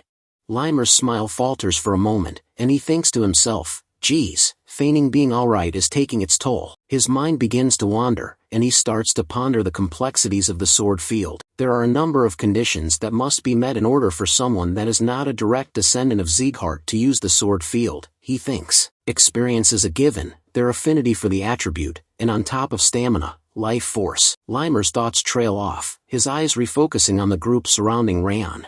Limer's thoughts continue, his expression grim. Thus, they actually consume their own lifespan. He pauses, reflecting on his own situation. On top of my energy core being damaged, I used a sword field, so just pretending to be okay is hard enough. Limer's eyes seem to cloud over, his exhaustion and pain momentarily visible beneath his calm exterior. Limer's thoughts shift, his expression softening as he gazes at Raon. Well, not that I have any regrets. What Raon showed me after I entered the battle late was itself the birth of a new king. A small, enigmatic smile plays on Limer's lips. At that moment, I formed my resolve. I will serve this child as my new lord. Limer's thoughts drift back to his past, a hint of melancholy in his eyes. With my damaged energy core, living didn't feel like being alive. His expression warms, memories of happier times flooding his mind. But as those children brought meaning to my life. Limer's eyes sparkle with a sense of gratitude and renewal. I've been granted a new life. His thoughts seem to be filled with a sense of purpose and belonging, as if he's found a new reason to keep moving forward. Limer's gaze lingers on Raon and his friends with smile on his face, a sense of contentment washing over him. I have regretted nothing about having my lifespan shortened. His eyes seemed to gleam with a sense of determination, his voice taking on a resolute tone in his thoughts. Of course, before my life comes to an end, I would like to see that lad become the king of the Siegharts. The scene shifts to the majestic Sieghart's palace. The patriarch of Sieghart's eyes lock onto Limer, a hint of surprise in his voice. Say that again. The patriarch's eyes widen in shock as he seeks clarification. Did you say Raon fought against Eden's mad blood demon? He asks, his gaze fixed intently on Limer. Limer's words have left the patriarch stunned. Limer bursts into laughter, clearly entertained by the patriarch's reaction. "Ha! I knew you'd be surprised, my lord," Limer says with a grin. "I hurriedly ran over here just to see this reaction. It was worth it." But the patriarch's shock quickly turns to anger. "Shut up," he thunders. "Get straight to the point." Limer's grin fades, and he begins to recount the events. "I saw it with my own eyes. Raon, fighting against Eden's mad blood demon," Limer says, his tone serious. "I couldn't believe it either, even though it unfolded right before my eyes," he admits. "However, I swear that I have spoken only the truth, without any deceit." Limer's eyes lock onto the patriarch, his expression unwavering. Limer presses on, his words painting a vivid picture. "It wasn't just me," he says, his tone firm. "The trainees from the 5th and 6th training grounds, who were carrying out the mission, and the Cebu villagers, they all saw it as well." He pauses for emphasis. How Raon fought the mad blood demon, on his own. The weight of Limer's testimony grows, as he reveals that multiple witnesses can attest to the unbelievable truth. The patriarch's expression turns grave. "The mad blood demon should be a match for even a sword master," he says, his voice laced with concern. "If what you say is true, then how much damage did they suffer?" Limer's expression turns somber. "Most of them are only lightly injured," he reports. "But Raon is seriously injured from fighting the mad blood demon." The patriarch's eyes widen in alarm, his mind racing with the implications. Limer's voice remains steady. "Yet he still managed to survive until my arrival," he says, emphasizing Raon's remarkable endurance. The patriarch's eyes narrow, his expression skeptical. "Are you telling me to believe that?" he asks, his tone incredulous, as if questioning the plausibility of Limer's words.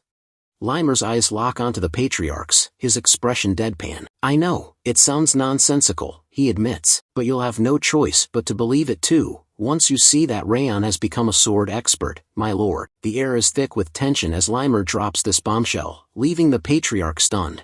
Limer's words continue to astonish the patriarch. "He even managed to survive against the mad blood demon, whose prowess matches a master's," Limer says, emphasizing Raon's incredible feat. "It didn't feel at all regrettable when we used the Elvern sap on him." The patriarch's eyes widen in shock. "Elvern sap?" he asks, his voice trembling with surprise. "But that's the sap of the Second World Tree, a priceless treasure." Limer stands firm, his expression unwavering. "But what he's done deserves it," Limer responds, conviction in his voice. The patriarch's eyes narrow, suspicion creeping into his tone. "It sounds like you're giving him preferential treatment," he says, his words dripping with skepticism. Limer's eyes widen in surprise. "Preferential?" he echoes, taken aback. "I'm just..." He pauses, taking a deep breath before continuing. "Trying to help them, so that Raon and the others can grow," Limer explains, his voice filled with sincerity. The patriarch's gaze pierces through Limer, as if searching for any hidden intentions. "I see," he says, his voice low and measured, leaving Limer wondering what thoughts are brewing behind his enigmatic expression. The patriarch's attention shifts, his eyes locking onto his butler, Ren. "Ren, summon the division leaders," he instructs, his voice firm and authoritative. "We'll hold a conference as soon as the trainees return." Ren bows his head, his expression impassive. "Understood, my lord," he responds, his voice crisp and obedient. The patriarch's expression softens, a hint of warmth in his eyes as he turns back to Limer. "You've had a tough time, Limer," he says, his voice tinged with empathy. Limer's eyes widen in surprise, his gaze snapping back to the patriarch, his face a picture of astonishment at the unexpected display of concern. Limer's face breaks into a wide smile as he climbs the stairs. "Wow," he says, his voice laced with amusement. "When was the last time you complimented me?" "Almost 20 years ago?" The patriarch's expression turns irritated, his eyes narrowing. "Where do you think you're climbing?" he asks, his tone stern. The patriarch's expression remains stern, but a hint of dry humor creeps into his voice. "I would have offered you so many more compliments if you hadn't engaged in all that stupidity." His expression turns serious, and he asks, So, when are the trainees scheduled to return? Limer's expression turns thoughtful as he responds, as for the trainees, they should. He trails off, pausing for a moment. Then the scene shows the trainees near the Sieghart's palace. Be about to arrive, he finishes, his eyes gazing into the distance, as if expecting their imminent return.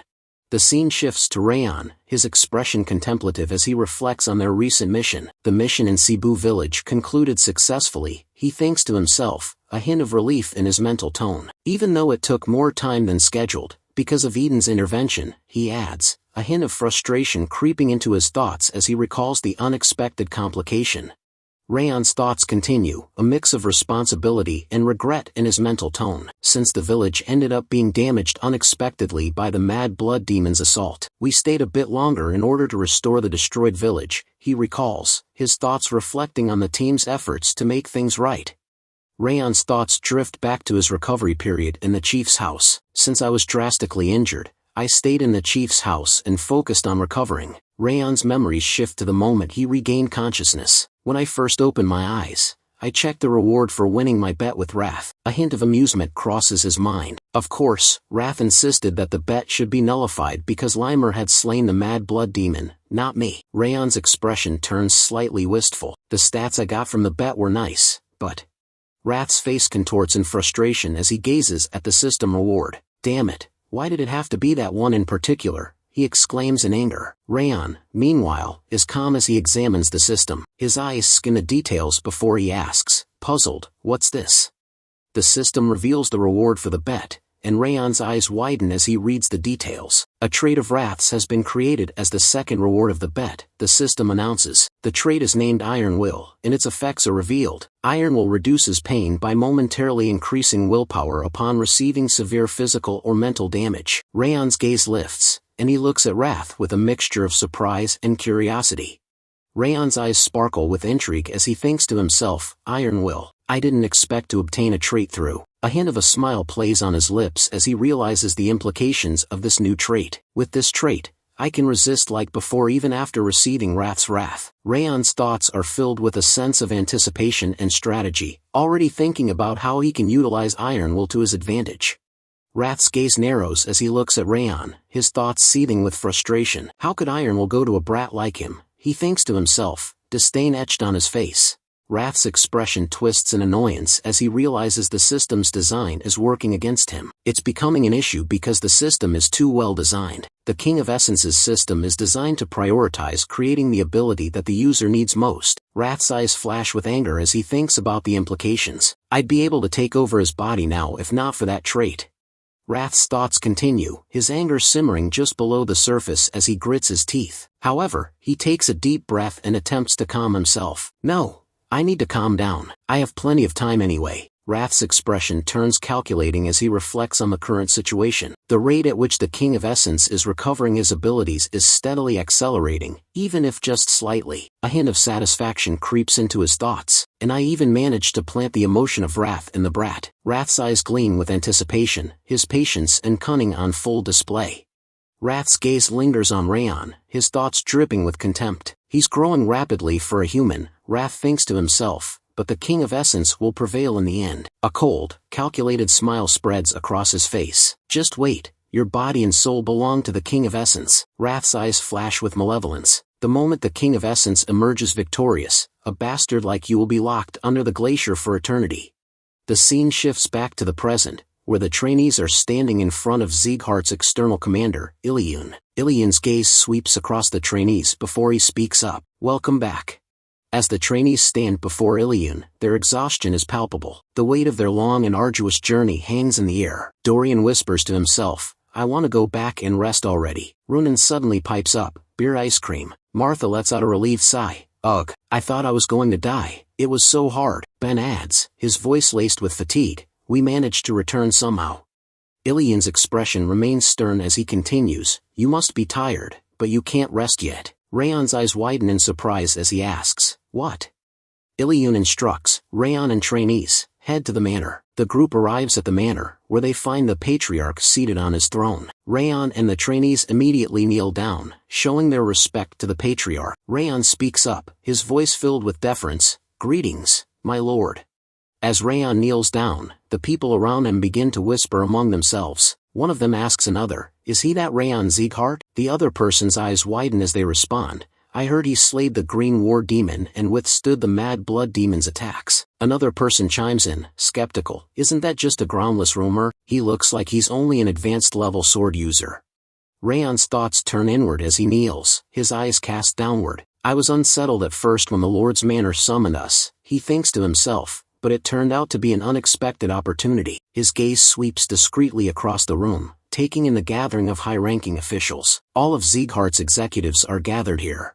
Raon's thoughts continue, his mind racing with reflections on the recent mission. "I learned something from this mission," he thinks to himself. "At this rate, I'll have my hands full trying to survive in future battles." Determination fuels his resolve. "That's why I need to get stronger even faster." Raon's gaze sweeps the room once more, taking in the assembled dignitaries. And right now, in this place, the squad leaders and division leaders are gathered, as are even the palace masters from the direct lineage. A hint of intrigue enters his thoughts. That means Glenn Sieghart is paying attention to this incident. Raon's thoughts continue, his understanding of Glenn Sieghart's character guiding his next move. Since Glenn makes a clear difference between public and private matters, he makes sure to reward contributions. Raon's eyes narrow, his determination solidifying. With that in mind, there's only one thing to do now. His thoughts clarify into a singular focus. "I need to prove our achievement and obtain a new martial art to get even stronger." Glenn Sieghart's voice rings out, his words commanding attention. "Raon Sieghart, I heard you were the central figure in this mission. Tell us the details here." Raon's head rises, his eyes meeting Glenn's. He responds with a simple, respectful affirmation. "Understood."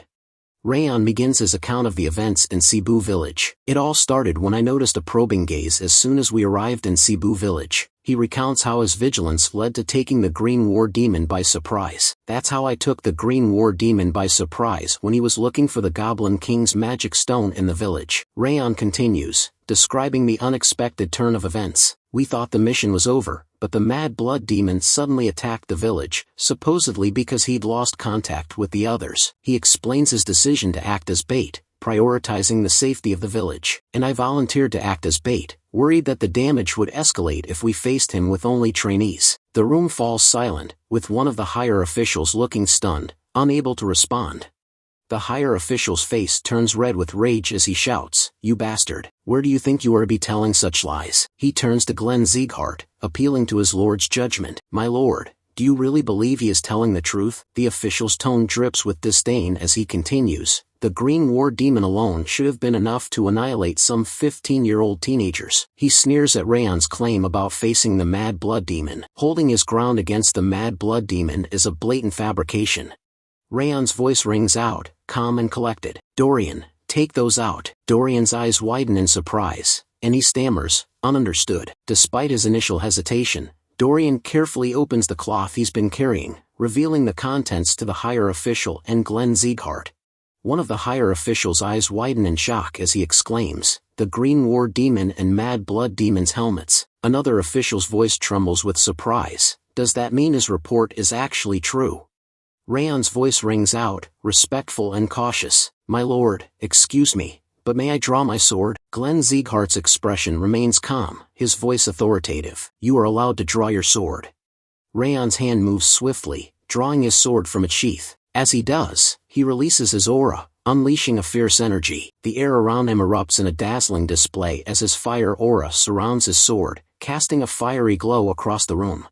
The room erupts in a chorus of amazed voices. "Aura Blade, it's such a powerful flame too." Someone else's voice is laced with incredulity. "Is he really the same person whose mana wasn't even average during the judgment ceremony 10 years ago?" Another person's eyes widen in realization. "It's true that he could indeed defeat the Green War Demon with that." Raon's voice cuts through the murmurs, his gaze locked on Glenn Sieghart. "Is that enough of an explanation?" he asks, his tone calm and confident, seeking the patriarch's acknowledgement. The high-ranking official's face twists in a mixture of anger and shock as he thinks to himself, "You damned half-blood." His inner monologue continues, laced with frustration and admiration. He really reached the expert realm. The official's eyes narrow, recalling the evidence Raon presented. He even brought Eden's helmets. His thoughts conclude with a reluctant acceptance. "I can't refute any further." Glenn Sieghart's voice fills the room, his tone authoritative and approving. Listen, Raon Sieghart, the top trainee, and all the trainees from the 5th and 6th training grounds. The Patriarch's gaze sweeps across the room, his eyes meeting those of the trainees. You did an excellent job. Raon's thoughts reveal the significance of Glenn's words. Because of Glenn's unexpected compliment and encouragement, it wasn't just us. Everyone in the Lord's Manor was stunned. He recalls Glenn's usual demeanor. The best praise Glenn had given before was good job, no matter how difficult the mission. Raon highlights the rarity of Glenn's high praise. Yet, for the first time in dozens of years, he had called our work excellent. The trainees' emotional reactions are palpable. Some of the trainees even wiped away tears while holding their breaths upon hearing the compliment. Raon reflects on the conclusion of the ceremony. After that, I finished my report, showed the Goblin King's magic stone, and told him about Eden's goal, which I'd managed to discover. In the end, all the other trainees were bestowed with a bronze tablet, and a silver tablet was given to me. Before the ceremony concluded, Raon walks away from the Patriarch, a hint of disappointment in his thoughts. TSK, were my expectations too high? He reflects on his unmet hopes. I thought I'd be able to get a separate reward for figuring out Eden's goal. Raon's disappointment is palpable as he considers the consequences. In the end, I'll have to give up on a new martial art. Wrath's voice cuts through Raon's thoughts, laced with criticism. You didn't gain anything after giving him such important information. You can't get any more foolish. Raon's inner monologue reveals his disappointment and regret. I started to trust Glenn a little after getting the 10,000 flames cultivation, but I shouldn't have done that. Butler Ren's voice breaks the silence. Sir Raon, may I have a moment? Raon turns around, in surprise, and he thought, Ren, why is he suddenly asking me? Ren's expression remains composed as he continues. May I visit the annex building tonight at midnight? Raon's curiosity is piqued and he asks Ren, tonight, what business do you have? Ren's smile hints at a hidden meaning. The head of the house asked me to bring you, Sir Raon. Wrath's voice chimes in, offering an interpretation. He must be planning to give you your second reward. The scene shifts to outside Raon's house, where Sylvia and one of her maids wait anxiously. Suddenly, the maid's voice rings out. Ma'am, the young master is back. As Raon comes into view, Sylvia's expression turns to one of deep concern. Raon, oh my goodness. Sylvia's face contorts in worry as she grasps Raon's face, her eyes scanning for any signs of injury. I heard you fought against Eden. Is your arm okay? She asks, her voice trembling with concern. Raon calmly reassures her, it's fine, it's almost recovered. Sylvia wraps her arms tightly around Raon, her eyes welling up with tears. I'm sorry, Raon, she whispers, her voice cracking with emotion. Mom shouldn't have said that. I shouldn't have told you that I want you to behave like a Sieghart. Sylvia's voice trembles as she continues. I was worried that it was because of what I told you, that you fought Eden's demons on your own. As Sylvia's tears flow freely, Raon's expression softens. He gently speaks up, his voice filled with warmth. I'm rather grateful to you instead, Mom. Raon gently grasps Sylvia's hand, his eyes locked on hers as he continues to bare his soul. I initially wanted to run away when I found myself facing the mad blood demon. I didn't feel like I could win at all. I even thought about using the other trainees as bait, that's how bad it was. Sylvia's eyes widen in shock, her face pale. But then I heard your voice, Mom. You wanted me to at least lead a life befitting of Sieghart's swordsman. Sylvia's expression freezes, her eyes filled with a mix of surprise, guilt, and concern. With a proud smile, Raon continues, his voice filled with conviction. Your words allowed me to stand there as a swordsman. The sole reason I can stand here as a proud swordsman is because you told me that back then, Mom. Raon's eyes shine with sincerity as he gazes at Sylvia. That's why I'm really grateful to you. Sylvia's face contorts in a mix of shock, guilt, and self-anger. She grits her teeth in frustration. But her composure suddenly shatters. She collapses to the ground, overcome with emotion, and bursts into tears like a child. The maid, equally moved, covers her face with her hand and weeps beside Sylvia. Why did you grow up so splendidly, young master? The maid sobs, her voice trembling. Raon's eyes widen in shock as he stares at the two crying women. Why are you crying, both of you? He exclaims, confusion and concern etched on his face. In the quiet confines of Raon's room, he turns to Maid Judiel with a curious expression. Did anything special happen while I was away on a mission? Raon asks. Judiel's eyes cloud over, her voice barely above a whisper. The Central Martial Palace ordered me to return. It looks like they are planning to dispose of me. Raon's eyes narrow, his gaze intensifying as he processes Judiel's ominous words. Raon's eyes lock onto Judiel's, his mind racing with thoughts. Are they trying to punish her for being unable to inform them that I'd become a sword expert? And are they also venting their anger for what happened in the audience chamber? Raon's grip on his armrest tightens, his jaw clenched in determination. I can't let Judiel die now. She's a double agent that I went out of my way to save. Raon's expression turns resolute as he speaks to Judiel. Judiel, follow my orders from now on if you want to survive. Judiel's eyes widen in surprise, her voice trembling slightly. What? Raon's eyes gleam with strategic thinking as he explains his idea to Judiel. Instead of returning, send them a letter stating that you've become my personal maid. Judiel's expression changes from surprise to intrigue. Write that my mother chose you as my maid because she was worried about my condition. The Central Martial Palace won't be suspicious. Instead, they'll think it will be easier to steal information from us. Raon's voice takes on a serious tone. If you ever think they're becoming suspicious of you, provide them with information that I've recovered significantly. The head of house and Instructor Limer are the only people who are aware of this fact. Judiel's eyes widen, her expression frozen in surprise. Raon continues, this should be enough to make them realize that you are still helpful to them. If you understand, go send the letter to the Central Martial Palace right now. Work harder on managing your expression to avoid being found out. Judiel's composure returns, and she nods curtly. Understood. With a swift turn, Judiel exits the room. As soon as Judiel departs, Wrath's voice cuts through the air, laced with venom. Every single word and action of yours is so pathetic. What even is the point in keeping a useless spy like her? Raon's eyes narrow, his expression unyielding as he faces Wrath's biting criticism. Raon's voice remains calm, but his words hold a hint of steel. She's not useless. Judiel will serve as a trap to stab House Sieghart in the back. Raon's gaze drifts inward, his thoughts unfolding like a hidden script. And I don't want to leave her to be discarded after being used, like I was in the past. A flicker of determination dances in Raon's eyes, revealing the depth of his resolve. Gazing out the window, Raon's voice carries a sense of detachment. Well then, the last task for today. Raon's words trail off, leaving Wrath to wonder what the final instruction will be. The clock strikes midnight, casting a dark and foreboding shadow over the annex building. Raon kneels before the Patriarch, his voice low and respectful. I have come at your summon, my lord. Patriarch Glenn's expression turns stern, his voice firm. That's enough for greetings, Raon Sieghart. I'll get straight to the point. Which footwork did you use most during this mission? Raon's eyes narrow slightly, his mind racing with curiosity. Why is he suddenly asking about footwork? With a composed expression, Raon responds, I believe that the proficiency of a warrior's footwork decides their life and death. That's why I used the river footwork, the basic footwork learned by all trainees.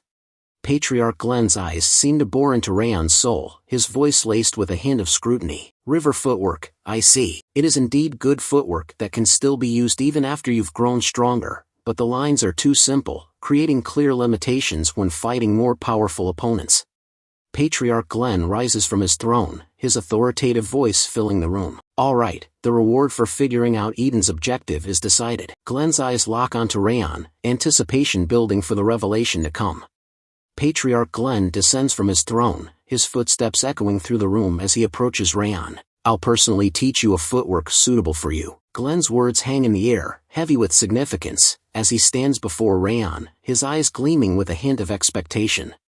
Raon's eyes lock onto Glenn, his mind racing with incredulity. Impossible. Is Glenn really going to teach me himself? A mix of emotions swirls within Raon, shock, skepticism, and a hint of curiosity, as he struggles to comprehend the unexpected offer. Glenn's voice takes on a serious tone. Focus and watch. You shall only get a single chance. Glenn's leg begins to glow with aura, and Raon's eyes widen in awe. The footsteps of the strongest warrior on the continent. This is a huge opportunity. Glenn's footwork defies understanding, a paradox of contradictions. It's slow yet fast, hard yet soft, and it was vast and free, giving the impression that it could take him anywhere on the continent. Even though it lasted for an extremely short time, the footwork was so perfect that it was mesmerizing. Display leaves Raon breathless. Even with the enhanced perception granted by the Ring of Fire, the footwork's intricacies remain elusive. Glenn's voice breaks the spell, his words dripping with an air of reverence. Glenn said that this footwork was called the Supreme Harmony Steps. A holographic display flickers to life before Raon's eyes. Ring of Fire has observed the Supreme Harmony Steps in their perfect state. Learning the first of the Supreme Harmony Steps, Heavenly Advance, will be accelerated. The notification hangs in the air, its words glowing with an otherworldly light, as Raon's heart races with anticipation.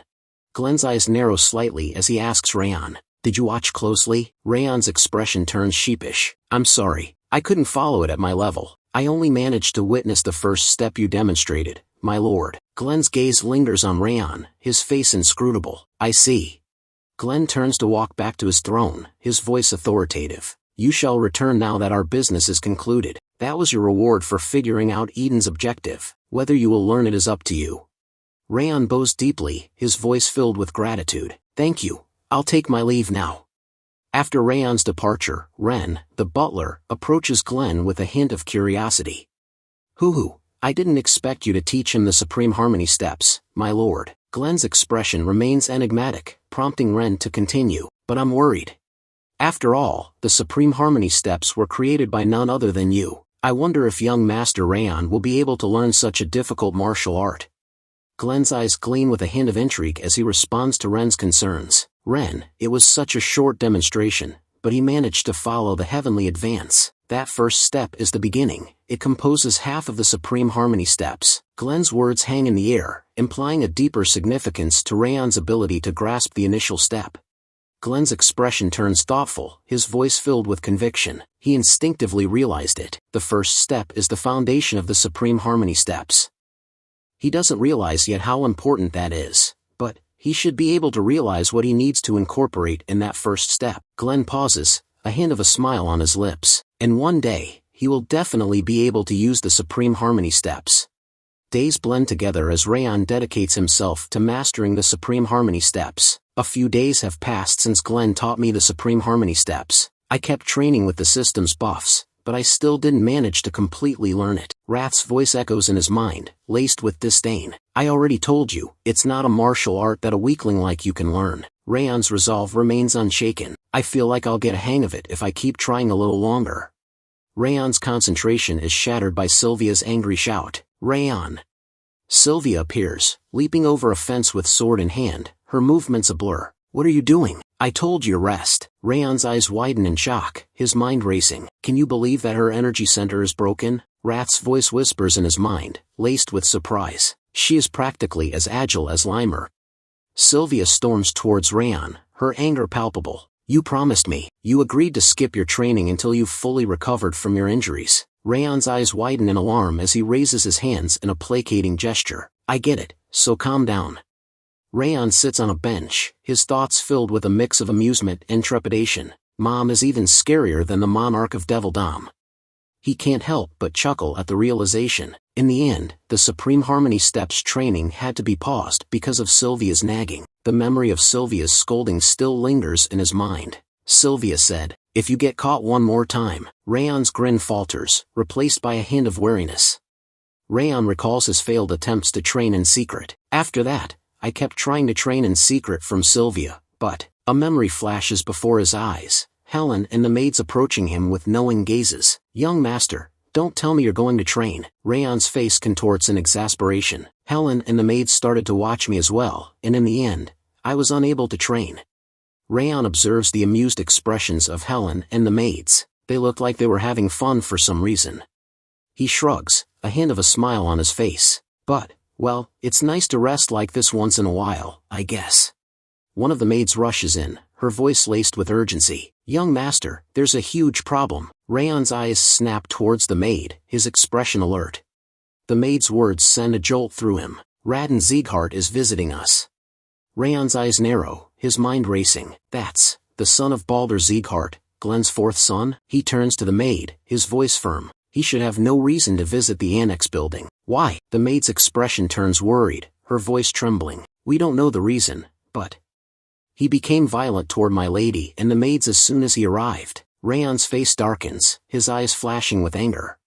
The scene shifts to Sylvia's location, where Raon Sieghart is confronting her about the state of the garden. Raon's tone is stern as he asks, "You left the garden messy when a guest was coming, and now, what?" Sylvia responds calmly, but with a hint of defensiveness. "We never received such a letter." Raon's expression darkens, his voice taking on a suspicious tone. "Did you just say that you never got the letter announcing my visit?" Raon's eyes narrow, implying that he doubts Sylvia's claim, and the atmosphere becomes increasingly tense.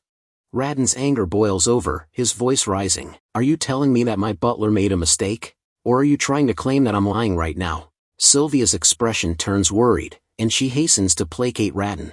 That's not what I meant. Please wait a moment. We'll clean up quickly. Sylvia's tone is conciliatory, and she seems eager to diffuse the tense situation. However, Raden's anger and skepticism linger, casting a shadow over the exchange. As Sylvia and her maid scramble to finish their work, Raden stands by, his expression a mask of frustration, his eyes narrow, watching the flurry of activity with a mixture of annoyance and displeasure. Raden's thoughts turn inward, his mind replaying the scene unfolding before him, his expression darkens, a scowl etched on his face. I don't like it, he thinks to himself, the entire house should have focused on me, because I recently destroyed one of the white blood religion's branches. That should have been the case. Raden's ego seems bruised, his expectation of admiration and attention unmet, his thoughts take a bitter turn. But no one is even talking about what I did. The entire house is focused on that boy named Raon. Raden's jealousy and resentment simmer just below the surface, his gaze lingering on Sylvia and her maids as they work to clean the garden.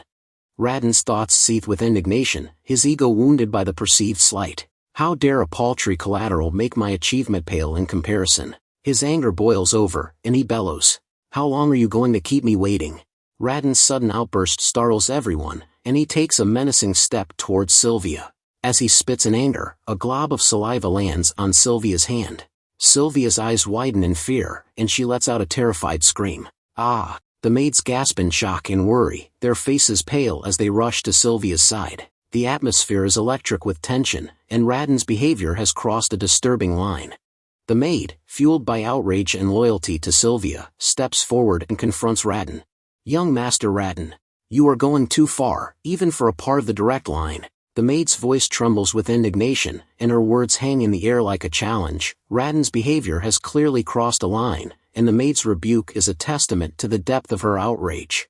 Raden's face twists in a snarl as he lashes out, slapping the maid across the face with a resounding crack. The maid's head jerks to the side, and she stumbles backward, clutching her cheek. Raden's voice drips with venom as he sneers. Who do you think you're shouting at? Sylvia's eyes widen in horror as she rushes to the maid's side, her face etched with worry. Raden's anger reaches a boiling point as he spits out the words. Hey, I'm part of the direct line of this household, making me your master. Even if I kill you right now, I'll only need to stay in my room for 2 days. His voice drips with entitlement and contempt, as if he believes himself to be above the law. Raden's eyes flash with fury as he raises his leg, ready to kick the cowering maid. The maid trembles with fear, her eyes fixed on Raden's raised foot. Raden's voice rises to a shout. But you dare to shout at me? The air is thick with tension, and it seems that Raden's rage may soon boil over into violence. Sylvia's voice cuts through the air, shrill with urgency. No, stop. The maid's eyes widen in alarm as she sees Sylvia step forward, putting herself between Raden and the maid. The maid's heart skips a beat as she thinks. Lady Sylvia, watch out. In a flash, the maid's instincts take over, and she thinks to herself, I can't let Lady Sylvia get hurt. I need to stop. Raon bursts into the scene, his sword at the ready, his eyes scanning the area for any signs of danger. His gaze falls on Raden, and his expression darkens. Raden's eyes light up with interest as he takes in Raon's appearance, his voice dripping with sarcasm. Huh, could it be? Are you Raon? Perfect timing. I want to see you anyway. Raden's tone is laced with malice, and his eyes gleam with a sinister intent. The air is charged with tension as Raden's gaze locks onto Raon, his words hanging in the air like a challenge. Raden's gaze lingers on Raon's sword, a mixture of curiosity and amusement dancing in his eyes. He asks, his voice dripping with mockery. But what's that thing you're holding in your hand? Don't tell me you're planning to swing that scary thing at me? Raden's tone is laced with disdain, his words infused with a sense of superiority. He takes a step forward, his eyes glinting with confidence. I'm part of the direct line, after all. You think a little sword like that could possibly harm me? Raden's voice is a studied blend of contempt and arrogance, designed to intimidate and belittle Raon. Raden's eyes narrow, a sly smile spreading across his face as he repeats in a mocking tone. Quietly sheath it before you aggravate the matter. Raden's voice is laced with sarcasm, his words dripping with disdain. He takes a step closer to Raon. Raden's laughter echoes through the air, his eyes gleaming with arrogance as he introduces himself. I am Raon Sieghart. I'm the son of Baldur Sieghart, the true martial palace master. Raon's words are meant to intimidate, to establish his superiority over Raon. But Raon's response is far from intimidated. With a fierce battle cry, Raon swings his sword towards Raon, the blade flashing in the light. His voice is cold, detached, and dripping with anger. So what? Just as Raon's sword is about to strike Raon, a figure bursts into the scene, positioning himself between Raon and Raon. It's Raon's butler, his eyes fixed intently on Raon as he raises a sword to block the attack. Raon's eyes widen in fear as he stares at Raon, his confident facade crumbling in an instant. For a moment, he forgets his arrogance, his gaze frozen on Raon's sword, which hovers mere inches from his face. Raon's gaze lingers on Raon's butler for a moment, his eyes narrowing in calculation. Raon's eyes go wide with shock and outrage as he shouts, "You crazy bastard!" Then, in a swift and brutal motion, he punches the butler squarely in the face. The butler's head snaps back from the force of the blow, his eyes glazing over as he stumbles backward. Raon's face is purpling with rage as he shouts at Raon, "Hey, do you even realize who you're attacking right now?" His voice echoes through the area, heavy with indignation and a sense of entitlement, but Raon's response is calm, collected, and menacing. Looking Raon straight in the eye, Raon replies in a low, even tone, "I do." Raon's sword continues its upward arc, the blade glinting menacingly in the light. His voice remains calm, detached, as he explains, "A robber who intruded onto my domain." Raon's face contorts in fear, his eyes wide with terror. He takes a step back, his hands raised in a futile attempt to ward off the impending attack. "What kind of nonsense is that?" Raon exclaims, his voice trembling with fear. He attempts to regain his composure, drawing himself up to his full height as he declares, "I'm the legitimate master of this household." Raon's kick connects with Raon's stomach, the force of the blow sending Raon crashing to the ground. Raon's voice is cold, detached, as he declares, "No, you're wrong." Raon's scream of pain echoes through the area as he clutches his stomach, his face contorted in agony. "ACH." Raon's voice is laced with pain and venom as he speaks up, still clutching his stomach. "You bastard, you'll pay, ack." Raon's expression remains unyielding, his eyes cold and detached. He regards Raon with disdain, his voice firm and authoritative. "You aren't anything like our master. Moreover, the annex building isn't your home." Raon's words are a stark reminder of Raon's transgressions, and the fact that he has overstepped his bounds. Raon's sword flashes in the light as he raises it once more, the blade poised to deliver the final blow. His voice is low and deadly, his words dripping with a sense of ownership and protectiveness. "This is my home, my family's home." The air is heavy with the weight of Raon's words, the implication clear. Raon is an interloper, a trespasser who has overstayed his welcome. The sword hovers, ready to strike, as Raon cowers in fear, his eyes fixed on the blade that will soon end his life. Raon's sword slices through the air, its trajectory unwavering as it hurtles towards Raon. Raon's eyes widen in terror, his face frozen in a mask of fear as he screams, "Aya!" The sound of Raon's scream echoes through the area, a desperate cry for mercy that falls on deaf ears. Raon's expression remains unyielding, his sword mere inches from Raon's trembling form. Just as Raon's sword is about to make contact with Raon's face, a voice rings out, cutting through the air with authority. "Stand back, Sir Raon Sieghart." The voice is firm, commanding, and unmistakable. Raon's sword freezes, mere inches from Raon's trembling face. Raon's eyes flicker towards the speaker, his gaze narrowing slightly as he hesitates, his sword still poised for the kill. Raon's eyes narrow as he takes in the sight of the newcomer, his mind racing with questions. He thinks to himself, that outfit, is he from the Heavenly Blade Division? His gaze lingers on the intricate design and emblem on the newcomer's uniform, his mind making the connection. He continues to think, he's a swordsman working directly under the head of House. What is he doing here? As he ponders this, the newcomer steps forward, his presence commanding attention. Heavenly Blade Division. Raquel. Raon's face twists with rage as he points a shaking finger at Raon, his voice venomous. Heavenly Blade Division, kill that crazy right now. His words are laced with entitlement and indignation. A mere collateral dare to attack me, someone from the direct line. Raon's eyes blaze with fury, expecting Raquel to obey his command without hesitation. He takes a step forward, his chest heaving with anger, as he awaits Raquel's response. Raquel's response is calm and measured, his voice devoid of emotion. We only obey the head of House's orders. You should withdraw as well, young Master Raon. Raon's face turns beet red with rage as he takes umbrage at Raquel's words. He splutters in indignation, his voice rising to a near shriek. What? You're just a guard dog. How dare you? Raon's words are laced with venom and entitlement, his anger and humiliation simmering just below the surface. Raon's butler intervenes, his voice calm and measured. Young master, let's withdraw for now. The issue might escalate if we antagonize a swordsman from the Heavenly Blade Division. Raon's face twists in frustration and anger, his jaw clenched in rage. He grinds his teeth, his eyes blazing with fury as he struggles to contain his temper. The butler's words are a stark reminder of the reality of the situation, and Raon's pride and ego are wounded by the need to back down.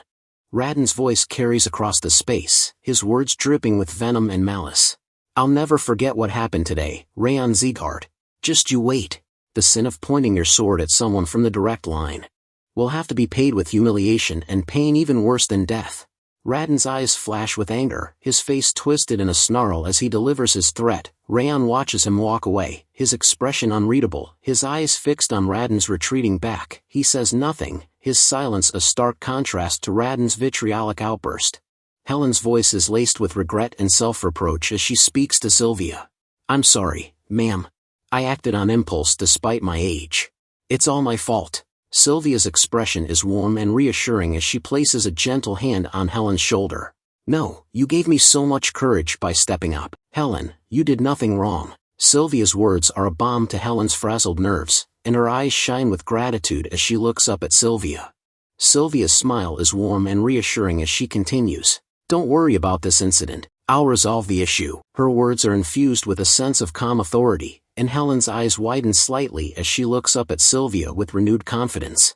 Raon's words are firm and resolute as he declares, No, I'll resolve this issue. I'm the one who yielded to the provocation. I'll resolve the issue, so, don't worry, just believe in me. Sylvia and Helen exchange a surprised glance, their eyes wide with amazement as they turn to look at Raon. He seemed taken aback by his sudden declaration, and their faces reflect a mix of emotions, surprise and concern. Later, at the Patriarch's manor, Raon and Raon knelt before the Patriarch, showing their respect. Seated on his throne, the Patriarch commanded, Stand up. Glenn, the Patriarch, fixes Raon and Raon with a stern gaze. I heard there was trouble yesterday, he declares in a commanding tone, his voice dripping with authority. Raon's eyes widen in concern as he speaks up, his voice trembling with worry. Yes, there was, my lord. Raon takes a deep breath, launching into a detailed account of the events that transpired in the annex building. I had sent a letter in advance, expressing my desire to speak with Raon, he explains, his voice laced with indignation. However, instead of receiving a warm welcome, Raon was met with cold indifference. The annex building's residents gave me the cold shoulder, he recounts, his expression incredulous. They didn't even bother to prepare for my visit.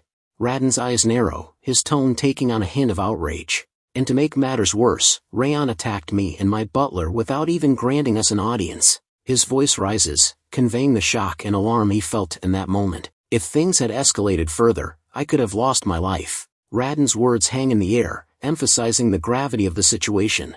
As Raon continues to recount the events that transpired in the annex building, Raon's gaze drifts towards him. A hint of skepticism flickers across Raon's face, and he thinks to himself, it looks like he's more talented at acting than wielding a sword. Raon's mental remark is laced with disdain, his eyes narrowing slightly as he observes Raon's dramatic gestures. His thoughts take a darker turn as he recalls the stories Judiel shared about Raon. It's completely different from what Judiel told me about him, Raon muses, a mixture of confusion and suspicion swirling in his mind.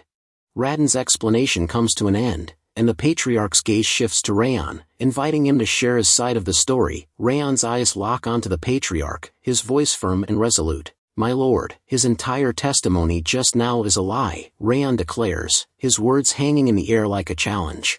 Raon's face contorts in a mixture of frustration and anger, his eyes blazing with indignation as he listens to Raon's rebuttal. Raon's words cut deep, and Raon's expression grows increasingly reddened. Raon continues, his tone unwavering, especially the part where he claims I was going easy on him. A hint of amusement flickers across Raon's face, and he adds, I still clearly remember the look on his face when he yelled at us. Raon's anger boils over, and he grabs Raon's shirt collar, his face twisted in a snarl. "You bastard," he yells, his voice echoing through the room. Just as it seems like the situation is about to escalate further, a calm and authoritative voice rings out. "You should stop."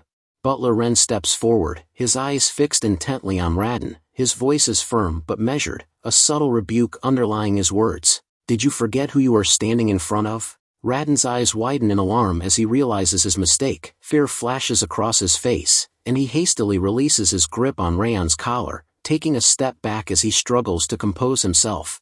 The patriarch's calm and collected demeanor serves as a stark contrast to the tension that had been building in the room. His voice is measured, and even as he speaks up, "Since the two of you are saying different things, we'll need to call the witness who saw the entire incident." With a swift, decisive motion, the patriarch snaps his fingers. The sharp, crisp sound echoes through the room.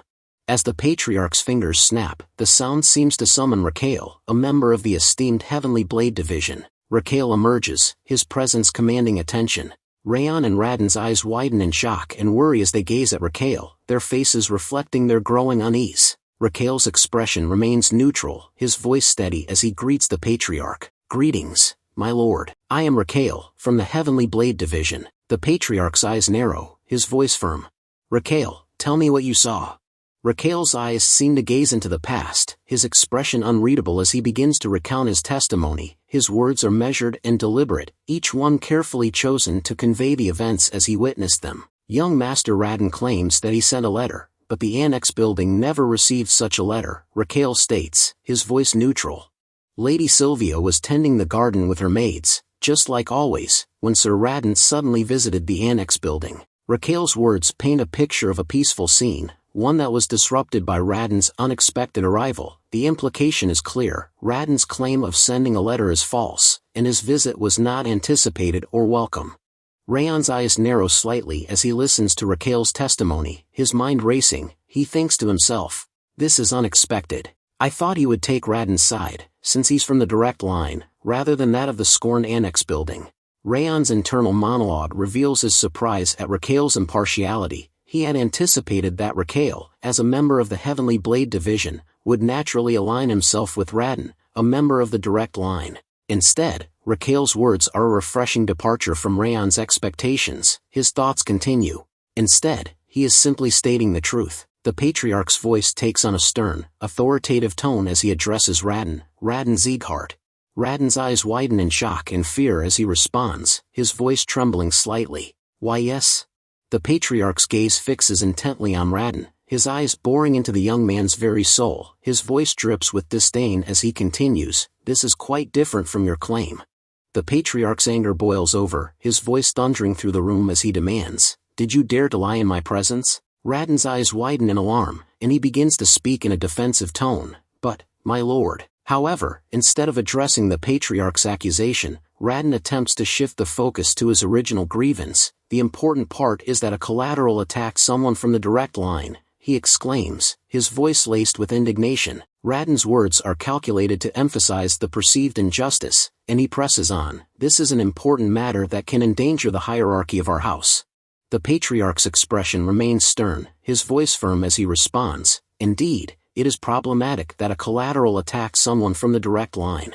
However, instead of solely blaming Raon, the patriarch's gaze sweeps across both Raden and Raon, his words taking on a tone of measured impartiality. However, it looks like both sides are at fault in this incident. The patriarch's eyes narrow, his voice taking on a hint of displeasure. "Therefore, I'll punish both of you accordingly." The room falls silent, the weight of the patriarch's words hanging in the air. Raden's face pales, while Raon's expression remains calm. Raden's face reddens as he protests, "My lord, a simple punishment won't do. If we spare his life, in the future." However, before Raden can continue, Raon interrupts, his voice calm and respectful. "My lord, I'll accept any punishment you deem fit." Raon's gaze meets the patriarch's, his eyes unwavering. "But there's something I need to do first." The patriarch's gaze lingers on Raon, his eyes narrowing slightly as he regards the young man with interest. His voice is measured, his tone inquiring. "Something you need to do?" Raon's expression remains calm, his voice firm as he responds, "Yes." Raon's expression turns solemn, his voice taking on a hint of determination as he explains the situation. "Raon Sieghart humiliated my mother in front of everyone, and used unreasonable violence against our maids. The room falls silent, the weight of Raon's words hanging in the air. Raon's voice drops to a low, even tone, his words dripping with conviction. He hasn't paid the price for that yet. The patriarch's face darkens, his eyes blazing with anger as he speaks up, his voice thundering through the room. I clearly said that both parties were at fault. From the start, both of you have been far too loud. As he speaks, the patriarch's aura erupts, filling the room with an intense, oppressive energy. The air seems to vibrate with his power, making it hard for others to breathe. His voice drops to a low, menacing tone, his words dripping with disdain. Do you not know your place? Raden's and Raon's eyes widen in distress as the patriarch's aura bears down on them, its crushing pressure forcing them to their knees. Raden struggles to breathe, his lungs feeling like they're being squeezed by an invisible vice. His thoughts are a jumbled mix of panic and desperation. I feel like my lungs are being crushed by his pressure. Despite the crushing pressure of the patriarch's aura, Raon's voice rings out clear and strong. His words are laced with conviction, his determination palpable. That's exactly why. Previously, I heard you say that this house is the land of swordsmen, my lord. Raon says, his voice steady. I believe a swordsman's worth needs to be decided with their sword. Raon's gaze locks onto the patriarch, his eyes burning with intensity. Please allow us a sword duel. The patriarch's expression changes, a hint of amusement dancing in his eyes. He responds in a thoughtful tone. It could serve as a small bit of entertainment. All right. I'll allow a sword duel between the two of you. The patriarch's aura suddenly dissipates, releasing Raden and Raon from its crushing pressure. The two young men gasp, their lungs expanding as they breathe in deeply. The patriarch's voice rings out, his words formal and authoritative. The sword duel will be carried out in the great training ground, in a week. The room falls silent, the weight of the patriarch's words hanging in the air. The stage is set for a clash of swords, and only time will tell who will emerge victorious. In the tranquil surroundings of the true martial palace, Balder, Raden's father, sit with a contemplative expression. His eyes seem to bore into the distance, as if lost in thought. I see, Balder says, his voice low and measured. So, there will be a sword duel in the end. Raden, standing before his father, flashes a confident smile. That's right, father, he replies, his voice laced with determination. Raden launches into a detailed explanation of the events that transpired, his voice filled with a mix of emotions. He arrogantly requested a sword duel in front of grandfather, Raden says, his tone laced with disdain. Balder's expression remains stoic, his eyes narrowing slightly as he listens intently to Raden's words. Raden continues, his voice steady. The conditions we set state that if I win, we'll break his energy center. A hint of a smile plays on Raden's lips, his confidence evident. Raden's expression turns serious once more, his voice taking on a note of determination. And if I lose, my butler and I will apologize to the Annex Building's people. On top of that, the true martial palace won't approach the Annex Building anymore. Balder Sieghart, the master of the true martial palace, lets out a hearty laugh, his eyes gleaming with amusement. His voice is filled with confidence and a hint of arrogance as he speaks. No matter how talented he is just a son born between Sylvia and some unknown person, Balder says, his tone dripping with disdain. Show him the reason why you are from the direct line. Balder's gaze lingers on Raden, his eyes burning with expectation. He is clearly eager to see Raden prove himself, to demonstrate the superiority of the direct line. Raden's face radiates confidence, his voice filled with conviction as he responds to his father's words. Don't worry about it, father, he exclaims, his tone dripping with assurance. I didn't have any weapons back then, and I was taken by surprise, Raden acknowledges, a hint of a smile playing on his lips, but he is no match against me since I've reached the intermediate realm of expect. Raden's chest puffs out slightly, his shoulders squaring as he stands tall, exuding an aura of self-assurance. Balder's face creases with a wide, approving grin as he lets out a hearty laugh. Ha ha ha.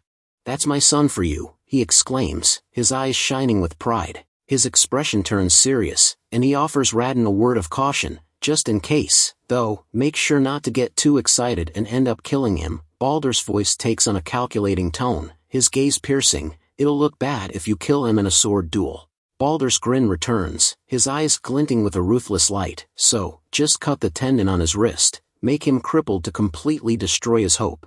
Raden's face sets in a firm, determined expression, his eyes burning with conviction. He nods sharply, his voice filled with confidence.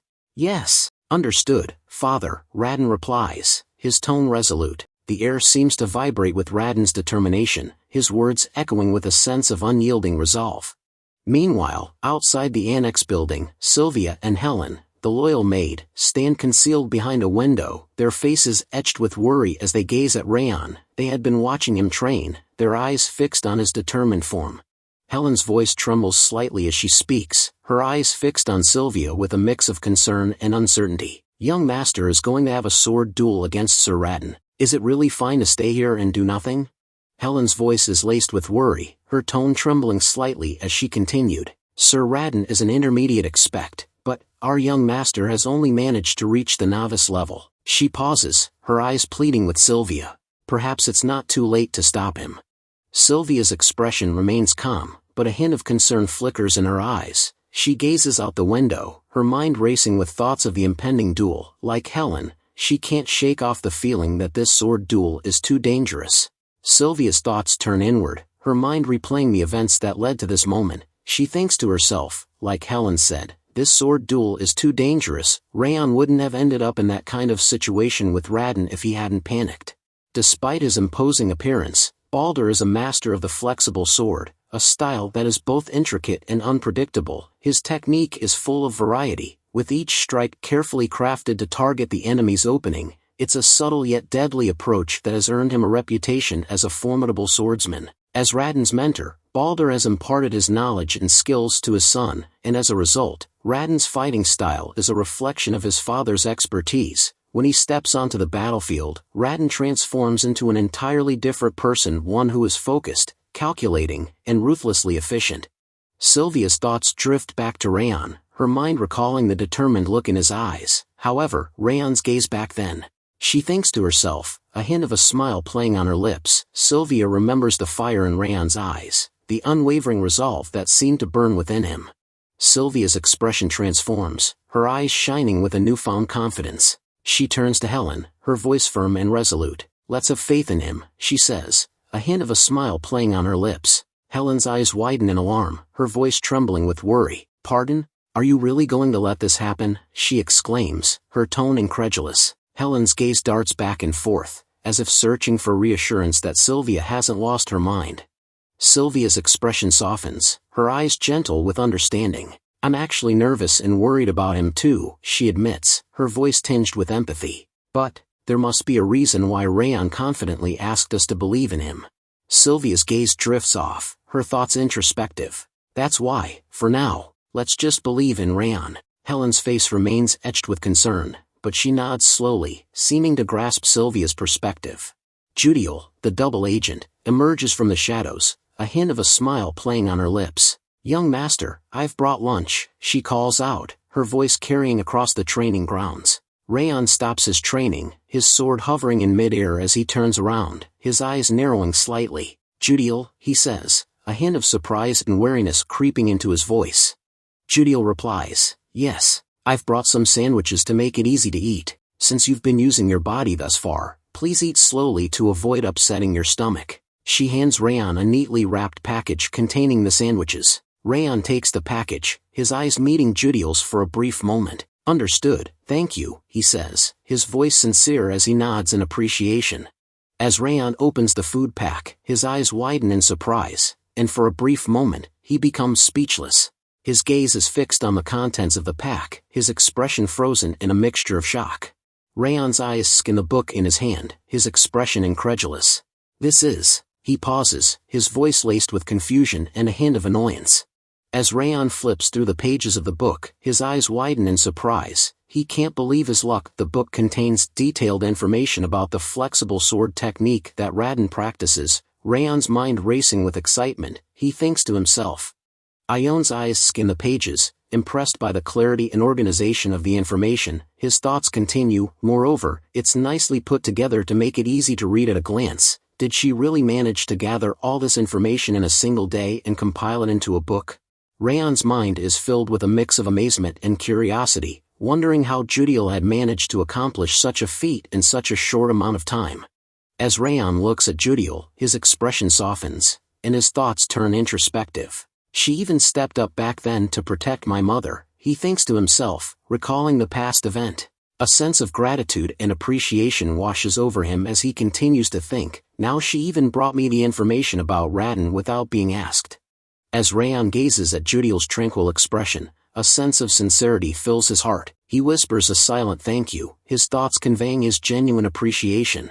Thank you, Judiel, he wishes to himself, the words echoing in his mind as a heartfelt expression of gratitude. As the days turned into weeks, Raon's determination only grew stronger. He trained tirelessly, honing his skills and perfecting his technique. Every spare moment was devoted to preparing for the impending duel, his focus solely on emerging victorious. In stark contrast, Raon's confidence in his own abilities led him to become complacent. He slacked off in his training, relying on his natural talent and past successes to carry him through. His days were filled with leisurely pursuits, his mind distant from the looming duel. As the two parties spent their time in their own distinct ways, the air was electric with anticipation as the day of the sword duel finally arrived. The entire household was abuzz with excitement, everyone's attention focused on the impending clash between Raon and Raon. Servants and guards alike whispered among themselves, speculating about the outcome and placing silent bets. Raon's eyes gleamed with a malevolent intensity as he thought to himself, I've been waiting for this day. You don't realize how much I've been looking forward to cutting you down after that day. His mind replayed the memory of their previous encounter, and his anger and resentment simmered just below the surface. With a self-assured smirk, Raon grasped the hilt of his sword, feeling its familiar weight and balance in his hand. Raon's eyes blazed with a fierce intensity as he thought to himself, I'll crush your body, and make you unable to wield a sword ever again. His mind was consumed by a desire for dominance and a need to prove his superiority over Raon. He sneered inwardly, convinced that his opponent was no match for his skill and strength. Meanwhile, Raon's movements were deliberate and measured as he slowly grasped the hilt of his sword. His eyes never left Raon's face, his gaze steady and unwavering. The referee's voice echoed through the arena, combatants, come forth when you are ready. With a confident smirk, Raon strode into the center of the arena, his sword held at the ready. Raon followed, his movements calm and deliberate, his eyes fixed intently on his opponent. As they faced each other, Raon's voice dripped with arrogance. I'm looking forward to seeing your face after the sword duel. He seemed to relish the idea of Raon's defeat, his eyes gleaming with a malevolent intensity. Raon's response was measured and calm, his tone devoid of emotion. I'm curious if you will ever manage to see that, he replied, his words laced with a subtle hint of challenge.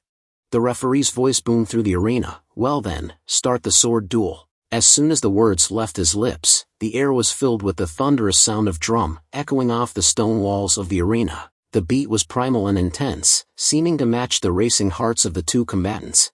With a fierce battle cry, Raon charged towards Raon, his sword held high and his eyes blazing with confidence. As he closed in, he sneered at Raon, his voice dripping with mockery. Your bluffs aren't going to work anymore, he taunted, his words meant to unsettle and intimidate.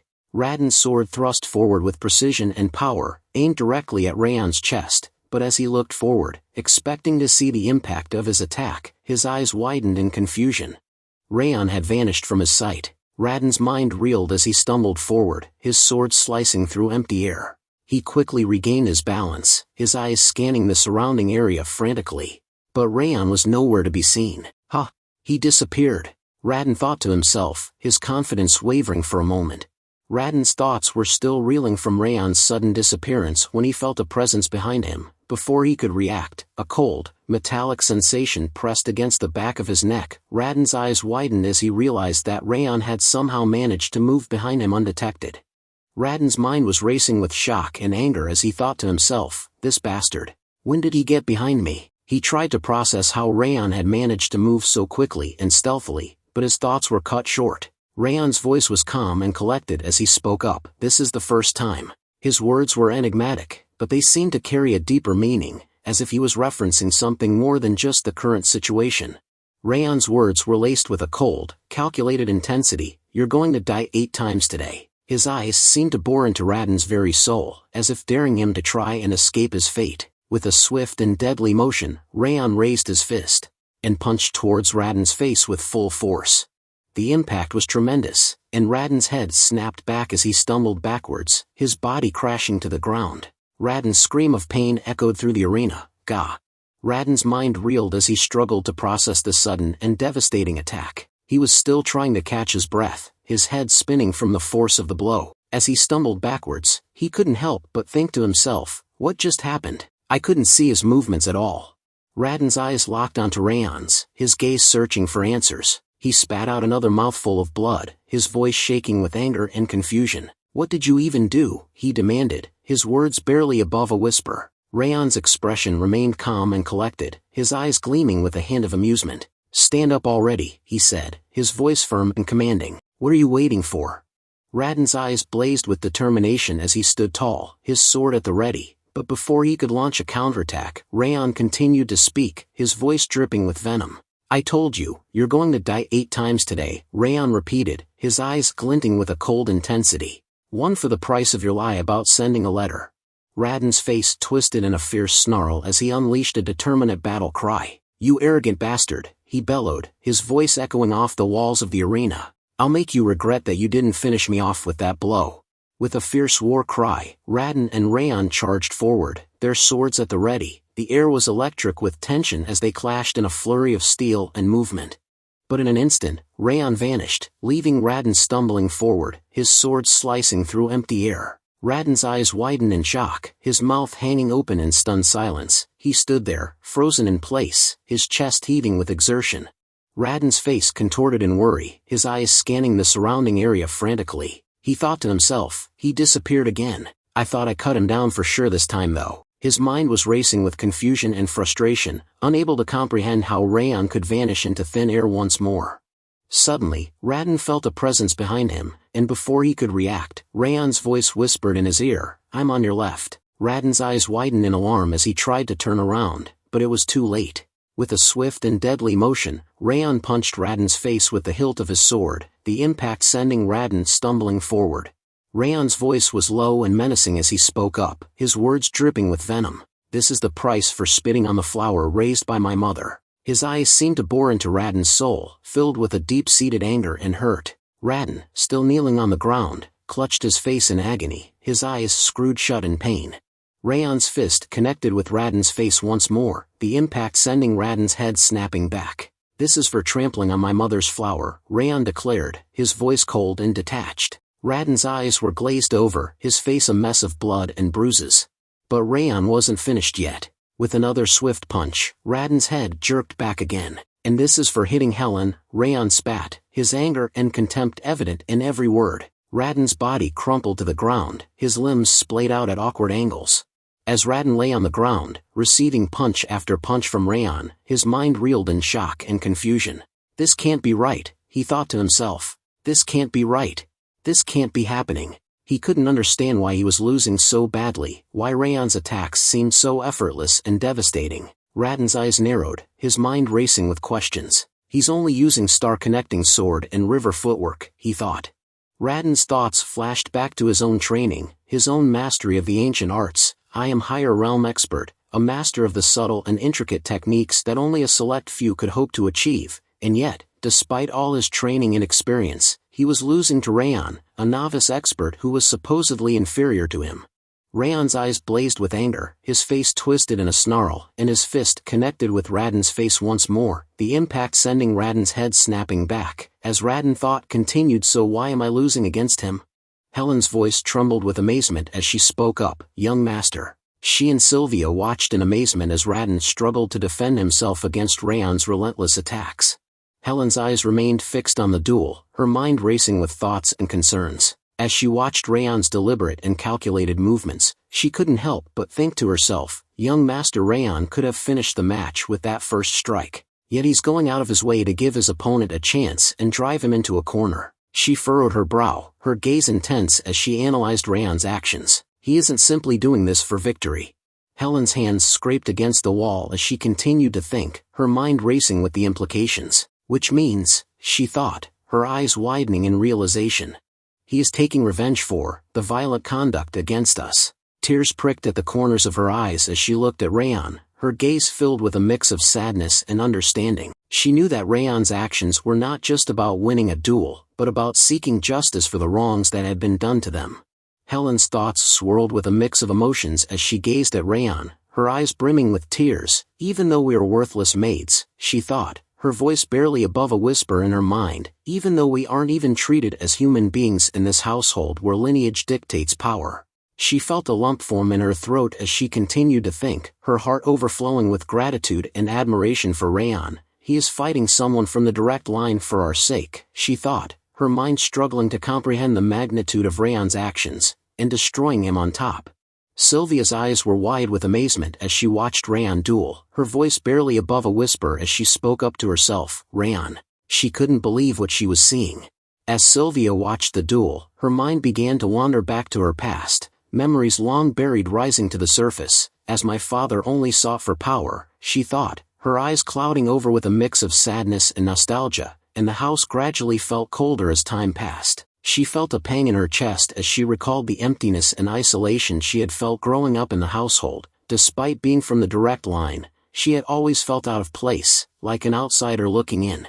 Sylvia's thoughts were tinged with regret as she reflected on her past. In the end, I couldn't stand it anymore, ran away from the house, and looked away from reality. But as she gazed at Raon, Sylvia realized that she had made a mistake. But I shouldn't have done that, she thought, a sense of resolve forming within her. Sylvia's eyes shone with a newfound sense of purpose as she watched Raon.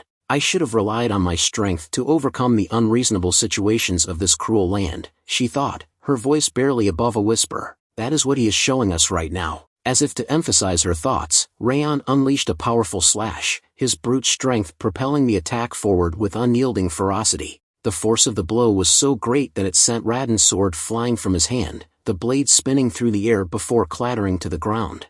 Sylvia's eyes burned with a newfound sense of determination as she watched Raon. No matter how weak we are, we need to have a strong will, she thought, her voice echoing in her mind.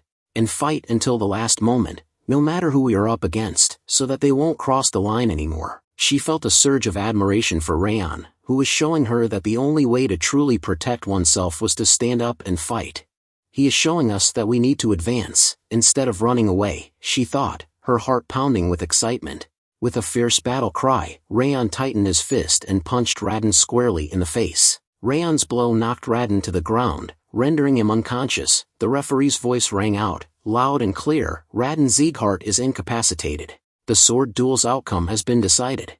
His words dripping with drama and anticipation, the winner of this sword duel is. He paused, the silence hanging in the air like a challenge. And then, in a burst of triumph, he declared, Raon Sieghart. The referee's voice echoes through the air, the winner of this sword duel is Raon Sieghart. Raon stands triumphant, his chest heaving with exhaustion, as he towers over Radon's unconscious form. Radon lies motionless, a testament to Raon's unyielding strength. Radon's defeat sparks outrage. His father, Blader, unleashes his fury. Radon, what is this mess? Meanwhile, in the arena, Limer bursts into joyful laughter. Haha, I told you Raon would win. The crowd turns to Limer, their faces filled with curiosity and wonder. Across the arena, Raon's group erupts in cheers. Runan leads the chant, Woo Raon. The green-haired boy shouts in excitement, that's right, that's our young master for you. The crowd's energy reaches a fever pitch as Raon's supporters celebrate his hard-won victory. Martha and Ben exclaim in unison, I knew he was going to win. Their simultaneous outburst showcases their unwavering confidence in Raon's abilities. The celebrations continue. On the patriarch's side, Butler Raon speaks in a calm, collected tone. I've served the Siegharts for many years, but this is the first time I've seen everyone rally behind a collateral branch member, disregarding his status.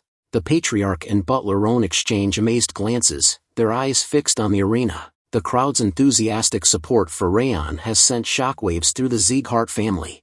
The patriarch's eyes narrow in contemplation as he reflects on his butler's words. It's indeed surprising that his companions would cheer for him despite his status as a collateral branch member. However, the patriarch's thoughts take a deeper turn. However, what surprised me was what happened during the sword duel. He was still inexperienced, but... The patriarch's thoughts come to an abrupt halt as a specific detail resurfaces in his mind. Raon's footwork. It was unmistakable. A hint of surprise flickers across the patriarch's face as he realizes he actually managed to utilize the Supreme Harmony steps. The patriarch's eyes gleam with a hint of nostalgia and awe as he recalls the origins of the Supreme Harmony steps. Those are a type of footwork I personally developed after overcoming the darkness within my own mind and achieving transcendence. A faint smile plays on his lips as he acknowledges the extraordinary difficulty of mastering this martial art. It's an art form that an ordinary warrior wouldn't be able to learn, even if they dedicated their entire life to it. The patriarch's gaze lingers on Raon, his eyes filled with a mix of surprise and intrigue. His thoughts continue, tinged with a hint of astonishment. And yet, Raon managed to master it in a mere 2 weeks.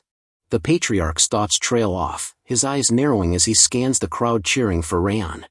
The air is electric with chants of Raon. Raon, as the crowd erupts in fervor. The patriarch's gaze lingers on the sea of faces, his mind racing with the implications. At his age, he's already garnered this level of popularity. A tinge of introspection crosses the patriarch's face, his eyes clouding with the weight of past choices. Because I once craved power, strength has become the ultimate value in this household. A hint of resignation creeps into his voice, acknowledging the legacy he's built. And now, I'm too old to change that fact. The patriarch's gaze drifts back to Raon, a glimmer of hope flickering in his eyes. As a direct descendant, he's witnessed firsthand the unfair treatment of our collateral relatives. A hint of a smile plays on his lips, as he contemplates the possibilities. Maybe, just maybe, he'll be the one to change the ways of this household. The patriarch rises from his throne, his movements abrupt yet deliberate. He turns to Ren, his voice firm and authoritative. Now that the sword duel has concluded, it's time to uphold the agreed-upon conditions.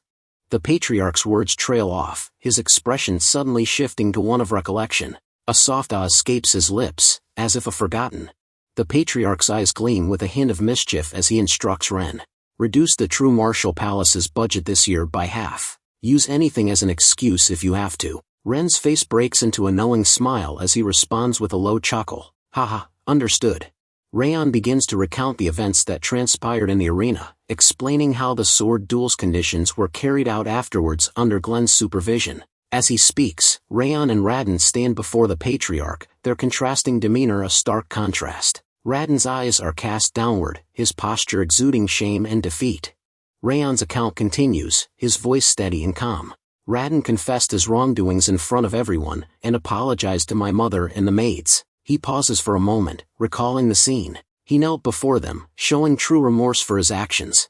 Raon's explanation concludes with a significant detail. And, under Glenn's stern warning, the True Martial Palace was forbidden from taking any action against the annex building. Raon's gaze lingers on the housemaids, and he notices a subtle yet profound change. Their rigid expressions, once etched with worry and fear, now relax, replaced by tears of joy and relief. The weight of the incident finally lifts, and a sense of closure washes over them. With renewed happiness, they begin to exit the arena, ready to return home together, leaving the turmoil behind. As they walk away from the arena, Sylvia turns to Raon with a mix of surprise and concern etched on her face. My son, when did you become so strong? I was really surprised, she asks, her voice tinged with wonder. Raon's expression turns slightly sheepish, and he responds with a hint of embarrassment. I'll explain it to you, so don't stick to me so much. As Raon walks away from the arena, one of the higher-ups standing at the gate gazes after him with a thoughtful expression. He looks like an ordinary boy during times like this, the man remarks, his voice low and contemplative. His aura is quite different from the one he had earlier. Just then, 2 more higher-ups approach, joining the first speaker. A white-haired lady higher-up muses aloud. Considering how skilled he is, Limmer shouldn't have been lying about how he managed to survive against the blood-raving demon. Shouldn't be taken as an exaggeration. A male higher-up chimes in, his expression thoughtful. Indeed, his footwork and swordsmanship were nearly flawless. It transcends mere talent. The first higher-up nods in agreement, a hint of a smile on her face. He'll be helpful to the team if he joins my division. The male higher-up speaks up with confidence. I should bring him to my division after he graduates to raise high. But before he can finish, the first lady higher-up cuts him off with a stern tone. Don't even think about it. Don't get any ideas. There's no chance for you. The white-haired lady higher-up nods thoughtfully, her expression serious. Well, it's true that the 5th Training Grounds trainees are going to graduate soon. Once they finish the graduation exam, they'll need to decide their affiliation as a swordsman. The white-haired lady higher-up gazes out at Raon's receding figure, a thoughtful expression on her face. If you think about it, he does stand out among them, but... She pauses, her eyes narrowing slightly. Raon isn't the only exceptional talent in the 5th Training Ground. Martha, Ben Sieghart, and Runan Sullian, the white-haired lady higher up lists, her voice measured and deliberate. Those three possess more than enough power and talent to reach the pinnacle of success, regardless of where they start. She pauses. The next selection ceremony will be quite interesting. Later, in the quiet confines of Raon's room, Judiel, the double agent, speaks up with a hint of curiosity. Young master, did you plan all of this when you requested the sword duel? Raon's expression remains calm, a subtle smile playing on his lips. You could say that, to some extent. I was confident in my victory, after all. Judiel listens intently to Raon's explanation, a mixture of emotions crossing her face. She lets out a soft sigh, relief evident in her voice. You're such a frightening person. But you're also incredibly kind, even more so than that. Raon's eyes widen in surprise, his brow furrowing slightly as he asks, Am I really? Judiel's face breaks into a warm smile as he responds to Raon in a joyful, heartfelt tone. I'm really grateful, young master, that you saved me from Sir Karun back then. As Judiel turns to leave, he bids Raon farewell with a respectful tone. I'll be taking my leave now. Please have a good rest. Raon's expression freezes, his eyes widening slightly as he's taken aback by Judiel's sincere words. He's left speechless, unable to respond. After Judiel departs, Raon's thoughts turn inward, reflecting on their interaction. Judiel's expression just now wasn't artificial, he thinks to himself. Considering the way she reacted, and the way she tried to protect Sylvia, it must have been her true feelings. A hint of a smile plays on Raon's lips as he continues his train of thought. It should be fine to tell her now, that the rage worm from back then was fake. The scene shifts to the Patriarch's palace, its grandeur and majesty exuding an aura of power and authority. Limer bursts into the room, a wide grin spreading across his face as he eagerly displays his jewelry to the Patriarch in Ren. Greetings, my lord. The Patriarch in Ren's eyes widen in astonishment as they take in Limer's extravagant display of jewelry, their faces frozen in shock. They're left utterly speechless. The Patriarch's silence is broken as he asks Limer, his curiosity getting the better of him. Where did you even get all that jewelry? Limer nonchalantly begins removing the jewelry from his hands as he responds with a mischievous grin. I made a bet with that doormat. I mean, the true martial palace master, he says with a chuckle. It's all thanks to Raon. Limer continues to boast about his good fortune. Moreover, I even skillfully obtained the elixirs for everyone in the 5th training ground. The Patriarch's expression turns pale as he processes Limer's words, his thoughts taking a darker turn. You're just telling me that you extorted my son. The Patriarch's patience wears thin, his expression stern as he interrupts Limer's boasts. Pointlessly bragging about jewelry shouldn't be the reason behind your visit. Just tell me why you came to see me already. Limer's smile remains as he responds, his tone adapting to the Patriarch's no-nonsense attitude. Understood. I'll go straight to the point then. I'm here because there's a suggestion I'd like to make. The Patriarch's curiosity is piqued, his brow furrowing in wonder. A suggestion? I believe I've already fully entrusted their training to you. Limer's voice remains calm and composed as he responds. It's because this isn't about their training. Limer's words hang in the air for a moment before he continues, his tone unwavering. Please allow me to alter the trainee's graduation exam. The Patriarch's eyes widen in surprise, his voice laced with curiosity and a hint of skepticism. Alter the exam? Tell me more about it. Limer launches into a detailed explanation of his idea, his enthusiasm evident. The current graduation exam either consists of being acknowledged by instructors, or having a spar between trainees. However, those children have already faced incredible challenges, Limer emphasizes, his expression serious. They've had matches against the Owen Kingdom's knight trainees. And during their second mission, they overcame a treacherous mountain through a life-or-death battle. They've completed countless trials already, despite still being trainees. Limer's voice rings with conviction as he drives home his final point. That's why the 5th training ground needs a new trial. The Patriarch's curiosity is piqued, and he begins to ask, which means? But before he can finish, Limer interjects with a sense of excitement and gravity. Yes, the graduation exam that I'm thinking about is survival. Limer elaborates on his reasoning, his eyes shining with conviction. If they manage to survive outside without anyone's help and without benefiting from the great name Sieghart, they should be able to reach an even higher realm, even if they can't become a swordsman right away. Limer's expression turns hopeful as he seeks the Patriarch's approval, a hint of optimism in his voice. What do you think? It's a pretty good suggestion, isn't it? The Patriarch's gaze lingers on Limer, his expression unreadable. The The room falls silent, the only sound the weight of Limer's words hanging in the air. The patriarch's eyes narrow slightly, his face a mask of contemplation. He remains speechless, lost in thought. The silence is broken by the patriarch's sudden utterance, his voice low and introspective. "You've changed." Limer's eyes widen in surprise, his brow furrowing in confusion. "Pardon?" The patriarch's expression turns thoughtful as he elaborates on his previous statement. "Your face has always been shadowed, ever since your energy center was ruined that day, and you had to withdraw from the line. The spark in your eyes had dimmed, and your presence felt lethargic." He pauses, studying Limer's reaction before continuing. "However, you don't look lethargic anymore. Ever since you met those from the 5th training ground, there's been a change in you. Your eyes seem brighter, your posture more confident." The patriarch's eyes crinkle at the corners as a warm smile spreads across his face.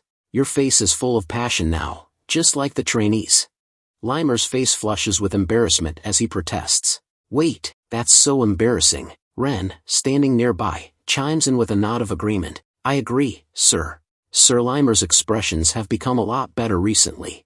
Limer's hand rises to rub the back of his head, a sheepish grin spreading across his face. "Well, it's just..." He pauses, a look of introspection crossing his features before he continues. "I realized I was talented in teaching children, and not just in swordsmanship."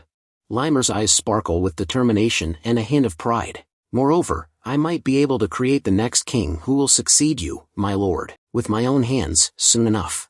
The patriarch's eyebrows shoot up in surprise, his voice tinged with curiosity. "Are you talking about Raon?" Limer's expression turns enigmatic, a hint of a smile playing on his lips. "Who knows? It might be Ben, Martha, or even Ronan." The patriarch's expression turns thoughtful, his eyes narrowing slightly as he nods in understanding. "I see." The patriarch rises from his chair, his movements deliberate and dignified. As he turns to leave, he pauses and speaks over his shoulder, a hint of a warning in his tone. "Make a report about their graduation exam in a week. I'll pretend this conversation never happened if you can't do it." Limer's response is immediate, his voice ringing out loudly and confidently. "Why, of course." As he speaks, he gestures emphatically, holding up a sheaf of papers. The patriarch's eyes widen in surprise, his gaze fixed on the papers in Limer's hand, a look of astonishment crossing his face. Limer's face breaks into a wide smile, his eyes sparkling with pride and efficiency. "I've already prepared it." The scene shifts to the next morning, at the 5th Hall's training area. Ben and his group stand gathered, engaged in conversation. Ben speaks up, a hint of annoyance in his tone. "Why is he not here? He's the one who told us to gather." One of the group members shrugs, a knowing glint in their eye. "It happens every time, but Instructor Limer never arrives on time." Another group member chimes in, a teasing tone in their voice. "Maybe he played to his heart's content in a gambling house or a pub again yesterday, and returned home at daybreak." Suddenly, the door bursts open with a kick, and Limer strides into the training area, a bright smile on his face. "My bad. I'm a bit late because I dropped by the orphanage on my way here." Ben's face twists in anger and frustration. "If you're going to lie, at least make it believable." Limer's smile never wavers, and he replies in a mocking tone. "It's not a lie. I'm telling the truth." As Limer walks towards the trainees, his tone undergoes a sudden shift, turning serious and solemn. "Anyway, I have an important announcement for you today. I've thought about it a lot, but I made my decision when I saw you all today." Limer's calm voice fills the training area as he begins to explain. "In short, your graduation exam is going to start soon. You can't stay as trainees forever, after all." One of the trainees speaks up, curiosity etched on their face. "I heard the graduation exam usually consists of gaining the instructor's recognition or sparring." Limer's face breaks into a wide smile as he responds. "That's normally the case, but your exam will be a bit different." The trainees exchange worried glances, and one of them asks in shock, "What? What do you mean?" Limer's expression turns serious as he begins to explain their situation. "You've already gained plenty of experience. The spars against Owen, battle experience with the South-North Union, even if they were just grunts. Moreover, you even managed to survive Eden's unexpected attack during your previous mission." Limer's eyes gleam with intensity as he reveals the true nature of their exam. "That's why, instead of some worthless duel or gaining recognition from the instructors, you'll be going out into the world by yourselves, to see how big and vast it is." Limer's smile grows wider as he drops the bombshell. The topic of this graduation exam is survival. Limer's expression turns serious as he delves into the details of the survival test. In a month, you will abandon your status as a Sieghart trainee, and survive in various locations on the continent with a single sword in your hand. The trainees' faces drain of color as they process the daunting task ahead. Limer's gaze sweeps across the trainees, his eyes glinting with a hint of amusement. Of course, I have an alternative exam prepared, for those who are afraid. Runan, standing behind Raon, leans in to whisper a question. Are you going to do it? Raon turns his head, his eyes locking onto Runan's, a determined glint in his gaze. Of course, I will. Runan's face sets in determination as she responds to Raon. Then I'll do it, too. She turns her head, her eyes fixed intently on Limer. Raon's eyes widen in amazement as he looks at Runan, clearly surprised by her sudden decision. Ben whispers to Martha, seeking reassurance. The instructor must have a reason for it. I'm also going. Martha's expression remains calm, her voice laced with a hint of detachment. I'm used to that kind of survival, since I've been doing it from the moment of my birth. Limer's eyes narrow slightly as he listens to the group's conversation, a hint of surprise in his voice. Hey, not just Raon, all of you, aren't you deciding too easily? Do you have any idea where I'm going to dispatch you? Limer's gaze lingers on Raon, his expression serious. Especially you, Raon. Since you're the top trainee, your decision might cause the others to follow along without thinking about it. Raon's eyes lock onto Limer's, a hint of determination in his voice. I'm sure it will be a difficult journey, but I'm fully aware that you wouldn't have thought this through lightly, instructor. Raon's words are laced with conviction. After all, you don't give us any trials that we can't overcome. Limer's face illuminates with a warm smile, clearly pleased with Raon's response. Limer's voice is infused with joy and a hint of teasing. You're commendable, but I won't go easy on you because of that. With a flourish, Limer pulls out a paper and clears his throat, a serious tone taking over. I'm going to tell you your destinations now. Limer's voice rings out as he begins to rattle off the names and destinations. Levine Desert for Ben, Sand Canyon for Martha, Catan Jungle for Runan. Limer pauses for a moment, a hint of drama in the silence. Lastly, Haben Castle in the northeast, is for Raon. Raon's eyes widen in shock, his mind racing with the implications. Haben Castle. Limer's gaze lingers on Raon, a serious tone in his voice. Raon, your destination, Haben Castle, is a battlefield where you'll have to fight monsters appearing from the northern sea and Stalin Mountain every day. Limer's words paint a grim picture. It's a place so treacherous, it's earned the name Hellish Battlefield, where warriors don't even have time to sheath their swords. Limer crouches down, his eyes narrow slightly as he gazes at Raon from the high platform. This is the same for the others, but you're going to have a hard time. Raon's eyes widen in shock, his face pale and speechless. Limer stands up, his expression serious. All right, make sure to thoroughly prepare yourselves. There's about a month until your departure. Days pass after Limer's briefing, and Raon's determination to prepare for his mission is on full display. In front of the annex building, Raon trains intensively with his sword, his movements swift and precise. Sylvia and Helen watch from a distance, their eyes fixed on Raon's training session. Helen's brow furrows in concern as she turns to Sylvia. Ma'am, don't you think the young master has been training too severely recently? He's been at it for days, and he's even cutting back on his sleep. Sylvia's expression mirrors Helen's concern, her eyes fixed on Raon's intense training session. Meanwhile, Raon swings his sword down in a powerful arc, his movements fluid and deadly. Helen's voice takes on a sincere tone, her concern for Raon's well-being evident. I'd like him to refuse that test. After all, it's an extremely dangerous place. Sylvia's expression remains thoughtful, her eyes still fixed on Raon as he continues his intense training. Sylvia's gaze lingers on Raon, her voice filled with a mix of concern and understanding. That's true, but it's also clear that this is an opportunity for Raon's growth. Since Haben Castle is his graduation exam, he must be trying to get into his best condition. Helen's expression remains worried, but Sylvia's words offer a nuanced perspective on Raon's intense training. Sylvia's expression softens, a supportive smile on her face. We should just support him from behind, so he can focus on his training. Meanwhile, Raon continues his intense training, his movements swift and determined, his eyes fixed on his goal.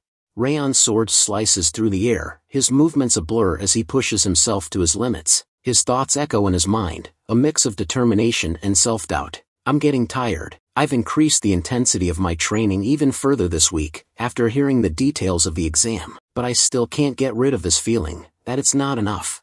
Raon's mind wanders to the formidable foes awaiting him at Haben Castle. His thoughts take on a serious tone, acknowledging the monster's formidable strengths. The monsters at Haben Castle have tough skins and massive bodies that are hard to cut, even with a blade. Since attack and defense are well balanced in Sieghart's swordsmanship, I'm bound to be at a disadvantage. Raon's eyes narrow, his mind racing with the daunting prospect of facing multiple monsters at once. And to make matters worse, they'll be attacking me in groups, non-stop. Raon's hand tightens around the hilt of his sword, his mind focused on the challenges ahead. He contemplates his options, considering the powerful techniques at his disposal. I can use the 10,000 Flames cultivation sword techniques, but since they're such powerful techniques, their aura consumption is also huge. That makes them dangerous in an extended battle. Raon's hand instinctively rises to touch his chest, his thoughts turning inward. He reflects on the strengths that have carried him this far, but also acknowledges their limitations. The Ring of Fire has been making up for this so far, but I can't rely on the 10,000 Flames cultivation and the Ring of Fire forever.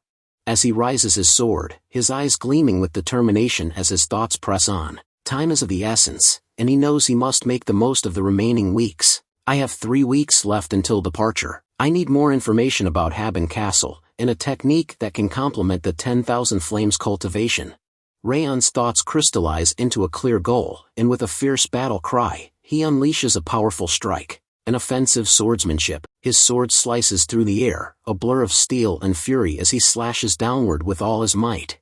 Raon stands still, his chest heaving with exhaustion as he brings his intense training session to a close. His mind transitions from the physical demands of training to the strategic planning required to achieve his goals. In order to get what I need, he pauses, a calculated glint in his eye. I'll need to make an investment. The next morning, within the opulent confines of the Patriarch's palace, Raon stands before the Patriarch. The Patriarch's eyes narrow slightly, his expression a mixture of curiosity and scrutiny. So, you want to acquire a new sword technique, by spending silver tablets? Raon responds in a calm, measured tone. Yes, my lord. The Patriarch's expression turns thoughtful, his eyes clouding with a hint of memory. It's up to you how you use the silver tablets, but didn't you tell me before that you were going to spend them on something else? Raon's expression remains resolute as he responds. Indeed, I was planning to use the tablets to restore my mother's status to the direct line. The Patriarch's gaze lingers on Raon, his voice measured and calm. You're using the silver tablets, despite that fact? Raon's eyes lock onto the Patriarch's, his voice filled with conviction. I've realized something from the Cebu village and the previous sword duel. The Patriarch's expression turns attentive, his voice low and encouraging. I'm listening. Raon's hand rests on his chest, his eyes gleaming with introspection. My accomplishment during the mission was rather amazing for my current state, but the reward was just a silver tablet, instead of a golden tablet. His gaze drifts downward, as if recalling a distant memory. That's when I remembered my lord's words, that it would be difficult to achieve. Raon's voice fills with conviction, his words spoken with unwavering confidence. Since golden tablets are needed to restore her status to the direct line, rather than collecting the silver tablets that won't really make any difference. His eyes lock onto the Patriarch's, shining with determination. It would be better to get stronger by spending the silver tablets in my possession, to gather golden tablets afterward. The Patriarch's expression remains serene, his movements economical as he retrieves a technique. He regards Raon with a discerning gaze, his voice measured and calm. That is correct. With a fluid motion, the Patriarch tosses the technique book towards Raon. His voice follows the book, his words imbued with a sense of expectation. This should be appropriate, if you are heading to Haben Castle. You can pick something else if you don't trust me. The Patriarch's words trail off, leaving Raon to his own devices. Raon's hands close around the book, his eyes widening in astonishment as he reads the cover. His voice is barely above a whisper, awe and trepidation mingling in his tone. Fangs of insanity. Raon's eyes remain fixed on the technique, his mind racing with thoughts. A hint of a smile plays on his lips as he thinks to himself, Glenn made sure to reward me accordingly, at least. His gaze lingers on the technique, a sense of reassurance settling in. Since it was picked by him, its effectiveness should be guaranteed. Raon's head bows in a gesture of gratitude, his voice filled with sincerity. I'll gladly take this book, my lord. The Patriarch's expression remains serene, his voice calm and encouraging. I see. Do your best at learning it. Raon prepares to depart, his words polite and respectful. Then I'll be taking my leave. But before he can take a step, the Patriarch's voice stops him. The Patriarch's eyes narrow slightly, his tone curious. Let me ask you a question first. As you came to get a book to learn a new swordsmanship, you can't be unaware of what kind of place Haben Castle is. Weren't you afraid when you heard that your graduation exam would take place at Haben Castle? Why did you not refuse it? The Patriarch's question hangs in the air, his eyes piercing as he awaits Raon's response. Raon's expression changes to one of surprise, his eyes widening in astonishment. He stares at the Patriarch, his face a picture of incredulity. Raon's voice is filled with conviction as he responds, I realized it after fighting Eden. The Patriarch's eyes sparkle with curiosity, his brow furrowed in intrigue. What did you realize? Raon's eyes gleam with intensity as he shares his epiphany. The experience of an unexpected fight to the death gave me a growth equivalent to 1 year of training on the training grounds. His voice takes on a determined tone. I realize that I need to overcome situations where I have to surpass my limits, in order to get stronger. The Patriarch listens intently, his expression thoughtful and contemplative. Raon's face sets in determination as he speaks. Moreover, Instructor Limer would never give us a trial that we can't overcome. He places a hand on his chest, his voice filled with conviction. I'm sure it will be a difficult and painful journey, but I think it will make me strong enough that I'll be grateful for the experience later. His eyes shine with a fierce resolve, as if he's steeling himself for the challenges ahead. The Patriarch's gaze lingers on Raon, a hint of a smile on his lips. The Patriarch's eyes narrow slightly, his gaze piercing as he responds, I see. The Patriarch's expression turns solemn, his voice taking on a serious tone. Raon Sieghart, let me tell you one last thing before you leave. Raon's eyes widen in curiosity, his gaze locked onto the Patriarch's as he awaits the impending revelation. The Patriarch's words are laced with wisdom, his eyes gleaming with a deep understanding. There are more than one ways of using a sword technique. Broaden the range of your thoughts. His declaration hangs in the air, a profound truth that resonates deeply, as if challenging Raon to think beyond the boundaries of conventional wisdom. Raon's face breaks into a grateful smile as he bows deeply. Thank you for your advice. His words are sincere, his demeanor respectful, as he acknowledges the Patriarch's wisdom and guidance. As Raon leaves the Patriarch's room, Limer emerges from the shadows, a hint of a smile on his face as he approaches the Patriarch. This is why I can't stop cherishing Raon. His voice is low and introspective, his eyes gleaming with a deep affection for his student, as if Raon's potential and character have touched his heart. Limer settles into a crouched position, sitting on the ground near the throne as he speaks in a contemplative tone. He is fully aware of my intentions already. A warm smile spreads across his face. As an instructor, there's nothing more gratifying than when he understands my intentions. His eyes sparkle with satisfaction, his expression radiating pride and fulfillment as he reflects on Raon's growth and understanding. Limer's voice trails off as he says, he is definitely different from that nag, Ben, or that foul-mouthed Martha. But before he can continue, the Patriarch's voice cuts in, his tone dripping with amusement. What a terrible teacher, insulting your disciples behind their backs. Limer's eyes widen in shock, his face freezing as he realizes his mistake. Limer swiftly attempts to change the subject, his voice taking on a more formal tone. By the way, I didn't expect you to give him the fangs of insanity. After all, that's worth a golden tablet. He tries to divert attention from his earlier faux pas, instead focusing on the Patriarch's unexpected decision to bestow the valuable fangs of insanity upon Raon. Limer's eyes sparkle with amusement as he teases the Patriarch. Your love for your grandson is as boundless as always. The Patriarch's expression turns stern, his voice taking on a warning tone. You talk too much, Limer. Limer's grin widens as he responds with a hint of mischief. I've actually been talking less recently. His tone is laced with sarcasm, and he seems to be enjoying the verbal sparring match with the Patriarch. Limer's expression turns serious, his brow furrowed in concern. But the fangs of insanity is a rather violent swordsmanship. I'm worried about whether Raon will manage to control it. The Patriarch's response is nonchalant, his voice tinged with a hint of detachment. Since I gave him the book, my job is done. His words imply a sense of relinquished responsibility, as if he's washed his hands of the matter, leaving Raon's fate to unfold on its own.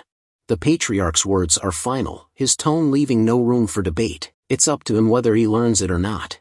Meanwhile, Raon walks outside of the Patriarch's room and Wrath fly beside Raon, their eyes scanning the pages of the ancient book. Raon's gaze lingers on the intricate illustrations, his mind absorbing the complex technique. The fangs of insanity. His voice is barely above a whisper, his eyes gleaming with a mix of curiosity and trepidation as he contemplates the powerful and volatile swordsmanship. Limer's eyes sparkle with amusement as he begins to tease the patriarch once more. Despite your claims, you gave him an important piece of advice. It's a grandfather's love for his grandchild. His voice is laced with a hint of playful sarcasm, and he seems to be enjoying the opportunity to poke fun at the patriarch's attempts to maintain a detached demeanor. Limer's words strike a chord, and the patriarch's expression falters for a moment. The patriarch's demeanor changes in an instant, his eyes flashing with a hint of energy. He raises his hand, and a subtle yet powerful force erupts from his fingertips, binding Limer in place. It can't be helped. The patriarch's voice is calm, but firm, as he restrains Limer with his energy. Limer's eyes widen in surprise, his voice caught in his throat as he utters a startled, "Ha!" The patriarch's eyes narrow slightly as he approaches Limer, his voice taking on a hint of dry amusement. "Since you can still run your mouth, you must be fully healed from your previous battle's aftereffects." Limer's expression changes from surprise to alarm, and he raises his hands in a placating gesture. "Wait, calm down, my lord. I haven't fully recovered yet." His voice is tinged with a hint of desperation, and he seems to be trying to deflect the patriarch's attention, fearing that he might be in for a stern lecture or worse. The patriarch's eyes gleam with a hint of stern amusement as he declares, "Since you look like you've recovered somewhat, I'll teach you a lesson." With a swift motion, he raises one hand, and with the other, he grabs Limer's head, holding it in a firm grip. Limer's eyes widen in fear as he tries to apologize. "My lord, I apodash."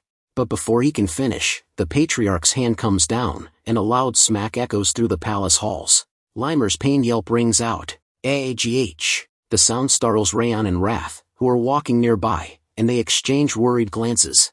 The patriarch's stern expression remains unchanged as he continues to scold Limer. Sometimes later, inside Raon's room, Raon's eyes skim the pages of the ancient book once more, his brow furrowed in contemplation. He speaks to himself in a hushed tone. Is this swordsmanship really worth a silver tablet? His voice trails off, lost in thought as he weighs the value of the Fangs of Insanity technique. Raon's eyes widen, and his voice takes on a note of conviction. But this swordsmanship must be. He pauses, as if searching for the right words. Raon's eyes gleamed with a mix of fascination and reverence as he thought about the sword's technique. Fangs of Insanity, just like the name implies, it's an intuition sword's technique of the highest degree, Raon thought to himself, his mind racing with the possibilities. He envisioned the technique in action, relentlessly attacking its opponent with a frenzied intensity, poised to tear into their throat like the fangs of a savage beast. Raon's expression turned introspective, his eyes clouding over with a hint of self-awareness. He knew that mastering the Fangs of Insanity wouldn't be a matter of simply studying techniques or reading manuals. However, an intuition sword isn't learned by theory, Raon thought to himself, his mind acknowledging the harsh reality. It can only be mastered through battle experiences. He understood that the only way to truly wield the Fangs of Insanity was to immerse himself in the chaos of battle, to feel the rush of adrenaline and the weight of his opponent's attacks. It was a path that would require him to confront his own limits, to push himself to the edge of sanity and beyond. Raon's eyes gazed into the distance, his mind replaying memories of his intense training sessions. He recalled the countless hours he spent sparring against his fellow trainees. "That's why I kept sparring against the trainees in order to learn the Fangs of Insanity," Raon thought to himself, his mind reliving the exhaustion and the thrill of those battles. He remembered the relentless drive that pushed him to wield the sword without rest, day after day, until the day before the graduation exam. Raon's eyes blazed with intensity as he recalled the unyielding passion that drove him to push beyond his limits. His voice was low and resolute, his words dripping with conviction. More precisely, and more fiercely, "I didn't stop until I reached a higher realm." His voice took on a contemplative tone, as if he was reliving the moments that had defined his journey. By the time none of the trainees were in a condition to spar anymore, I finally got closer to understanding the meaning of the Fangs of Insanity, Raon reflected, his words dripping with a sense of hard-won insight. He paused, lost in thought, as the memories of his intense training sessions flooded back. Time had seemed to blur together, with each day blending into the next, until the night before the graduation exam. Inside Raon's room, Judiel's slender fingers moved with a gentle touch, carefully applying a soothing balm to Raon's bruises. Her eyes, filled with a mix of concern and affection, gazed up at Raon as she spoke in a soft, melodious voice. "You're getting bruised a lot more nowadays, Judiel observed, her brow furrowing slightly as she worked on patching up Raon's injuries.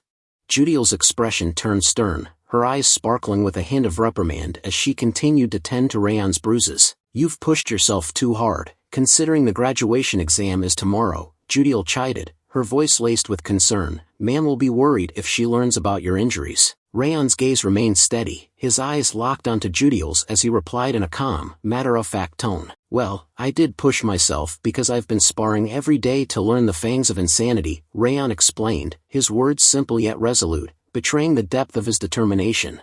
Judiel's hands moved with a gentle precision, cleaning Raon's brushes with a soft bristled brush as she spoke in a teasing tone. "That's why you're getting treated by me," Judiel replied, a hint of a smile playing on her lips. Raon's expression remained calm, his eyes cast downward as he acknowledged Judiel's words with a quiet simplicity. "That's true," Raon replied, his voice low and even, a hint of gratitude underlying his tone. Raon's eyes locked onto Judiel's, his gaze serious as he spoke in a measured tone. "And Judiel, I have something to tell you before I leave." Judiel's hands paused in her task, her eyes lifting to meet Raon's. A hint of curiosity flickered across her face as she replied in a soft, formal tone. "I'm listening, young master." Raon's eyes closed, his voice taking on an introspective tone as he began to speak. "I was lying about feeding you the rage worm back then." Judiel's hands froze, her eyes widening in shock as she stared at Raon. Her face, normally a picture of calm composure, was now etched with surprise and a hint of confusion. She looked at Raon as if seeing him in a new light, her gaze searching for answers to the questions that were surely racing through her mind. Raon's eyes remained closed, his voice low and introspective as he continued to speak. "So you knew about it already, judging from your silence." The air was heavy with unspoken words, Judiel's silence speaking volumes about her awareness of the truth. Raon's statement hung in the air, a gentle prod that invited Judiel to confirm or deny her knowledge, but she remained still, her silence a palpable force in the room. Judiel's voice was soft and measured as she broke her silence. "I wasn't exactly sure, I just suspected it." Raon's eyes snapped open, his gaze locking onto Judiel's with a hint of surprise and curiosity. His voice rose slightly as he asked, "Suspected?" Judiel's eyes drifted downward, her gaze becoming introspective as she delved into the past. "Yes, I thought at first that it really was a rage worm," Judiel began to explain, her voice tinged with a hint of nostalgia. She paused, collecting her thoughts before continuing. Judiel's voice took on a vulnerable tone, her words revealing a glimpse of the fear and desperation she had felt in that moment. "I couldn't afford to think of it as a lie either," Judiel admitted, her eyes still cast downward. "I was afraid, and all I could think about was my desire to live." Her voice barely above a whisper, Judiel's words conveyed the raw emotion and primal fear that had driven her actions, and the depth of her will to survive. Judiel's voice softened, a warm smile spreading across her face as she continued to speak. "However, I gradually felt at ease with the warmth of the people in the annex building," Judiel said, her eyes lighting up with a sense of gratitude. "And the young master treated me as a human being, without asking anything in return," Judiel added, her gaze shifting to Raon, her expression filled with a deep appreciation for the kindness he had shown her. Her words spoken with a sense of awe and gratitude. "You even prepared a measure for me to avoid the Central Martial Palace's suspicion. To save me," Judiel said, her eyes locked onto Raon's, shining with a deep appreciation for the young master's thoughtfulness and protection. She gazed at Raon with a newfound understanding. "And I realized after a few other things happened afterward. That face you were making toward Lady Sylvia, and those eyes when you were warning me." Judiel's eyes narrowed slightly, her expression a mixture of curiosity and insight, as if she had finally pieced together a puzzle that had been eluding her. Judiel's voice was barely above a whisper, her words spoken with a sense of wonder and realization. "You were just trying to protect this annex building," Judiel stated, her eyes locked onto Raon's, filled with a deep understanding and appreciation for the young master's selfless actions. "That's why I started to think that you might not have used a rage worm, but I wasn't sure about it, since it was just a suspicion." Judiel's expression shifted, her eyes narrowing slightly as she asked the question that had been lingering in her mind. "Why did you tell me?" Judiel asked, her voice tinged with a hint of curiosity and a touch of vulnerability, as if she was seeking to understand the motivations behind Raon's revelation. Judiel's eyes widened in surprise, her gaze snapping back to Raon's face as she processed his words. "Because you've changed, Judiel." Raon's statement hung in the air, his eyes locked onto hers with an intensity that made Judiel's heart skip a beat. Raon's eyes cast downward, his voice taking on a contemplative tone as he began to explain. Just like you've been watching me, I've been watching you as well, Raon said, his words measured and deliberate. You've been acting under a mask all along, Raon continued, his gaze still directed downward, but your true feelings started to show up. In the day when Raon came to the annex building and acted violently, you were truly willing to throw yourself forward to protect Mom and Helen, Raon said, his tone filled with a quiet understanding. He paused, the silence between them growing thicker. Raon's eyes lifted, his gaze meeting Judiel's as he nodded slightly. There was information about Haben Castle on my bed, Raon said, his voice low and gentle. You made this for me, right? He paused, his expression softening further. Thanks to you, this proven extremely helpful. Raon's voice was filled with genuine gratitude as he spoke up, his eyes locked onto Judiel's. Thank you, Judiel, Raon said, his words sincere and heartfelt. Judiel's eyes dropped, her face clouding over with a mix of emotions, guilt, shame, and regret. Judiel's voice cut through the silence, her words unexpected and intriguing. I have a younger brother, Judiel said, her eyes still cast downward, her voice barely above a whisper. Judiel's voice cracked with emotion, her eyes welling up with tears as she spoke, her face etched with a deep sadness. I don't know where he is, nor what he is doing, Judiel said, her words barely above a whisper, because we were separated when we were sold. Her shoulders slumped, her body language conveying the weight of her sorrow, as if the pain of being torn from her brother still lingered, a fresh wound that refused to heal. Judiel's eyes glazed over, her gaze drifting into the past as she recalled the promise that had been made to her. But because they said they'd allow me to see him one day, Judiel's voice was laced with a mix of longing and desperation, I had to obey their orders. Her face contorted in anguish as she bowed her head, her voice cracking with emotion. I'm sorry, young master, Judiel whispered, her words barely audible through her tears, as she apologized for secrets kept and loyalty tested. Raon's voice cut through Judiel's sobs, his words firm and resolute. I'll save him, Raon said, his eyes locked onto Judiel's, his gaze burning with determination. Judiel's tears paused, her body freezing in shock as she gazed up at Raon, her eyes wide with incredulity. She stared at him, her face wet with tears, her expression a mix of hope and disbelief, as if she dared not believe the promise he had just made. Raon's eyes narrowed, his jaw set in determination as he began to explain, his voice low and resolute. As long as Karun is going after me, we'll have to clash eventually, Raon said, his words measured and deliberate. He paused, his gaze intensifying as he continued, and once we settle the matter with Karun, I'll find your brother, by any means, as long as he is alive. Judiel's eyes remained fixed on Raon's, her tears slowly drying as she listened to his promise, her expression a mix of hope and gratitude. Judiel's voice was laced with curiosity, her eyes searching Raon's face for answers. I'd like to ask a question, Judiel said, her words hesitant, as if she was unsure of how Raon would react. Raon's expression changed, his eyebrows rising in surprise as he looked at Judiel, his gaze piercing. Judiel continued, her voice steady. Why did you tell me about the rage worm? What if I delivered the information about you to Sir Karun? Raon's eyes narrowed, his face unreadable, as if he was weighing his response, the air thick with anticipation. Raon's voice was filled with confidence, his eyes gleaming with a hint of amusement. I figured you wouldn't do that, Raon said, his words simple, yet assured. Judiel's laughter cut through the air, her eyes sparkling with mirth as she spoke. Ha! What a ridiculous response. Raon's eyes locked onto hers, his voice low and even as he asked, so, what are you going to do? Judiel's voice was firm, her eyes shining with a newfound sense of purpose as she responded, her words laced with determination. I will follow you, master, Judiel said, her head bowed slightly, her gaze fixed on Raon's. Her voice took on a note of devotion, her words heartfelt, as she continued, please tell me anything you need. Raon stood up from his chair, his movements fluid and confident, as he spoke, his voice clear and authoritative. All right, I'll leave the annex building to you while I'm away, Judiel, Raon said, his eyes locked onto hers, his gaze serious. Judiel immediately dropped to her knees, her head bowed in respect, as she replied, her voice firm and resolute. Yes, please leave it to me, Judiel said, her words filled with determination, as she accepted the responsibility entrusted to her. The darkness of night gave way to the warmth of dawn, and the morning of the graduation exam finally arrived, filled with anticipation and nervous energy. In the training hall, the atmosphere was electric, the air thick with tension as students gathered, their faces set with determination, their eyes burning with a fierce competitive spirit.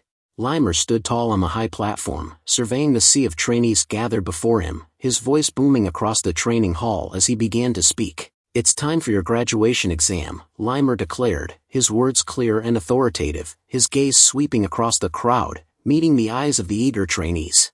Limer's voice echoed through the training hall, his words painting a vivid picture of the challenge ahead. "All you need to do is to survive on your own for a year and return," Limer continued, his gaze intensifying, as if daring the trainees to accept the challenge. His voice took on a note of promise, as he added, "If you overcome this trial, you should be able to rise even higher."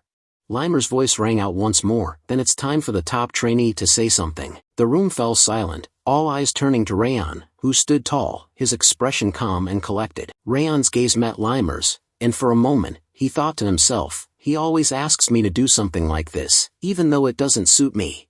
Raon walked calmly to the high platform, his footsteps echoing through the silent training hall. He stood tall, surveying the crowd of trainees before him, his eyes gleaming with a hint of intensity. "There's a saying that warriors who survive their first battle don't easily die," Raon began, his voice clear and strong, carrying across the hall. He paused, his gaze sweeping across the crowd, as if meeting the eyes of each trainee. "And you've already experienced your first battle, even though it was a coincidence."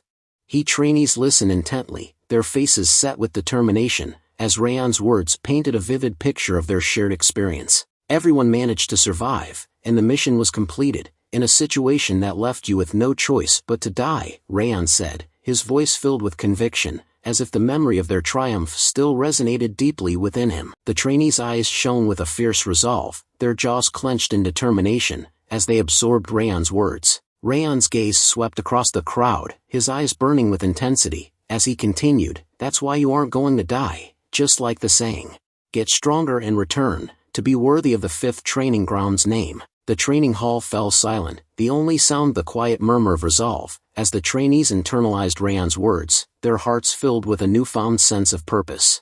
The training hall erupted into a thunderous chant, as the trainees shouted in unison, their voices echoing off the walls. "Win and survive. Let's go," they bellowed, their fists raised high in the air, their faces set with determination and excitement. Limer's eyes crinkled at the corners as he gazed at Raon, a warm smile spreading across his face. As he looked at Raon's back, a thought flickered through his mind. "I knew from the beginning that you weren't an ordinary person." His gaze lingered on Raon, a hint of admiration and curiosity in his eyes. "But your skills weren't the only thing that were extraordinary," Limer thought to himself, his mind referencing the unique qualities that set Raon apart, qualities that went beyond mere physical prowess. Limer's thoughts continued to unfold, his eyes never leaving Raon's back, as he reflected on the young man's exceptional qualities. "A calm mind, unbefitting your age," Limer thought, impressed by Raon's uncommon composure and maturity. He paused, his gaze lingering on Raon, as he added, "A broad heart, capable of influencing the people around you. A mindset where you worked harder than anyone else, instead of being satisfied with your talent," Limer reflected, a hint of admiration in his voice. He nodded to himself, as if acknowledging the rare quality that set Raon apart from others who might have rested on their natural abilities. Limer's eyes narrowed slightly, his gaze intensifying as he recalled the details of their previous encounter. "Moreover, during the last spar against me," Limer's thoughts continued, a hint of surprise and admiration creeping into his expression. Limer's eyes widened, a look of genuine surprise and respect crossing his face. "You mastered the fangs of insanity," he stated, his voice low and impressed. Limer's face lit up with a warm smile, his eyes sparkling with delight. In surprise and joy, he thought to himself, his mind overflowing with a sense of pride and wonder. He shook his head, chuckling inwardly, as he added, "You managed to surprise me once again. I spared my time to be your opponent because you've beaten up all the other trainees," he thought, a hint of dry amusement in his voice. His eyes lingered on the injury, a mixture of surprise and annoyance flickering across his face. "And this is the result," he thought, a touch of irony creeping into his tone, injuring the instructor instead of being grateful. Limer's eyes narrowed, his gaze fixed on the injury as a hint of displeasure crossed his face. "How disrespectful," he thought, his voice low and even, but with a subtle edge of reprimand. The trainees gathered around Raon, their faces beaming with excitement and admiration. One of them, his voice filled with emotion, spoke up, "Come back alive, Raon." The others nodded in agreement, their eyes shining with a mix of concern and encouragement, as if willing Raon to return victorious and unscathed. Limer's eyes lingered on Raon, a complex mix of emotions swirling within him. He thought to himself, because I'll be filled with resentment if I don't get to witness the birth of the new king. A hint of determination and anticipation crept into his expression, as if he was driven by a desire to see Raon's journey unfold, to witness the emergence of a new legend. The group stood at attention, their faces set with determination and respect. Raon's voice rang out, "Salute the head instructor, everyone. Thank you for everything so far." In perfect synchrony, the group snapped into a crisp salute, their fists clenched and their eyes locked on Limer, who stood before them, a hint of a smile on his face. Limer's voice echoed through the air, his eyes gleaming with a mix of expectation and encouragement. "Yeah, I'll be waiting here," he said, his tone firm but reassuring. He paused, his gaze sweeping across the group, before adding, "So grow stronger, and return." As the group began to disperse, Ben's voice cut through the murmurs, his eyes locked intensely on Raon. "Raon Sieghart," he said, his tone firm and resolute. "I'll get stronger during this year with all my strength," Ben declared, his jaw set in determination. His gaze bored into Raon's, as if issuing a challenge, "So you should get stronger as well, so you won't disappoint me." With that, Ben turned and walked away, leaving Raon to ponder the weight of his words, the implicit promise of a rivalry that would drive them both to greater heights. Martha's voice followed Ben's departure, her eyes sparkling with a mix of determination and playfulness. "The same goes for me," she said, her tone firm but laced with a hint of warmth. "Don't die over," she warned, her expression turning serious for a moment. Martha's gaze locked onto Raon's, her voice taking on a slightly teasing tone. "I'm indebted to you. I'll find you and beat you up if you die." As Raon watched Martha and the others depart, a wry thought crossed his mind. Do they not know how to speak honestly? He wondered, a hint of amusement and curiosity flickering across his face. Just as he was lost in thought, a voice cut through the air, "Raon." Raon's gaze snapped towards the sound, his eyes locking onto Runan's approaching figure. Runan approached Raon, a small, unassuming box held out in her hand. "Take this with you," Runan said, her expression serious, her eyes locked onto Raon's. Raon's eyes widened in surprise as he lifted the lid of the box, revealing the contents within. "This is beet ice cream," he exclaimed, his voice tinged with incredulity. He looked up at Runan, a hint of concern etched on his face. "Are you sure you should be giving these to me?" Runan's expression remained serene, a gentle smile playing on her lips. It's fine," she replied, her voice soft and reassuring. "I have a lot with me," she added, her eyes sparkling with amusement, as if it was no big deal to part with such a precious treat. Raon's face broke into a warm smile as he expressed his gratitude. "Thanks for the treat." Runan nodded slightly, her smile mirroring Raon's. I'm leaving now too." She turned to depart, but not before offering a parting wish. "Have a nice journey, Raon." With that, Runan walked away, leaving Raon to watch her go. As Runan disappeared from view, Raon turned around. As Raon turned, his eyes landed on Dorian, the green-haired boy sitting in fear nearby. Raon's expression turned resolute, and he spoke up. "We should get going, Dorian. Why do I have to go to Haben Castle with him?" He trailed off, his words laced with anxiety and apprehension. As Raon walked, he reached out and grasped Dorian's bag, dragging the reluctant boy along with him. Dorian stumbled, struggling to keep up with Raon's long strides, his eyes fixed on the ground as he muttered under his breath. Raon, seemingly oblivious to Dorian's distress, spoke up in a casual tone. We have somewhere to visit beforehand." Dorian's eyes snapped up to Raon's face, a look of surprise and alarm written across his features. "Where are we going?" he asked, his voice laced with trepidation. Raon's gaze met Dorian's, a hint of a smile playing on his lips as he replied, "The merchant city, Cameluna. Let's get some equipment before the fight." His voice was filled with a sense of purpose, his words implying that their visit to Cameluna was a necessary step in preparing for the challenges that lay ahead. The sun beat down on the bustling streets of Cameluna's central market, casting a warm glow over the vibrant stalls and shops. Dorian and Raon navigated through the crowded alleys, weaving past merchants and traders hawking their wares. As they walked, they took in the sights and sounds of the market, the aroma of exotic spices, the clang of hammering on metal, and the hum of lively chatter. Dorian's eyes widened as he scanned the stalls, taking in the dazzling array of goods on display, from rare magical artifacts to finely crafted armor. Raon's eyes scanned the market stalls, his gaze lingering on the various goods on display. But as he walked, a hint of disappointment crept onto his face. There's lots of stuff around here, but what I need is nowhere to be found, he thought to himself, a note of frustration creeping into his mental voice. He paused for a moment, his eyes narrowing as he considered his options. A sly glint crept into his eye as he thought, I guess the real deal can only be found on the black market.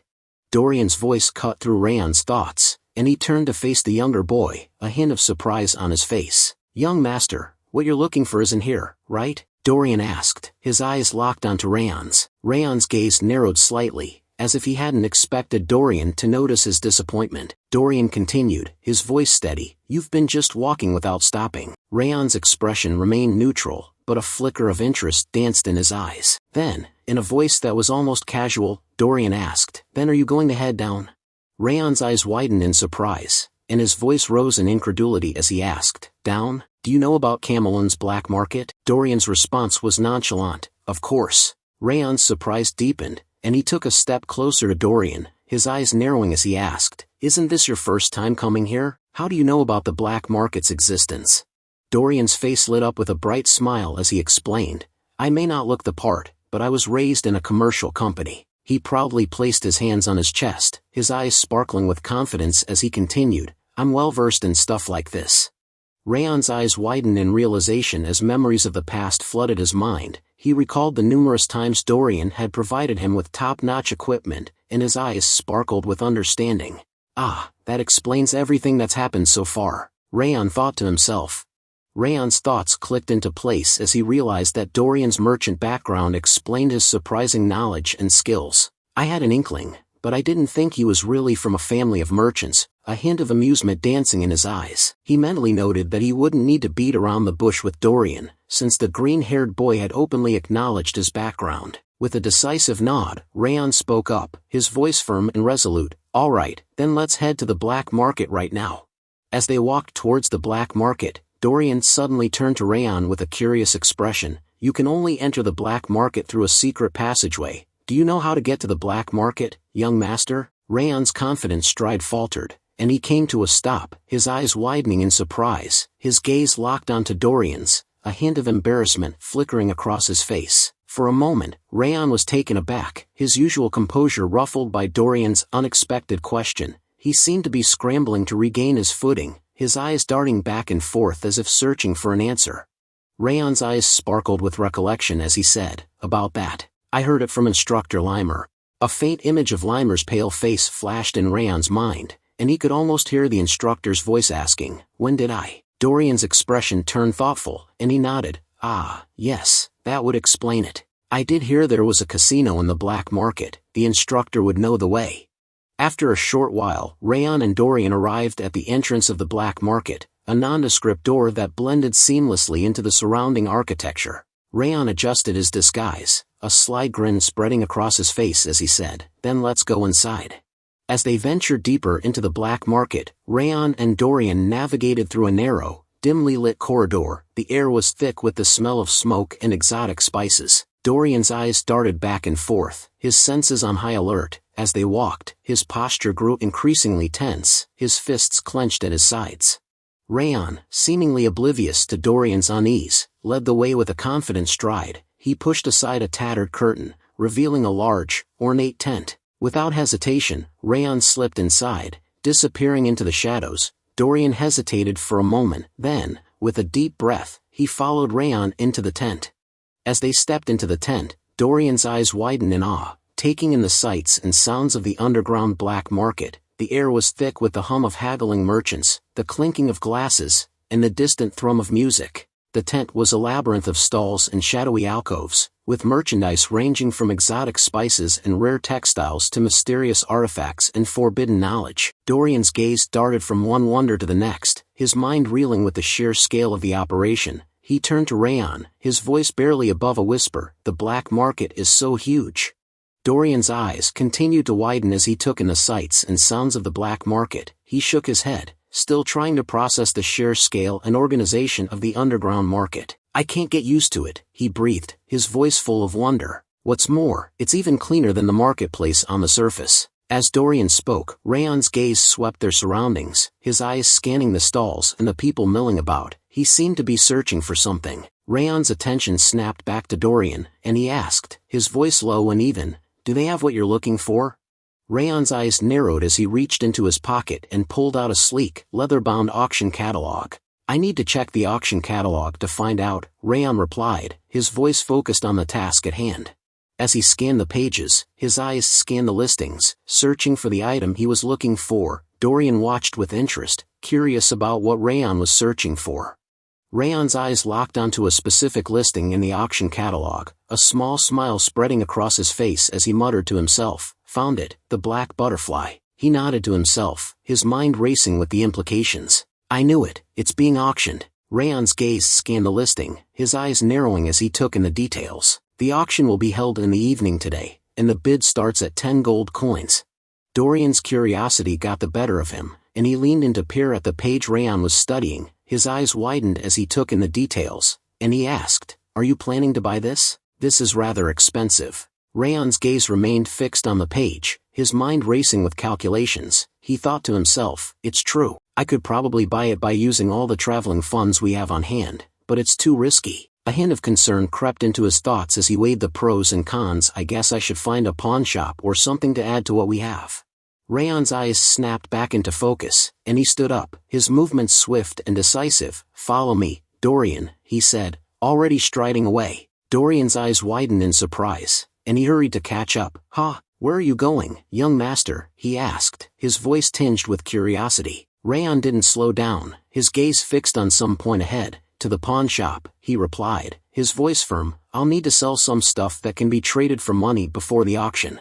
1 hour later, Dorian's curiosity got the better of him, and he asked, "Did you finish selling them, young master?" He glanced around, expecting to see Raon preparing to head to the auction house, but instead, he found Raon intently examining the various items on display. Dorian's brow furrowed in confusion. "But why are you checking things out instead of heading to the auction house right away?" he asked, his voice tinged with puzzlement. Raon's eyes scanned the shelves, his fingers trailing over the various items as he replied, "I'm trying to see if there's anything useful."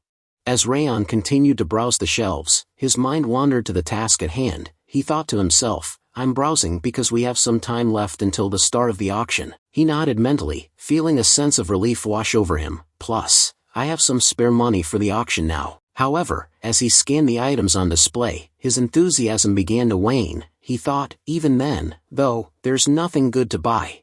Raon's eyes sparkled with a hint of optimism as he thought to himself, "There are usually undervalued treasures lying around, waiting for the right buyer to come along." A faint smile played on his lips, but it quickly faded as he realized he wouldn't be finding any such treasures here. "What a shame," he murmured to himself. With a resigned sigh, Raon thought, "All right, well, we should head to the auction house now."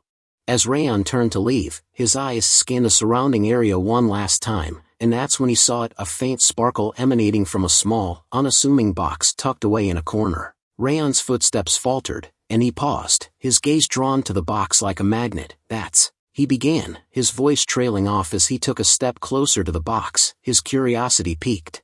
Raon's eyes widened as he stared at the box, his mind racing with the implications. "That's the ring of the first head of Sieghart," he thought to himself, his voice barely above a whisper. He felt a shiver run down his spine as memories long buried surfaced. "I'm sure of it. I saw it in the memory that entered my head when I learned the Thousand Flames cultivation."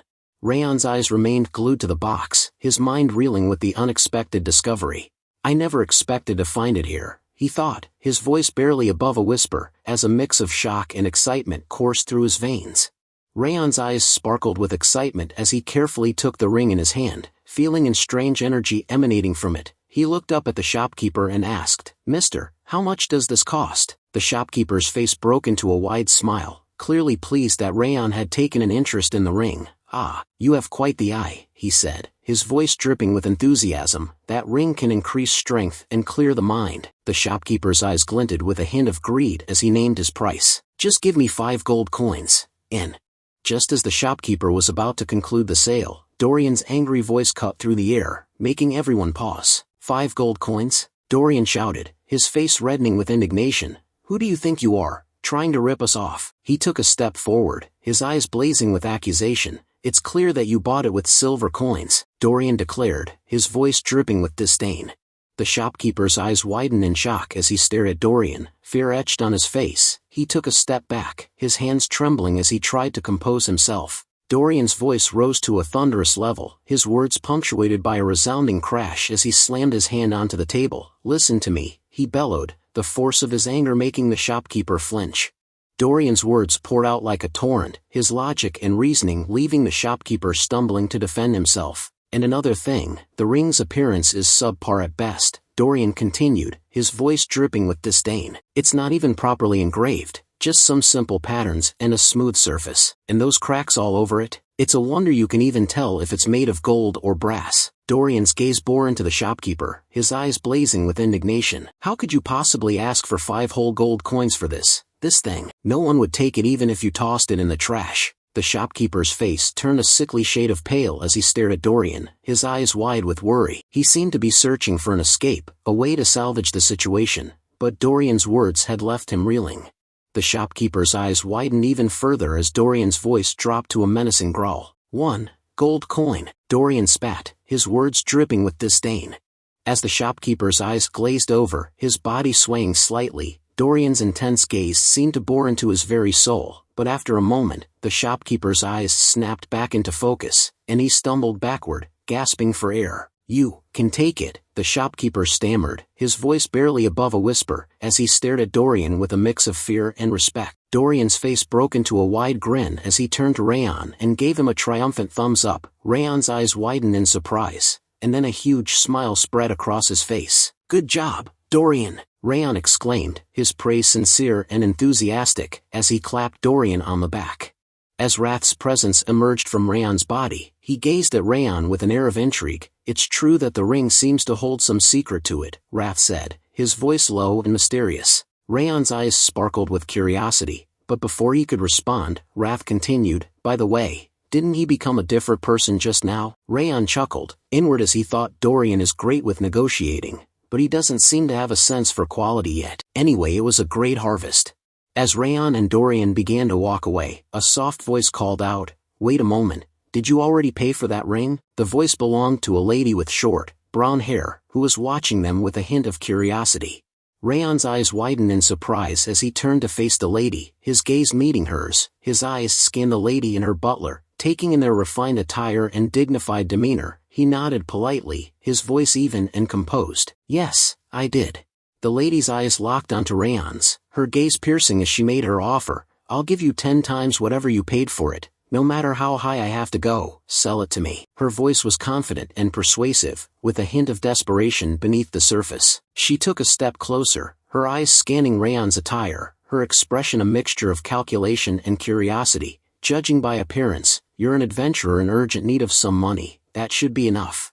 Dorian's eyes widened in shock as he blurted out, 10 times? He stared at the lady, his expression a mixture of incredulity and excitement. The shopkeeper, still looking pale from Dorian's earlier negotiation, chimed in, I bought it for 50 silver coins. Was it that valuable of an item?" His voice trembled with a mix of surprise and regret, as if he couldn't believe he had let the ring go for such a low price.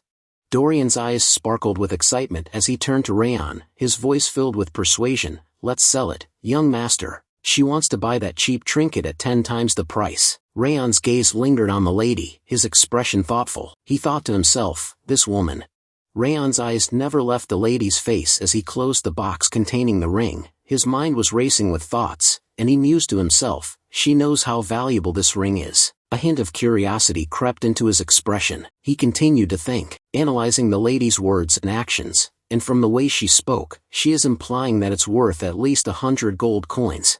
Raon's expression turned resolute as he replied to the lady, "I'm sorry, but I'd like to decline." His voice was firm, leaving no room for negotiation. The lady's eyes sparkled with determination, and she countered with an even higher offer. "Then I'll pay 20 times. No, 30 times the price." Her voice was laced with a hint of desperation, as if she was willing to do whatever it took to acquire the ring. Raon's expression remained unwavering, his gaze locked onto the lady's. "I'm still not going to sell it," he said, his voice calm and collected. The lady's face fell, but she refused to give up. She named a specific price, 50 gold coins. Raon's response was simple and direct. "I said no." His voice was firm, leaving no room for further negotiation.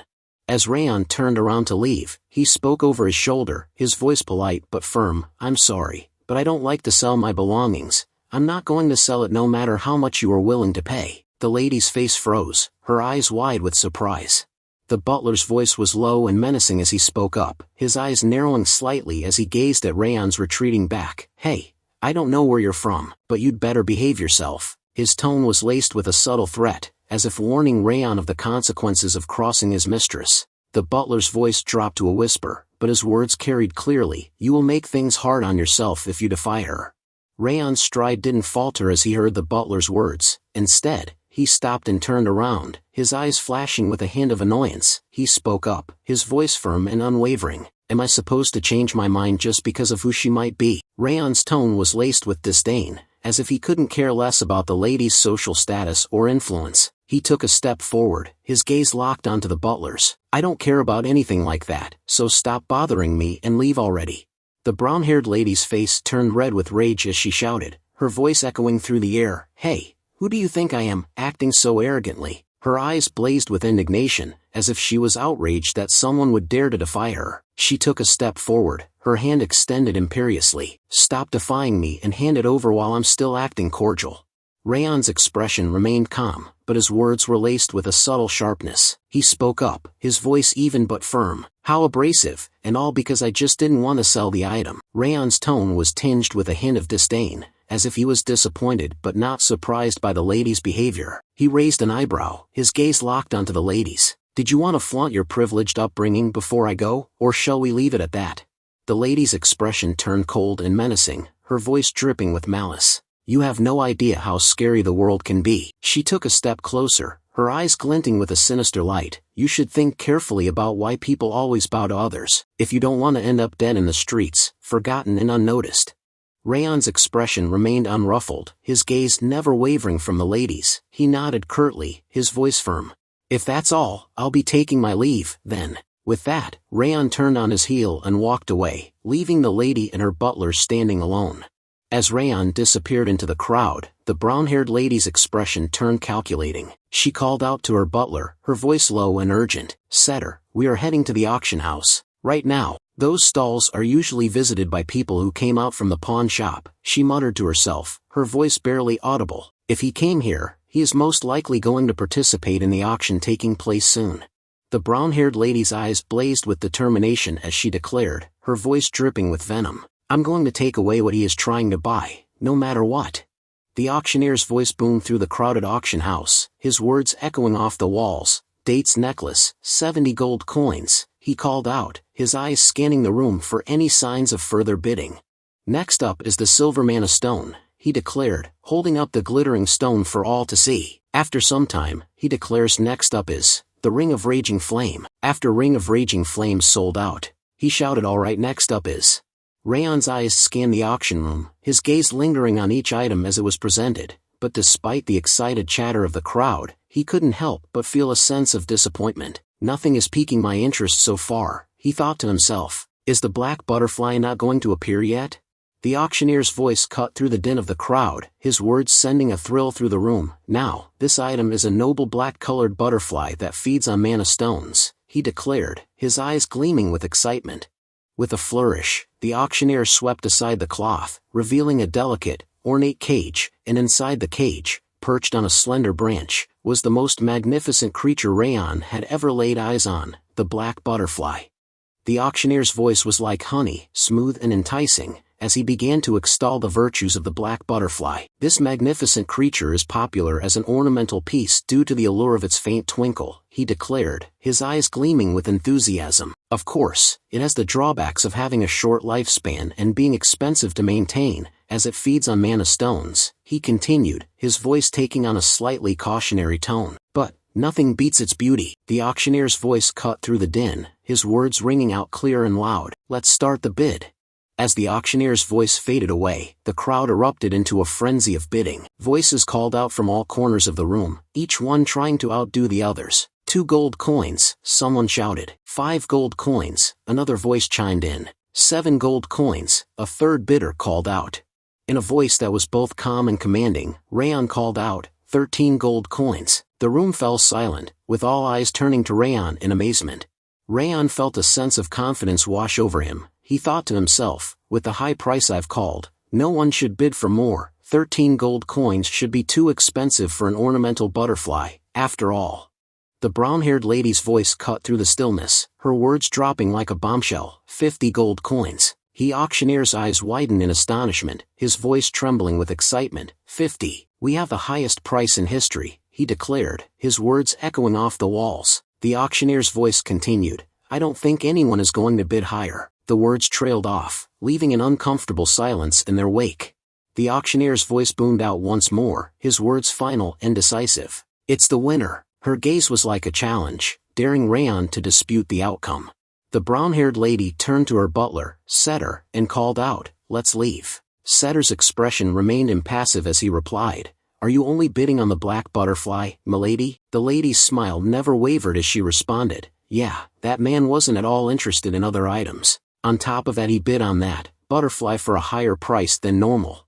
The brown-haired lady's gaze lingered on the black butterfly, now securely in her possession. A look of certainty crossed her face as she murmured to Setter, This is definitely what he was trying to buy. The brown-haired lady's expression turned dismissive, a hint of disdain creeping into her voice. I have no more business with that good-for-nothing.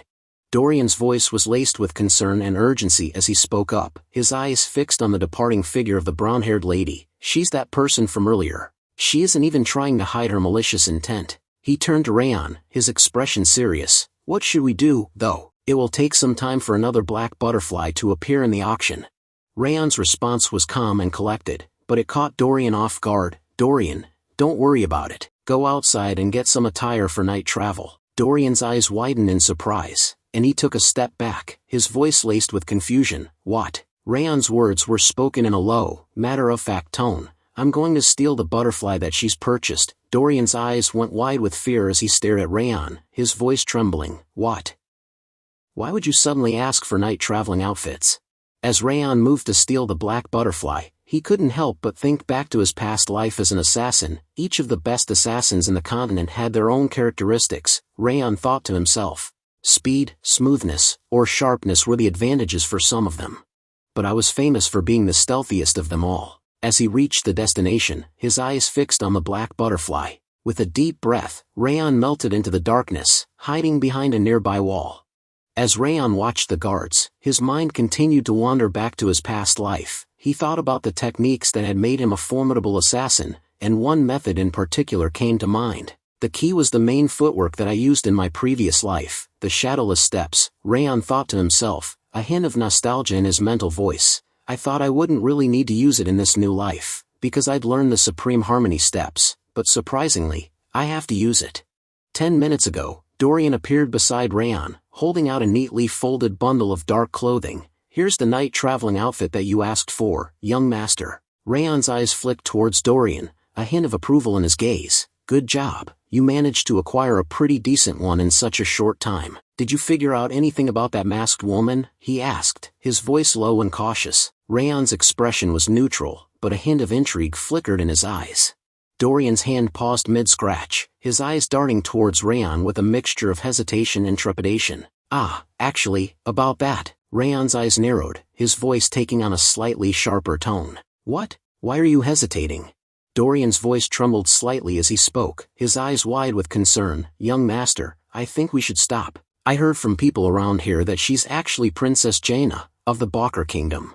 Dorian's voice was laced with a mix of awe and trepidation as he continued to share what he knew. Her talent in magic has been exceptional since childhood, but on top of that, she possesses an outstanding ability to appraise magic items, making her especially favored by Balker's king.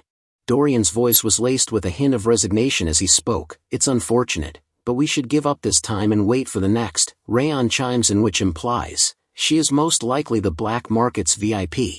Raon's smile grew wider as he spoke, his voice taking on a hint of excitement and calculation. They should still be conducting an additional appraisal for the auction item, and unlike other ordinary participants, the princess's item shouldn't have reached her personal room because she's a VIP. Raon's eyes gleamed with a mischievous spark. Now would be the safest time to steal it, while the black market still has possession rights for the auction item.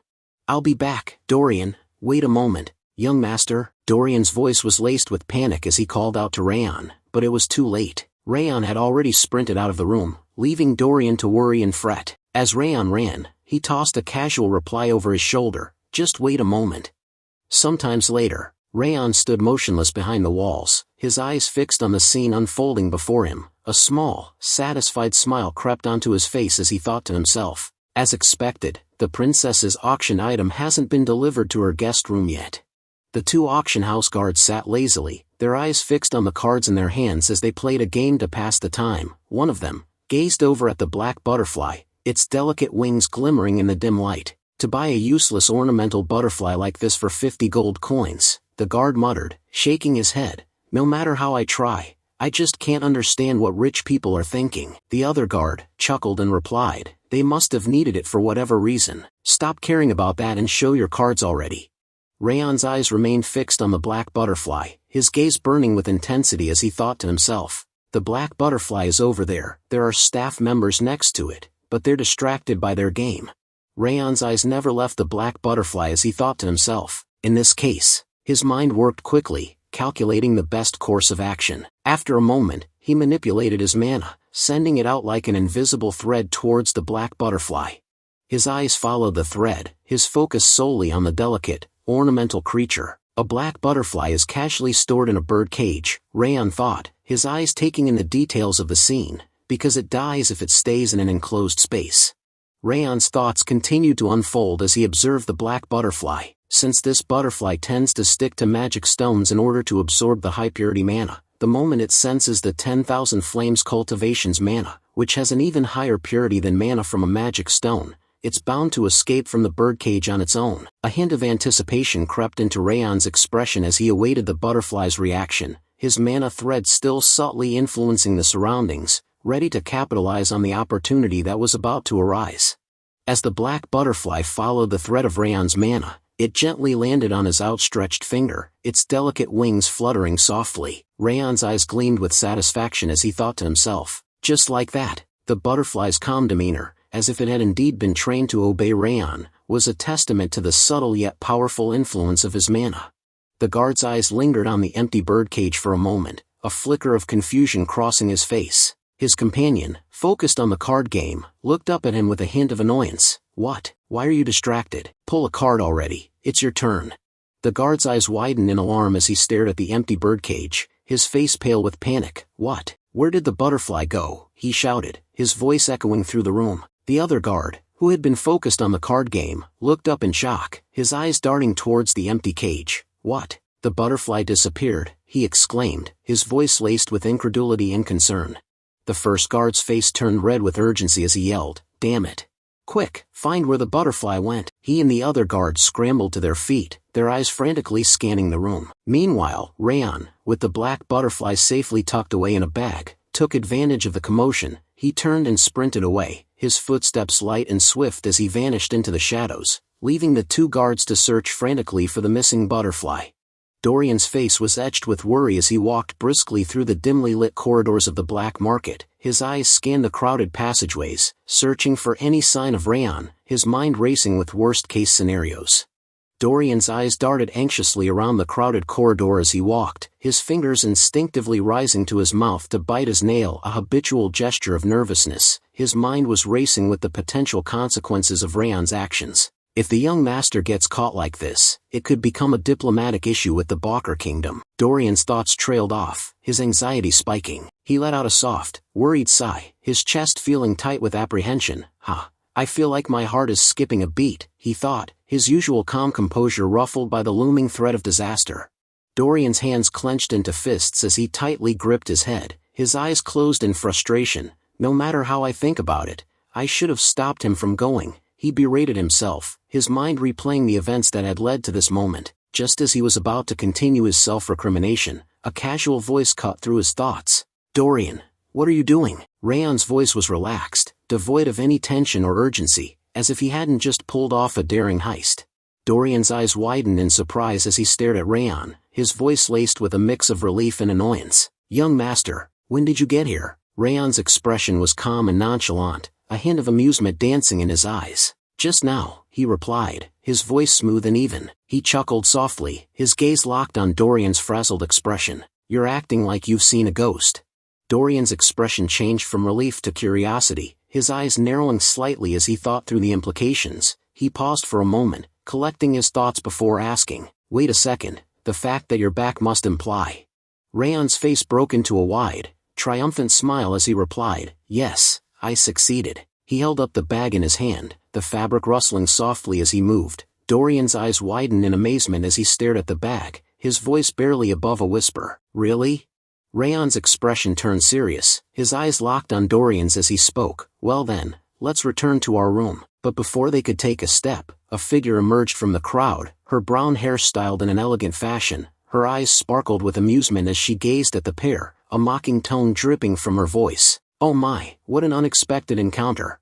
The brown-haired lady's smile grew wider, her eyes glinting with amusement as she continued to tease. "How are you feeling? Frustrated?" She paused, her gaze locked on Raon's, before adding, "You must have noticed during the earlier auction, but there's no way for you to win against me." Her voice took on a hint of condescension, her tone dripping with confidence. "It's not too late, though. I'll give you the black butterfly if you hand over the ring.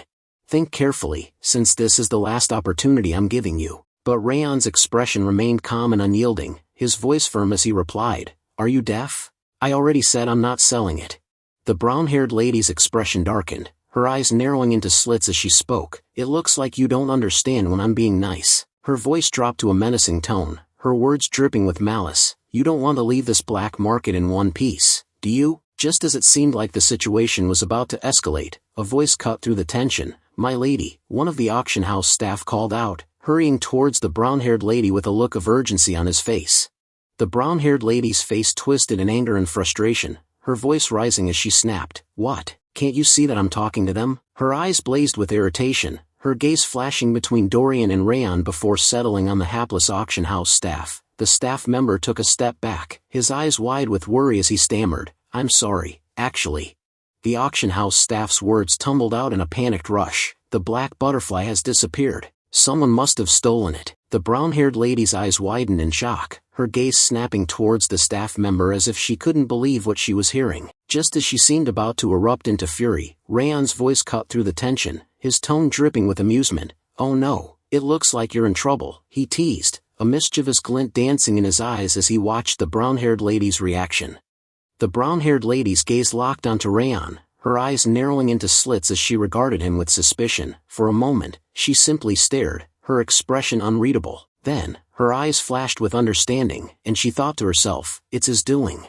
The sarcastic remark just now and that mocking smile, those are the same mannerisms I usually have towards others. A realization dawned on her, and her eyes narrowed further. "I don't know what he did, but he's definitely the one who stole the black butterfly." Her mind was made up, and she was convinced that Raon was the thief.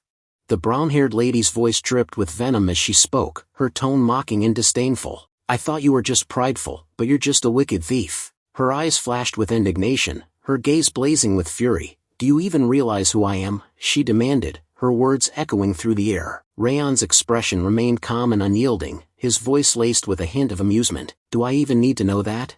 With a swift motion, the brown-haired lady removed her mask, revealing her striking features. Her eyes sparkled with a mix of anger and haughtiness as she declared, "I am Princess Jaina from the Balker Kingdom."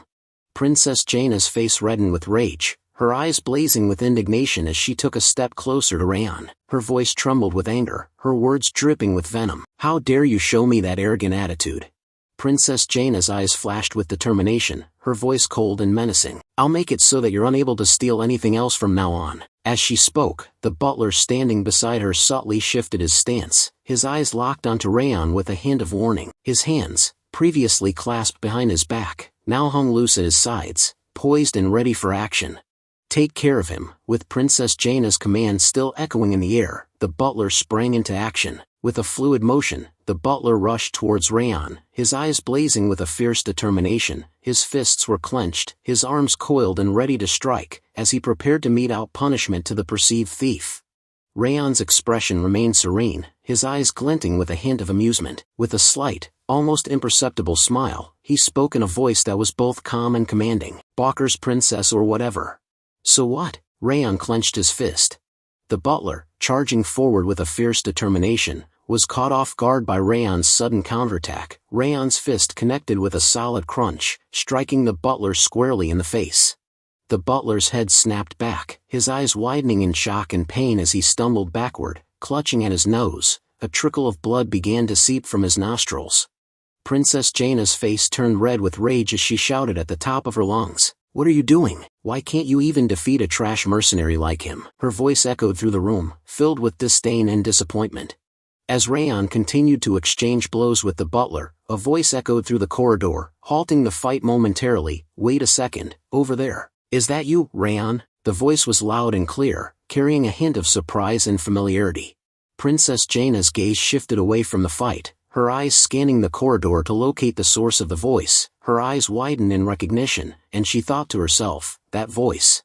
As the speaker came into view, Princess Jaina's eyes widened in astonishment, her mind racing with the unexpected connection. Greer, she thought, her eyes locked onto the familiar figure of Prince Greer, the Prince of Owen Kingdom. Prince Greer, with his chiseled features and piercing blue eyes, flashed a charming smile as he took in the scene before him. His gaze shifted from Raon to Princess Jaina, and he exclaimed, "Oh, Jaina is also here." His eyes sparkled with curiosity as he turned to Jaina and Raon, asking, "Do you know each other?" Princess Jaina's voice was laced with concern as she asked Prince Greer, "Do you know this person?" Her eyes darted between Raon and the prince, her brow furrowed in worry. Prince Greer's smile broadened as he replied, "Of course I do." He chuckled, his eyes crinkling at the corners. "I told you before that there was a real swordsmanship genius in Sieghart, didn't I?" He paused for a moment, his gaze locked onto Raon. "That's him. Raon Sieghart." The prince's words were infused with a sense of pride and admiration, and Princess Jaina's eyes widened in surprise. As Prince Greer's words hung in the air, Princess Jaina's eyes clouded with concern, her mind racing with the implications. She thought to herself, "Sieghart, that's the faction under the destructive king of the north." Princess Jaina's eyes remained fixed on Raon, her mind racing with the possibilities. She thought to herself, "Now that I think about it, I heard that the destructive king of the north has the same blonde hair and red eyes." Her eyes widened as she made the connection. A shiver ran down her spine as she considered the implications. No way, is he actually part of that bloodline? Raon's eyes seemed to gleam with anger as he repeated the princess's earlier words, "A wicked thief?" In a panic, Princess Jaina stumbled over her words. "About that." She pauses. Raon's voice took on a slightly sharper edge as he spoke, his eyes glinting with a hint of warning. "I think I've endured enough, don't you think?" He paused, his gaze locked onto Princess Jaina's face. Then, his tone dripping with subtle menace, he continued, "Can I consider it as an accusation from Balker towards Sieghart?" Raon's eyes narrowed, his voice taking on a slightly menacing tone as he issued his ultimatum, "This is your last chance. Apologies now, and I'll overlook it as a mistake from a childish princess." Princess Jaina's face paled, her eyes wide with worry as she realized the gravity of the situation. Her voice trembled slightly as she spoke, her words tumbling out in a desperate bid to placate Raon. "I didn't know who you were." Raon's expression remained unyielding, his voice firm as he delivered his warning. "If you don't, I'm going to make an official protest to the Balker Kingdom, for you treating me like a thief, picking a fight with me, and all the rudeness so far." Princess Jaina's face reddened with frustration, her eyes flashing with anger. The tension in the air was palpable, but then, in a sudden and unexpected move, Princess Jaina's demeanor changed. She took a deep breath, and her shoulders sagged as she blew out a stream of air. Her voice was laced with humility as she spoke. "I'm sorry. I beg your pardon." As Princess Jaina's apology hung in the air, Raon's expression softened ever so slightly. He nodded curtly, his voice firm but measured as he spoke. "All right. I don't want to aggravate the issue either, so let's stop here." He turned to leave, but not before casting a parting glance at Princess Jaina. His eyes seemed to bore into her very soul as he added, "Watch how you behave in the future, you don't want to embarrass your kingdom." Princess Jaina's face burned with a mix of shame and anger as she watched Raon walk away.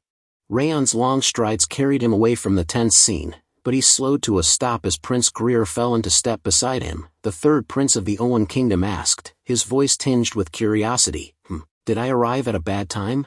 Raon's smile, a rare sight, transformed his features, making him appear more approachable. He said, his voice tinged with gratitude, "Not at all. I was able to avoid false accusations thanks to you." Prince Greer's face lit up with a warm smile as he replied, "I'm glad to hear that." As they sat sipping their tea, Prince Greer's expression turned thoughtful, and he asked Raon, if you're concerned about Jaina, don't be, I'll gently admonish her. Raon's eyes met Prince Greer's, and he nodded graciously, his voice low and sincere. Yes, thank you for your consideration.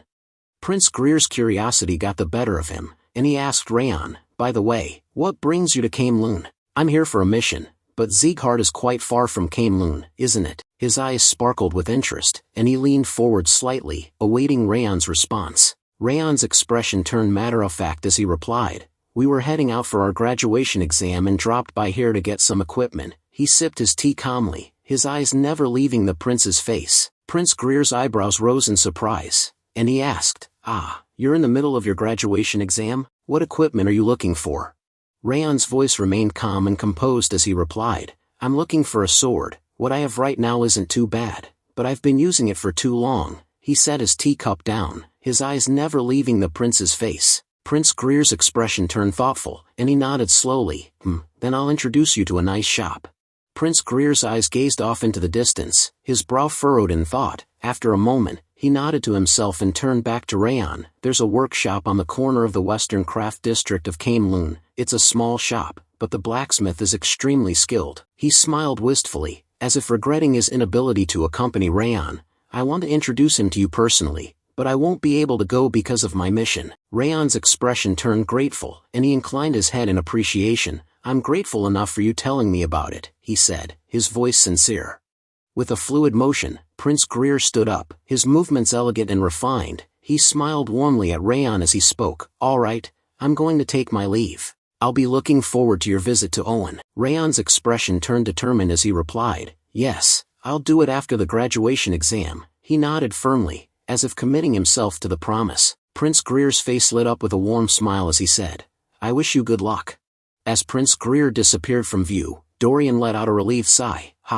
We're saved. I didn't expect you to act so recklessly, young master. His voice was tinged with a mix of amusement and exasperation. Raon stood up, a hint of defensiveness in his tone as he replied, I'm telling you, I had a plan. It was lucky that Sir Greer ended up helping us, though. As they strolled through the streets of Camelun, Dorian turned to Raon with a questioning glance. Are we heading to the workshop right away? He asked, his tone curious. Raon's expression turned thoughtful, and he shook his head. No, we're going to visit the workshop tomorrow. I have a personal matter to attend to tonight. The soft glow of the inn's candles cast a warm light on Raon's features as he sat on the bed, his back against the sturdy wooden frame. As Raon's fingers wrapped around the delicate, ebony form of the black butterfly, his voice took on a low, mysterious tone. Black butterfly, he whispered, it's time for you to do your job. As the black butterfly fluttered towards the nearby Teuton flower, Raon's thoughts turned inward, his mind focused on the intricate dance of fate that was about to unfold. The black butterfly feeds onto mana, but it is unable to digest it, he thought to himself, recalling the ancient lore that had led him to this moment. The Teuton flower cannot gather any mana in its lifetime. He paused, his thoughts lingering on the cruel irony of their existence. When the two are brought together, they are able to release each other from their curses.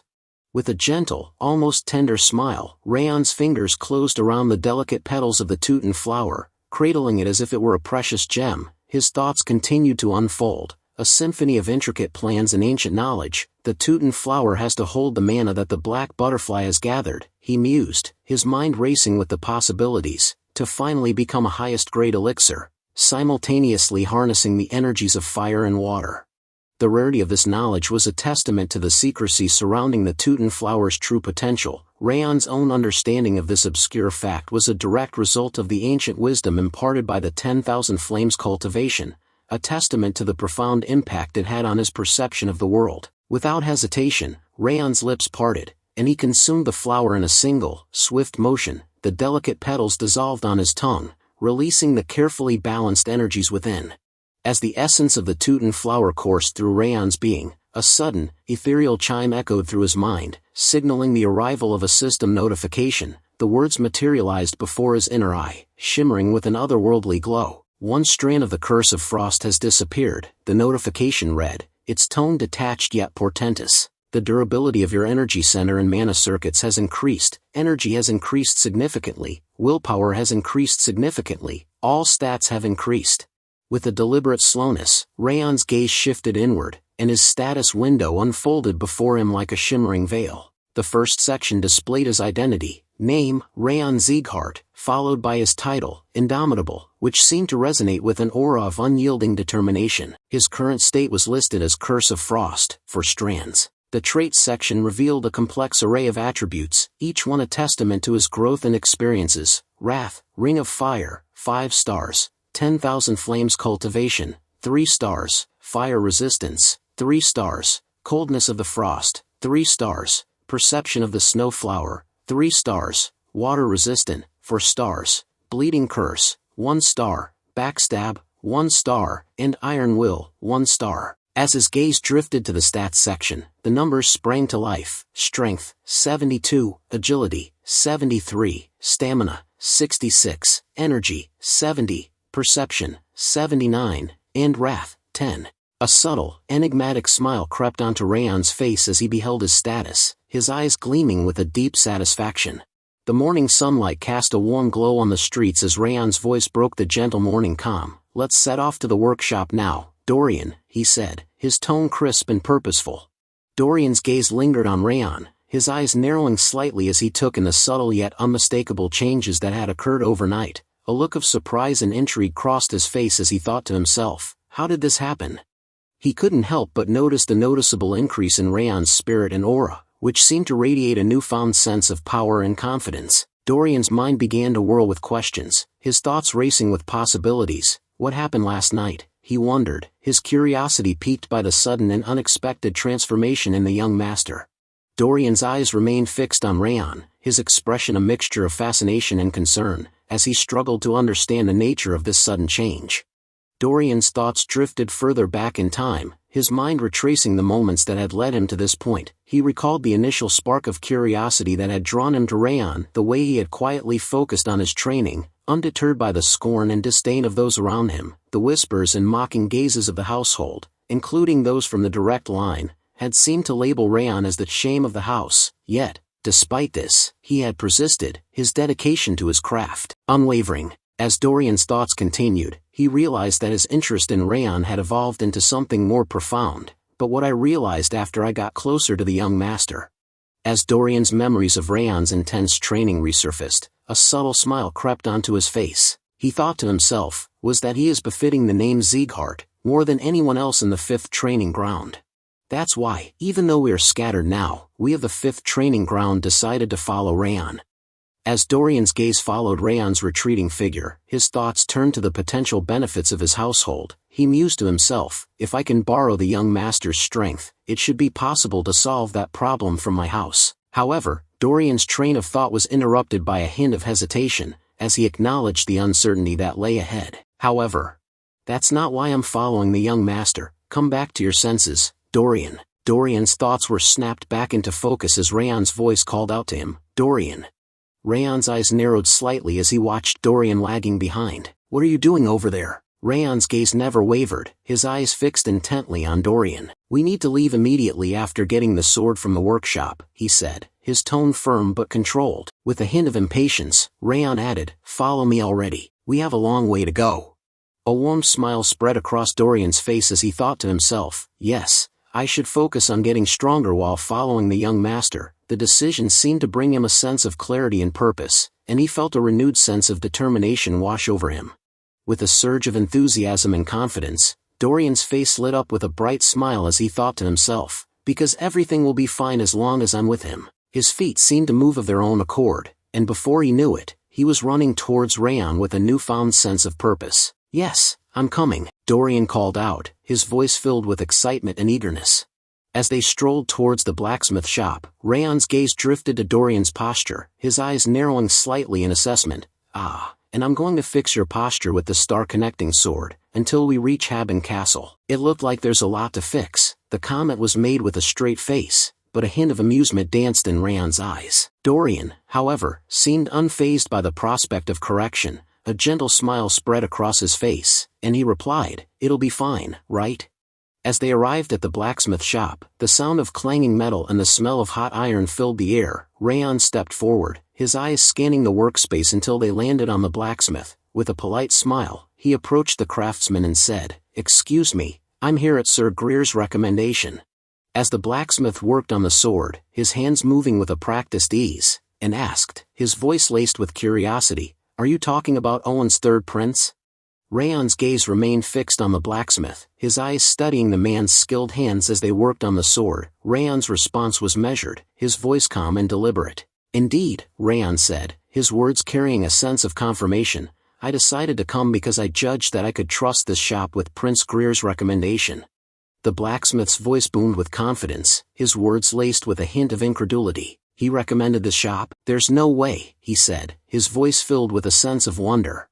The blacksmith's eyes narrowed, as he found Raon's aura. A sudden realization seemed to dawn on him, and he let out a soft ha. His attention was riveted on Raon's youthful appearance, and yet, something about the young man's aura seemed to contradict his age. As he looked at Raon, the blacksmith's thoughts turned inward, and he couldn't help but think to himself, this kid, he's still young in appearance, but he'd reached a realm that surpasses Greer's. The blacksmith's thoughts continued to swirl, his assessment of Raon becoming more nuanced. "It's not perfect yet," he thought to himself, "but his pressure is massive and sharp, just like a sturdy sword." Suddenly the blacksmith asked Raon, "You've already reached such a realm in swordsmanship despite your young age," he said, his tone a mix of curiosity and observation. "Moreover, your pressure is different from the third prince's. Are you a Sieghart?" Raon's expression turned amazed, his eyes widening slightly as he seemed taken aback by the blacksmith's perceptiveness. Beside him, Dorian stood silently, his thoughts turning inward as he wondered, how did he figure it out? "We didn't even tell him." Rath's voice rang out with confidence, his tone unwavering as he addressed Raon. "That's what we call a proper blacksmith," he said, a hint of pride in his voice. "They can figure out a person's background just from seeing them, and they can even determine their skills." Meanwhile, Raon's thoughts turned inward, his expression a mask of calmness as he thought to himself, "So noisy." The blacksmith's eyes locked onto Raon's, his gaze intense as he said, "I've seen countless swordsmen so far, but I've never seen anyone like you." Raon's response was smooth, his tone polite as he chimed in, "Pardon my late introduction, my name is Raon Sieghart." Dorian, not to be outdone, spoke up with a smile, "Ah, I'm Dorian." The blacksmith's voice boomed as he introduced himself, "My name is Kuberad, I'm just an old man who keeps wielding his hammer because he hasn't died yet." Raon's reaction was immediate, his eyes widening in shock as he thought to himself, "Wait a second, did he say Kuberad just now?" Raon's thoughts swirled with amazement, the father of countless masterpieces possessed by Owen and Balker, and the one who managed to spread his name all around the continent, Kuberad Jayton. I never expected to see him in such a secluded workshop. In a calm demeanor, Kuberad asked Raon, "So, why did you come to see me?" Raon's hand rested on his chest as he explained, "I need a good sword for the upcoming journey." His voice was straightforward, his words conveying a sense of purpose. The blacksmith's eyebrow arched slightly as he asked, "Are you trying to forge a sword?" His tone was curious, as if he was intrigued by Raon's request. Raon's response was candid, "Not exactly, I'm not even a swordsman yet, and someone has already said that they would make my first sword." The blacksmith's eyes narrowed slightly as he asked, "By any chance, is the one who's going to make your sword Vulcan?" His tone was measured, as if he was probing for more information. Raon's response was laced with worry, "Yes." The blacksmith's laughter echoed through the workshop as he exclaimed, "I knew it. I heard he came out of retirement, it was because he wanted to forge your sword." His words were filled with amusement and a hint of admiration. With a chuckle, the blacksmith continued, "I can't steal the swordsman that Vulcan has reserved.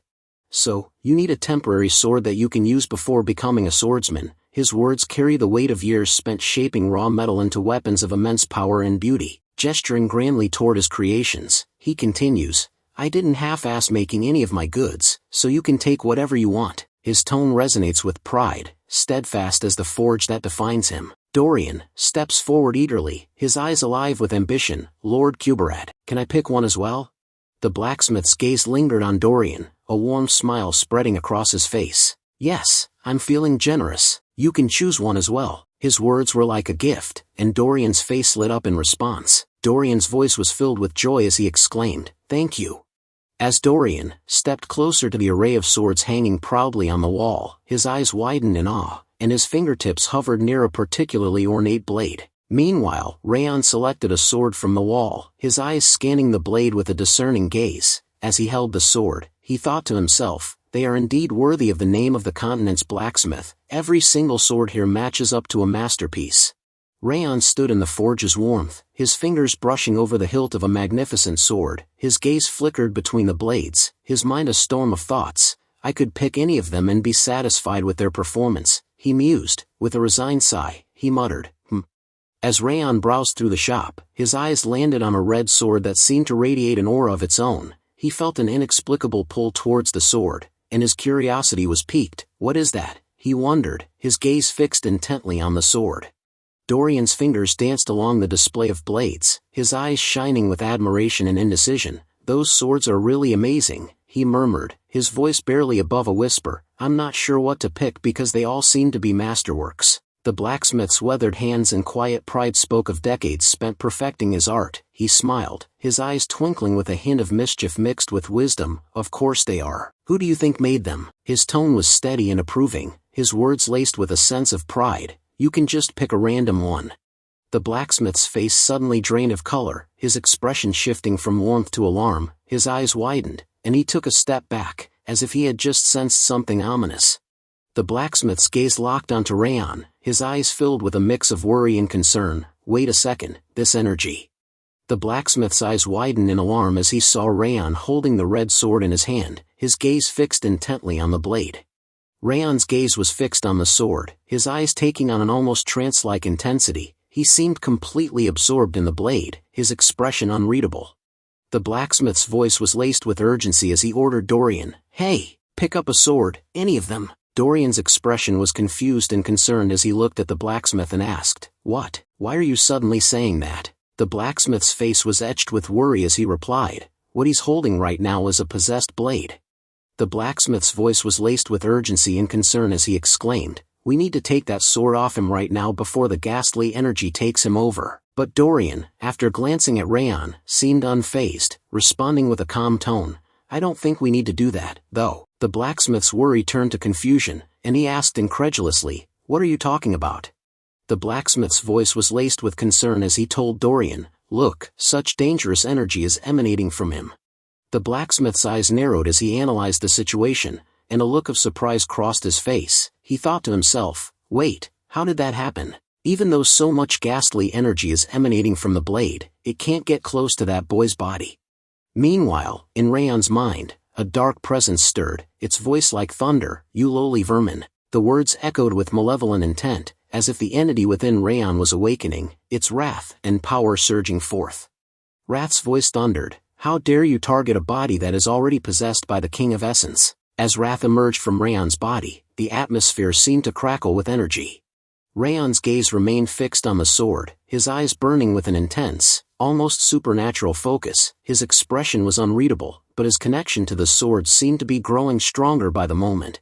Wrath flew near the red sword, its presence radiating intense energy. Know your place. Wrath thundered, How dare you try to devour him? I'm going to freeze you and shatter you into pieces. Just as Wrath was about to unleash its power, Raon's voice cut through the tension, Stop it. Wrath's voice was laced with indignation and anger. Why would you stop me when this thing tried to lay its hands on the King of Essence's belongings? Do you even realize that you would have been devoured by the dagger's ghastly energy without the King of Essence? Raon's calm demeanor was a stark contrast to Wrath's fury. I'm not your possession, he said, his voice steady and firm, and I wouldn't be devoured by a blade like this even without you. Lord Kuberad approached Raon with concern etched on his face. Hey, are you all right? He asked, his voice filled with worry. Raon reassured him with a calm reply. I'm fine, Lord Kuberad. His gaze returned to the dagger, and he asked, Rather than that, this dagger doesn't seem to be an ordinary weapon. What is this? Lord Kuberad's expression turned grave, and he hesitated before responding, as if unsure how much to reveal about the dagger's true nature. It's a failure, he said finally. I don't know if you heard me, but as I said earlier, it's a possessed blade. He began to explain the story. There was a small village in the south called Siren. Lord Kuberad's voice took on a nostalgic and melancholic tone as he continued. They revered a sacred tree called Othello. It was a peaceful village where delicate and virtuous people relied on each other. Lord Kuberad's voice was filled with sorrow and outrage as he recounted the tragic events. But one day, the white blood religion attacked Siren. Their fanatics killed half of the villagers, and the other half were supposedly kidnapped, as the white blood religion does, His words dripped with disdain for the fanatics and their brutal methods. In the end, not a single survivor could be found in Siren. I heard about the disaster in Siren after that. I took a branch from Othello to forge this dagger, in an attempt to pray for the repose of the victims' souls. His voice was laced with regret and sorrow, but it was a mistake. Lord Kuberad's voice was filled with regret and sorrow as he continued. The moment the dagger was completed, the white blade and hilt turned red, and the resentment of the village's people gathered into the sword, contrary to my intentions. I've been storing it because no one could deal with that dagger's resentment and ghastly energy after that, but you can retain your sanity while holding it in your hand. I don't really understand how you did it. He studied Raon intently, searching for answers. Raon's gaze fell upon the dagger, and his eyes filled with sorrow. As Raon closed his eyes, he seemed to tune into the memories and emotions embedded in the sword. The memories of Siren Village began to flow into him, and he felt the weight of the villagers' suffering, resentment and indignation, pain and grief. All these emotions swirled within him, creating a deep sense of sorrow and empathy. With his eyes open, Raon's grip on the dagger tightened, his knuckles white with intensity. His thoughts echoed the question, did they meet such a harsh end at the hands of the white blood religion? Raon's voice took on a tone of quiet confidence as he spoke to the dagger. I have many things I need to do. Raon's words to the dagger were laced with a sense of reluctant promise. I don't have enough time, and I might be unable to help you get your revenge. However, if I happen to encounter the white blood religion, I'll help you get your revenge. With a confident tone, Raon asked the dagger, so, will you come with me? He gazed at the dagger, awaiting its response. As if sensing Raon's determination and resolve, the dagger began to respond, and the ghastly energy surrounding it started to fade. Lord Kuberad's eyes widened in amazement as he watched the ghastly energy fade away from the dagger. He couldn't believe his eyes, and his thoughts echoed the question, the ghastly energy is fading away. Did it acknowledge him as its owner? He stared at Raon with a mix of surprise and curiosity, wondering how this young man had managed to tame the dagger's malevolent energy. With the dagger's acceptance, Raon's words took on a sense of purpose, a blade forged to pray for the repose of vengeful souls. He gazed at the dagger, his eyes shining with a newfound connection. As he spoke, he began to name it. Join me on my journey, Blade of Requiem. The name seemed fitting, a nod to the dagger's dark past and its new role as a companion in Raon's journey. As Raon began to leave, he turned to the blacksmith with a nod of appreciation. Thank you for providing us with such great blades. I didn't expect that we'd get a sword for regular use as well as the Blade of Requiem. The blacksmith's face lit up with a warm smile, and he replied, don't feel pressured. Having a sword used by a promising swordsman is the biggest honor for a blacksmith. As Raon walked away, he turned his head and called out with a hint of a smile, we'll prepare a warm reception for you if you visit Sieghart. The blacksmith chuckled and replied, all right, I'll be hoping that you safely become a swordsman. The blacksmith's eyes followed Raon's retreating figure, his expression thoughtful and introspective. He murmured to himself, I thought he was just a child with excellent talent, but... The blacksmith's eyes widened slightly as he stood there, frozen in thought. He managed to take control of the ghastly blade and even became the master of it. He thought to himself, a mixture of surprise and awe on his face.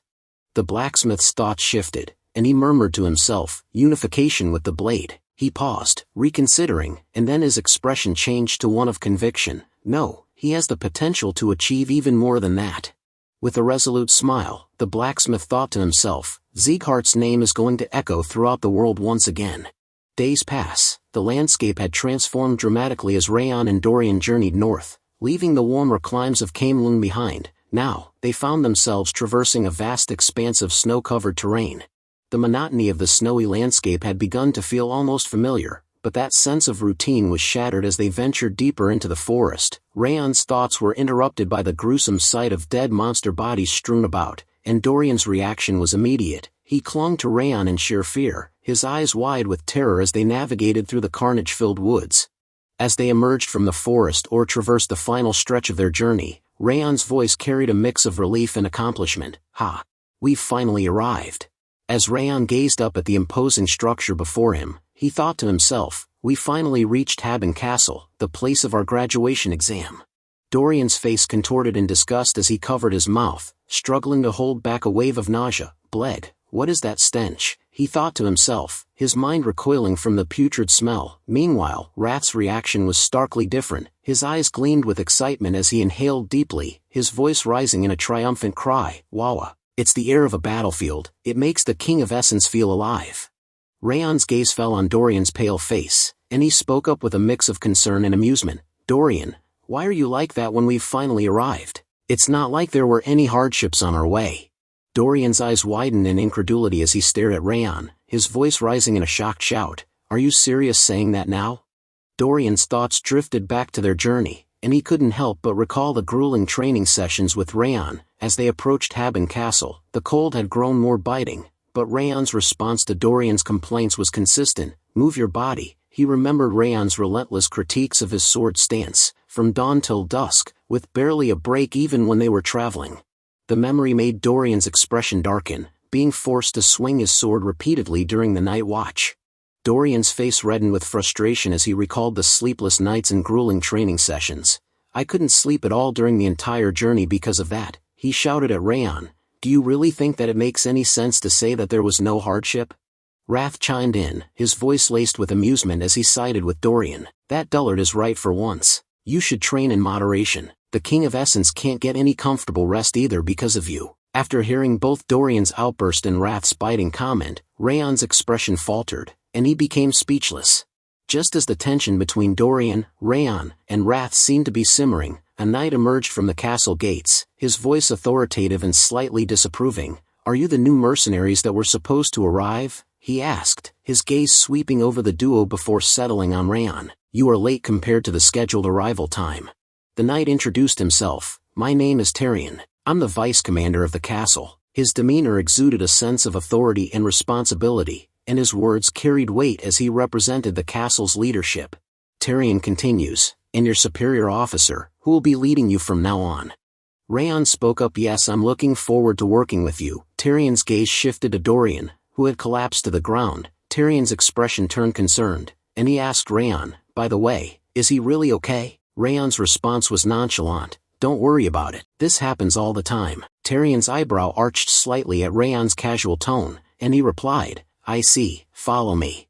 As Raon followed Tyrion, he dragged Dorian along by the back, prompting Dorian to groggily come to. "Dorian, stop doing that and stand up. Walk on your own," Raon said, his tone firm but somewhat amused. Dorian, still clearly exhausted and displeased, grumbled out a response, "Let me go home."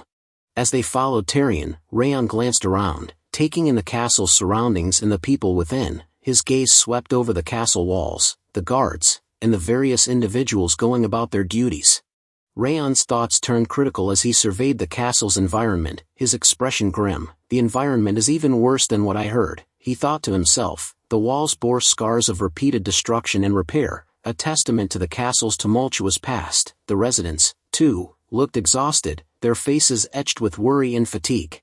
As Raon's gaze wandered, it landed on a tombstone, and he paused for a moment, his eyes lingering on the somber reminder of loss. The air was heavy with the stench of blood and the acrid smell of burning corpses, a grim reality that seemed to have seeped into every aspect of the castle's atmosphere. Raon's thoughts turned to Judiel, and he couldn't help but feel a sense of admiration for her perceptive abilities. "This all matches with the information that Judiel told me before," he thought. Despite likely never having set foot in the castle, Judiel had seemingly pieced together an accurate picture of the situation in a remarkably short amount of time. As Raon and Dorian followed Tyrion into the castle, a young girl with vibrant red hair caught sight of them. She was holding a basket of groceries and couldn't help but notice the duo's arrival. Her eyes lingered on Raon and Dorian, her expression filled with wonder. She thought to herself, "I don't think I've ever seen them around here. I wonder who they are. Are they mercenaries?" "You a branch of Frost employee?" Yua's gaze was interrupted as she turned to face the old man, who had spoken up from nearby. "What are you doing over there, Yua? Let's go prepare to open the shop," he said, his voice warm and familiar. Yua's expression changed to a bright smile as she replied, "Ah, I'm coming, grandfather." As Yua walked away with her grandfather, Raon turned his head back to catch a glimpse of her. His eyes followed her retreating figure, and for a moment, he watched her disappear into the castle's bustle. Raon's gaze lingered for a brief instant, his expression thoughtful, before he turned back to follow Tyrion, who was still leading them deeper into the castle. As they reached their destination, Tyrion knocked on the door and announced, "Commander, I'm entering. I've brought the previously mentioned mercenaries. I mean, the trainees of Sieghart." With that, he pushed open the door and led Raon and Dorian into the room. Commander's voice was deep and authoritative as he spoke. "Welcome, you are the trainees from Sieghart." He introduced himself with a nod, his eyes never leaving Raon and Dorian. "I'm the commander of the castle, Milan Britain." Raon's eyes widened slightly in surprise, and he thought to himself, so he knew that we're from Sieghart. As he looked at the commander, he thought, and that man is the famous Milan Britain. Raon's thoughts continued to flow as he regarded Commander Britain. He's called the Giant of the North, and he's the protector who has been defending Habban Castle for over 20 years. Rath's voice echoed in Raon's mind. He is a proper general, one the King of Essence hasn't seen in a while. Raon's eyes widened in surprise as he mentally asked Rath, "You also feel it?" Rath's response was immediate. "Indeed, only generals who have stood their ground for dozens of years have that look in their eyes." Commander Milan's voice was firm as he spoke. "The people in this room are the only people who know about your identities. Your status will be kept secret from the others." Commander Milan's words hung in the air. "I'm also aware of the reason why Limer dispatched you here. He must have been hoping for you to gain lots of experience." As the commander's words sank in, Raon and Dorian exchanged a shocked glance. Commander Milan Britain's voice took on a grave tone as he continued, "However, there will be no training or education here.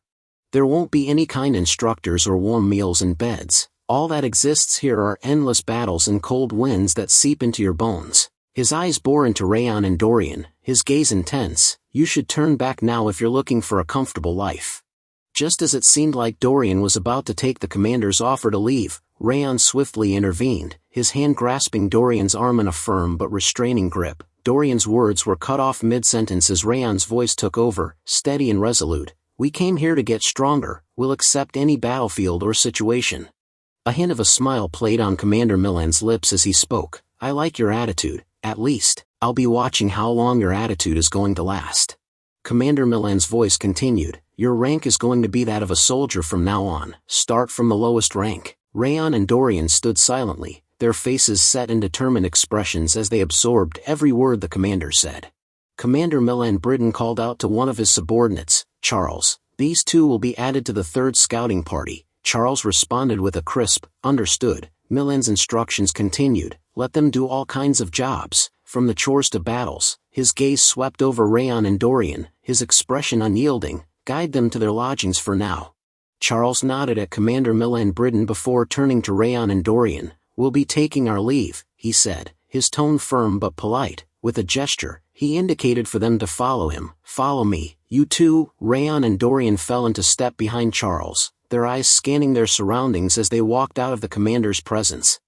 As they left, the room fell silent. Tyrion and Commander Milan Britain stood there, their gazes fixed on the departing figures of Raon and Dorian. Tyrion's sudden statement hung in the air. "I don't like them." Commander Milan Britain's eyebrow arched in surprise as he turned to Tyrion, asking, "What don't you like?" Tyrion's voice carried a note of disapproval as he shared his assessment with Commander Milan Britain. "As you saw, that Dorian fellow was limp because of fear. The other one, Raon, was too relaxed as if he's here to play around." Tyrion's tone turned critical. "Rather than be of any help, they're just going to cause trouble." Tyrion's disapproval deepened, his voice laced with skepticism. Moreover, Raon was even wearing a flower bracelet around his wrist. "I can't see him as a warrior at all." His gaze locked onto Milan's, his eyes conveying a sense of concern. "It's not too late to make them leave." Commander Milan Britain's voice cut through the air, his tone firm but measured. "I understand what you are saying, but you shouldn't judge people by their appearance." Milan's voice carried a hint of conviction. "They passed all of Sieghart's training, which is notorious for its difficulty. Before they came here, they aren't as naive as they look." Commander Milan Britain's expression remained firm, his voice calm and authoritative. "It won't be too late to decide after observing their behavior, so just watch them for now." His words were a clear directive, leaving Tyrion no room for argument. Tyrion's response was laced with a hint of guilt. "Understood." Commander Milan Britain's brow furrowed in puzzlement as he continued, "Rather than that, I don't understand why they asked me to send them information about those two every 2 weeks. Tyrion's eyes lit up with curiosity, and he asked, "Was that in the letter sent by head instructor Lemmer?" Commander Milan Britain's response was straightforward. "No, the letter was sent from Sieghart's Lord's Manor. Tyrion's eyes widened in shock and surprise as he repeated, "The Lord's Manor?" Tyrion's voice was laced with a mix of awe and trepidation as he continued, "That means did the Northern Conqueror personally make that request?" Commander Milan Britton's nod confirmed Tyrion's suspicion. "Yes." Milan's expression turned serious. "He asked me to tell him everything about what they did and how they acted." His tone conveyed a sense of unease. "This is my first time getting a request like this." Milan's words hung in the air, heavy with implication, as he added, "He even asked me to describe it in detail." Milan's expression deepened into a frown, his voice laced with confusion. "I don't understand what the Northern Conqueror is thinking." Raon's eyes widened in surprise as he took in the newly decorated room. "Dorian, you..." He paused, his gaze scanning the space, before focusing on Dorian with a questioning expression. "When did you decorate the room so much?" Dorian's face lit up with a warm smile as he pointed towards the room. "I did it while you went to the restroom, young master." Raon's eyes scanned the room, and his expression turned thoughtful as he recalled the space's previous state. To himself, he thought, "I'm pretty sure this was a gloomy room until a moment ago."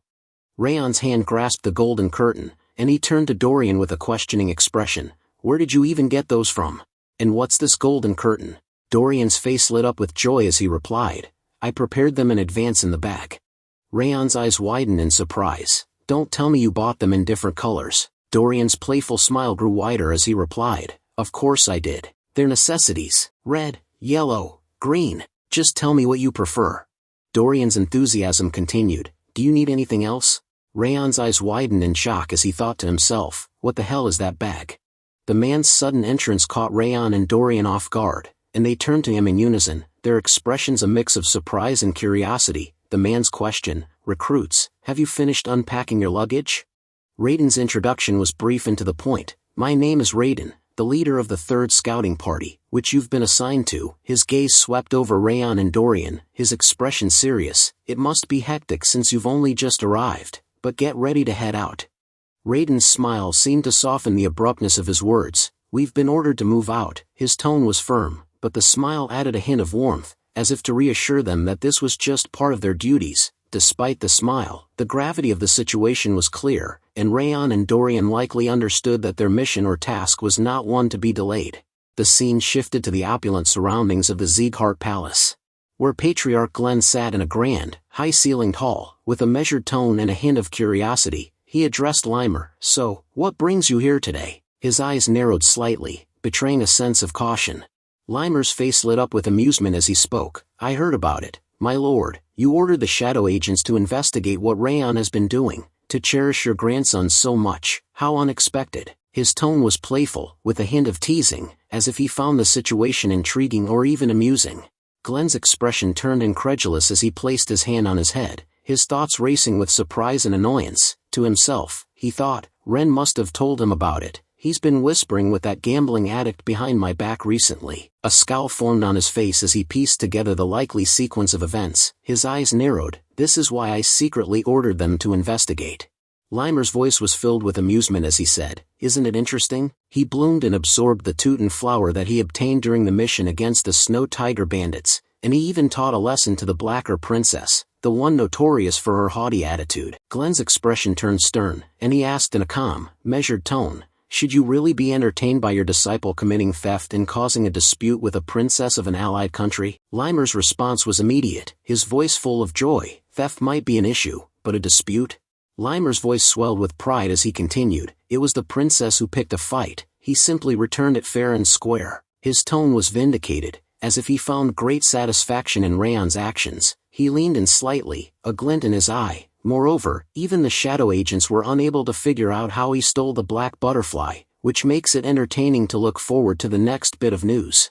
Glenn's expression was firm, his voice resolute. "I'm sorry, but it's not going to happen. I already ordered the shadow agents to retreat." The Patriarch's words were like a splash of cold water, and Limer's eyes widened in shock and surprise. "What?" he asked, his voice tinged with incredulity. "But why?" His eyes locked onto Glenn's, searching for answers, as if trying to read between the lines to understand the sudden change in plans.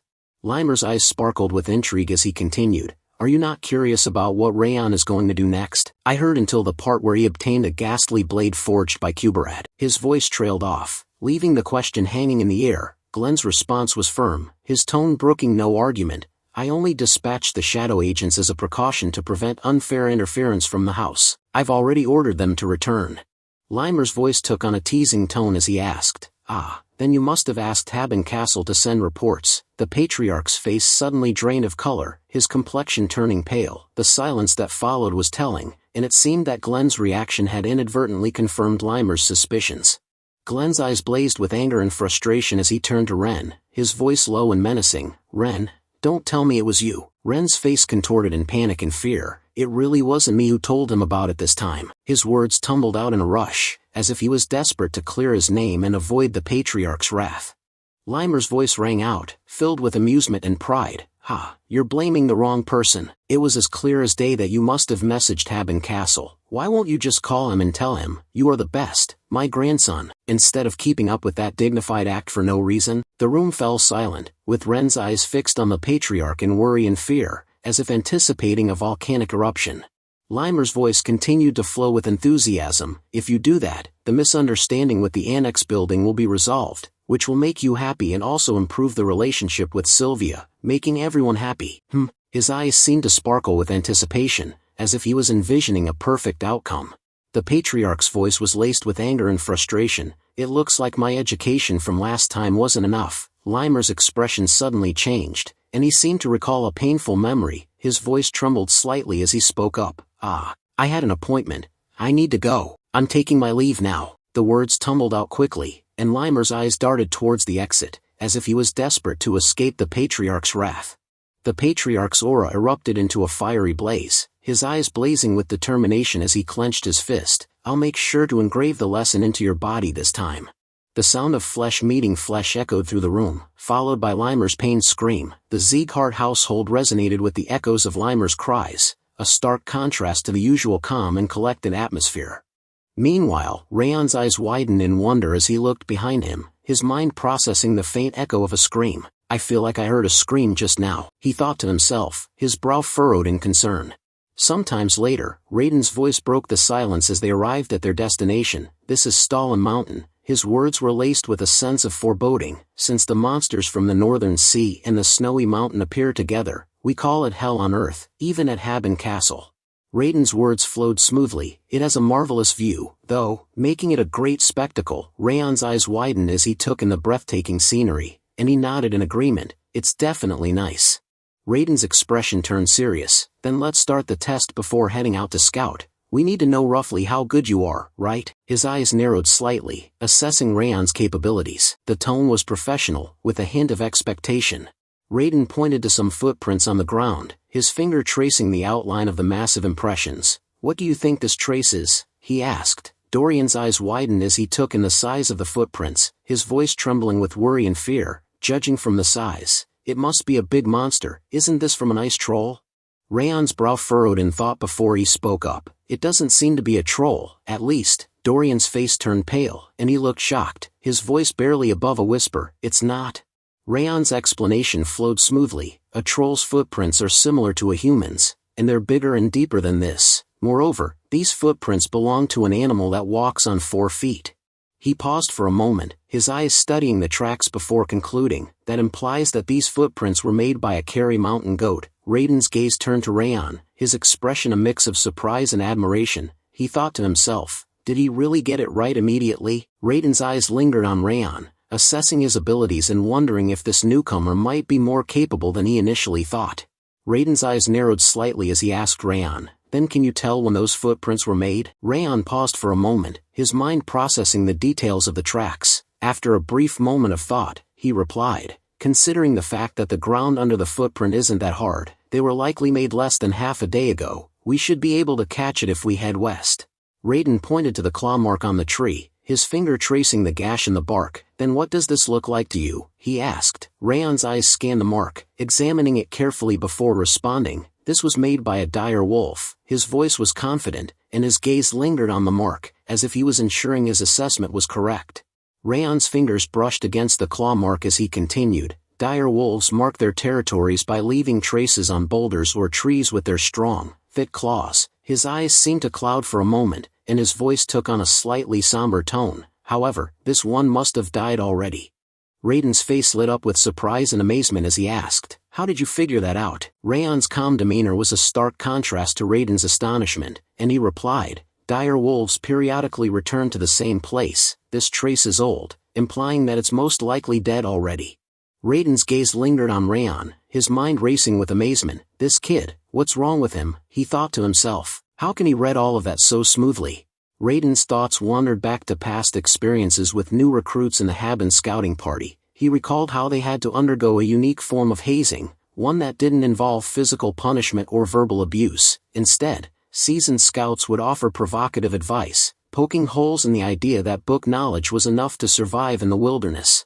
They'd emphasize the unforgiving nature of the environment and the limitations of theoretical knowledge.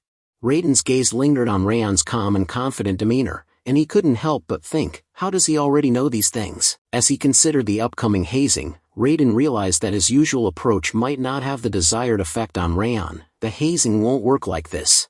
Raiden's eyes locked onto Dorian, and a bold idea seemed to form in his mind. Dorian, sensing Raiden's gaze, felt a surge of worry, his expression turning cautious as he wondered what Raiden was thinking. Raiden's sudden shout pierced the air as he brandished a small branch, his eyes fixed intently on Dorian. "Hey, you, tell me what kind of trace this is." Dorian's eyes widened in surprise, and he stuttered, "Why am I getting dragged into this?" The unexpected turn of events left Dorian bewildered, and he exchanged a glance with Raon, who seemed unfazed by Raiden's outburst. Raiden's grip tightened around Dorian's head, his eyes blazing with a mix of amusement and challenge. "You little punk, you don't even know this," he taunted. Dorian's eyes darted to Raon, his face contorted in fear as he screamed, "Young master, please save me." Meanwhile, Raon seemed entirely unbothered by the commotion, walking away with a calm demeanor as he thought to himself, "Let's ignore Dorian and scout the surrounding area in the meantime." As Raon walked, his thoughts turned to utilizing the perception of the snowflower to gather information about their surroundings. If I use the perception of the snowflower, I should be able to figure out what's around here. Suddenly, a ghastly energy emanated from his sword. As Raon's hand grasped the hilt of the sword at his hip, he thought to himself, "The blade of Requiem is scouting on its own and is telling me the results through ghastly energy." Raon's thoughts drifted back to previous experiences with the blade of Requiem. "Now that I think about it, the same thing happened on the way here," he recalled. "It gathered the high-purity energy from the monsters I've defeated and kept sending it to me. I even gained a trait related to ghastly energy thanks to that." A sense of appreciation dawned on Raon's face as he realized the sword's intentions. "It's trying to help me by any means possible," he thought, a hint of admiration in his mental tone. "How praiseworthy." Wrath burst forth from behind Raon, his voice booming as he shouted, "You bastard, what are you doing right now?" Raon's eyes widened in surprise as he turned to face Wrath. Its expression was twisted in disapproval, his words laced with a mix of anger and concern. "The perception of the snowflower is clearly better. As the Kings of Essence's technique," Wrath continued. "Why are you using the ability of a cursed creature like that?" Raon's calm demeanor remained unwavering as he replied, "It's respectable how it is working so hard for my sake. There isn't really any reason to use your ability instead." Wrath's face ignited with anger, his features reddening as he struggled to contain his temper. Its eyes blazed with a mix of indignation and fury, clearly taken aback by Raon's nonchalant response. Wrath circled around Raon, his movements agitated as he explained, "The perception of the snowflower is just a glimpse of the Kings of Essence's power. The perception of the snowflower is clearly better than that parasite's ghastly energy." Raon's expression remained calm, his voice neutral as he asked, "How am I supposed to know if it's better or not?" Wrath's face turned red with rage as he shouted, "Obviously, because the King of Essence is the greatest demon king in Devilldom." Raon's expression remained nonchalant, and he walked away, simply replying, "Yeah, sure." His casual tone and dismissal of Wrath's outburst only seemed to fuel its anger, who stood there, fuming at Raon's lack of reaction. Wrath's frustration boiled over as he ground his teeth, his voice laced with indignation. "Ugh, how dare you ignore the King of Essence? What arrogance!" Raon's expression remained calm, but his words shifted the focus to Wrath's ability. "More importantly, it's your ability, someone who is continuously looking for an opportunity to take over my body. Who knows what kind of side effects it's going to have?" Wrath's anger seemed to deflate, replaced by an uncomfortable silence as he became speechless. Wrath began to explain, his tone measured, "You don't need to worry about such a thing. The technique that King of Essence is about to teach you uses the coldness in your body." Raon's feet seemed to freeze in place, and he suddenly stopped and turned, his eyes wide with amazement as he looked at Wrath. Wrath flew over Raon's head, his movements swift and agitated. As he continued, "The King of Essence will personally teach you how to use the coldness which is incomparable better than an evil trick like that." Raon's face turned pale as he gazed at Wrath, his thoughts racing with a mixture of surprise and calculation. "This is an unexpected gain," he thought to himself, his mind whirling with the implications of Wrath's words. Raon spotted a nearby rock and sat down on it, crossing his legs in a calm, meditative posture. Wrath hovered nearby, his expression serious as he continued to explain, "This technique is called Glacier. It should be impossible to even learn it for an ordinary human." Wrath's tone took on a hint of superiority. "Only those possessing high-purity coldness can learn this technique." Wrath's expression turned stern as he continued, "With your feeble talent, you'll need a significant amount of effort and time to learn it." His words were laced with a hint of skepticism. Wrath's tone softened slightly as he advised, "Calm your mind." His voice took on a somewhat patronizing tone, as if guiding a novice who needed careful direction. Wrath's guidance continued, "You need to connect the coldness inside you to the coldness covering this land." Raon's eyes closed, and he began to focus, slowly starting to sense the coldness within himself. His breathing slowed, and his body relaxed, as he attempted to tap into the cold energy coursing through his veins. Wrath's voice guided Raon, "Maintain that state, and look at the King of Essence's coldness. How does it look?" As Raon focused on the King of Essence's energy, Raon's eyes remained closed, his expression serene, as he replied, "It looks like your coldness is merged with the snow on the ground."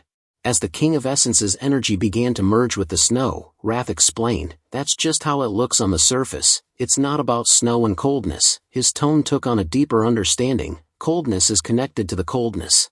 Wrath's guidance continued, "The important thing is to harmonize your coldness with the coldness dwelling in this land." Raon's eyes opened, and he gazed at Wrath with a thoughtful expression. To himself, he thought, "This is difficult. I've never even thought about connecting coldness to coldness." He seemed to be acknowledging the challenge ahead, thinking to himself, "It does indeed look difficult to learn." His expression conveyed a mix of determination and doubt, as he faced the prospect of mastering the glacier technique. "The important thing is to imagine them being connected instead of connecting them yourself." Raon closed his eyes once more, sinking into a meditative state as Wrath's words resonated within him. Wrath's voice wove a hypnotic spell. "Once you manage to do it, you'll be able to feel even the faraway scenery as if it were right in front of you.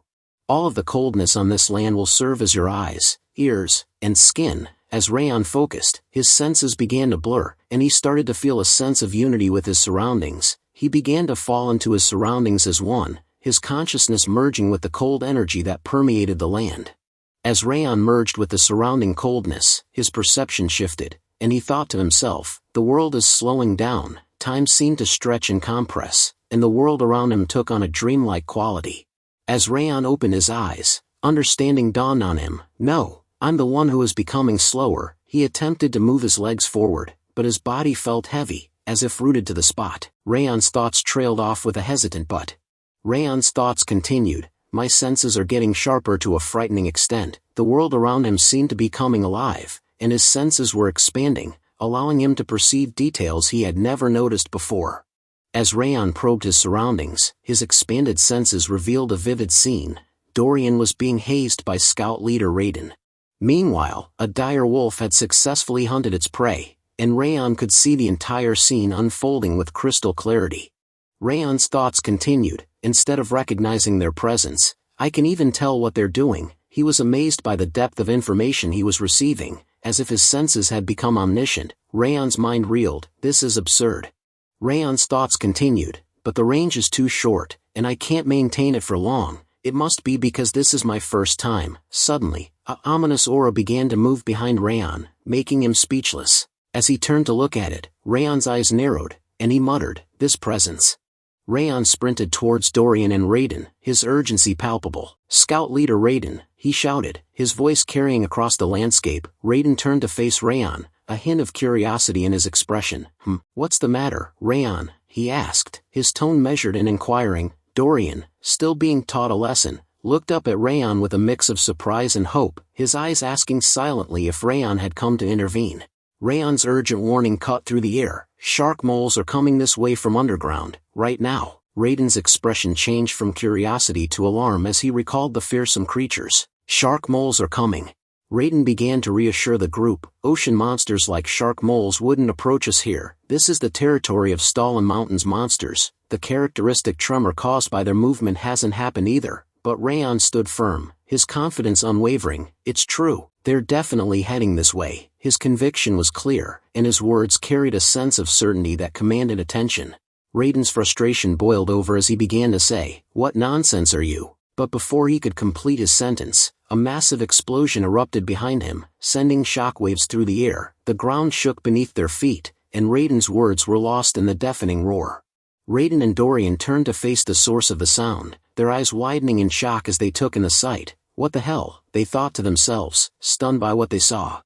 The explosion had seemingly torn open the earth, and shark moles were bursting forth from the ground, their razor-sharp teeth and glowing eyes visible in the chaos. The creatures' twisted, shark-like bodies were perfectly adapted for underground hunting, and they seemed to be pouring out of the ground in a nightmarish tide. Raiden's mind reeled as he thought, shark moles really came all the way here. The sheer impossibility of it all struck him, and for a moment, he was paralyzed by the unexpected turn of events.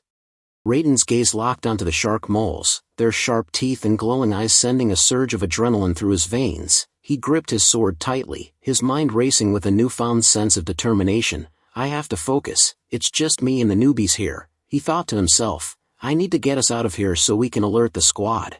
Raiden took a step forward, but his legs suddenly slipped on the uneven ground, sending his balance off kilter. His eyes widened in shock as he felt himself losing stability.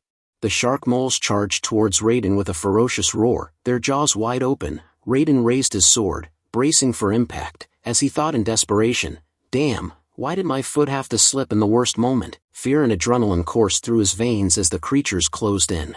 In a blur of motion, Raon charged forward, his sword flashing in the light. With a swift and deadly strike, he cut down the shark mole that was about to attack Raiden. The creature's body crashed to the ground, its twisted form lying motionless at Raiden's feet. Raon turned to Raiden, his voice firm and commanding, "I will block the shark moles, so Captain Raiden, you should call the other members over." Raiden's eyes locked onto Raon's, a mix of shock and surprise etched on his face. Raon continued, his voice steady, "I understand you can't trust me yet." He paused, his gaze meeting Raiden's, and for a moment, Raiden's worry and uncertainty were palpable. Raon's voice took on a note of quiet confidence as he continued, "But at least trust my sword." His eyes locked onto Raiden's, a fierce determination burning within them. As he spoke, Raon tightened his grip on his sword, the muscles in his hand and arm tensing with anticipation.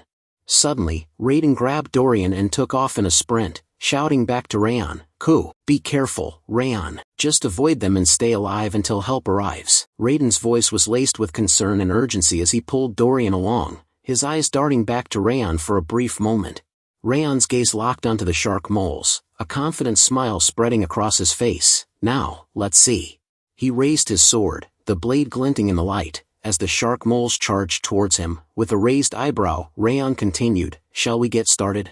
The shark moles closed in, surrounding Raon from every angle, and sprang towards him in unison. For a moment, Raon stood frozen, his eyes locked onto the snarling creatures. Then, with a sudden burst of intensity, he began to radiate an aura from his body, infusing his sword with a fierce energy. The air around him seemed to vibrate with power as he gazed at the shark moles with unwavering confidence, his eyes burning with determination. With lightning-fast speed, Raon unleashed the Rabid Fang sword technique, his blade slicing through the air with deadly precision. One of the shark moles was bisected in a single, fluid motion, its body splitting into two halves as it let out a blood-curdling screech. The air was filled with the metallic scent of blood as the creature's innards spilled out, painting the ground crimson. As Raon prepared for the next wave of attackers, a hint of a smile played on his lips. "The Rabid Fang's performance is better than I expected," he thought to himself, his mind momentarily shifting from the battle at hand to an assessment of his sword technique's effectiveness. They're normally opponents I would need to use aura against, but before he could further ponder, a shark mole suddenly sprang from behind, its razor-sharp claws extended in a vicious swipe. As Raon jumped away, he continued to assess the situation. "But right now, I can hold on with just sword techniques." The shark mole's claws slammed into the ground, mere inches from where Raon had stood, sending rocks and snow flying in all directions. The impact created a cloud of debris, and the sound of crunching earth and scraping stone filled the air. As Raon shielded himself from the debris, his thoughts turned inward. What's helping me utilize the sword's capabilities better, and allowing me to predict the shark mole's movements, is the fact that my cold energy is meshed with the surroundings. Is this the power of Glacia? His eyes narrowed in contemplation, a spark of understanding igniting within him. Then the way to use these powers properly is. He paused, his mind racing with possibilities, as he watched the shark moles regroup for their next attack. With a newfound sense of clarity, Raon's thoughts concluded, honing my senses through real-life experience. His eyes locked onto the shark moles, now mere feet away, and with a fierce battle cry, he charged forward to meet them. With swift and deadly precision, Raon dispatched the remaining shark moles, his sword slicing through their twisted bodies with ease. As the last shark mole fell to the ground, its lifeless form joining the others in a gruesome tableau, Raon stood tall, his chest heaving slightly with exertion. He gazed down at the carnage, his thoughts reflective. I'm slowly getting used to both the rabid fang sword and Glacia, he mused. A hint of confidence crept into his voice as he continued, I feel like I can take on any opponent of this level now. As Raon sheathed his sword, a satisfied smile spread across his face. I'm learning new things faster than expected, he thought, his mind reflecting on the rapid progress he'd made. His eyes gazed out into the distance, his expression contemplative. It was correct to come to Haben Castle, where there are so many opportunities to gain experience. Raon's thoughts were interrupted as Raiden burst onto the scene, leading the third scouting team. Raiden's voice rang out, his concern evident as he shouted, Raon, are you alright? I brought reinforcements, so fall back. The sound of pounding footsteps and the team's arrival filled the air. Raiden's face paled as he took in the devastating scene before him, his eyes widened in shock, frozen on the carnage-strewn ground, where the lifeless bodies of the shark moles lay scattered. Raiden's eyes scanned the battlefield, his mind reeling with the implications. Did he defeat all the shark moles by himself? He thought, incredulity etched on his face. His gaze lingered on the bodies, a mix of awe and shock reflected in his expression. They're monsters that can cause casualties even if all the squad members were to fight at once. Raiden's gaze lingered on Raon, who stood calmly amidst the carnage, his expression unreadable. Raiden's thoughts echoed in his mind, who is this guy? As Raiden walked towards Raon, he attempted to speak, but found himself rendered speechless. Raon's gaze met Raiden's, and he thought, he's probably at a loss for words. Raon's expression remained calm, almost expectant, as if anticipating Raiden's reaction. Considering he didn't believe a newbie and almost put people in danger, even if he wants to say something, he can't. Raiden stood frozen, his face a picture of shock and confusion, his eyes fixed on Raon with a mixture of awe and dismay. As Raon thought, even though his pride is hurt, he won't.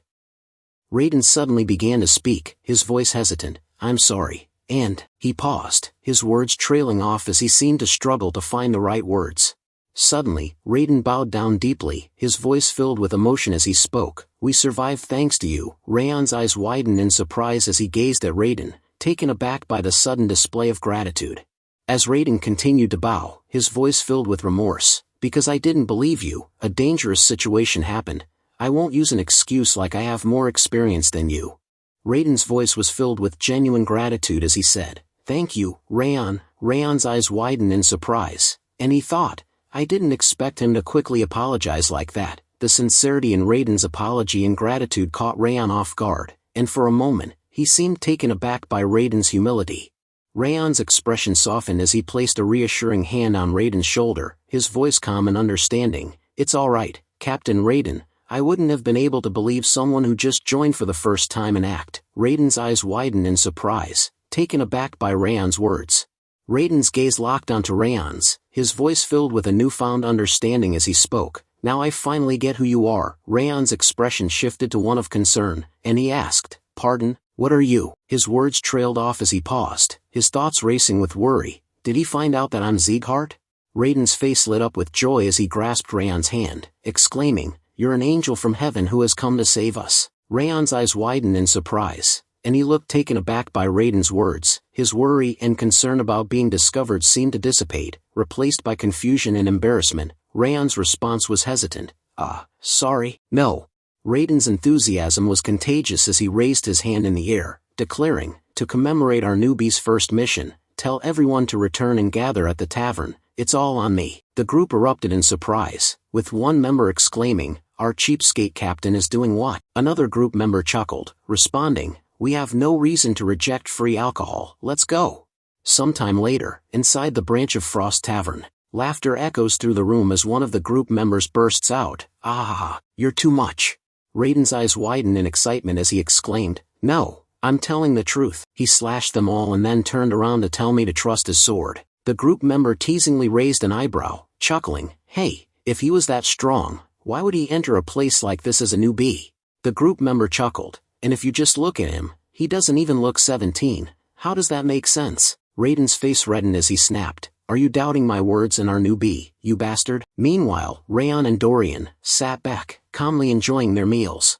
Wrath's eyes lit up as he enthusiastically praised the dish. The combination of the cheese's greasiness and the pineapple's acidity is truly the peak of taste. Raon's gaze fell upon the food, his expression turning skeptical. He thought to himself, "Is there a reason we need to eat it this way? Something's off."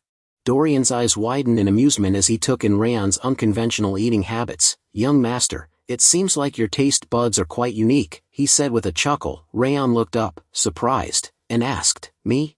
Dorian continued, "I ate that pizza earlier and I couldn't stand it." Before he could finish, Wrath's face turned red with indignation, and he shouted, "What? You pig who doesn't know anything about taste, how dare you?" Raon, on the other hand, heard Wrath's comment but didn't bat an eyelid, continuing to eat his meal with an air of calm detachment. The tavern's atmosphere shifted as Yua, one of the waiters, burst in with a lively grin. "Wow, the rumors were true. Big Sisters said the new guy in the reconnaissance squad has a face that outshines his sword skills." Yua's gaze locked onto Raon, her eyes sparkling with excitement and curiosity.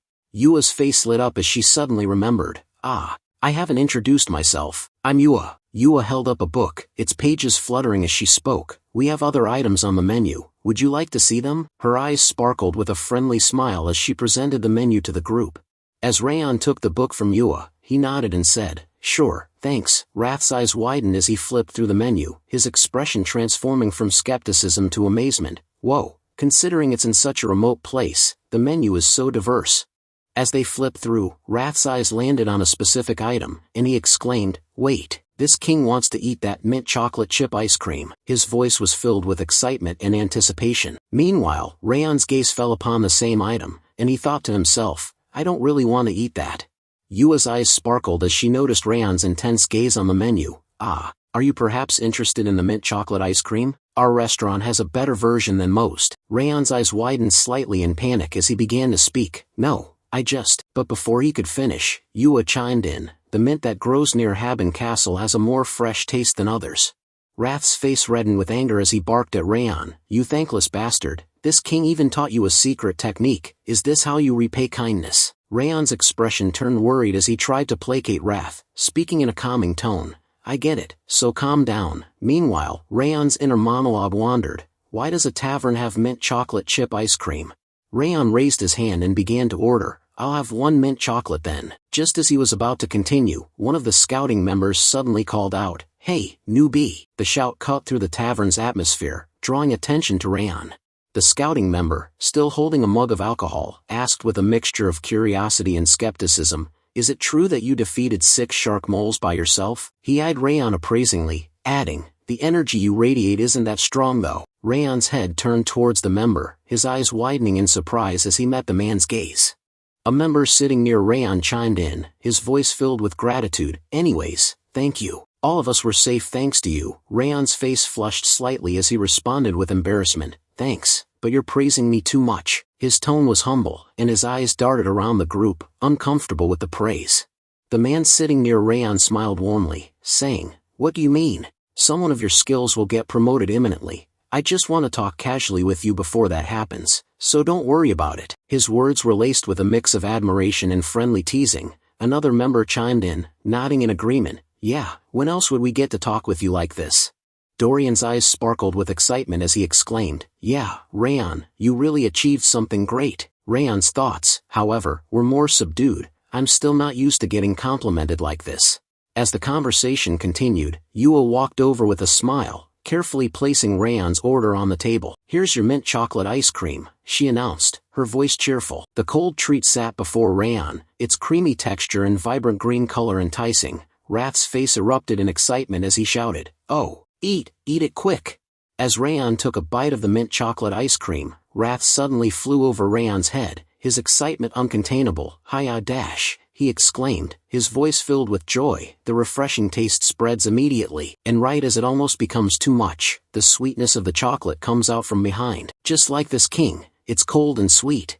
As Raon savored the mint chocolate ice cream, his mind wandered to a different topic. He asked Wrath, "Hey Wrath, I felt this earlier while using Glacia, but there isn't just one way to use it, right?" Meanwhile, Wrath's gaze snapped towards Raon, his eyes widening in surprise. He floated above Raon's head, a ghostly grin spreading across his face. "Oh ho, you've already figured that out," he exclaimed, his voice filled with a mix of surprise and admiration. "You're right on target." Wrath's ghostly form glowed with an otherworldly light as he elaborated, "Just like the training techniques that you humans use, Glacia isn't just used for detection, it's a method to use cold energy with maximum efficiency and power." Raon listened intently, his mind absorbing the new information like a sponge, eager to unlock the full potential of Glacia. Raon's eyes lit up with excitement as he asked, "Then I can use it while attacking and defending?" Wrath's ghostly form nodded emphatically, his voice filled with confidence. "Of course." Raon's face broke into a wide smile as he exclaimed, "What an amazing ability. It heightens your senses and helps with attacking and defending." Wrath's ghostly form puffed out with pride as he declared, "Of course. To this king, it's easy, but for someone with no talent like you, you might achieve some results after dedicating a year to training it." Raon's eyes widened in surprise, his gaze fixed on Wrath with a mix of astonishment and skepticism. Raon's brow furrowed slightly as he said, "1 year is too long, though." Wrath's ghostly form zipped around him, his voice taking on a teasing tone. "Did you think it would be easy? It's only been a year of this king staying by your side telling you what to do." Raon's eyes sparkled with a sudden idea as he asked, "Then will you make a bet with me?" Wrath's ghostly form halted mid-air, his gaze snapping back to Raon with surprise. "A bet?" he repeated, his voice tinged with curiosity. Raon's smile grew wider as he explained, "If I can master Glacia in 6 months or not." Wrath's ghostly form hovered uncertainly, his voice trailing off as he asked, 6 months?" Raon's gaze locked onto Wrath's face, and he thought to himself, "It seems he's hesitating because he's lost every bet so far." Raon's thoughts were followed by a decisive tone as he said, "Fine, then 5 months. Don't you think that's worth betting on?" Wrath's gaze intensified, his eyes locking onto Raon's with a piercing stare. Wrath's ghostly form seemed to solidify with resolve as he declared, "All right, let's do it." Raon's face broke into a wide smile, his eyes sparkling with triumph and anticipation. Suddenly a system notification materialized before Raon's eyes, its text glowing with an otherworldly light. "Wrath has accepted the bet." Raon's smile grew wider as he read the message, a sense of excitement and purpose washing over him. As Raon and Dorian stood together, Raon suddenly suggested, "Dorian, let's go back to the dorms now." Dorian's face lit up with excitement, and he replies with enthusiasm, "Okay." As Raon and Dorian started to leave, Yua suddenly called out, "Oh, a moment, please. There's something I have to give you before you go." Surprised, both Raon and Dorian turned, exchanging glances before looking back at Yua. Yua held up a bag of cookies before continuing, "You really seem to enjoy the pineapple pizza. So, I made some pineapple cookies with the remaining pineapple. Would you like some?" Wrath's face lit up with joy and surprise as he exclaimed, "Oh, well done, pineapple girl." As Raon accepted the cookies from Yua, he said with gratitude, "Thanks, Yua." Yua's face broke into a warm smile as she replied, "I hope you like it." Yua's voice was filled with warmth and genuine enthusiasm as she said, "Please stop by if you ever want more." Her smile was inviting, and her words conveyed a sense of hospitality, making Dorian and Raon feel welcome to visit her again anytime. As Raon and Dorian walked away, they simultaneously raised their hands in a friendly gesture and chimed in unison, "See you." Yua mirrored their action, raising her hand in a gentle wave, and smiled as she bid them farewell. Meanwhile, the dense foliage of the forest surrounding Haben Castle swallowed the sound of footsteps, leaving an eerie silence in its wake. Panic-stricken cries echoed through the forest as patrol troops sprinted for their lives, their torches casting wild shadows on the trees. The sound of rustling leaves and snapping twigs filled the air as they desperately fled from an unseen terror. As they sprinted forward, urgency flooded the soldier's mind. "This is an emergency. I must return as quickly as possible and report to Commander Milland," he thought, determination fueling his every step. "There are ice trolls gathering in the area." His heart racing, he glanced over his shoulder, half expecting to see the fearsome creatures closing in. As the scene shifted back to the inside of Haben Castle, the focus returned to Raon and Dorian's room. Raiden's sudden entrance was dramatic, his face etched with concern. "We were ordered to eliminate the ice trolls," he exclaimed, his voice urgent. Dorian's frustration boiled over as he exclaimed, "Already? Our first patrol mission just ended yesterday." He threw up his hands in exasperation, his face incredulous. Raiden's expression was sympathetic, but his tone was helpless. "I know it's tiring to get a mission right after finishing the previous one, but it's the higher-ups' decision. I can't do anything about it." He spread his hands in a gesture of resignation, his eyes conveying understanding, but also a sense of inevitability. Dorian's query hung in the air. "Why?" Raiden's initial silence was palpable, as if he was collecting his thoughts before speaking. The weight of his words was evident as he began to recount the events that had transpired earlier. One of the officers had approached the commander, bearing grave news. "Patrol Team 2 has made a disturbing discovery," the officer reported. "They've found a group of ice trolls congregating near underground pit number 4. The commander's expression turned grave as the officer continued. "There are 13 of them, but we suspect there may be more." The officer's words were laced with a sense of urgency, and his conclusion was straightforward. "I think we better hit them first." Commander Glenn's voice carried a sense of concern as he spoke. "Pit number 4 isn't that far off from number 5. Vice Commander Tarion nodded in agreement, his expression thoughtful. "Yes, so we were thinking that we will take care of the trolls first before investigating the shark moles that appeared near underground pit number 5. Commander Glenn's brow furrowed as he paused, collecting his thoughts before speaking. "I don't have a good feeling about this," he said, his voice laced with a hint of unease. The weight of his words was evident, and the room fell silent as he considered the risks involved. Turning to Vice Commander Tarion, Commander Glenn issued a directive. "You go with them, Vice Commander." As a sign of respect, Vice Commander Tarion raised his hand towards his chest, his eyes locked on Commander Glenn. "Yes, sir," he replied, his voice firm and resolute. Commander Glenn's finger traced a path on the map, his eyes locked on the terrain as he issued his orders. "Take the commanding team and the Wolves mercenaries, kill the trolls and investigate the regions around the Northern Sea before coming back." His voice was firm, the mission parameters clear. Just as he was about to assign a team for patrol duties, Vice Commander Tarion interjected. "I'll take Patrol Team 3. Commander Glenn's surprise was evident in his raised eyebrow. "Why?" he asked, curiosity getting the better of him. Vice Commander Tarion's explanation was straightforward. "We received reports that Raon took care of all the shark moles on his own in his first mission." Vice Commander Tarion's words poured out in a smooth, persuasive flow. "I heard that he did it in a short amount of time with no injuries." His tone conveyed admiration for Raon's impressive feat. "If that's true, he should come in handy in this mission." A hint of personal interest crept into Tarion's voice as he continued. "Plus, I would love to witness such skills firsthand." Raiden's thoughts swirled as he processed the conversation, his mind racing with the implications. "All right," he thought to himself. "He said that he is willing to fight on any kind of battlefield, so take him." The words echoed in his mind, and he felt a sense of trepidation wash over him. As Raiden turned to leave, he tossed a parting remark over his shoulder. "Anyway, get ready and sleep early tonight." The sudden mention of preparation and rest caught Dorian and Raon off guard, and they exchanged a surprised glance, their eyes locking onto Raiden in unison. As Raiden closed the door behind him, Raon and Dorian stood frozen, their eyes fixed on the door in shock. Dorian's voice pierced the air, a panicked scream that echoed through the dorm.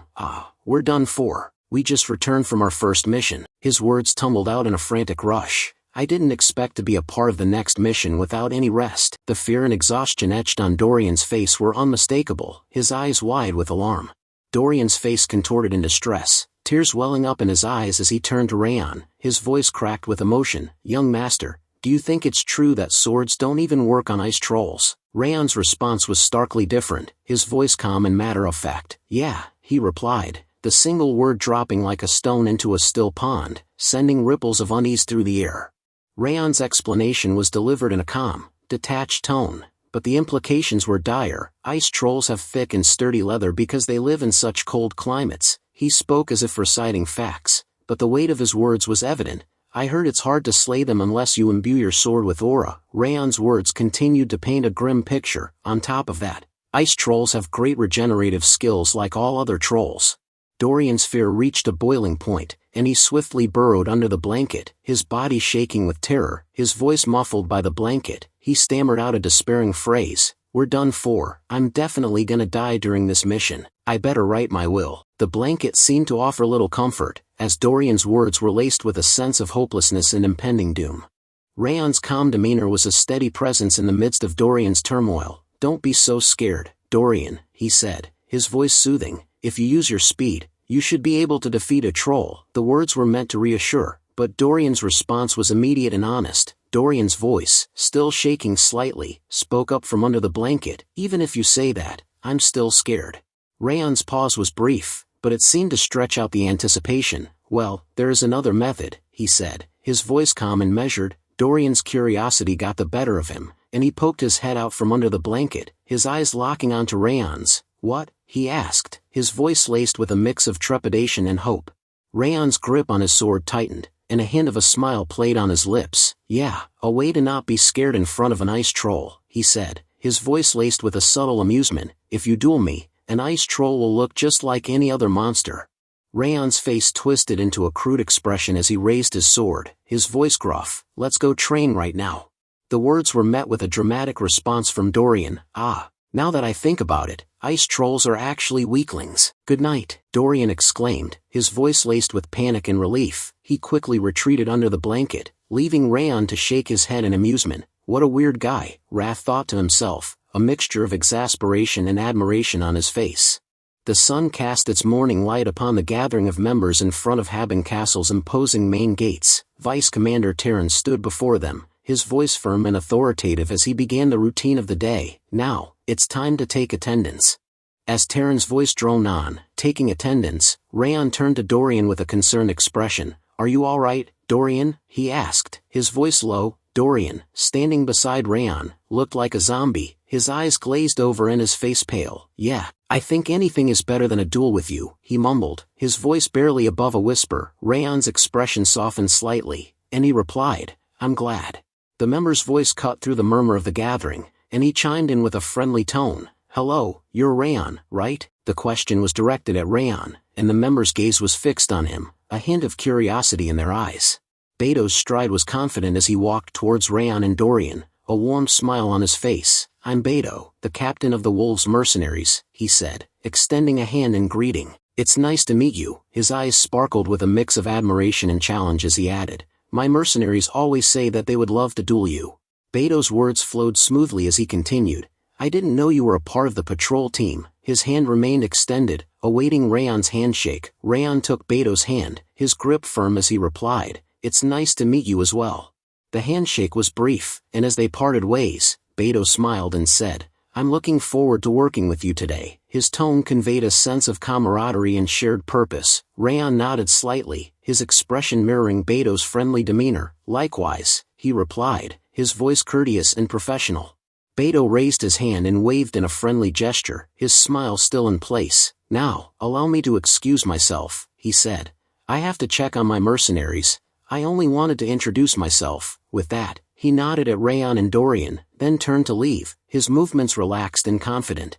As Beto walked away, Wrath's voice emerged, low and menacing. I don't like him, take his eyes out. The words were chilling, and Raon's head snapped towards Wrath in surprise. What? Raon asked, his voice incredulous. Wrath's gaze remained fixed on Beto's retreating figure. You shouldn't trust people who have the eyes of a snake, he said, his tone dripping with malice.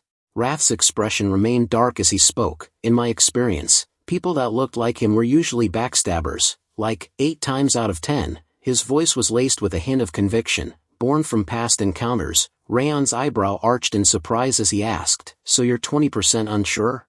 Raon's gaze lingered on the direction where the man had gone, his thoughts turning inward. But I'll keep that in mind, he thought to himself. I do feel a bit off when I look into his eyes. I better keep an eye on him while we're here. A voice interrupts his thoughts, saying Mr. Raon's eyes snap open, and he turns to face the speaker, his expression neutral.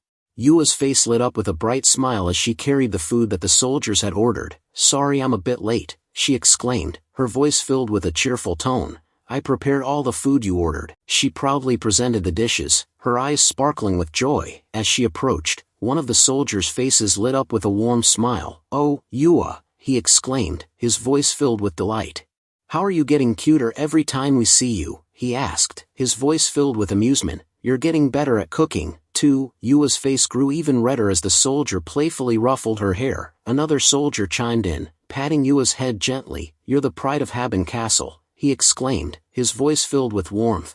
As Raon watched the scene unfold, he couldn't help but think to himself, Yua, was it? She's loved by the soldiers. He observed the way the soldiers interacted with Yua, their faces filled with warmth and affection. I'm guessing she's like a mascot of Haben Castle, he thought, a hint of a smile on his face. As Raon turned to leave, he was suddenly stopped in his tracks by Yua's voice calling out, "Oh, young Master Raon." Yua held out a pouch, a warm smile on her face as she said, "This is beef jerky that my grandfather and I made. It's really good, so please take it." Raon's eyes widened in surprise as he took in the offering, and he asked, "Why are you giving me this?" Yua's face lit up with excitement as she explained, "Because it's your first expedition. Please buy from us next time." Raon's expression softened, and he replied, "Thanks, I'm sure it's good," as he gently patted Yua's head. Yua's eyes sparkled with hope, and she said, "If you appreciate it, then please buy from us later." The sudden interruption by Vice Commander Tyrion's stern voice cut through the light-hearted moment between Raon and Yua. "Get in line if you're all ready. We're gonna brief you for a bit before we leave." The atmosphere shifted from casual to formal, and Raon's expression turned serious as he fell into line, his eyes fixed on Vice Commander Tyrion. Tyrion's voice was firm and clear as he outlined the mission objectives. "We have 2 objectives," he began. "One is to take down the ice trolls, and the other is to patrol the areas between Mount Sterling and the Northern Sea." He paused for emphasis, his gaze sweeping across the soldiers. "Our goal is to make sure no one is hurt." Wrath's expression remained stoic, his eyes fixed intently on Vice Commander Tyrion as he listened to the mission briefing. Raon's question broke the silence, and Wrath's gaze shifted to Raon. "What? You're looking really serious right now," Raon said, his tone light-hearted. Wrath's gaze drifted towards the mountains, his eyes narrowing slightly as he focused on the landscape. His thoughts turned inward, and he sensed a subtle energy emanating from the mountain, that energy coming off the mountain. "It's not strong, but I can feel it," he thought to himself. Wrath's thoughts were interrupted by his own speculation, and he wondered, could it be him? His gaze turned serious, and his expression became more intense. When Raon asked him about his serious look, Wrath's response was curt, "It's nothing." His tone was dismissive, and he didn't elaborate further, leaving Raon to wonder what was on his mind. As Tyrion gave the order to move out, the group began their journey towards their destination. Raon fell into step alongside the others, but his eyes kept drifting towards Wrath, his gaze filled with suspicion. Raon's expression was questioning, and he seemed to be trying to read Wrath's thoughts, wondering what was behind Wrath's unusual behavior.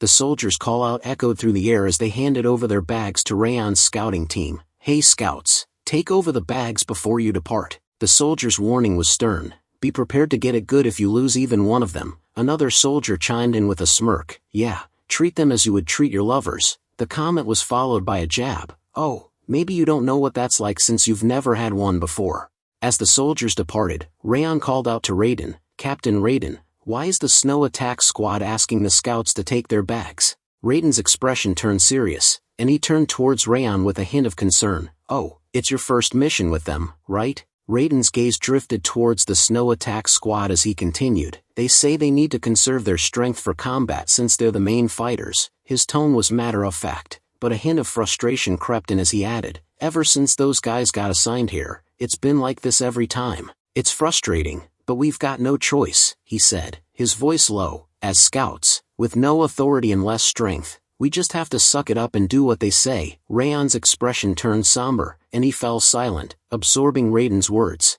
Raiden's words painted a picture of their past experiences. "Still, this is better than last time. Last time, even after the battle ended, they made us carry all the gear back. They even dumped the entire post-mission cleanup on us." His tone was tinged with bitterness. Meanwhile, a stark contrast unfolded on the other side, where Dorian's scouts surrounded him, lavishing praise. One scout exclaimed, "Oh, how did it all fit into that bag?" Dorian's face lit up with joy as he declared, "Leave all your gear with me." Raiden's expression was etched with concern as he turned to Raon, his voice laced with a mix of empathy and warning. "It's unfair, but try not to let it get to you too much," he advised, his words genuine. "It'll be easier on you that way." With a solemn tone, he added, "Here, strength and rank are absolute." Raon's thoughts simmered with sadness as he processed Raiden's words. "It's so absurd," he thought to himself. As he reflected on the scout's duties, his internal monologue continued. While they prepare for combat, we're the ones risking our necks scouting ahead. His mind seethed with injustice. To scout means we're the first to encounter traps or enemies, and yet we're the ones being mistreated. Raon's question hung in the air, laced with a hint of disappointment. I thought there would be strong camaraderie on the front lines, but apparently not. Raiden's response was tinged with a mix of resignation and frustration as he placed his hand on his head. Not with the snow attack squad, at least. Raiden's gaze shifted towards the captain of the snow attack squad, his expression disapproving. All of this seems to be led by their leader, Captain Ediquil, he said, his tone laced with disdain. That guy actually thinks this whole situation is normal. Raon's eyes followed Raiden's gaze, and as he laid eyes on Captain Ediquil, he thought to himself, so that's Ediquil, and all these toxic traditions revolve around him. Raon's internal monologue took a determined turn. Then we just have to crush that guy. As they arrived at their destination, Vice Captain Tyrion halted in step. Vice Captain Tyrion's face was etched with surprise as he asked, "What's going on?" Tyrion's gaze swept across the surroundings, his expression puzzled. "There aren't any ice trolls, contrary to the report," he said, his voice laced with confusion and a hint of concern. Raiden's response was immediate, his words tumbling out in a panicked tone. "This can't be right."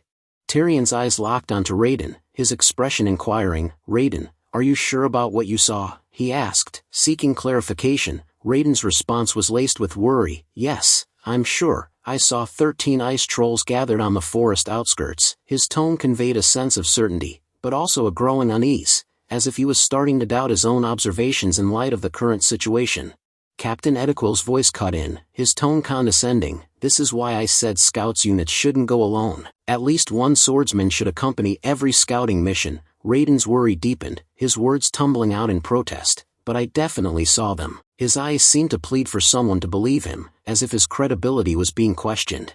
Tyrion's voice cut through the tension, decisive and commanding. "Let's talk later, everyone. Spread out and search for troll tracks. Expand your senses to the limit and scour the area." The group's response was immediate and unified, their voices ringing out in unison. "Yes, sir."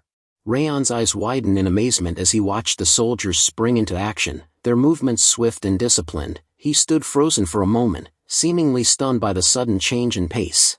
Raon's internal monologue continued, his thoughts racing with concern. "It's been hours, but we haven't found a single trace. These people have lived here a long time and are skilled. Even if ice trolls leave fewer tracks than usual, they shouldn't leave absolutely nothing." His mind began to wander to alternative explanations. Could there be someone else behind this again? A sense of unease crept in. This won't do, at this rate. Raon's eyes met Tyrion's as he spoke up. "Deputy Commander, may I try looking?" Tyrion's response was tinged with surprise. "You?" Raon nodded, his expression determined. "Yes, I just want to confirm something briefly." Ediquil's voice cut in, dismissive and condescending. "Hey, don't stick your nose into this. Just go help set up camp or something. The sun's almost down already. Do you want to embarrass yourself like those guys?" His tone was mocking, clearly implying that Raon wasn't capable of contributing to the search. But before Ediquil could further undermine Raon, Tyrion intervened, his voice firm but measured. "That's enough, Ediquil, let him try, just this once."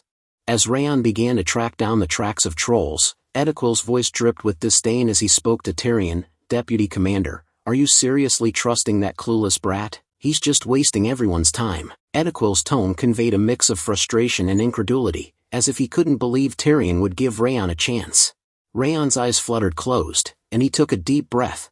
Focusing on activating the glacia technique, as he did, his senses seemed to expand, allowing him to connect with the surrounding environment on a deeper level. Ediquil's voice carried over from a distance, laced with disdain and impatience. "What are you staring at? If you can't do it, don't waste our time. Get up and go." His words were clearly meant to undermine Raon's efforts and belittle him in front of the others.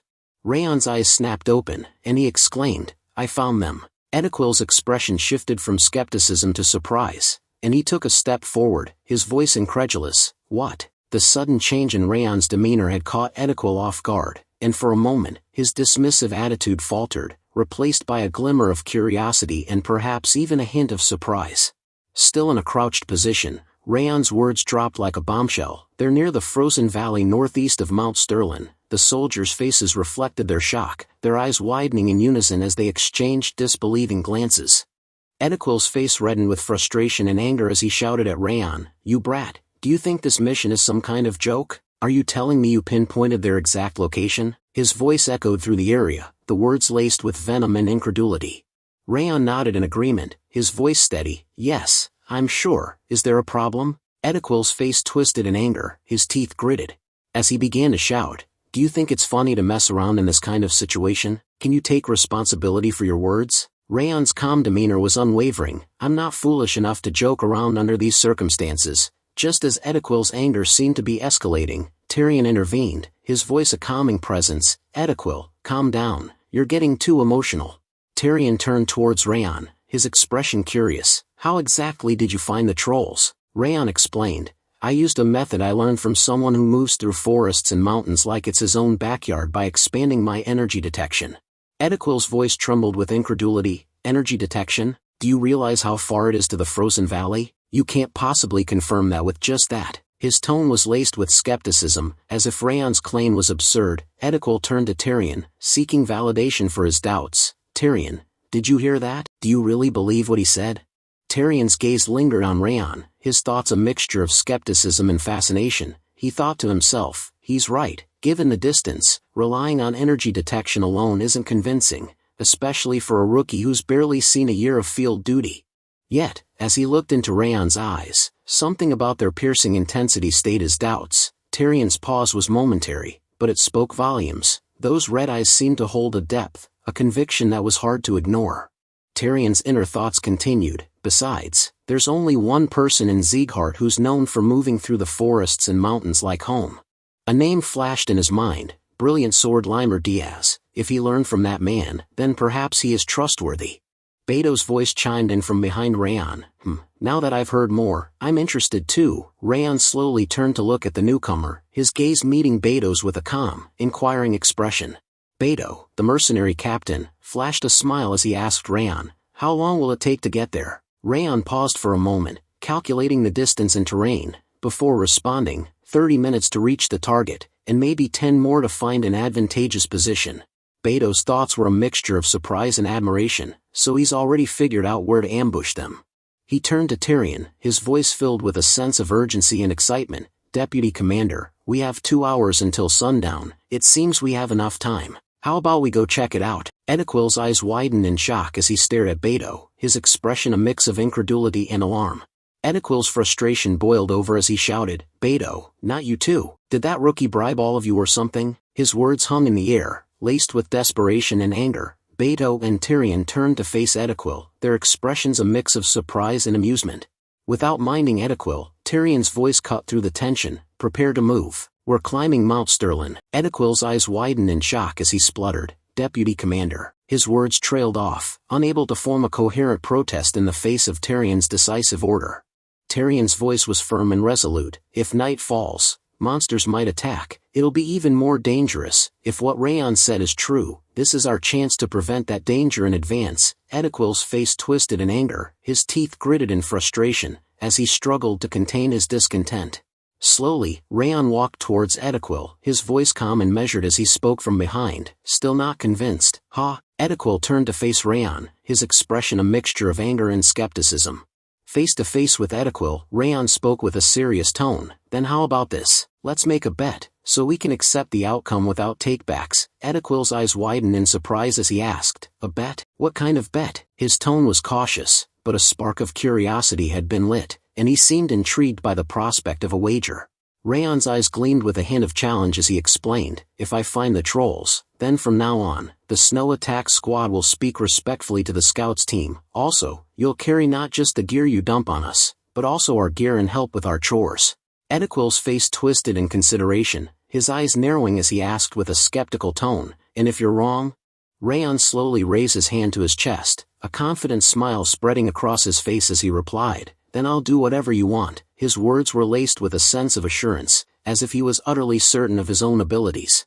Ediquil turned away, walking off with a swagger in his step, his voice dripping with arrogance as he spoke over his shoulder. "Fine, I accept your bet. You'd better be ready for your loss. You won't be running your mouth again after this." The words were laced with a mixture of confidence and menace.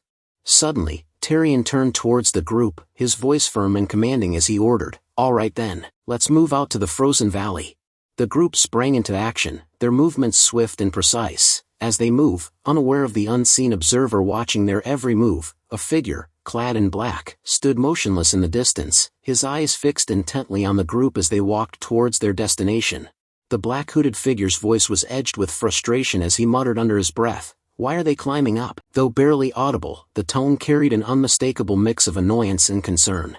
The black hooded figure's frustration deepened as he continued to mutter to himself, this wasn't part of the plan. His eyes narrowed, and he crouched down, his movements fluid and deliberate. From his new vantage point, he watched the group's every move, his gaze darting between them as they climbed upwards. His voice was low and venomous as he growled to himself, "Those bastards are deliberately circling around to where it's easy to ambush the ice trolls. They clearly know exactly where the trolls are." His glare darkened, suspicion tightening in his chest as he watched their movements unfold. He thought, "But I erased all the troll tracks. How did they know the trolls were hidden in the valley?" He gritted his teeth. In a blizzard like this, even a scout who's lived here their whole life wouldn't be able to find them. At this rate, they'll run into the ice trolls sooner than expected. That would be a problem. I need to delay them longer so my plan can be completed. But it's too late to move the trolls now. What do I do? After placing his hand on his chin, he thought for a moment. With a smirk, he spoke, "Wait." A sly grin spread across his face as he recalled his control over the ice trolls, a plan beginning to form in his mind. Yes, this could work perfectly, he thought, his eyes gleaming with malevolent intent. Ediquil's eyes widened in shock as he gazed out at the scene before them, his voice laced with incredulity. How did this happen? He trailed off, stunned. Tyrion's expression mirrored his, both men taken aback by what they saw. As they took in the ice troll group gathered around them, Ediquil's tone shifted from surprise to astonishment. There were actually trolls here, he exclaimed, his words barely above a whisper. Ediquil's jaw clenched as he gritted his teeth, his mind racing with incredulity. No way, he thought to himself, how did he find these trolls from that distance? Ediquil's eyes snapped wide open in shock, his face twisted in a mixture of surprise and indignation. You didn't forget our bet, did you? Raon's words hung in the air, and for a moment, it seemed like the entire world had come to a standstill. Raon slowly walked towards Ediquil from behind, his voice dripping with confidence as he spoke. After this battle, the snow attack squad will handle all the chores. Ediquil silently turned towards Raon, his eyes narrowing slightly as he processed the words. Raon's gaze locked onto Ediquil's, his expression unwavering as he continued, "You're the captain of the squad. I hope you won't go back on your word." Ediquil's face twisted in rage as he glared at Raon, his teeth gritted in a snarl. "This arrogant," he spat, before Terrain's calm and authoritative voice cut through the tension. "Enough.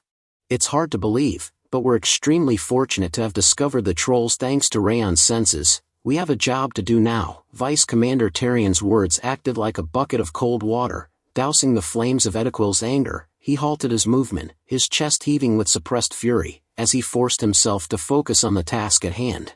The tension between Raon and Ediquil momentarily forgotten, Tyrion's voice rang out, "All units, prepare for combat." The group sprang into action, the crossbow unit swiftly taking out their crossbows and positioning themselves behind Tyrion. With his sword drawn, Tyrion barked out the next orders, "Lock, load." Tyrion's voice thundered through the forest, "Fire at will." As he shouted, he slashed his sword downward, signaling the start of the attack. The crossbow unit responded with precision, unleashing a hail of bolts that shot towards the ice trolls with deadly accuracy. One arrow shot out, flying straight and true, piercing the troll's massive body with a sickening thud. The troll's painful scream echoed through the forest, a chilling sound that sent shivers down the spines of even the most seasoned warriors. As the arrows found their mark, Tyrion bellowed out the next order, "Their movements have been hampered. Don't give them a moment to recover." With a fierce battle cry, he charged down the slope, his sword at the ready. The group followed close behind, their swords drawn and gleaming in the fading light. "Trolls will regenerate if you leave them be. Aim for their necks and hearts." Beto sprang into action, climbing up a troll's body with agility and precision, and striking down with his sword, slicing through the troll's neck with a deadly blow. Ediquil fought fiercely alongside, his sword flashing in the dim light as he struck down troll after troll with fearless abandon. The sound of clashing steel and the troll's pained roars filled the air. Tyrion's voice rang out once more, "Don't leave any survivors. Left side, maintain formation." Raon watched the intense battle unfold, his eyes scanning the movements of the warriors. He thought to himself, seeing how they move as one, they're definitely veterans. They're using formations effectively to suppress the ice trolls. Raon's gaze lingered on Tyrion, impressed by the commander's tactical prowess. Raon's gaze shifted to Beto, and he thought to himself, Beto, that person is quite different when he fights. Just a moment ago he was quite calm, but now there's a different light in his eyes. Raon's expression turned contemplative as he paused for a moment, his mind working to connect the dots. He wondered, was the ominous feeling I had before the sort of thing, because that tendency was leaking out? Dorian's sudden call pierced through the air. Raon. Why are you standing still? Raon was jolted out of his thoughts, his gaze snapping towards Dorian in surprise. Dorian's eyes widened in surprise as he asked, normally, you wouldn't have been able to stop yourself and have jumped in already. You're too calm today. Raon replied calmly, our mission is to protect the scouts. We should stand by at our current location, and, he paused for a moment. Before continuing, I have a separate opponent. Dorian's expression transformed from curiosity to shock and surprise, his eyes locking onto Raon's with concern. What? He asked worriedly, his voice barely above a whisper, as if sensing that something intense was brewing. Raiden's voice rang out, Scouts, don't approach. Just provide support from the rear. The scouts swiftly responded, falling back to a safe distance. Raiden continued to issue orders, those with swords, block the trolls from the front, and those with crossbow, scatter the trolls' attention. The scouts moved with practiced precision. Raiden's face lit up with a triumphant smile as he thought to himself, the battle is going a lot better than normal. We were able to overwhelm them from the start by ambushing them. The trolls still haven't recovered their momentum and are confused. His eyes gleamed with satisfaction as he surveyed the battlefield, where the scouts and soldiers were fighting fiercely against the ice trolls. Raiden's thoughts wandered to Raon's contribution, and he thought to himself, this is all thanks to that newbie Raon. Once we get back, I should buy a... But before he could finish his thought, he became speechless, his mind snagging on a sudden, unsettling feeling. A shiver ran down his spine as he sensed something ominous brewing. His head jerked around, eyes scanning the battlefield, searching for the source of the unease. His eyes widened in alarm as he spotted two towering ice trolls emerging from the trees, their massive bodies radiating an aura of fury.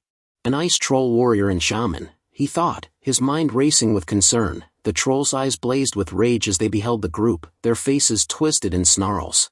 The warrior troll unleashed a deafening roar, charging down the cliffside with incredible speed and agility. It launched itself into a powerful jump, hurtling towards Raiden with its massive stone axe raised high. Raiden's eyes widened in surprise as he thought, how did they?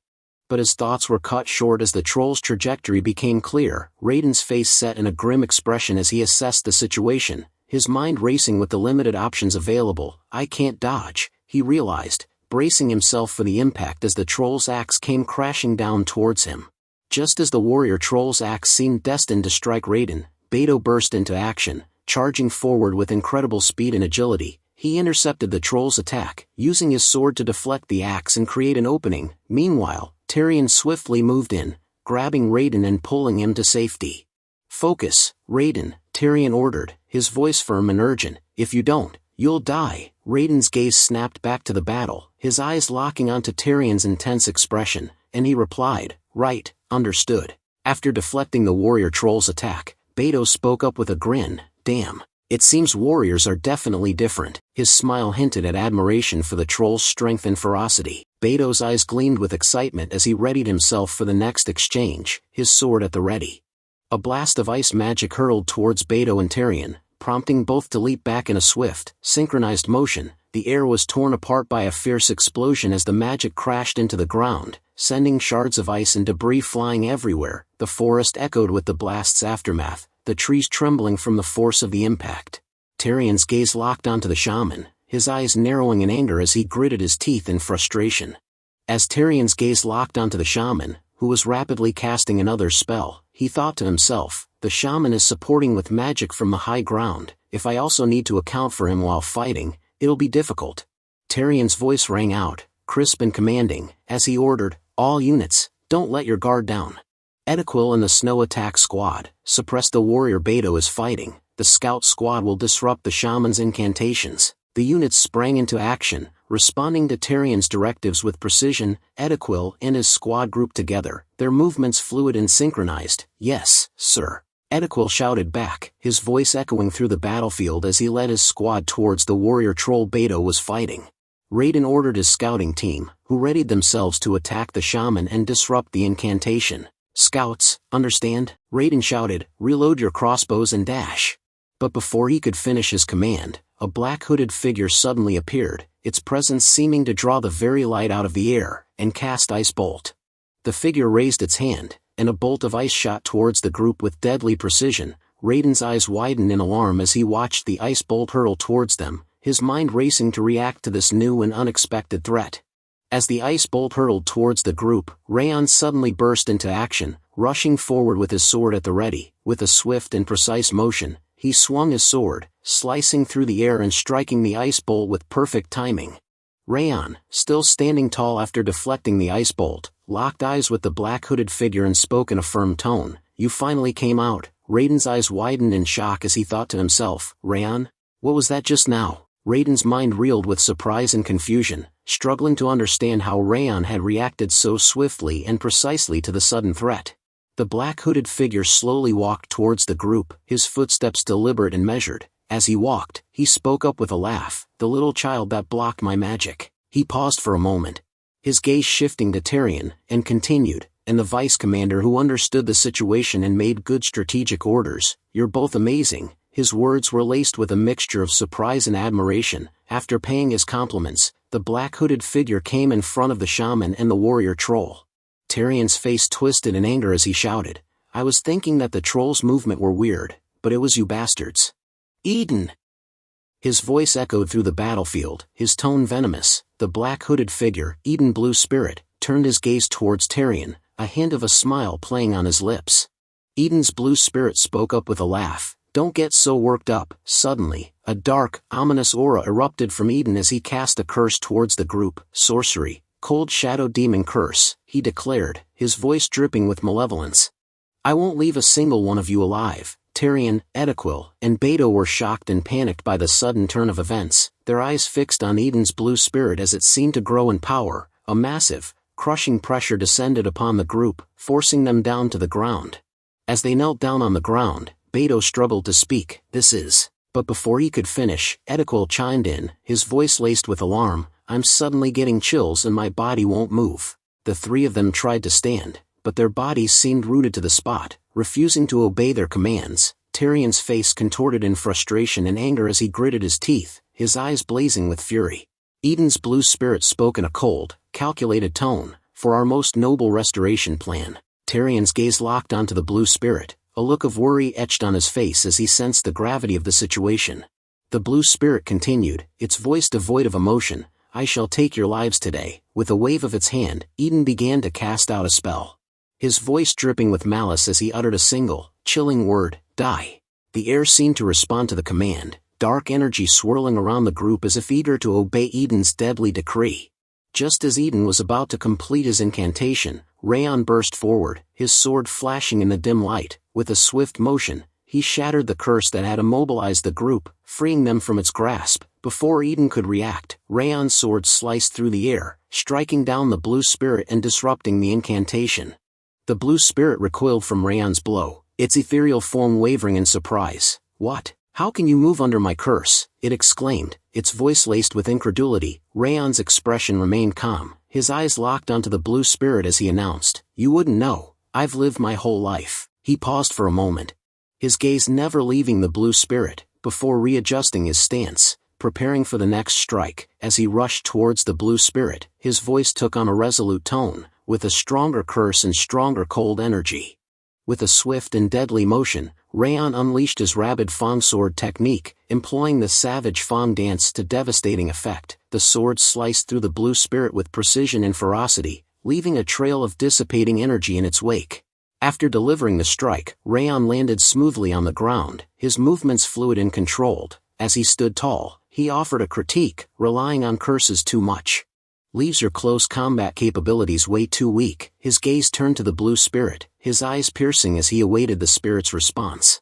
Edequil's eyes widened in shock and surprise as he exclaimed, "The curse was lifted. That guy, how did he break through the curse that even got the vice commander to?" His words trailed off as he stared at Raon in awe, struggling to comprehend the extent of Raon's abilities. Beto, on the other hand, wore a knowing smile as he gazed at Raon. With the curse lifted, Tyrion's voice rang out, sharp and commanding, "We're still in combat. Suppress the remaining trolls before they can reorganize." His words snapped the group back into action, and they quickly refocused on the battlefield. Tyrion's order was a call to capitalize on the momentum shift, and the group sprang into motion, ready to take down the remaining trolls and gain the upper hand in the battle. After clearing out the trolls, the group stood before Eden's blue spirit, its form now weakened and lying near a rock. Tyrion's voice was laced with a mix of satisfaction and mockery as he spoke. "You must be displeased. After all that, you weren't even able to kill one person." His words dripped with sarcasm, highlighting the blue spirit's failure despite its elaborate plans and powerful curses. Tyrion's voice rose to a commanding tone as he ordered the blue spirit, "Now tell me why you ambushed us, then I will give you mercy and end your life painlessly." The blue spirit, however, responded with a laugh, its voice filled with defiance. "Mercy? I don't need something like that," it said, pausing for a moment before continuing. "In fact, you all should want to kill me quickly." Tyrion's expression shifted to one of surprise as he spoke. "What?" The blue spirit's voice dripped with mockery as it continued. "My motive from the beginning was just to split up Haben Castle's troops." While a scout, after pointing out at Haben Castle, spoke to Raiden, "Over there, at Haben Castle." Raiden's gaze followed the scout's pointing finger, his eyes locking onto the castle in the distance. The blue spirit's tone remained taunting. "Since we're here already, I'll give you a present, thanks to your pathetic mercy." Its voice then shifted to a fierce tone. "Haben Castle shall fall in this battle." Just as the blue spirit finished speaking, a loud explosion rocked Haben Castle, the shockwave echoing through the forest and catching Tyrion off guard. Tyrion's voice took on a serious tone, laced with a growing sense of unease. "What do you mean we should have killed you already?" The blue spirit's reply was delivered with a smug tone. "Thanks to your pathetic mercy, Haben Castle shall fall in this battle." It let out a mocking laugh, continuing, "Even if you don't like it, you'll see soon enough." Tyrion's eyes widened in shock as he asked, "What?" Edequil's sudden exclamation cut through the tension. "Sir Tyrion, please look behind you." Tyrion's gaze snapped towards Edequil, his expression shifting from intensity to surprise and worry. Edequil's finger extended, pointing towards Haben Castle. As he continued, "There's smoke coming from Haben Castle." Tyrion's head swiveled, his eyes locking onto the sight of the castle in the distance, and his jaw dropped in shock as he took in the scene. The smoke billowing from the castle's direction painted a dire picture, and Tyrion's face reflected his growing alarm.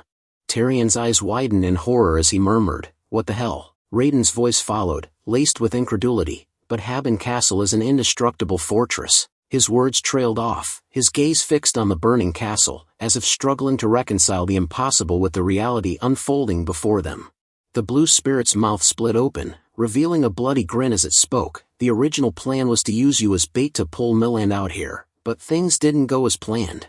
So as a contingency plan, before you guys came here, I used an incantation to unleash a horde of trolls on Haben Castle." As it spoke, the blue spirit's eyes seemed to glaze over, recalling the moment it had cast the spell. Its voice trailed off, the memory seemingly vivid, and the smile on its face grew wider, as if savoring the chaos it had unleashed. The blue spirit's grin grew wider as it continued. "They'll probably be wreaking havoc inside the castle by now." Its laughter echoed through the air, a cold, mirthless sound. Suddenly, Tyrion's anger boiled over, and he slapped the blue spirit across the face with a swift, precise motion. The blue spirit's head rocked back from the impact, and it spat out a mouthful of blood, its smile now twisted and grotesque.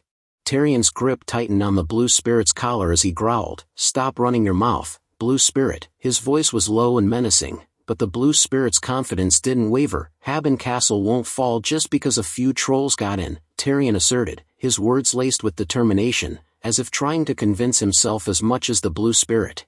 While Raon's thoughts turned inward, Tyrion isn't wrong. Even if Haben Castle's elite squads are out here, Commander Milland is still inside the castle. As he recalled the commander's menacing face, Tyrion's expression turned resolute, and he spoke up, "You can't destroy Haben Castle with mere ice trolls." His voice was firm, conveying his confidence in the castle's defenses and Commander Milland's abilities. After hearing the words, blue spirit's laughter erupted, violent and unhinged, catching the group off guard. They watched in surprise as the blue spirit's body shook with mirth. As its laughter subsided, it gasped out a few words. Maybe there were only ice trolls. Its voice dripped with sarcasm, implying that the true horror was yet to be revealed. The group's eyes locked onto the blue spirit, sensing that something was terribly wrong, and that the situation was far more dire than they had initially thought. Suddenly, the ground lurched violently, sending the group stumbling to maintain their balance.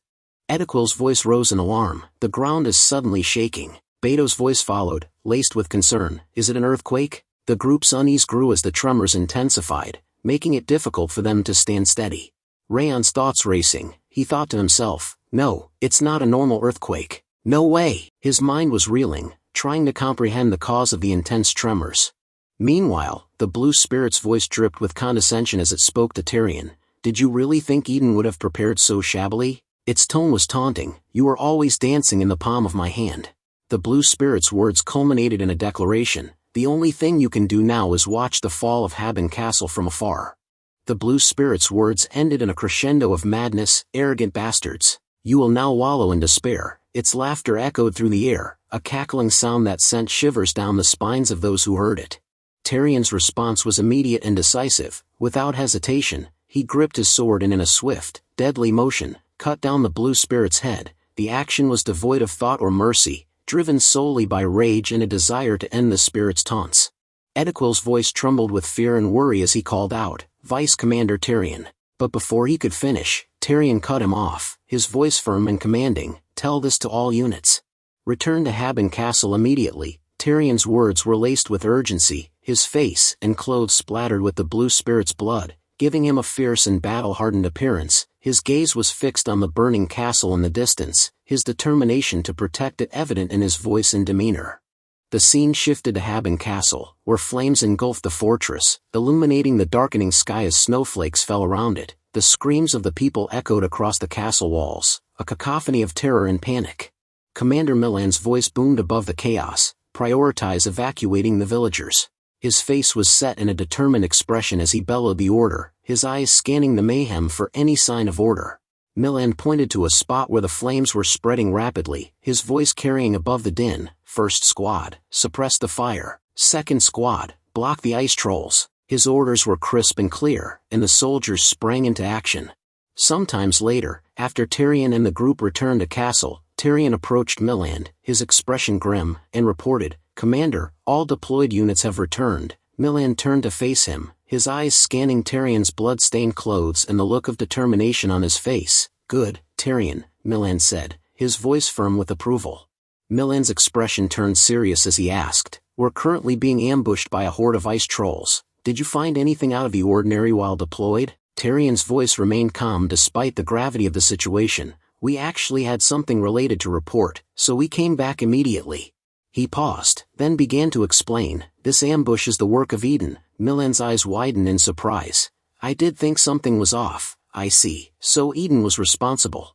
Tyrion's report continued. We took care of the blue spirit that was summoning ice trolls at the scene. He paused, his brow furrowed in concern, before continuing, but after hearing his words, and this earthquake, it seems their plans won't end with the trolls. His voice trailed off, laced with doubt, but something is strange. He gazed out at the gruesome battlefield ahead, his eyes scanning the chaos and destruction.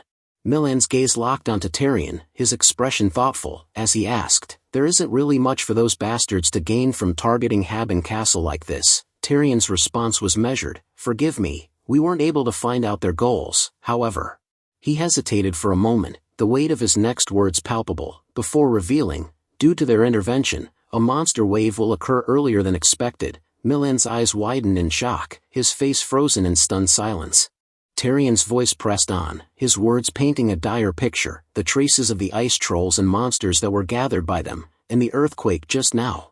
There's a high chance of them causing a wave to head in this direction. As his words spread among the soldiers, panic began to set in, their faces paled, and their eyes darted towards the horizon, as if expecting the wave of monsters to materialize at any moment. The soldiers' murmurs grew louder, their panic palpable. The inside of the castle is a mess because of the ice trolls, and now a wave on top of that, one of them said, his voice laced with desperation. Another soldier gripped his head tightly, his voice trembling with fear. We're finished, we're all going to die. The atmosphere was thick with dread, and Raon's eyes scanned the scene, his face etched with worry. Raon's thoughts turned grim as he assessed the situation. The soldiers were on the brink of panic, their rationality slipping away with each passing moment. A battle against a monster wave would be daunting enough, but with his troops in this state, it would be nearly impossible. Commander Milan's voice boomed across the courtyard. All of you, calm down. How dare you become cowards so quickly? The soldiers' murmurs and panicked whispers ceased abruptly, replaced by an uneasy silence. The soldiers' eyes snapped towards Milan, their faces pale and fearful. Milan's voice thundered on, his tone manic and unyielding. Have we ever fallen to a monster wave? This is Haben Castle, the iron castle that protects the continent from afar. If we fall, what will happen? He paused, his gaze sweeping across the soldiers' faces, before settling on the castle's flag. His eyes blazed with determination as he continued, the people of the continent, our families and friends, who will protect them? Milan's voice rose to a crescendo. We can do it, we have done it so far, and we will do it now. He gripped his sword tightly, his knuckles white with determination, as he continued, collect yourselves and hold your swords, not for yourselves, but for those you hold dear. With a mighty roar, he raised his sword towards the sky. The soldiers, infused with newfound confidence, responded in unison, their voices thundering across the courtyard. We will follow your command. The air vibrated with their collective shout, and for a moment, the fear and doubt were replaced by an unshakable resolve to defend their home and the people they loved. Raon's eyes widened in shock as he gazed at Milan, his mind reeling with amazement. Amazing. He breathed, his thoughts barely coherent. He paused, still trying to process what he had just witnessed. He completely turned the soldiers' morale around with just a few words.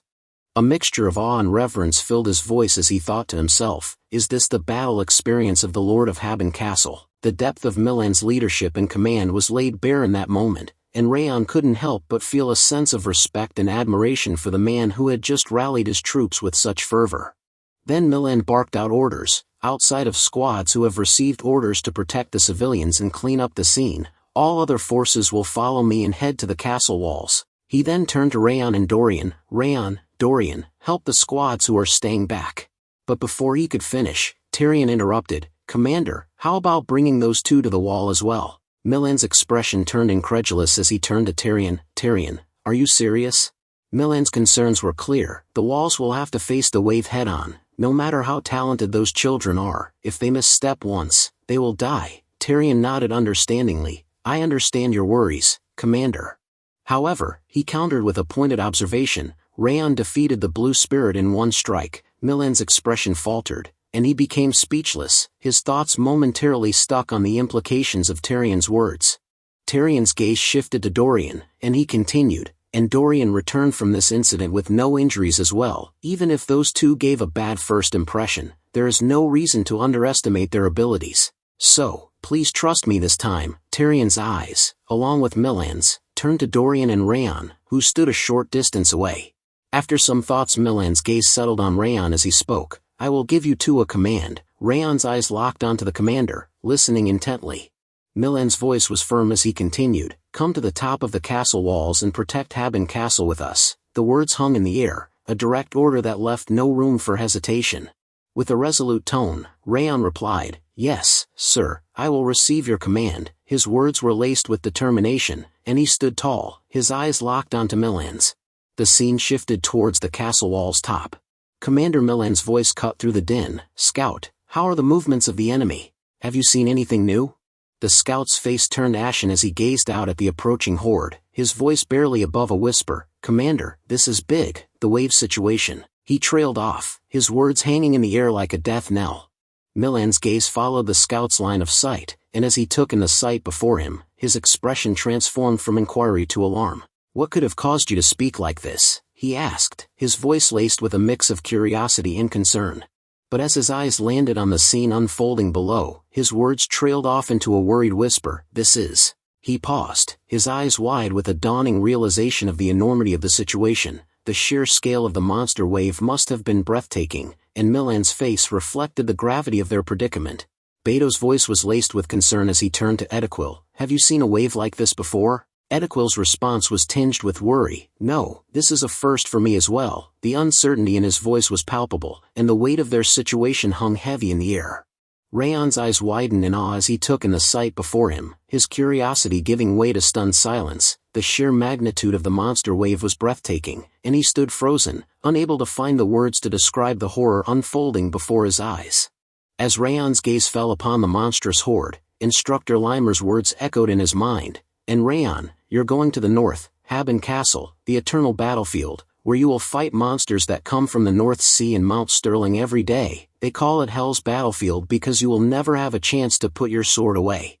Everyone else will struggle as well, but you'll have it a bit rougher." The memories seemed prophetic now, and Raon's eyes snapped back to reality as he took in the countless monsters marching towards the castle. The weight of Limer's words settled upon him, and he steeled himself for the battle ahead. Milan's voice was firm as he asked one of his subordinates, "What's the scale of the wave?" The Vice Commander Tarian reply was laced with worry, "We have identified 1,000 of them, but given their continuous approach, there are likely tens of thousands." The Tarian's voice trembled slightly as he admitted, "This is also my first time seeing this many before." Raon's eyes widened in horror as he thought to himself, "Those words are correct. I can't even count them with my senses." The sheer scale of the monster wave was numbing, and he became shocked still, his mind reeling from the implications. The words "this is a wave on Haben Castle" echoed in his mind, and he felt like he was staring into the abyss.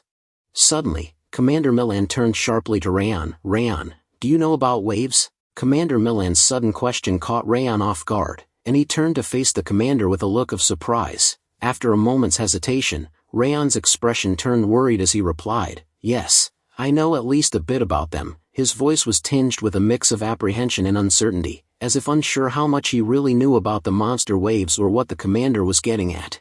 Raon took a steady breath and began explaining to Commander Milan, "In the process of stopping a wave, there are always countless casualties. The reason there are endless reconnaissances and expedition missions is to prepare for waves and reduce the damage by even a little." As he spoke, memories of his training and past experiences flooded back, and he recalled the countless stories of bravery and sacrifice that had been drilled into him. His words were laced with a sense of grim resignation, as if he knew that the upcoming battle would be a brutal and unforgiving test of their mettle. Destroyed castle walls can be rebuilt, and new castle gates can be made again. However, his expression turned grave as he added, "But dead people do not come back." The weight of his words hung in the air, a poignant reminder of the true cost of their battles against the waves. With a serious expression, Milan ordered Raon, "So please, protect as many soldiers as possible. That is your mission." Raon's face set in determination as he replied with a confident tone, "I understand." His voice was firm and resolute, conveying his commitment to fulfilling his duty and doing everything in his power to safeguard his comrades. As the thunderous roars of the monsters echoed through the area, Raon and Milan gazed out at the battlefield. The air was electric with tension, and Milan's voice was laced with a sense of urgency as he spoke to Raon, "It looks like we no longer have the time to talk." Commander Milan turned to the soldiers, his voice ringing out across the battlefield, "All of you, lift your swords. I understand that everyone is scared of this wave scale." The soldiers stood in silence, their faces set with determination. Milan's gaze shifted towards the battlefield, and as he saw the monsters charging towards the castle, his voice grew urgent. "However, this is a trial anyone who has trained at Haben Castle can overcome." With confidence, he shouted, "Like always, we will endure and conquer." His words echoed across the battlefield, a rallying cry that seemed to steel the soldiers' resolve. As Milan raised his sword high, a fierce glint in his eye, he announced with a grin, "Let's all raise a drink to celebrate after this is over." The soldiers' faces lit up with a mix of determination and anticipation, and a ragged cheer erupted from their ranks. Milan's voice rang out, sharp and commanding, "Shield warriors, spear warriors, to the front of the walls. Archers, take position on the ramparts." The soldiers sprang into action, moving swiftly to their assigned positions. The archers climbed up to the ramparts, their eyes scanning the approaching horde as they readied their bows. With a collective rustle of leather and wood, they nocked arrows and drew back their strings, their fingers tense and ready to release. The air was thick with anticipation as they awaited the command to fire, their sights set on the monsters charging towards them. Milan's sword sliced down through the air, and he bellowed, "Fire!" The monsters, realizing the arrows were flying towards them, let out panicked roars. The archers released their arrows in unison, unleashing a deadly hail of projectiles towards the monster wave. The arrows soared through the air, their steel tips glinting in the light as they hurtled towards their targets. The monsters' panic was palpable, and for a moment, it seemed like the tide of battle might shift in favor of the defenders. The arrows rained down, piercing the monsters' bodies with deadly precision. The beasts' screams echoed through the area, a cacophony of pain and terror. As the monsters fell, The ground became slick with their blood, and the area began to pile up with lifeless corpses. The smell of blood and death hung heavy in the air, mingling with the acrid scent of sweat and fear. The monsters' cries grew fainter, replaced by the sound of thudding bodies and the labored breathing of the defenders. Despite the carnage, the monsters continued to press forward, their relentless tide, seemingly unending. The scout's voice was laced with panic as he shouted, "Wait, look over there."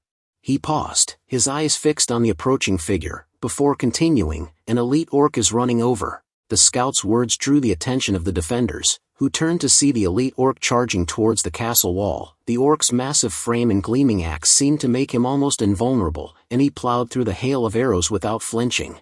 "Shit, he's targeting the gates," someone shouted, panic etched in their voice. "Block him quickly." The order was barked out, but before anyone could respond, another defender chimed in, "Arrows aren't working." The elite orc continued to charge towards the gates, his axe flashing menacingly as he dodged and weaved between the arrows. The flash of lightning illuminated the darkening sky, striking the elite orc with incredible force. The orc's body stiffened, and it crumpled to the ground, motionless. Milan stood tall on the walls, his sword still crackling with electrical energy. "I will protect these gates," he declared, his voice ringing out across the battlefield. The sudden display of power left the defenders stunned, but one soldier quickly rallied them, shouting, "Everyone, come to your senses. Commander Milan is with us." The soldier's words snapped the defenders back to attention, and they gazed at Milan with renewed hope and determination. The scout's warning cry echoed across the castle walls. "They're climbing the castle walls. Block them. We can never let them climb over." The orcs, fueled by their ferocity, began to scale the walls with their daggers, showing no signs of fear. Milan's voice rang out, calm and authoritative, "As soon as they reach the top, fire your aura to drop them." As the orcs crested the wall, the defenders sprang into action, charging towards them with a fierce determination. The soldier's cry of pain echoed through the castle walls as he fell. "Whack! An orc got over! Save me!" The orc, having successfully climbed over, charged towards the fallen soldier, its blade raised high. But before it could strike, Raon burst forward, his movements swift and deadly. With a precise strike, he finished off the orc. Raon's expression was etched with concern as he asked the soldier, "Are you hurt anywhere?" The soldier, still in awe of Raon's strength, shook his head and replied, "No, thanks." His eyes lingered on the massive body of the orc, a testament to Raon's incredible prowess. Raon's gaze swept across the battlefield, his eyes taking in the seemingly endless horde of monsters. He thought to himself, "This truly is hell, even though I feel like I've already killed a few hundred. It doesn't look like I've even made a dent to their numbers." His gaze fell upon the front lines, where wave after wave of monsters continued to surge forward, their numbers showing no signs of dwindling. The scout's voice rang out across the castle walls, "All units, prepare for impact. A boom skull is approaching on the right side of the castle." Raon's expression turned grave. Before Raon could react, a deafening explosion erupted behind him. Boom! The explosion sent Raon flying, and he crashed to the ground, dazed and disoriented. As he struggled to sit up, clutching his head in pain, he thought to himself, "Cook, there's even a suicide bomber monster boom skull. Are soldiers all right?" The blast had caught him off guard, and Raon's concern for his comrades' safety immediately took priority over his own injuries.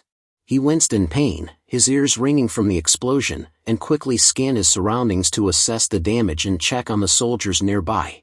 The explosion's aftermath was chaotic, with soldiers crashing to the ground, some dying, and others injured. The air was filled with cries of pain and despair. One soldier clutched his leg, shouting, "Kuuk, my leg." Another screamed, "My arm, where did my arm go?" Raon's eyes widened in horror as he took in the carnage. He thought to himself, did they get caught in the explosion and fall off the wall? As he stood up, he shouted to his injured comrades, "Please wait there, I'll..." But before he could finish, an aura message from Commander Milan interrupted him. "Don't go, Raon." The sudden message made Raon pause, and he thought to himself, is this an aura message? Raon's expression changed as he recognized Commander Milan's voice. Milan's voice echoed in his mind, "Protect the walls that haven't fallen. If you focus on the small things, the big things will crumble. You have to endure it." Raon's thoughts repeated themselves, his mind weighing the importance of defending the walls against the desperation of his injured comrades. That's the correct decision to make. If we give up the walls to focus on the injured, the defense we've centered on this place will eventually collapse.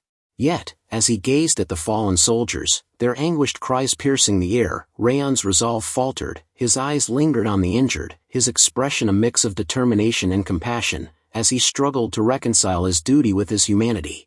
Raon's face was etched with sadness as he gazed at the soldiers, his thoughts inward and conflicted. He struggled to make a decision, his emotions warring with his duty. But then, he gripped his sword tightly, and a resolute look crossed his face. I'm not a commander, he thought to himself, acknowledging the limits of his role and the decisions that lay beyond his authority. With a surge of determination, Raon leapt off the walls, plunging into the midst of the monster wave below. His thoughts were clear. My mission is to prevent the soldiers of Haben Castle from dying. Without hesitation, he charged forward, his sword flashing in the sunlight, driven by his desire to protect his injured comrades. Raon's actions were a testament to his bravery and selflessness, as he put himself in harm's way to safeguard the lives of others. As Raon stood before the monster horde, Wrath's voice erupted from his body. You're insane. Did you even think before jumping down? Do you think you can hold out while protecting the soldiers down here? Raon's response was laced with determination. It'll be hard, but I'll have to push my senses to the limit and try. Just as Wrath was about to retort, a snarling orc charged towards Raon. Wrath's voice was laced with venom and disdain. You idiot, to think you'd make such an emotional decision. The only thing in front of you is a dog's death now. The words were meant to cut deep, and Raon's gaze didn't waver, his determination to protect the soldiers unwavering despite Wrath's harsh words. With blade of requiem in hand, Raon's thoughts turned inward, an emotional decision. That's true, even though the right thing to do in this situation is to run away. In this life, I swore to myself that I'd live not as an assassin but as a swordsman. His eyes burned with determination as he steeled himself for the battle ahead. With unwavering confidence, Raon declared, before I fall, not a single one will get past me. I will definitely endure and survive. His voice echoed through the battlefield, a declaration of his unyielding resolve. Without hesitation, he charged forward, his sword flashing in the light as he plunged into the heart of the monster horde.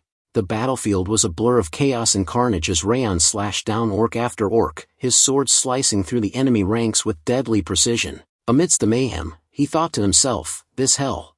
The battle raged on, with Raon slashing, and slashing again, his movements a blur of steel and fury. He showed no signs of fatigue, his sword arm relentless as he cut down monster after monster.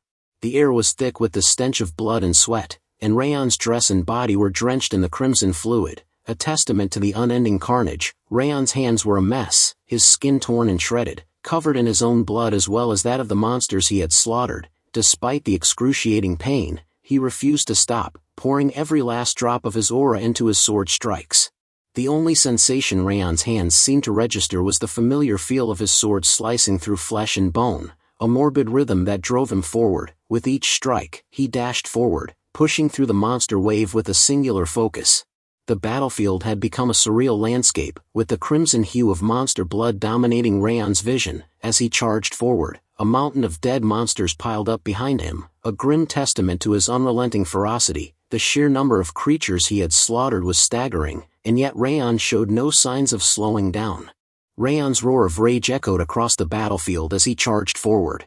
Without pause or hesitation, he cut down group after group of monsters, his movements a blur of steel and fury. Fear seemed a distant concept, as if Raon had transcended the bounds of mortal concern, driven solely by his unyielding fury and determination. As the night wore on, the moon rose high in the blood-soaked sky, casting an eerie glow over the battlefield, but even as it reached its zenith, the moon began its slow descent, waning in the darkness.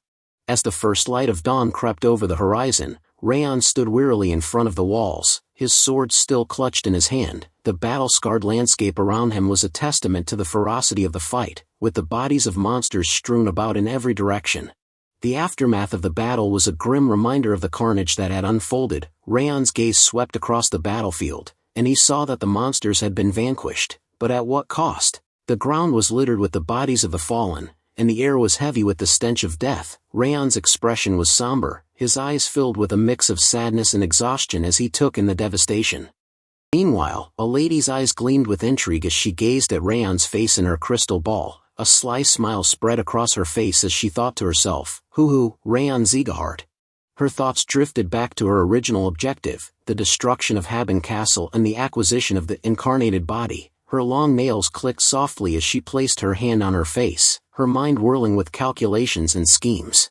The lady's masked face gleamed with an otherworldly intensity as she gazed at Raon's visage in the crystal ball. The hood that shrouded her head seemed to absorb the light around her, making her eyes sparkle like stars in the darkness. Her smile grew wider, a cold, calculated smile that hinted at secrets and schemes. "But I've gotten an unexpected harvest," she murmured, her voice barely audible. The crystal ball seemed to glow with an eerie light, illuminating the shadows on her masked face. As she contemplated the possibilities that Raon's presence presented, the scene shifted in Haben Castle in a room.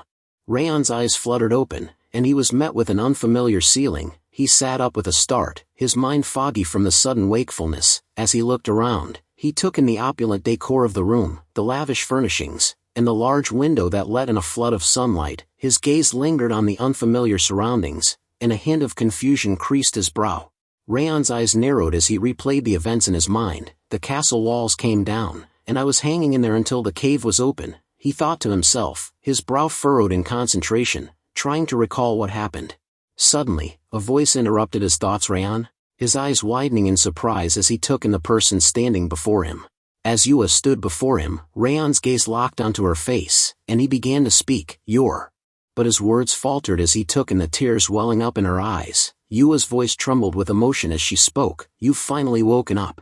Some time later, Dorian visited Raon, his expression serious and eyes heavy with concern. "Seriously, we were so worried because you weren't waking up at all. You showed no reaction for 3 whole days, no matter what we did, so we really thought you might die." Raon's eyes widened in surprise as he listened, and he felt a pang of guilt for causing his friends such concern. "Sorry for causing you guys to worry," Raon said, his voice filled with sincerity. He looked at Dorian with gratitude. "And thanks for taking care of me, Dorian." His words were laced with appreciation, and he meant every syllable.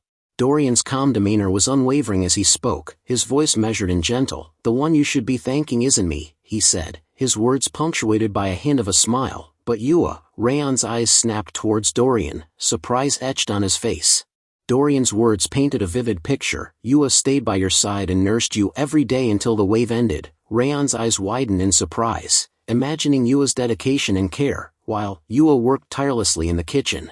Dorian's expression turned thoughtful. "She was really worried about you." His words conveyed the depth of Yua's concern, and Raon's heart swelled with emotion. Dorian continued, "She also has to work for the tavern, so she must have been really busy though." As Raon and Dorian continued talking, the door creaked open and Yua stepped inside, carrying a steaming bowl of soup. Her voice was like music. "Raon, I made some soup." Raon and Dorian turned to look at her, their eyes drawn to the warm smile on her face. Yua continued, "You're still recovering, so I made the ingredients soft and easy to eat." Her thoughtfulness was evident in the care she had taken to prepare the soup. "Eat slowly, because it's still hot," Yua cautioned, as she placed the bowl on the table beside Raon's bed. Raon's gaze followed the bowl, and his eyes landed on the soup, the aroma wafting up to tease his senses. As Yua began to leave the room, Raon's voice called out to her, "Yua." Yua stopped in her tracks, her momentary pause a testament to her surprise. She turned back to Raon, a questioning expression on her face, and spoke softly, "Yes." Her eyes locked onto Raon's, filled with a mix of curiosity and expectation, awaiting the reason behind his sudden call.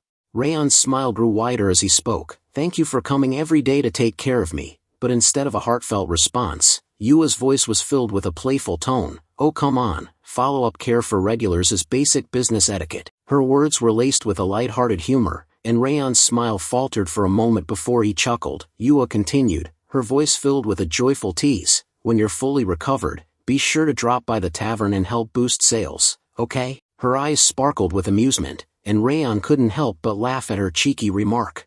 Raon's eyes lit up with excitement as he suggested, "Speaking of which, how about we eat at Branch of Frost tonight? I've been eating bland stuff for so long, I'm really craving something greasy." His words hung in the air, and Yua's expression transformed from playful to intrigued. Dorian's words cut in, but first, you need to show everyone that you're safe and sound." Raon's eyes snapped towards Dorian, surprise etched on his face as he asked, "Show them? Who's them?" His voice trailed off, curiosity piqued, and he looked at Dorian expectantly, waiting for an explanation. As Raon finished dressing up, Dorian opened the door and gestured for him to follow. "The people waiting for you, of course," he said, his tone casual, but Raon's face paled as he processed Dorian's words. Why are you making such a big deal about this? He trailed off, his voice laced with unease. As Raon stepped out, a person shouted, "The hero of Haben Castle has awakened." Raon's eyes widened in shock and surprise as he took in the sea of faces gathered in front of his room. The crowd's cheers and applause were deafening, and Raon's gaze darted from one person to another, unsure of what to make of the commotion. One of the group members spoke up, "You're finally awake. Raon, thanks to you, the Haben Castle was protected." The crowd erupted in cheers and applause again, and Raon's face turned bright red with embarrassment. Another person chimed in, "I was so worried when I heard you might not wake up." A chorus of agreement followed, with some people sharing their own stories of concern and relief. A soldier stepped forward, his voice filled with gratitude. "Raon, thank you for saving my comrades." Another person shouted, "When you leapt in like that, I thought you were insane, but you were really awesome."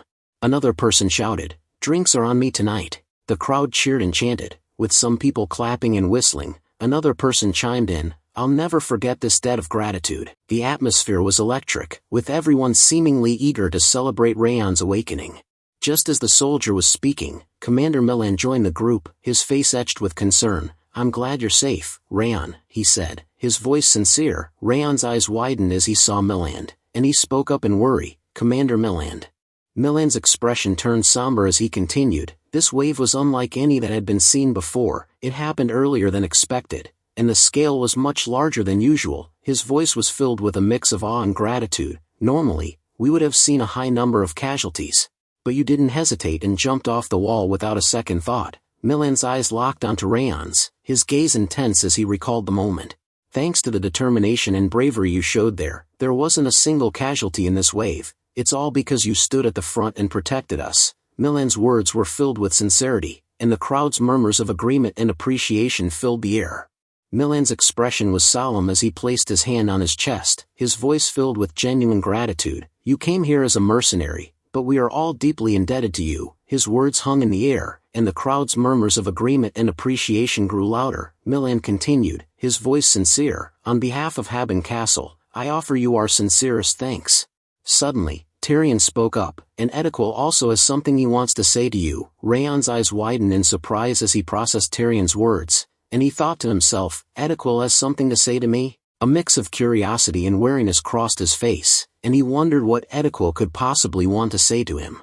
Edequil's voice was laced with guilt as he spoke, "Raon, I've been wrong about you this whole time." Raon's eyes locked onto Edequil, his expression a mix of shock and surprise. He couldn't believe what he was hearing, and his gaze searched Edequil's face for any sign of insincerity.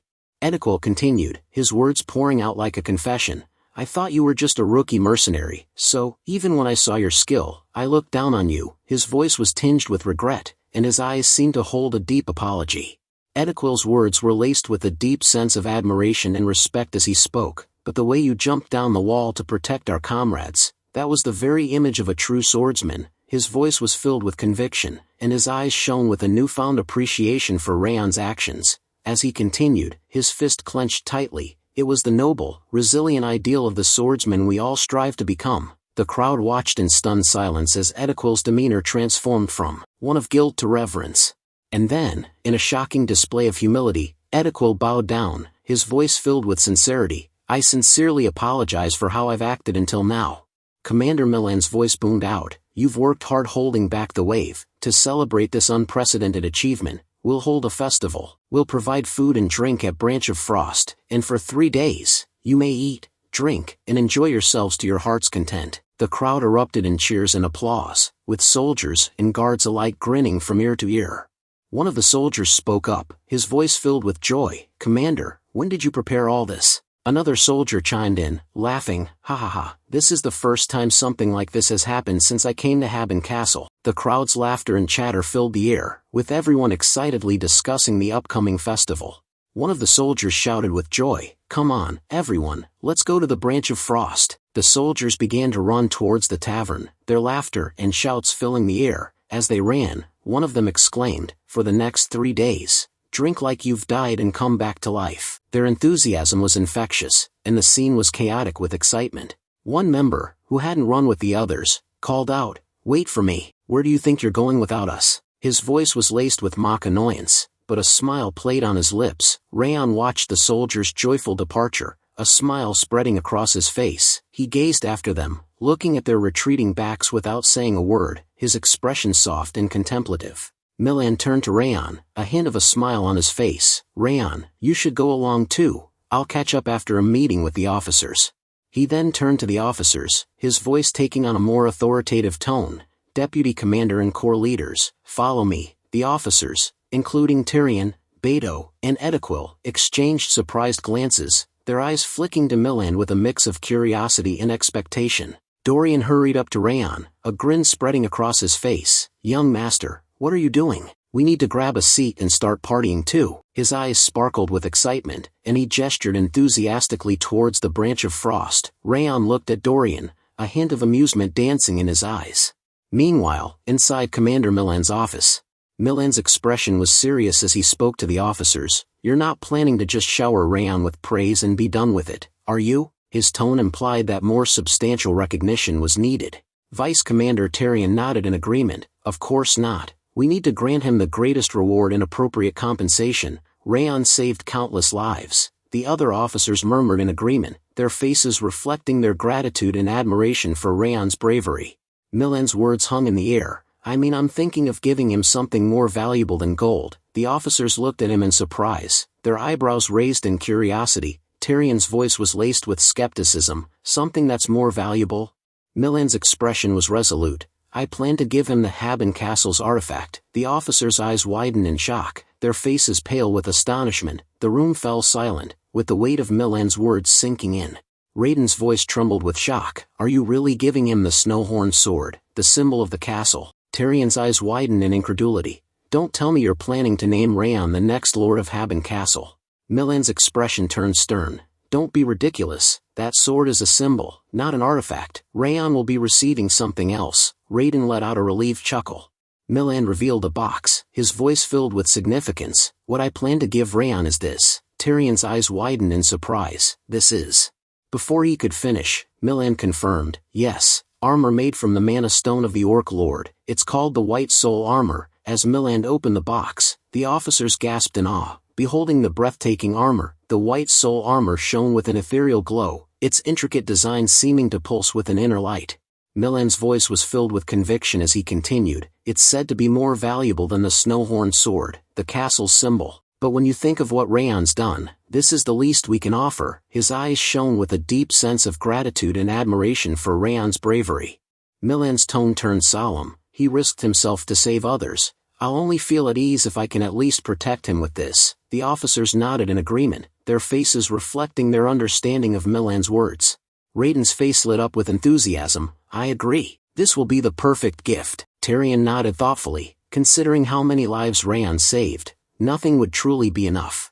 Edequil's voice cut through the conversation. "Commander, I have a question." Tyrion turned to Edequil in surprise, his eyebrows raised slightly. Milan nodded. "Go ahead, Edequil."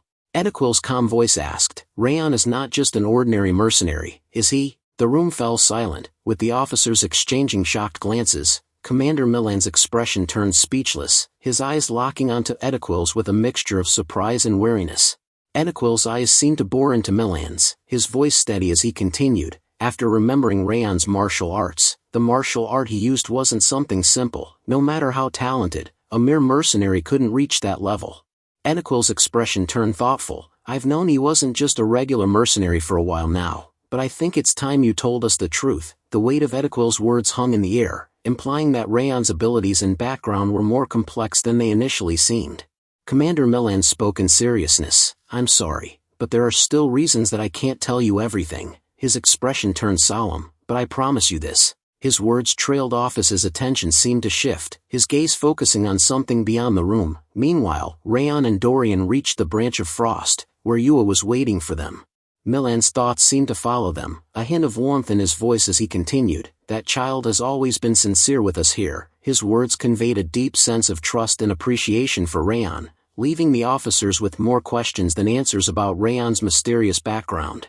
Commander Milan's gaze swept across the officers, his expression calm and reassuring. "One day, the time will come when he reveals his true identity on his own. He's not someone tainted by darkness, so you don't need to worry." His words seemed to put the officers at ease. and he concluded, "So for now, let's enjoy the festival." Meanwhile, inside the branch of frost, the atmosphere was lively and joyful. The soldiers chatted and laughed, drinking beer from wooden mugs alongside Raon. One of the soldiers, with a mug raised high, announced, "Let's celebrate the birth of a hero." The other soldiers cheered in agreement, their faces flushed with excitement and camaraderie. Raon's face lit up with a warm smile as he joined in the celebration, the festive atmosphere infectious and joyful. 10 months had passed since Raon first arrived at Haben Castle. The seasons had turned, and winter had blanketed the castle and the surrounding forest in a thick layer of snow. Raon sat quietly on the ground, his gaze fixed on the majestic mountains in front of him. The peaks were shrouded in a misty veil, their snow-covered slopes glimmering in the pale winter sunlight. As Raon sat amidst the winter quietude, he began to remember his past days in Haben Castle. The memories flooded his mind like a stream, and he felt a mix of emotions. The 10 months since his arrival felt both long and short. So many things happened during these 10 months, he was also able to achieve a lot. Raon recalled a pivotal part of his journey at Haben Castle. He remembered that he was able to learn to manipulate spirit energy thanks to the true soul sword he got from Kuberud. Then, his thoughts turned to the harrowing experience of enduring against the monster wave right there at Haben Castle, a place many called Hell's Battlefield. The memories of that intense battle lingered, a testament to his resilience and the strength he'd found. For the last half year after the wave, Raon remembered that he was able to learn a new way to use Glacia. The skill had grown with him, becoming a part of his arsenal against the challenges he faced. Through all of that, the battles, the growth, the trials, the people of Haben Castle became his trustworthy comrades. The thought brought a sense of warmth to Raon as he sat amidst the winter quietude. With a smile, Raon thought maybe it was because he managed to successfully fend off a monster wave, but people began to call him by a new nickname. He hadn't sought out the recognition, but it seemed to have found him nonetheless. Without his knowledge, stories of his heroic battles were being passed throughout the continent. The scene shifted towards the northwest of the continent, to the vast and unforgiving expanse of the Levine Desert. The landscape transformed abruptly from the snowy mountains and forests of Haben Castle to the endless dunes of sand and rock that characterized the desert. Ben's voice cut through the dry desert air as he asked someone in surprise, "The hero of Haben Castle?" His eyes widened with a mix of astonishment and curiosity.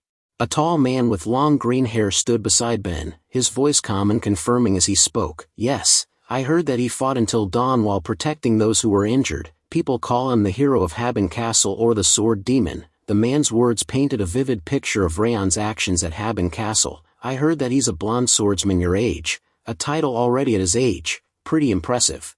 Ben, after hearing the green-haired man's words about Raon, thought to himself, "Raon Sieghart, he's getting stronger." The thought sparked a mix of emotions in Ben. The green-haired figure, looking at Ben's emotion evident on his face or in his posture, became speechless. After sitting near Ben, the green-haired man asked Ben, "Is he the one you're trying to surpass?" Ben, in surprise, replied, "Yeah, that's right." His confirmation was straightforward, acknowledging Raon Sieghart as the person he was trying to catch up to or surpass. Hearing Ben's confirmation, the green-haired man asked, "Then why do you look excited? Shouldn't you be angry or sad that the person you're trying to catch up to is even stronger than before?" The man's question probed into Ben's emotions, seeking to understand the reasoning behind Ben's reaction. Ben, after looking at the green-haired man, replied, "No, I'm actually happy. It'll be much more worth it when I catch up to him now that he's even stronger." With a joyful tone, Ben announced, "The stronger he gets, the stronger I can also become." His words were filled with a sense of challenge and motivation, indicating that Raon's growth was a spur for Ben's own ambitions. Hearing Ben's words, the green-haired man's face lit up with a smile. The man's expression changed from puzzlement to one of approval or admiration for Ben's attitude. Then the green-haired man teased Ben, "You two must be really close. I'm envious," and he laughed. His tone was playful, suggesting a closeness or a bond between Ben and Raon. With a blush, Ben replied, "Close? Not a chance, he's just a rival." The scene shifted towards the northwest of the continent, the unforgiving Saiyan Canyon. Martha, her armor battered, her breathing heavy from the toll of battle, sat on a jagged rock, her bloody sword plunged into the sand below, as if anchoring her to the harsh reality of the canyon. With a voice trembling between disbelief and fury, she demanded, "What? A blonde swordsman is being hailed as the hero of Haben Castle?" A man with light brown hair, his eyes filled with a mix of caution and empathy, replied in a low tone, "Yes. I heard he single-handedly halted a monster wave there. I thought you'd want to know, considering you've always had an interest in the battles of Haben Castle. Martha's face twisted in a dejected, almost tortured look. I did expect him to grow stronger. Her words were a strained whisper, then she paused, her gaze lost in the burning canyon horizon. But just how much stronger is he going to get? She spat, her voice rising to a curse. Damn bastard. Her anger seemed to shudder through the canyon air. The light brown hair subordinate, witnessing Martha's torment, stepped forward with urgency to calm her. Rumors, they are often exaggerated. I don't know who this swordsman is, but I swear, you are stronger than him now. He pointed dramatically towards a gruesome mountain of monster corpses behind Martha. Those beasts you slaughtered are testament to your power. Martha, with a calm tone that contrasted with her earlier outburst, replied, no, he's a real prodigy. This still isn't good enough. After hearing Martha's words, the subordinate looked at Martha in surprise. Martha continued, after gritting her teeth and clenching her fist tightly, she murmured, I can feel it. I can feel that he's getting stronger even now. Her voice was low, almost as if speaking to herself, but conveyed a deep sense of awareness and perhaps unease about this Raon's growth. With a curious voice, the subordinate replied, I'm curious, then, who is he to make you get so worked up? Martha, after looking at the subordinate in a serious tone, replied, someone who saved my life as well as a rival I have to defeat. The scene shifted towards the Khatan jungle. Inside a base, some of the female soldiers sat near Ronan, then began chatting. One of them spoke, well, I know that there were reinforcements above the walls, but how does it make sense for a single person to go down there into the battlefield to protect all those injured people? Another lady chimed in, I'm sure it's all just a rumor. How could a kid do all that? Her tone was skeptical about the tales of Raon's deeds at Haben Castle. Another female soldier asked Ronan, didn't you say that he's your friend? What do you think? The question directed at Ronan saw her perspective on the stories. Ronan slowly replies, I'm sure the rumors are true. He's definitely capable of such feats. Her words confirmed the validity of the stories about Raon's actions at Haben Castle. Hearing Ronan's words, one of the female soldiers asked in a curious tone, hey, Ronan, just how strong is he? I feel like he has to be weaker than you. The soldier's question sought a comparison between Ronan's strength and Raon's. Ronan, after looking down, replied, no, he's stronger than me both physically and mentally. Her admission was straightforward, acknowledging Raon's superiority in both aspects. After hearing this, the female soldiers asked in shock, what? You're kidding? Their reaction was one of disbelief. Another female soldier asked, there's no way someone is stronger than you. Her tone was one of disbelief, challenging the idea that anyone could surpass Ronan in strength. Another lady chimed in, yeah, you got through this jungle in just 6 hours. Even an experienced warrior needs 8 hours. A lady who sat on a tall tree branch spoke, you take on a different atmosphere whenever the topic is about him. Is he like your rival or something? Are you here to get better than him? Her observation noted a change in Ronan's demeanor when discussing Raon. Ronan, after thinking a bit, replies, no, I'm not here to become stronger than him. Her words clarified that his goal wasn't to surpass Raon in strength. The lady in the tree asked, then why? Her question sought Ronan's motivation for training or wanting to become stronger. Ronan, who was sitting, explained, I want to become stronger enough to be able to aid him by his side, so that I'm not a burden, so that I can help him. Her words conveyed a desire to be strong enough to support Raon. While Raon sat in snow in meditation. After closing his eyes, Raon thought, all right, the more I use it, the more Glacia's sense feel more vivid. As he looked around the surrounding using Glacia, he thought, what a ridiculous technique, now I can see much farther even if I have my eyes closed. His thoughts conveyed a mix of amazement and perhaps a bit of disbelief at the capabilities of the Glacia technique.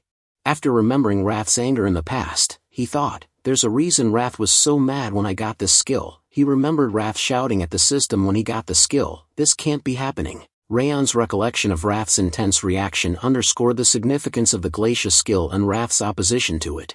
After opening his eyes, Raon looked at Wrath who floated mid-air and was looking at mountains intensely. Raon thought, but he's been quiet lately. He's always looking at the peak of Mount Sterlin. I need him to make bets or something to get something out of him. While Raon was lost in intense, brooding thoughts, Wrath's voice cut through the air like a challenge, calling out, Raon Sieghart. Raon snapped out of his thoughts with a jolt of surprise, his eyes narrowing slightly as he replied with a tense, yeah. Wrath, his gaze piercing as he floated in mid-air, asked with a hint of a smirk, how about a bet? It's been a while. For a moment, Raon's eyes locked onto Wrath's, a flicker of wariness crossing his face. Then he asked with a low, measured tone, "That's out of the blue, you've been so quiet lately, what kind of bet did you have in mind?" Wrath, his voice dripping with an air of simplicity that belied its true stakes, said, "It's very simple." Then Wrath asked, his voice taking on a probing tone, "Was the test from that pointy-eared dude to survive in this place for a year?" Raon, his jaw tightening slightly in conformation, replied in a firm tone, "Yeah, I have less than 2 months left of that now." Wrath, after thinking, floated above Raon's head and spoke with a cold, challenging tone, "All right, we'll bet on that then. I'll bet that you won't survive the remaining 2 months. Raon, after hearing Wrath's words, asked Wrath in a teasing, provocative tone, "Are you serious?" Wrath, in a burst of anger, shouted, "I don't ever lie." After seeing Raon's doubtful gaze, he murmured with growing ire, "What's with that doubtful look on your face?" Raon simply replied with a calmness that contrasted with Wrath's anger, "You've lied tons of times though." Raon, after looking at Wrath, thought inwardly, is he really stupid? He considered his situation. I have less than 2 months left until graduation, and the wave is over too, there is less risk of Eden attacking too. After remembering the new reinforcement, Raon thought, after the death of the Blue Spirit, Balker and Orwin's forces have been dispatched here. If Eden has any kind of intelligence, they wouldn't try another attack. All I need to do is train and then return to Sieghart, and he thought, there's no reason for me to not accept this bet. After brief thought, Raon accepted the bet, saying, "All right, I'll accept your bet." Wrath, after hearing this, spoke with a joyful tone, "Now that's a wise choice." Wrath's reaction was one of satisfaction, pleased with Raon's decision to accept the bet regarding his survival in the remaining 2 months. 1 month passed after Wrath's bet against Raon. Raon stood in the market, looking at the evening sky, and thought, it's been 1 month since I accepted Wrath's bet, which leaves 1 month until my graduation exam is finished. As he gazed out, he noticed a man waving a hand towards him, and he waved back with a smile. The market was full of busy people doing their work and chatting, creating a lively atmosphere. While walking through the street, Raon's thoughts continued. Despite Wrath's ominous warning, the peace of Haben Castle continued. He recalled Wrath's outburst towards Mount Sterling, where Wrath had screamed at the mountain, calling it a lazy bum. Things seemed to be going differently than he had thought. This memory of Wrath's unusual behavior added a layer of intrigue to Raon's understanding of the situation. "Well, that's good for me." With a sigh, Raon looked up at the sky in relief. He noticed a large number of crows flying away from the mountain range. A murder of crows? The sight of the crows fleeing the mountain range sparked Raon's curiosity and concern. He thought about the possibility of a monster or some other threat emerging, which might be causing the crows to flee in such large numbers. As he walked, Raon suddenly crushed something underfoot. Looking down, he murmured, "Ugh, what's this?" As he closely examined it, he lifted his leg and thought, "A frog." In a worried tone, he thought, "Why would a frog be here? This area is too cold for frogs to be around here until the summer." The unexpected presence of the frog in an area and time when it shouldn't be there sparked Raon's curiosity and concern. While Raon contemplated the situation, a gentle sound echoed through the air, tap, tap, like water drops falling into a basin. The scene slowed down, focusing on the serene atmosphere and the simple, repetitive sound of the water droplets. The ground beneath them suddenly began to shake violently, sending the people into a panic. People shouted and screamed as the earth trembled. "Kaya! It's an earthquake," one of the ladies cried out in horror. "What's going on?" an old man shouted while running for safety. The earthquake's intensity caught everyone off guard, causing widespread panic and chaos. The scene shifted from the chaos of the earthquake to the even greater alarm of a wave's arrival.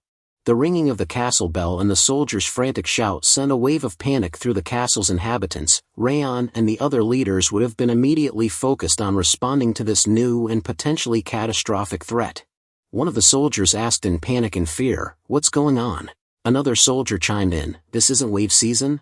A commanding voice cut through the chaos, "Everyone, get a hold of yourselves and get to the castle walls." Meanwhile, Raiden looked at Raon with a panicked expression and urged, "Raon, get ready. Let's go together." Raon replied firmly, "Yes, sir, let's go." As they ran towards the castle walls, Raiden continued, "We have to hurry and just inform the others on the way. We don't have time to wait for them." With worry etched on their faces, they sprinted towards the castle walls. The frog's dead body emitting smoke added an ominous and mysterious element to the unfolding crisis. On the castle walls, the soldiers began to fend off the monsters tirelessly. One soldier shouted, "They're coming this way as well, I need assistance here now." Another soldier, while slashing down a monster, spoke up, "Shit, it's as large as the previous wave." A different soldier cried out, "They've broken through our lines here. I need backup." After seeing countless monsters attack at once, Tyrion asked Milland, "Is Eden behind this as well? Otherwise, this situation doesn't make sense."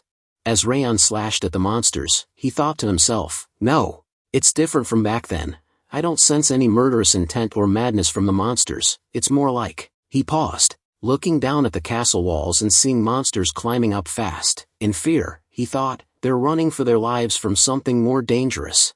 As Raon fended off monsters, Wrath's voice echoed in his ears, "It's coming here now. I told you that you should escape from this place." Raon stood there in shock. Looking at Wrath who flew around him, Wrath continued, "This is your fate for not heeding my warning." Raon asked curiously, "What do you mean by it?" Raon demanded, "Tell me what you're talking about." Wrath replied in a mocking tone, "It's too late. You might have had a chance while I wasn't quite awake, but it's already noticed everyone here. It won't stop until it erases this castle from the face of the earth, and kills every single last one of you." Raon worryingly looks at the soldiers fending off monsters tirelessly.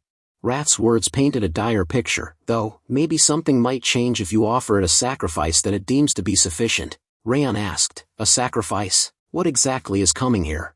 Wrath said with confidence, "Witness it with your own eyes. I am not obligated to tell you such a thing." Raon ground his teeth in frustration, at a loss for words to ask. Suddenly, Raon turned towards Milland, calling out, "Commander Milland." Milland asked seriously, "What do you need to ask in such an urgent time?" Raon inquired, "What plans are set if a foe we cannot defeat appears?" Milland looked at Raon in surprise. Milland's response, "It's not like you to ask such a question." Raon looked at Milland with worry. Milland continued, "Regardless, we will fight. Countless innocents will pay the price if we do not defend this castle, even if it means sacrificing ourselves. We need to buy time for them to evacuate. That is the reason Haben Castle exists." Raon's grip on his sword tightened, reflecting his resolve to stand by Milland's side and defend the castle, no matter the odds. Raon thought to himself, "That's right, when I don't even know what we're up against, we can't call for a retreat already." Just as he was lost in thought, a troll charged towards him. As the battle raged on, Raon thought that he needed to focus on stopping the wave of monsters. With a swift motion, he spotted a troll behind him and slashed it down. The sky grew darker, and the moon rose high in the night sky. Edequil's voice rang out, ordering the defenders to push back the monsters while they were still dazed and to shoot down the flying creatures with bows and crossbows. Meanwhile, Raon's gaze fell upon a ridiculous sight: animals fleeing from the forest. He became speechless, wondering if even the animals were evacuating like the crows had earlier. He couldn't recall this happening in the previous wave. Suddenly, after seeing animals also running, Milland ordered Tyrion, "Send some troops to evacuate the civilians." Tyrion asked in shock and worry, "What?" Milland continued, "Including the civilians outside the castle. Now. There's no time to waste." Tyrion, after hearing the order, ran and responded, "Understood." Milland's voice echoed in his mind as he sent an aura message to Raon, "Can you hear me, Raon? If things get dangerous, you need to get out." Raon was taken aback, wondering what Milland meant. The commander's words were laced with concern and trust. "I understand what you meant earlier now. You saw further than me. You are capable of a higher future. Keep your life safe, for your own future." Raon, in shock, gripped his sword tightly. Milland's words continued, "The efforts you have made for Haben Castle will never be forgotten." Raon's face twisted in anger, grinding his teeth. Memories of joyful moments with his comrades in Haben Castle flashed before him, and he thought, "I need to run away and leave these people to die." With high confidence, he thought, "No, that's not happening." A fiery aura began to surge around him, surrounding his sword. As his thoughts conveyed, "I won't run away alone." Checking his surroundings, he thought, "Wait." The world around him seemed to freeze, and he spotted a crow perched on the castle walls, motionless. Just as he was about to charge forward, a high pressure fell upon him, pausing him midway. In shock he thought, more than 12 hours seemed to have passed. Time seemed to stand still, and Raon wondered why the sun hadn't risen despite hours passing. A demon with 2 horns walked towards the castle. While releasing its aura, the demon spoke in a low tone, "I'm cold, I'm tired, and I'm sick of all this." slowly walking towards castle it continued, but I woke up, so I have no choice. The monsters that stood in its way died instantly, on the demon's pressure. I must erase it all, and Raon's eyes widened in shock as he beheld the demon's power. A figure floated above Raon, its voice dripping with mockery. Have you finally sensed it? Wrath sneered. You really are quite dull. Raon's fear was palpable as he began to sweat, his eyes fixed on the demon lord, Sloth. Wrath continued, its tone laced with malice. It's too late for you now, so I'll tell you, that lazy bum's name is Sloth. The receiver, the demon lord stood before the countless dead bodies of monster. He is a demon lord, on the same level as me. As Sloth walked forward, its aura became apparent, and the air seemed to grow thick with an otherworldly energy. Wrath's voice dripped with sarcasm as it described Sloth, the monarch of laziness. Despite the ominous title, Sloth's expression remained emotionless as it gazed at the castle. The contrast between Wrath's mocking tone and Sloth's apathetic demeanor only added to the sense of foreboding that hung over the scene. Wrath's voice dripped with sarcasm as it introduced the demon lord. That sluggish creature is none other than the monarch of laziness. Sloth, the demon king, stood tall, releasing its aura as it gazed at the castle. Milan's hands began to tremble as he gripped his sword, his eyes fixed on the demon lord. What is that? He muttered, his voice barely audible over the growing sense of dread. The demon king's aura seemed to weigh heavily on Milan, and his reaction reflected the immense power and presence that Sloth exuded. Milan's voice trembled with fear as he asked, how could a being like that exist? Raon's gaze fell upon the commander, and he was taken aback by Milan's reaction. Even a master like Milan seemed shaken, and Raon realized that the presence of a demon lord was traumatic. It wasn't that Milan was weak, rather, his high level of skill and experience allowed him to sense the vast difference in power even more vividly. Raon's own gaze returned to the demon lord, and he felt a growing sense of horror. As Raon gazed at the demon lord, Wrath's voice cut in, it's not as much as in the demon world, but it seems he's gathered a lot of energy, pretty good for a lazy bastard who just sleeps. Raon's eyes snapped towards Wrath in surprise, and he asked, why is he here? You weren't the only demon lord who descended on the human world? Raon's gaze lingered on Wrath, seeking an answer. Wrath's response was laced with smugness, even if I tell you, there's no point, at your level, you wouldn't be able to understand anyway. Raon's gaze returned to the demon lord, and he asked Wrath again, then why is he here? Wrath's response was straightforward, the reason he's here is quite simple. Wrath explained, over the past year, from the small-scale skirmishes to the attack from the masked bastards, and the scouting that occurred even after the wave ended, the countless disturbances and tremors reached all the way to the peak of the mountain. Because of that, Sloth, who was sleeping at the top, has awakened. He remembers all that happened in a flash moment. Wrath's explanation shed light on the events that led to Sloth's awakening, and the demon lord's arrival on the scene. Wrath continued, before, he was just falling in and out of sleep, but this time, he's fully awake. A sly grin spread across Wrath's face as he said, this is a good time for me to tell you a fun story. Raon's eyes widened in shock as he listened to Wrath's words. Wrath began to tell the tale. The demon world is a land of endless carnage and desire. Someone who falls asleep out in the open in that kind of world is basically begging to be killed. But somehow, Sloth just wouldn't stop sleeping. Wrath's voice took on a tone of amusement as he asked his own question. How did someone like that become a demon king? He answered, it's because he indiscriminately slaughtered anything that disturbed his slumber. He remembered cruel behavior of Sloth. If you said something to him, or attacked him, he killed anyone who woke him up, for 1,000 years. Eventually, he ended up becoming a lord of the demon world. Wrath's gaze fell upon Sloth, his eyes gleaming with a knowing look, as if recalling the countless slaughter of monsters in the demon world that had led to Sloth's rise to power. The story Wrath told painted a vivid picture of the demon world and Sloth's place within it. Raon's eyes widened in amazement as he began to piece together the implications. Wait, but that means... Before he could finish, Wrath chimed in with a smug tone, yeah.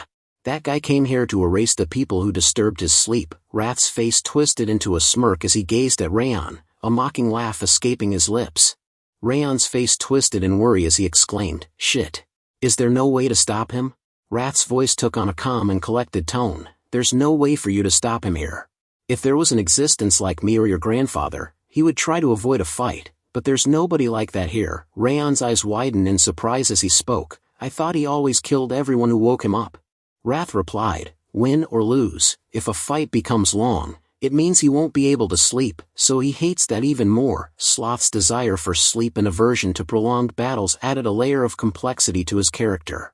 Raon's thoughts were consumed by the Demon Lord's motivations, and he thought to himself, he's completely crazy, so his sleep is the only thing that dictates every decision he makes.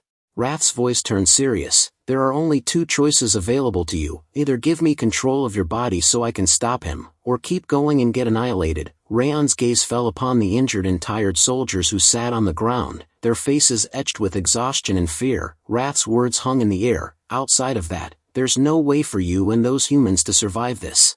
Raon's mind was filled with fear as he thought, I need to decide. If I don't do anything, he'll start slaughtering until everyone here is dead. Then Wrath will forcefully take my body over before I die, and the human world will experience the worst-case scenario if the descent of two demon lords. He thought to make a condition. In that case, I should give him control with the condition of blocking Sloth. Raon spoke up, Wrath, you should take over.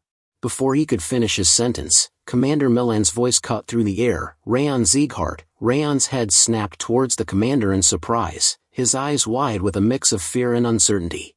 Raon's expression turned worried as he called out to the commander, his voice laced with doubt. Milan's gaze fell upon Raon, and he spoke in a pitiful tone, I'm truly thankful. Raon's eyes widened in shock and surprise as he looked at Milan. Pardon? What are you saying all of a sudden? The sudden change in Milan's demeanor and tone caught Raon off guard, and his reaction reflected his confusion. Milan's words poured out like a heartfelt confession. After you arrived here, everything in Haben Castle started going well. Your back, which you showed during the last raid, still looks ever so reliable to me. It's time now for me to become a model for everyone else. Then, he raised his sword, and a lighting aura emanated from him, shining towards the sky. Raon's eyes widened in worry. Commander, you're almost exhausted, but your aura. Before he could finish, Milan's words cut him off. I've lived as long as I needed to and accomplished many things. But you're different. You're someone who can achieve much bigger things in the future. Your era has not yet arrived. Raon's thoughts were a jumble of emotions as he processed Milan's words. Even in this hopeless situation, he hasn't given up. Has he already made peace with his end? I'm ashamed to have even thought about giving up. A surge of determination ignited within him, and he felt his own aura blaze with fiery intensity. He spoke to the commander, his voice filled with newfound resolve. It's too much to handle alone. I'll fight here alongside you, Commander. Raon's voice rang out, firm and commanding, everyone, evacuate the castle. This is the order of the commander. The soldiers and Tyrion were taken aback, their faces etched with surprise and concern. Raon? Tyrion's voice was laced with desperation as he shouted, kneeling down under the pressure of the Demon Lord's presence. We can't just leave you too. One of the soldiers echoed his sentiments, we will fight until the end with you. The Demon Lord's presence loomed large, casting a shadow over the castle and its defenders. Milan's voice was firm and authoritative as he ordered Tyrion, how could you fight if you can't even stand properly right now? You all should try to at least save one more person. Isn't that what our purpose is?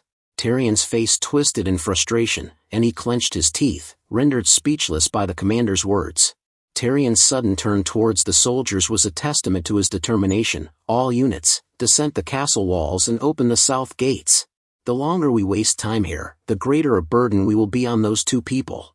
The urgency in Tyrion's voice was palpable as he prioritized the evacuation of the soldiers. For every moment Raon and the commander hold on, we need to save one more person. As he ran towards the south gate, Tyrion's voice echoed back, Commander, Raon, you have to come back safe. Please, you have to survive. Wrath's voice dripped with mockery as he spoke. The meaningless struggle of weaklings to try and survive brings a tear to my eye. But it's already over. Raon's gaze followed his aura to Tyrion and the soldiers, a mix of emotions on his face. Suddenly, Wrath's announcement sent a chill through the air. He's already here. Sloth stood before the Haben castle wall. His gaze cold and calculating as he spoke. I'm tired and cold, because of you all. I had to come here. The air was electric with tension as Sloth's anger radiated towards the castle. His aura surged, releasing an overwhelming pressure that threatened to crush the castle walls. Raon stood atop the castle wall, his aura clashing violently with Sloth's aura. The Demon Lord's presence was suffocating, and Raon's thoughts were a jumble of emotions as he struggled to stand against the overwhelming force. What are these waves? He thought, gritting his teeth in determination. Suddenly, Wrath's voice cut through the chaos. I told you, you only have two choices, if you want to block that guy, you should give your body to me already. The urgency in Wrath's tone was palpable, and Raon was forced to reconsider his options in the face of Sloth's crushing power. Raon's thoughts were a flurry of determination and desperation as he refused to give in to Wrath's demands. No, I can't give in to Wrath yet, I'm desperate, but it's not completely over. If I gather all the information I've learned until now, I can find a solution. He recalled Wrath's words about Sloth's behavior: cold, sleepy, similar strength, simple, time, and annoyance. Raon's mind worked tirelessly to piece together a plan, his thoughts racing with possibilities. As Wrath's smile grew sly, he began to speak. Have you finally decided? Now you just have to give. But before he could finish, Raon interrupted. Let's make a deal. The words hung in the air, a glimmer of hope amidst the chaos. As Sloth's gaze bore into Raon, he stood firm, his aura countering the demon lords with unyielding determination. Wrath's surprise was palpable as he asked, "What? Did you say a deal?" Raon's response was laced with resolve. "I'll receive your anger, so give me the power to face him." His words were punctuated by the effort of withstanding Sloth's aura. Wrath's anger flared, and he countered Raon's proposal with disdain. "Useless. Just because you face him, nothing will change, and this deal doesn't have any profit for me." Raon's confidence was unwavering as he explained, "What if I refuse to give you my body even if I die?" Wrath's anger boiled over, and he shouted, "Bullshit." Raon's response was calm and calculated. "Shouldn't you know from watching me until now? Just like you don't lie. I don't make empty bluffs. If you refuse the deal, we'll both die here together. And if my method doesn't work, I promise I'll hand over my body to you immediately." Wrath's anger and frustration simmered, his teeth clenched in a mixture of rage and consideration. Raon's words had struck a chord, and Wrath's calculating nature was weighing the risks and benefits of the proposal. Milan's aura suddenly waned, and he collapsed, unconscious. Raon's eyes widened in surprise. And he turned to Wrath, his voice laced with urgency and anger. "Answer me, yes or no." Wrath's frustration was palpable as he gazed at Raon, his thoughts racing with the implications of the situation. After a moment's hesitation, Wrath growled, "Damn it. You'll pay for this." He shared a spark of his anger with Raon, enveloping him in a blue flame. Sloth's gaze shifted to Raon, its expression a mixture of surprise and curiosity. This energy, it thought, its eyes narrowing in consideration. With Wrath's power coursing through him, Raon faced Sloth head-on, his voice dripping with disdain. "Trash like you, how dare you cause a scene in this haven?" The words were a challenge, a gauntlet thrown at Sloth's feet. Raon's words were laced with confidence as he released Wrath's energy. "This is the territory of the Lord of Wrath. And I am the vessel that is holding Lord Wrath." Wrath's eyes widened in shock and surprise, his gaze piercing Raon as if seeing him for the first time. The air was thick with tension as Wrath's expression turned from anger to astonishment, his voice silenced by Raon's bold claim. Wrath's voice thundered, "The vessel of Wrath? Why the hell are you the vessel of Wrath?" His anger was palpable as he demanded, "What are you trying right now?" Raon's thoughts were a sly smile. "What do you think? Punishing you for messing with me." And reeling in a second pushover. Meanwhile, Sloth's gaze was fixed on Raon, who stood tall atop the walls, his confidence and aura radiating an air of authority. The scene was charged with tension, as Wrath's fury and Raon's calm calculation hung in the balance. Wrath's anger and worry boiled over as he demanded, "What kind of bullshit is that? Why are you my vessel?" His frustration grew, and he continued, "And why are you saying this pathetic castle is my land?" Raon's response was calm and authoritative, his voice low and even. "I'm not done yet, so please keep your mouth closed." The words were a clear warning, a signal that Raon would not be interrupted or deterred. Sloth's gaze narrowed as he realized the nature of Raon's aura, and he asked, "You're Wrath's vessel?" Raon's response was calm and collected. "Yes," he continued, "and right now, Wrath is expressing his rage at you for daring to approach his territory." In the background, Wrath's anger erupted. "Stop spouting bullshit. Why are you randomly saying things I never said?" His voice was a mixture of frustration and confusion, but Raon remained unfazed, his calm demeanor a stark contrast to Wrath's fury. As Raon watched Wrath's reaction, he thought to himself, "Yeah, get worked up, Wrath, your protests are futile anyway." A hint of amusement danced in his thoughts, as he reveled in Wrath's frustration. His gaze then shifted to Sloth, who looked shocked by Raon's claim. Raon's thoughts continued, "What that guy will end up feeling is the rage you gave me through the bet. And that Wrath is radiating out of my body." Sloth's gaze faltered, and he stammered, "Wrath." Raon's voice boomed, "As Wrath's vessel, I'll convey his will verbatim. Engrave it in your heart now." The words were a command, imbued with the authority of Wrath's power. Above Raon's head, Wrath's floating face turned pale with worry, his eyes wide with a mix of fear and anticipation. For a moment, Raon closed his eyes, took a deep breath, and then unleashed a torrent of wrath. His voice boomed, "To think you dare to trespass into my territory, you must want to die. If you don't stop right now, I'll make it so you can never sleep again for the rest of your life, you lazy bastard." Wrath's anger boiled over as he cursed Raon. "Are you bats hit insane? When did I even say something like that?" His voice was a mixture of frustration and incredulity, as he struggled to comprehend Raon's audacity. Meanwhile, Sloth's expression turned thoughtful, and he murmured, I can't sleep again." Raon's gaze locked onto Sloth's reaction, and for a moment, he was speechless. A thought flashed through his mind. "I was half gambling, but it looks like it's working." But before he could savor the moment, he began to shout, "Lord Wrath, please don't do that." The words were a stark contrast to his previous confident demeanor, and Sloth's eyes widened in surprise as he looked at Raon. Raon's voice was laced with urgency as he pleaded, "Please hold it, you can't do something like that. You must not descend right now." He raised his hand, revealing Wrath's bracelet to Sloth. After seeing Raon's act, Wrath's anger erupted. "You bastard, what are you doing? What are you trying to pull?" But Raon continued his act. "This power isn't something you gathered to use on the likes of Sloth. You needed to subjugate this continent beneath your feet." Wrath's worry turned to alarm. "Continent? What is it now?" As Raon's words seemed to strike a chord, Sloth's gaze was fixed on Raon, who stood tall, shouting towards the sky. Sloth's eyes widened in shock as he stared at Raon, his voice barely above a whisper, "Wait." He took a step closer, his gaze fixed intently on Raon's hand, and his thoughts began to piece together the puzzle. "That flower bracelet is definitely Wrath's." Raon's words dripped with menace. "You need to get revenge since he dared to touch your subordinate? You'll even follow him forever to make sure he can't sleep? No, even if it's you, Lord Wrath, that's..." As Raon's words hung in the air, Sloth's face turned pale with worry and fear. He murmured, his voice trembling, "Wrath will follow me around and not let me sleep, and fight me during that as well." Sloth's thoughts swirled with the implications. "If I keep fighting Wrath, I won't be able to sleep." The memory of Wrath's face flashed in his mind, and his thoughts continued. "A random human has Wrath's energy, his bracelet, and even knows what I hate the most." Sloth's face twisted in frustration, and he gritted his teeth, muttering, "Cook. He really is Wrath's vessel." The realization seemed to burn within him, and he felt a surge of anger and helplessness. As Wrath looked defeated, Raon's thoughts turned calculating. "I created an annoying situation for Sloth based on what Wrath told me, and I also showed him Wrath's bracelet. Now things are going as I predicted."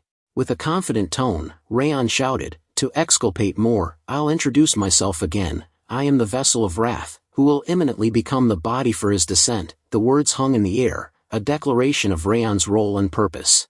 Raon's words flowed smoothly. "And I know why you have come. You must have had your sleep disturbed because of the wave." He gazed at Sloth, who remained silent, his eyes fixed intently on Raon's face. "However, you've picked the wrong opponent. The perpetrator of this incident is a group called Eden who used the monsters as their pawns. We were just protecting our castle from the wave that Eden caused." He paused for a moment, his expression turning serious. "Also, we don't know where those Eden bastards are." As Raon spoke, Sloth listened intently, his expression a mixture of curiosity and calculation. Sloth's voice was laced with a hint of skepticism. "So you're saying you aren't involved? If you're telling the truth, I have no reason to fight Wrath." As he departed, Sloth spoke over his shoulder, "I'm going back. I need to go back to sleep." Raon's eyes narrowed, his gaze fixed on Sloth's retreating figure. He thought to himself, "The energy he's radiating has slightly weakened. Now is the time."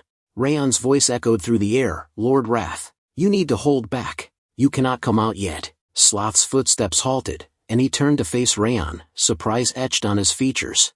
Wrath's anger boiled over. "Don't push it, you insane bastard." But Raon ignored Wrath's outburst, his focus fixed on Sloth. "You have something to say. All right, I will convey it exactly, so please wait."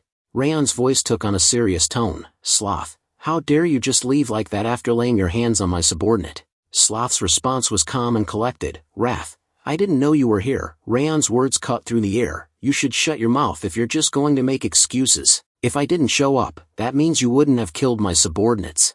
Since you're also a demon, you should know, right? A life for a life." Sloth's expression remained impassive. "No, I didn't even." But before he could finish, Raon interrupted. "Don't argue with me. The air was thick with tension, as Raon's anger and authority seemed to dominate the conversation. Because of the monsters that ran from you, my subordinates died. And do you think I'll just ignore the fact that you blamed unrelated people for waking you up? Sloth's eyes locked onto Raon's, and he became speechless, as if frozen by the intensity of Raon's gaze.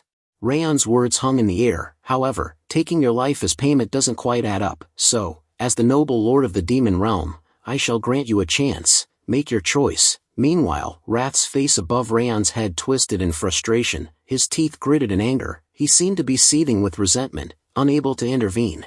Raon's voice echoed through the air. Will you give up the sleep you hold most dear, or will you surrender your power to this king's vessel? Wrath's eyes widened in shock as he stared at Raon, his anger boiling over. You bastard, this was your goal the entire time. You demon-like bastard. Wrath's words were laced with fury, but Raon remained unfazed. Sloth's expression turned thoughtful, and he replied, You're telling me to choose between sleep and my power. That's an easy choice. Wrath's voice was a panicked scream in Raon's mind. No, you need to kill this bastard, Sloth. But his words were lost on Sloth, who seemed intent on his own path. As Sloth conjured a magic circle in midair, Wrath's desperation grew. You're being tricked by a human who's worse than a demon. You can literally kill him with a wave of your hand. Please stop now. Wrath's eyes locked onto Sloth's face, his gaze pleading for sanity. As Sloth's energy began to flow towards Raon, Wrath's screams turned to anguish. Nuo. The sound was a primal wail, a mixture of rage and despair. As Sloth's black aura enveloped Raon, his eyes widened in surprise and amazement. The air seemed to vibrate with dark energy, and Raon's gaze locked onto Sloth's. A system window materialized, its message stark and clear. A portion of the power of Sloth is infused into your soul and body. The ability will activate after the adaptation period ends. Raon's eyes widened in shock as he gazed at the black aura enveloping him. Is this the energy of Sloth? Raon's thoughts swirled with questions and wonder.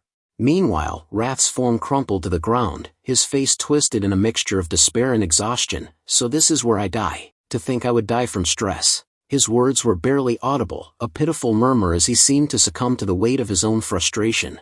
Sloth's footsteps echoed as he turned to leave, his voice laced with exhaustion. I'm going to leave now. I'm too sleepy. I'm going to bed. Raon's voice cut through the air. Sloth, stop right there. Sloth halted in his step.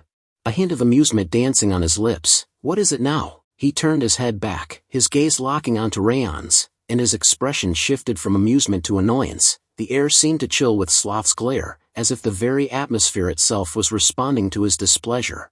Raon's eyes locked onto Sloth's angry glare, and he felt a shiver run down his spine. Incredible killing intent. If I provoke him any further, whether I'm Wrath or not, he'll kill me. The thought sent a spark of caution through Raon's mind. With a sudden movement, Raon reached into his coat and pulled out a small, cloth-covered stone. I have something to give you. Take this, it's something you'll need. Raon's words were laced with a sense of urgency, and he threw the stone towards Sloth. Sloth caught the stone in surprise, his eyes narrowing as he gazed at the cloth-covered object in his hand. As Sloth unwrapped the cloth, a red stone emitting a warm aura came into view. Raon's voice was clear. It's the magic stone of the Goblin King. Sloth's eyes lit up as he held the stone, and he thought to himself, this is so warm. With this, I could keep sleeping forever. Raon's words continued, I'll give you that, so no matter what commotion happens here in the future, don't come down, and if a wave breaks out, make sure you control it properly and stop it. Sloth's gaze remained fixed on the magic stone, his fingers wrapping around it tightly. Sloth's eyes locked onto Raon's, and he asked, that's not difficult, but is this also Wrath's request? Raon's expression remained serious as he replied, no, this is a deal I'm proposing to you in order for you to not appear here again. Sloth raised his hand, and his aura began to swirl around him. Compared to the worth of this magic stone, it's a cheap price. His words trailed off, and the aura suddenly enveloped Raon's hand. Raon's eyes widened in fear, and he was left speechless. As the aura surrounded his hand, Raon's gaze shot up to Sloth's face, and he asked in a trembling voice, what are you? Sloth's voice was calm and soothing. Don't worry, this is just the change. As Raon looked at his hand, a black bracelet materialized beside the blue one Wrath had given him earlier. Sloth's words were laced with a hint of amusement. That will be of help to you someday. Raon's curiosity got the better of him, and he asked, but why a flower bracelet of all things? Sloth's response was tinged with mockery. It was tailored to your master's taste. Sloth's footsteps echoed as he turned and walked away, his voice carrying over his shoulder. Then I'm going to leave before your master bothers me again. Raon's gaze followed Sloth's retreating figure, and he stood there in silence, without uttering a word. Raon's thoughts were a jumble of emotions and determination. You can't collapse yet. His eyes, underscored by dark lines, seemed to bore into the fading figure of Sloth. Not until Sloth is long gone and the sun rises again. You absolutely must not collapse. Raon's gaze turned to Wrath, who lay collapsed on the ground, his voice a weak curse. Raon, you son of a bitch. Raon's thoughts, however, were elsewhere, reflecting on the danger that had just passed. Now that I think about it, it was really dangerous. As he looked at the unconscious soldiers, Raon's mind replayed the events that had transpired. If I had no information on Sloth, or if Wrath didn't agree to the bet, or if anyone inside the castle stayed conscious, I wouldn't have been able to use this method. As Raon gazed out at the castle before him, he felt the weight of the night's events bearing down on him, a hopeless night that felt like it would never end. The words echoed in his mind, a testament to the trials he had faced. But as the Demon King's figure vanished from sight, the darkness that had seemed so oppressive began to recede. The sun slowly rose, casting its warm rays over the landscape. The night's terrors began to fade, and with the dawn, a sense of relief washed over Raon, and tonight's nightmare ended like that. Commander Milan slowly regained consciousness, his hand instinctively rising to his face. As he sat up, he gazed out at the castle before him. A mixture of relief and fatigue etched on his features. Looks like I lived. Around him, the other soldiers were stirring, groggily coming to their senses. They looked around, disoriented, taking in their surroundings.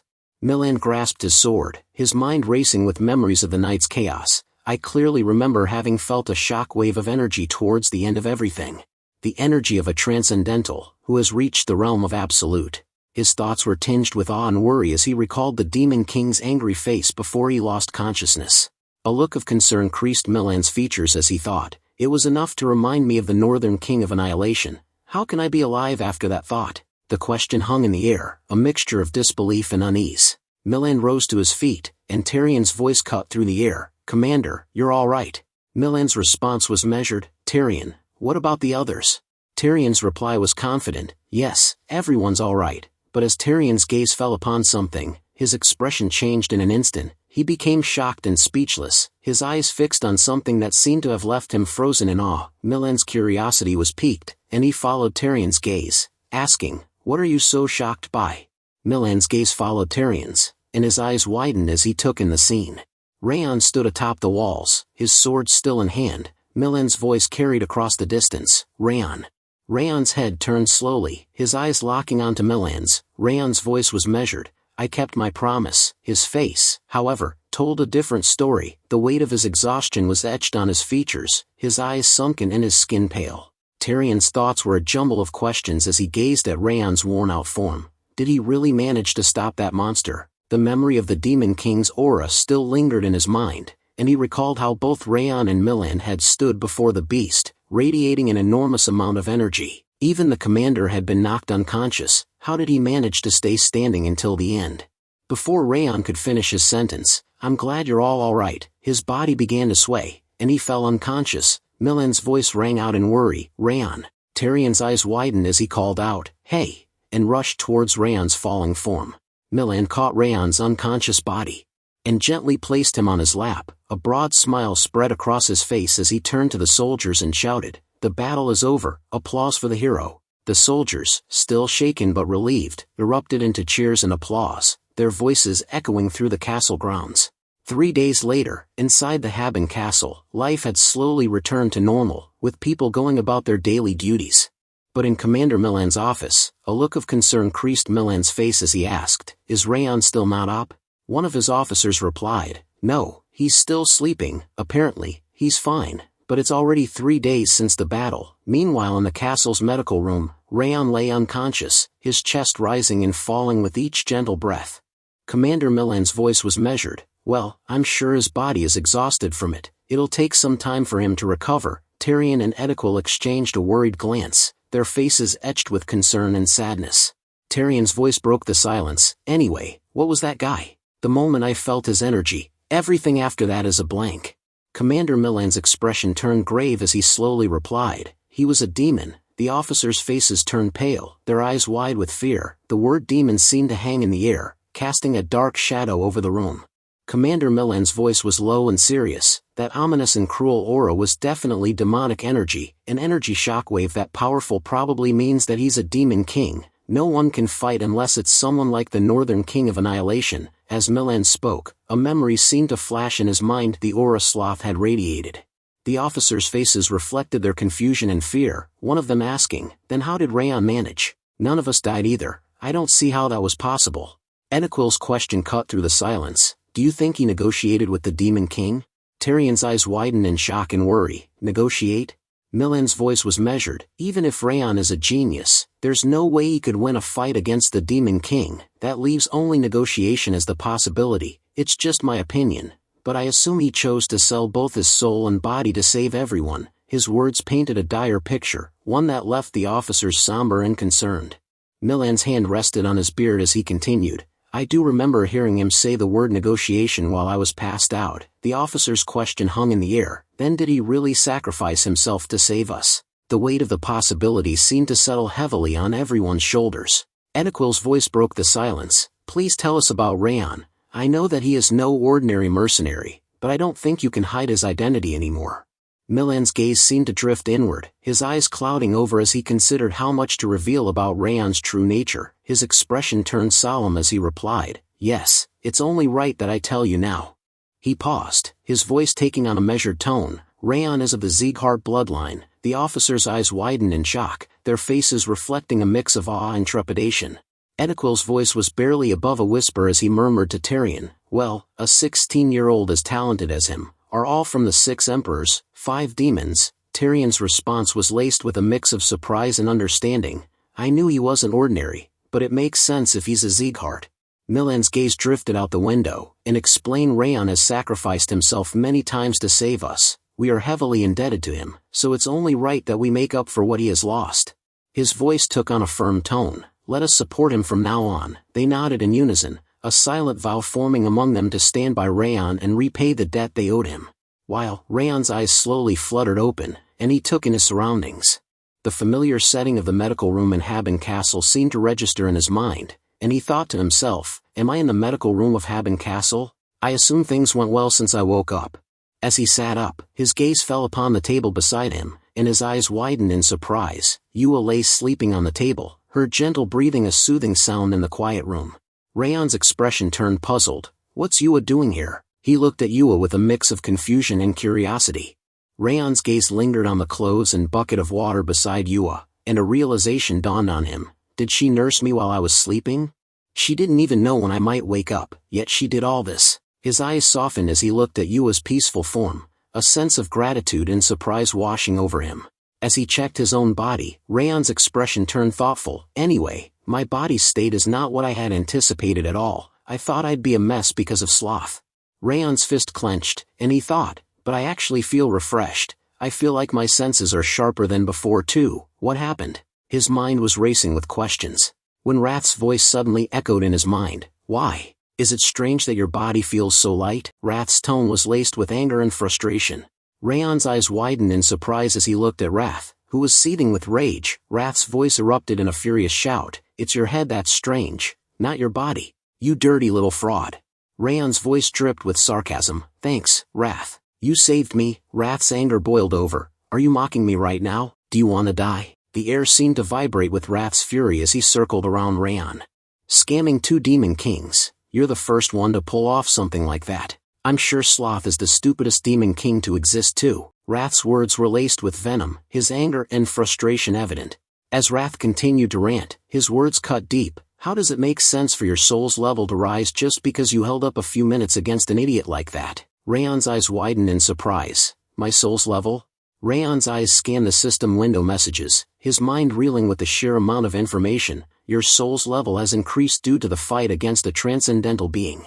The message was followed by a slew of others, each detailing various upgrades and increases. The Thousand Flames technique, Bitter Cold Aura, and Glacia had all reached 4 stars. Raon's stats had increased across the board, with boosts to resistance, stamina, sensitivity, and agility. The messages continued to roll in, each one revealing more benefits and rewards. As Raon read on, He discovered the new title, The One Who Cajoles the King, and its accompanying ability.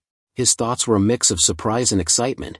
I didn't really get to check because I lost consciousness, but I wasn't expecting so many rewards. As Raon browsed through the system messages, his eyes widened in shock. Wait, this is... The message that caught his attention: trait sloth has been created. Stats will increase while sleeping. Stamina and aura recovery speed will be drastically increased while sleeping. Rath's voice echoed in Raon's mind, laced with shock and worry. What? Stats increased while you sleep? Raon's expression mirrored Rath's shock, his face a picture of stunned amazement. As the realization dawned on him, Raon thought, so that's why I felt so refreshed. So that was like 24 hours of training? A wide grin spread across his face, and he burst out laughing. This is nicer than I expected. Rath's anger boiled over, and he began to curse Sloth. Sloth, you idiot, you should have just killed him. The intensity of Rath's fury was palpable.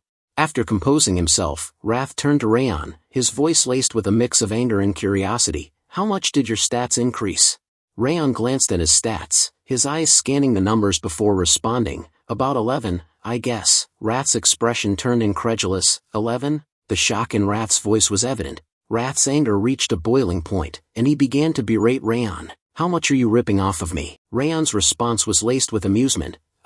It's went up again because you got angry. Just as Rath's tirade was gaining momentum, Raiden burst into the room, his eyes widening in surprise as he spotted Raon. Raon. Yua, who had been sleeping on the table, stirred awake at the sound of Raiden's voice, her eyes fluttering open as she sat up with a start. Raiden rushed towards Raon's bedside, concern etched on his face. You're finally awake. You're all right, right? Yua chimed in, her voice laced with worry. Mr. Raon, are you all right? Raon's calm demeanor reassured them. You're all worrying too much. Just as the conversation was getting underway, Raiden suddenly remembered something. Right, I almost forgot. Raon's curiosity was piqued. What? Raiden's response sent a spark of interest in Raon's eyes. The commander wanted to see you when you woke up. Raon's gaze locked onto Raiden, his expression a mix of surprise and curiosity. Sometimes later, Raon entered the commander's office, his voice respectful as he offered his greetings. I offer my greetings to the commander. Milan's eyes lit up as he took in Raon's appearance. Yes, seems like you're all recovered now. Milan's expression turned thoughtful. I've seen many geniuses until now, but I've never seen one improve as fast as you have. You're gonna surpass me soon. Raon's face flushed slightly, and he replied in a shy voice. No, I was just lucky. Ediquil and Tyrion observed the exchange, their eyes fixed on Raon with interest. Milan's tone shifted, and he spoke with a hint of seriousness. You don't need to be so humble. Raon's eyes widened in surprise as Milan continued. I'm sorry to ask you this so soon after you've woken up, but how did you deal with that monster? Raon's mind racing, he thought, there it is. These people don't know much about the Demon Kings. They might throw me out if I make them think that I have a connection to the demons. I need to make an excuse. The group waited with bated breath for Raon's response, their eyes fixed on him with anticipation. Just as Raon's anxiety was building, Milan spoke up. However, you're not obligated to answer. Raon's gaze darted to the group, his expression confused as he replied, sorry. Milan's words hung in the air. We're aware that he was strong enough to be a demon king. I assume you negotiated with him to send him back, and as for what a demon king could want. Milan's pause added to the tension. We believe that you put your body and soul up as collateral to save everyone. Ediquil's expression turned knowing. It seems like we were right. Tyrion's voice was filled with admiration. Negotiating with the Demon King to save us. You're so. Raon's face turned pale as he listened to their words, his mind racing with the implications. In his mind, Raon thought, I feel like things are turning out how they shouldn't. Rath's anger erupted. You idiots. It was that idiot that gave up his soul, not Raon. Rath's voice was laced with frustration, and what Demon King would care to take a soul and body? Milan stood up from his chair, his expression solemn as he announced, since you have sacrificed yourself to save us, we should do something for you too. The group's eyes locked onto Milan, their faces filled with determination.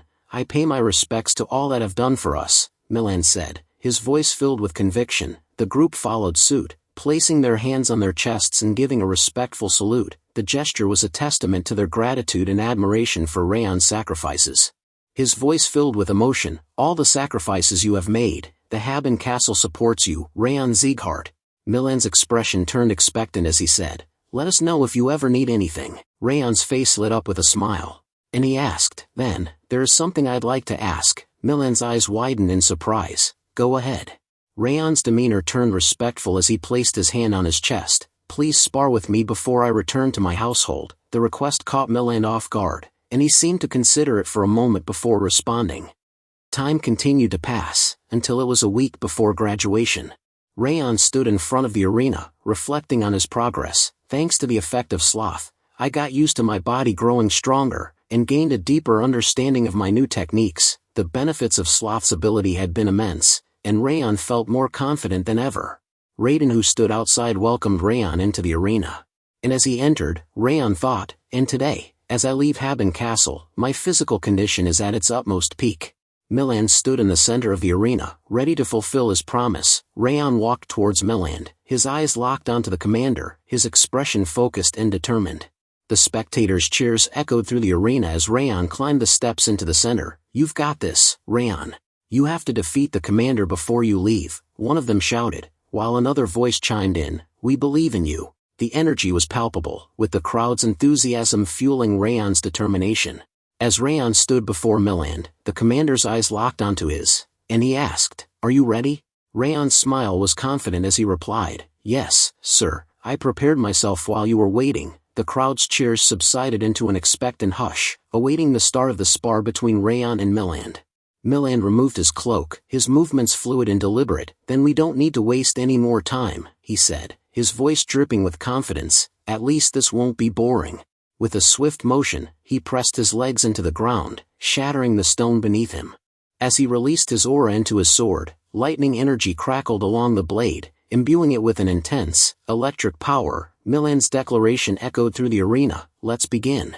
Raon's eyes widened in awe as he took in Milan's imposing aura. So this is the master of Haben Castle. What an incredible aura. His gaze locked onto Milan, and with a confident smile, he replied, all right then. As he raised his sword, Raon charged forward, rushing towards Milan with speed and determination. I'll begin, he declared, the words bursting forth as he unleashed his attack. As Raon slashed down, Milan easily blocked the attack, their swords meeting in a sharp, metallic clash. Milan's gaze locked onto Raon's, his expression radiating confidence and a hint of curiosity. The arena erupted into a whirlwind of debris as Raon and Milan clashed, their movements lightning fast and intense. Edequil watched the battle unfold, his eyes wide with amazement. I can feel the shock waves from here, he exclaimed, his voice barely above a whisper. Tyrion's eyes were equally wide with astonishment. That's insane. He may be a prodigy, but he's still just an expert, and yet, he's able to push the commander that much? Tyrion's words trailed off as he shook his head in awe. His rate of growth and achievement is like no other. Edequil's words hung in the air. I agree as well. At that level, he's only a small step away from becoming master himself. He was worse than me when he first came here. This is ridiculous. The group's gazes were fixed on Raon, who was undergoing a transformation. A flame-like aura began to emanate from him, imbuing his movements with an intense passion and power. Meanwhile, Milan's words cut through the din of clashing steel. Your strength and speed are good, but you're not sharp enough. This isn't good enough. This is just a practice duel, but you don't actually think you can beat me like this, do you? Raon's reply came swiftly, his voice unwavering as he deflected Milan's attack. Of course not, I'm only getting started. Raon unleashed a flurry of strikes with his rapid Fang sword technique, rushing towards Milan with lightning-fast speed. Milan easily backed away from the attack, his movements fluid and effortless. As Milan backed away, Raon's eyes lit up with excitement. An opening, he thought, sensing a chance to gain the upper hand. In a swift motion, Raon clenched his left fist and launched a powerful attack, aiming for the opening he had spotted. However, to his shock, Milan easily caught the punch, his hand closing around Raon's fist like a vice. Raon's eyes widened in horror as he stared at Milan, his mind reeling with the realization that his attack had been effortlessly countered. No way. He blocked that? Milan's counterattack sent Raon flying backward, his movements a blur as he struggled to keep up with the commander's relentless pace. As Raon stumbled back, his mind reeled with the realization that his strategy had been effortlessly countered. I thought creating an opening with a large attack would allow me to exploit it, but he blocked everything and even countered my attack, Raon thought, a mix of frustration and awe swirling in his mind. The more he fought Milan, the more Raon felt like he was in over his head. I know he's stronger than me, but he doesn't even seem a little tired. Milan's piercing gaze locked onto Raon as he asked, "You seem shocked." Raon's eyes widened slightly in surprise before he nodded, still kneeling on one knee. "Yes, it's like you can predict all my attacks," he admitted, a hint of awe in his voice. "On top of that, you're constantly exuding aura and sword energy, but you don't seem even the least bit tired." Milan's confident smile spread across his face as he explained, "My middle energy core, therein lies the difference." He placed his hand on his chest, his voice taking on a tone of authority. "Your middle energy core opens when you reach master level, letting you manipulate strong, powerful energy with only a small amount of aura." His gaze locked onto Raon's, as if emphasizing the significance of this distinction. "You're at the highest levels of an expert, but you're still not a master." Milan's smile grew wider as he declared, "You won't beat me in a fight of attrition." Raon's eyes widened in shock, his mind reeling with the implications of Milan's words. "I heard of the middle energy core before, but I've never seen one myself. To think it gives such an advantage."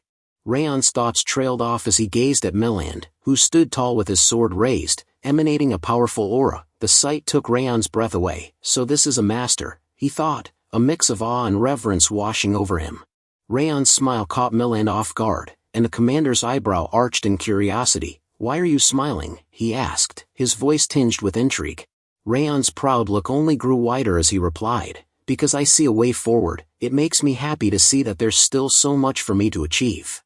Milan's gaze narrowed slightly, his expression thoughtful. "So you still push forward, even when faced with a wall?" Milan's eyes blazed with determination as he declared, "Then let me show you what you have yet to achieve." He gripped his sword tightly, and his aura erupted, surging to new heights. "My full power," he growled, his voice low and menacing. The air seemed to shatter as a massive aura explosion burst forth from Milan's body, sending debris flying in all directions. The ground trembled beneath their feet, and Raon's eyes widened in shock as he stumbled backward, his gaze fixed on Milan's imposing figure. Milan's eyes gleamed with a mix of excitement and caution as he began to explain, "The skill I'm about to show you is called the Ice Dragon's Bane, which destroyed the Ice Dragon alongside the Ice Horn Sword." Raon's eyes widened in worry, his gaze fixed intently on Milan. Milan's expression turned serious, and he continued, "I won't give it my all, but this would be the first time I've used this in a student."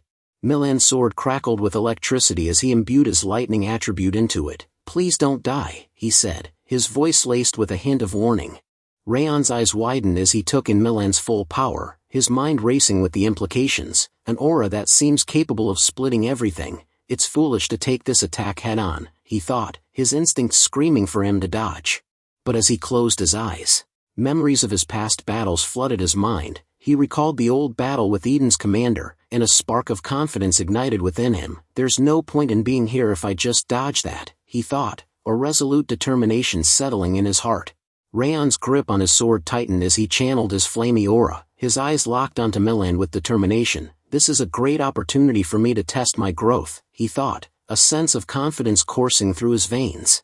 Milan's piercing gaze met Raon's, his voice laced with intrigue. "Is that all you've got? What is the name of that skill?" Raon's thoughts flashed back to his training in Haben Castle, and the memories of the Thousand Flames technique that had resurfaced after his fight with Sloth. With conviction, he declared, "This is the strongest skill I can show you right now, Commander. 10th flame of the Thousand Flames technique, Dragon's Breath. I call it the Dragon's Breath." The air was electric with tension as Milan declared, "Good, let us see whether your dragon wins, or my sword." With a swift motion, both pushed forward, their aura surging forward like a tidal wave. Raon matched Milan's movement, his own aura bursting forth in a fiery explosion. The two auras clashed, sending debris and smoke flying everywhere. The spectators recoiled, covering their faces from the debris, their eyes fixed on the arena with a mix of curiosity and trepidation. As the smoke billowed, Tyrion's voice rang out, "How is this much force even possible? He's facing the commander's attack head-on?" The crowd held its collective breath, waiting for the outcome. As the debris began to clear, Tyrion's question echoed through the arena, "Who won?" The spectators' eyes were glued to the arena, their faces etched with anticipation. As the dust settled, revealing Raon standing with his broken sword, his chest heaving with exertion, Milan stood firm, his sword still radiating the faint glow of his aura. Raon took a deep breath, his eyes never leaving Milan's, and bowed his head in respect. "Thank you for giving me the opportunity to learn," he said, his voice filled with gratitude. "This was my loss, Commander." The crowd erupted into cheers and chants, with some shouting "Woa," and the commander won, while others chimed in with "Good job, Raon. You almost had him, and you're amazing, Raon." The arena was filled with a deafening roar as the spectators began to chant Raon's name. One of the spectators shouted, "How's this possible?" Another one chimes in, "You're amazing, Raon." Milan's expression turned speechless, his eyes fixed on the crowd in surprise. He seemed taken aback by the outpouring of support for Raon in his own castle. The chants grew louder, with voices shouting, "You're the best, Raon." The crowd's enthusiasm was infectious, and it seemed that Raon had won over the hearts of the spectators despite losing the battle. Milan's gaze lingered on Raon, a mix of surprise and admiration on his face. "What an absolutely absurd lad," he thought, recalling the intensity of their battle. "I thought my aura alone would be enough to subdue him." He remembered the clash clearly, and a hint of a smile played on his lips as he thought, "I even had to use protective energy." As he closed his eyes, a sense of satisfaction washed over him. My decision to support that child's journey might be the best decision I've ever made, he thought, a newfound appreciation for Raon's determination and spirit. Meanwhile, Raon waved at the spectators, basking in the adoration of the crowd. The scene was a testament to the unexpected bond forming between the commander and his young protege. Friends, this chapter comes to an end. To everyone watching, thank you for joining us on this adventure. If you're excited to see what happens next, let me know in the comments, ask for more chapters, and I'll keep them coming. If you'd like to support the channel and be part of our family, consider joining as a member. Don't forget to like and subscribe to help grow this community. Until next time, stay tuned.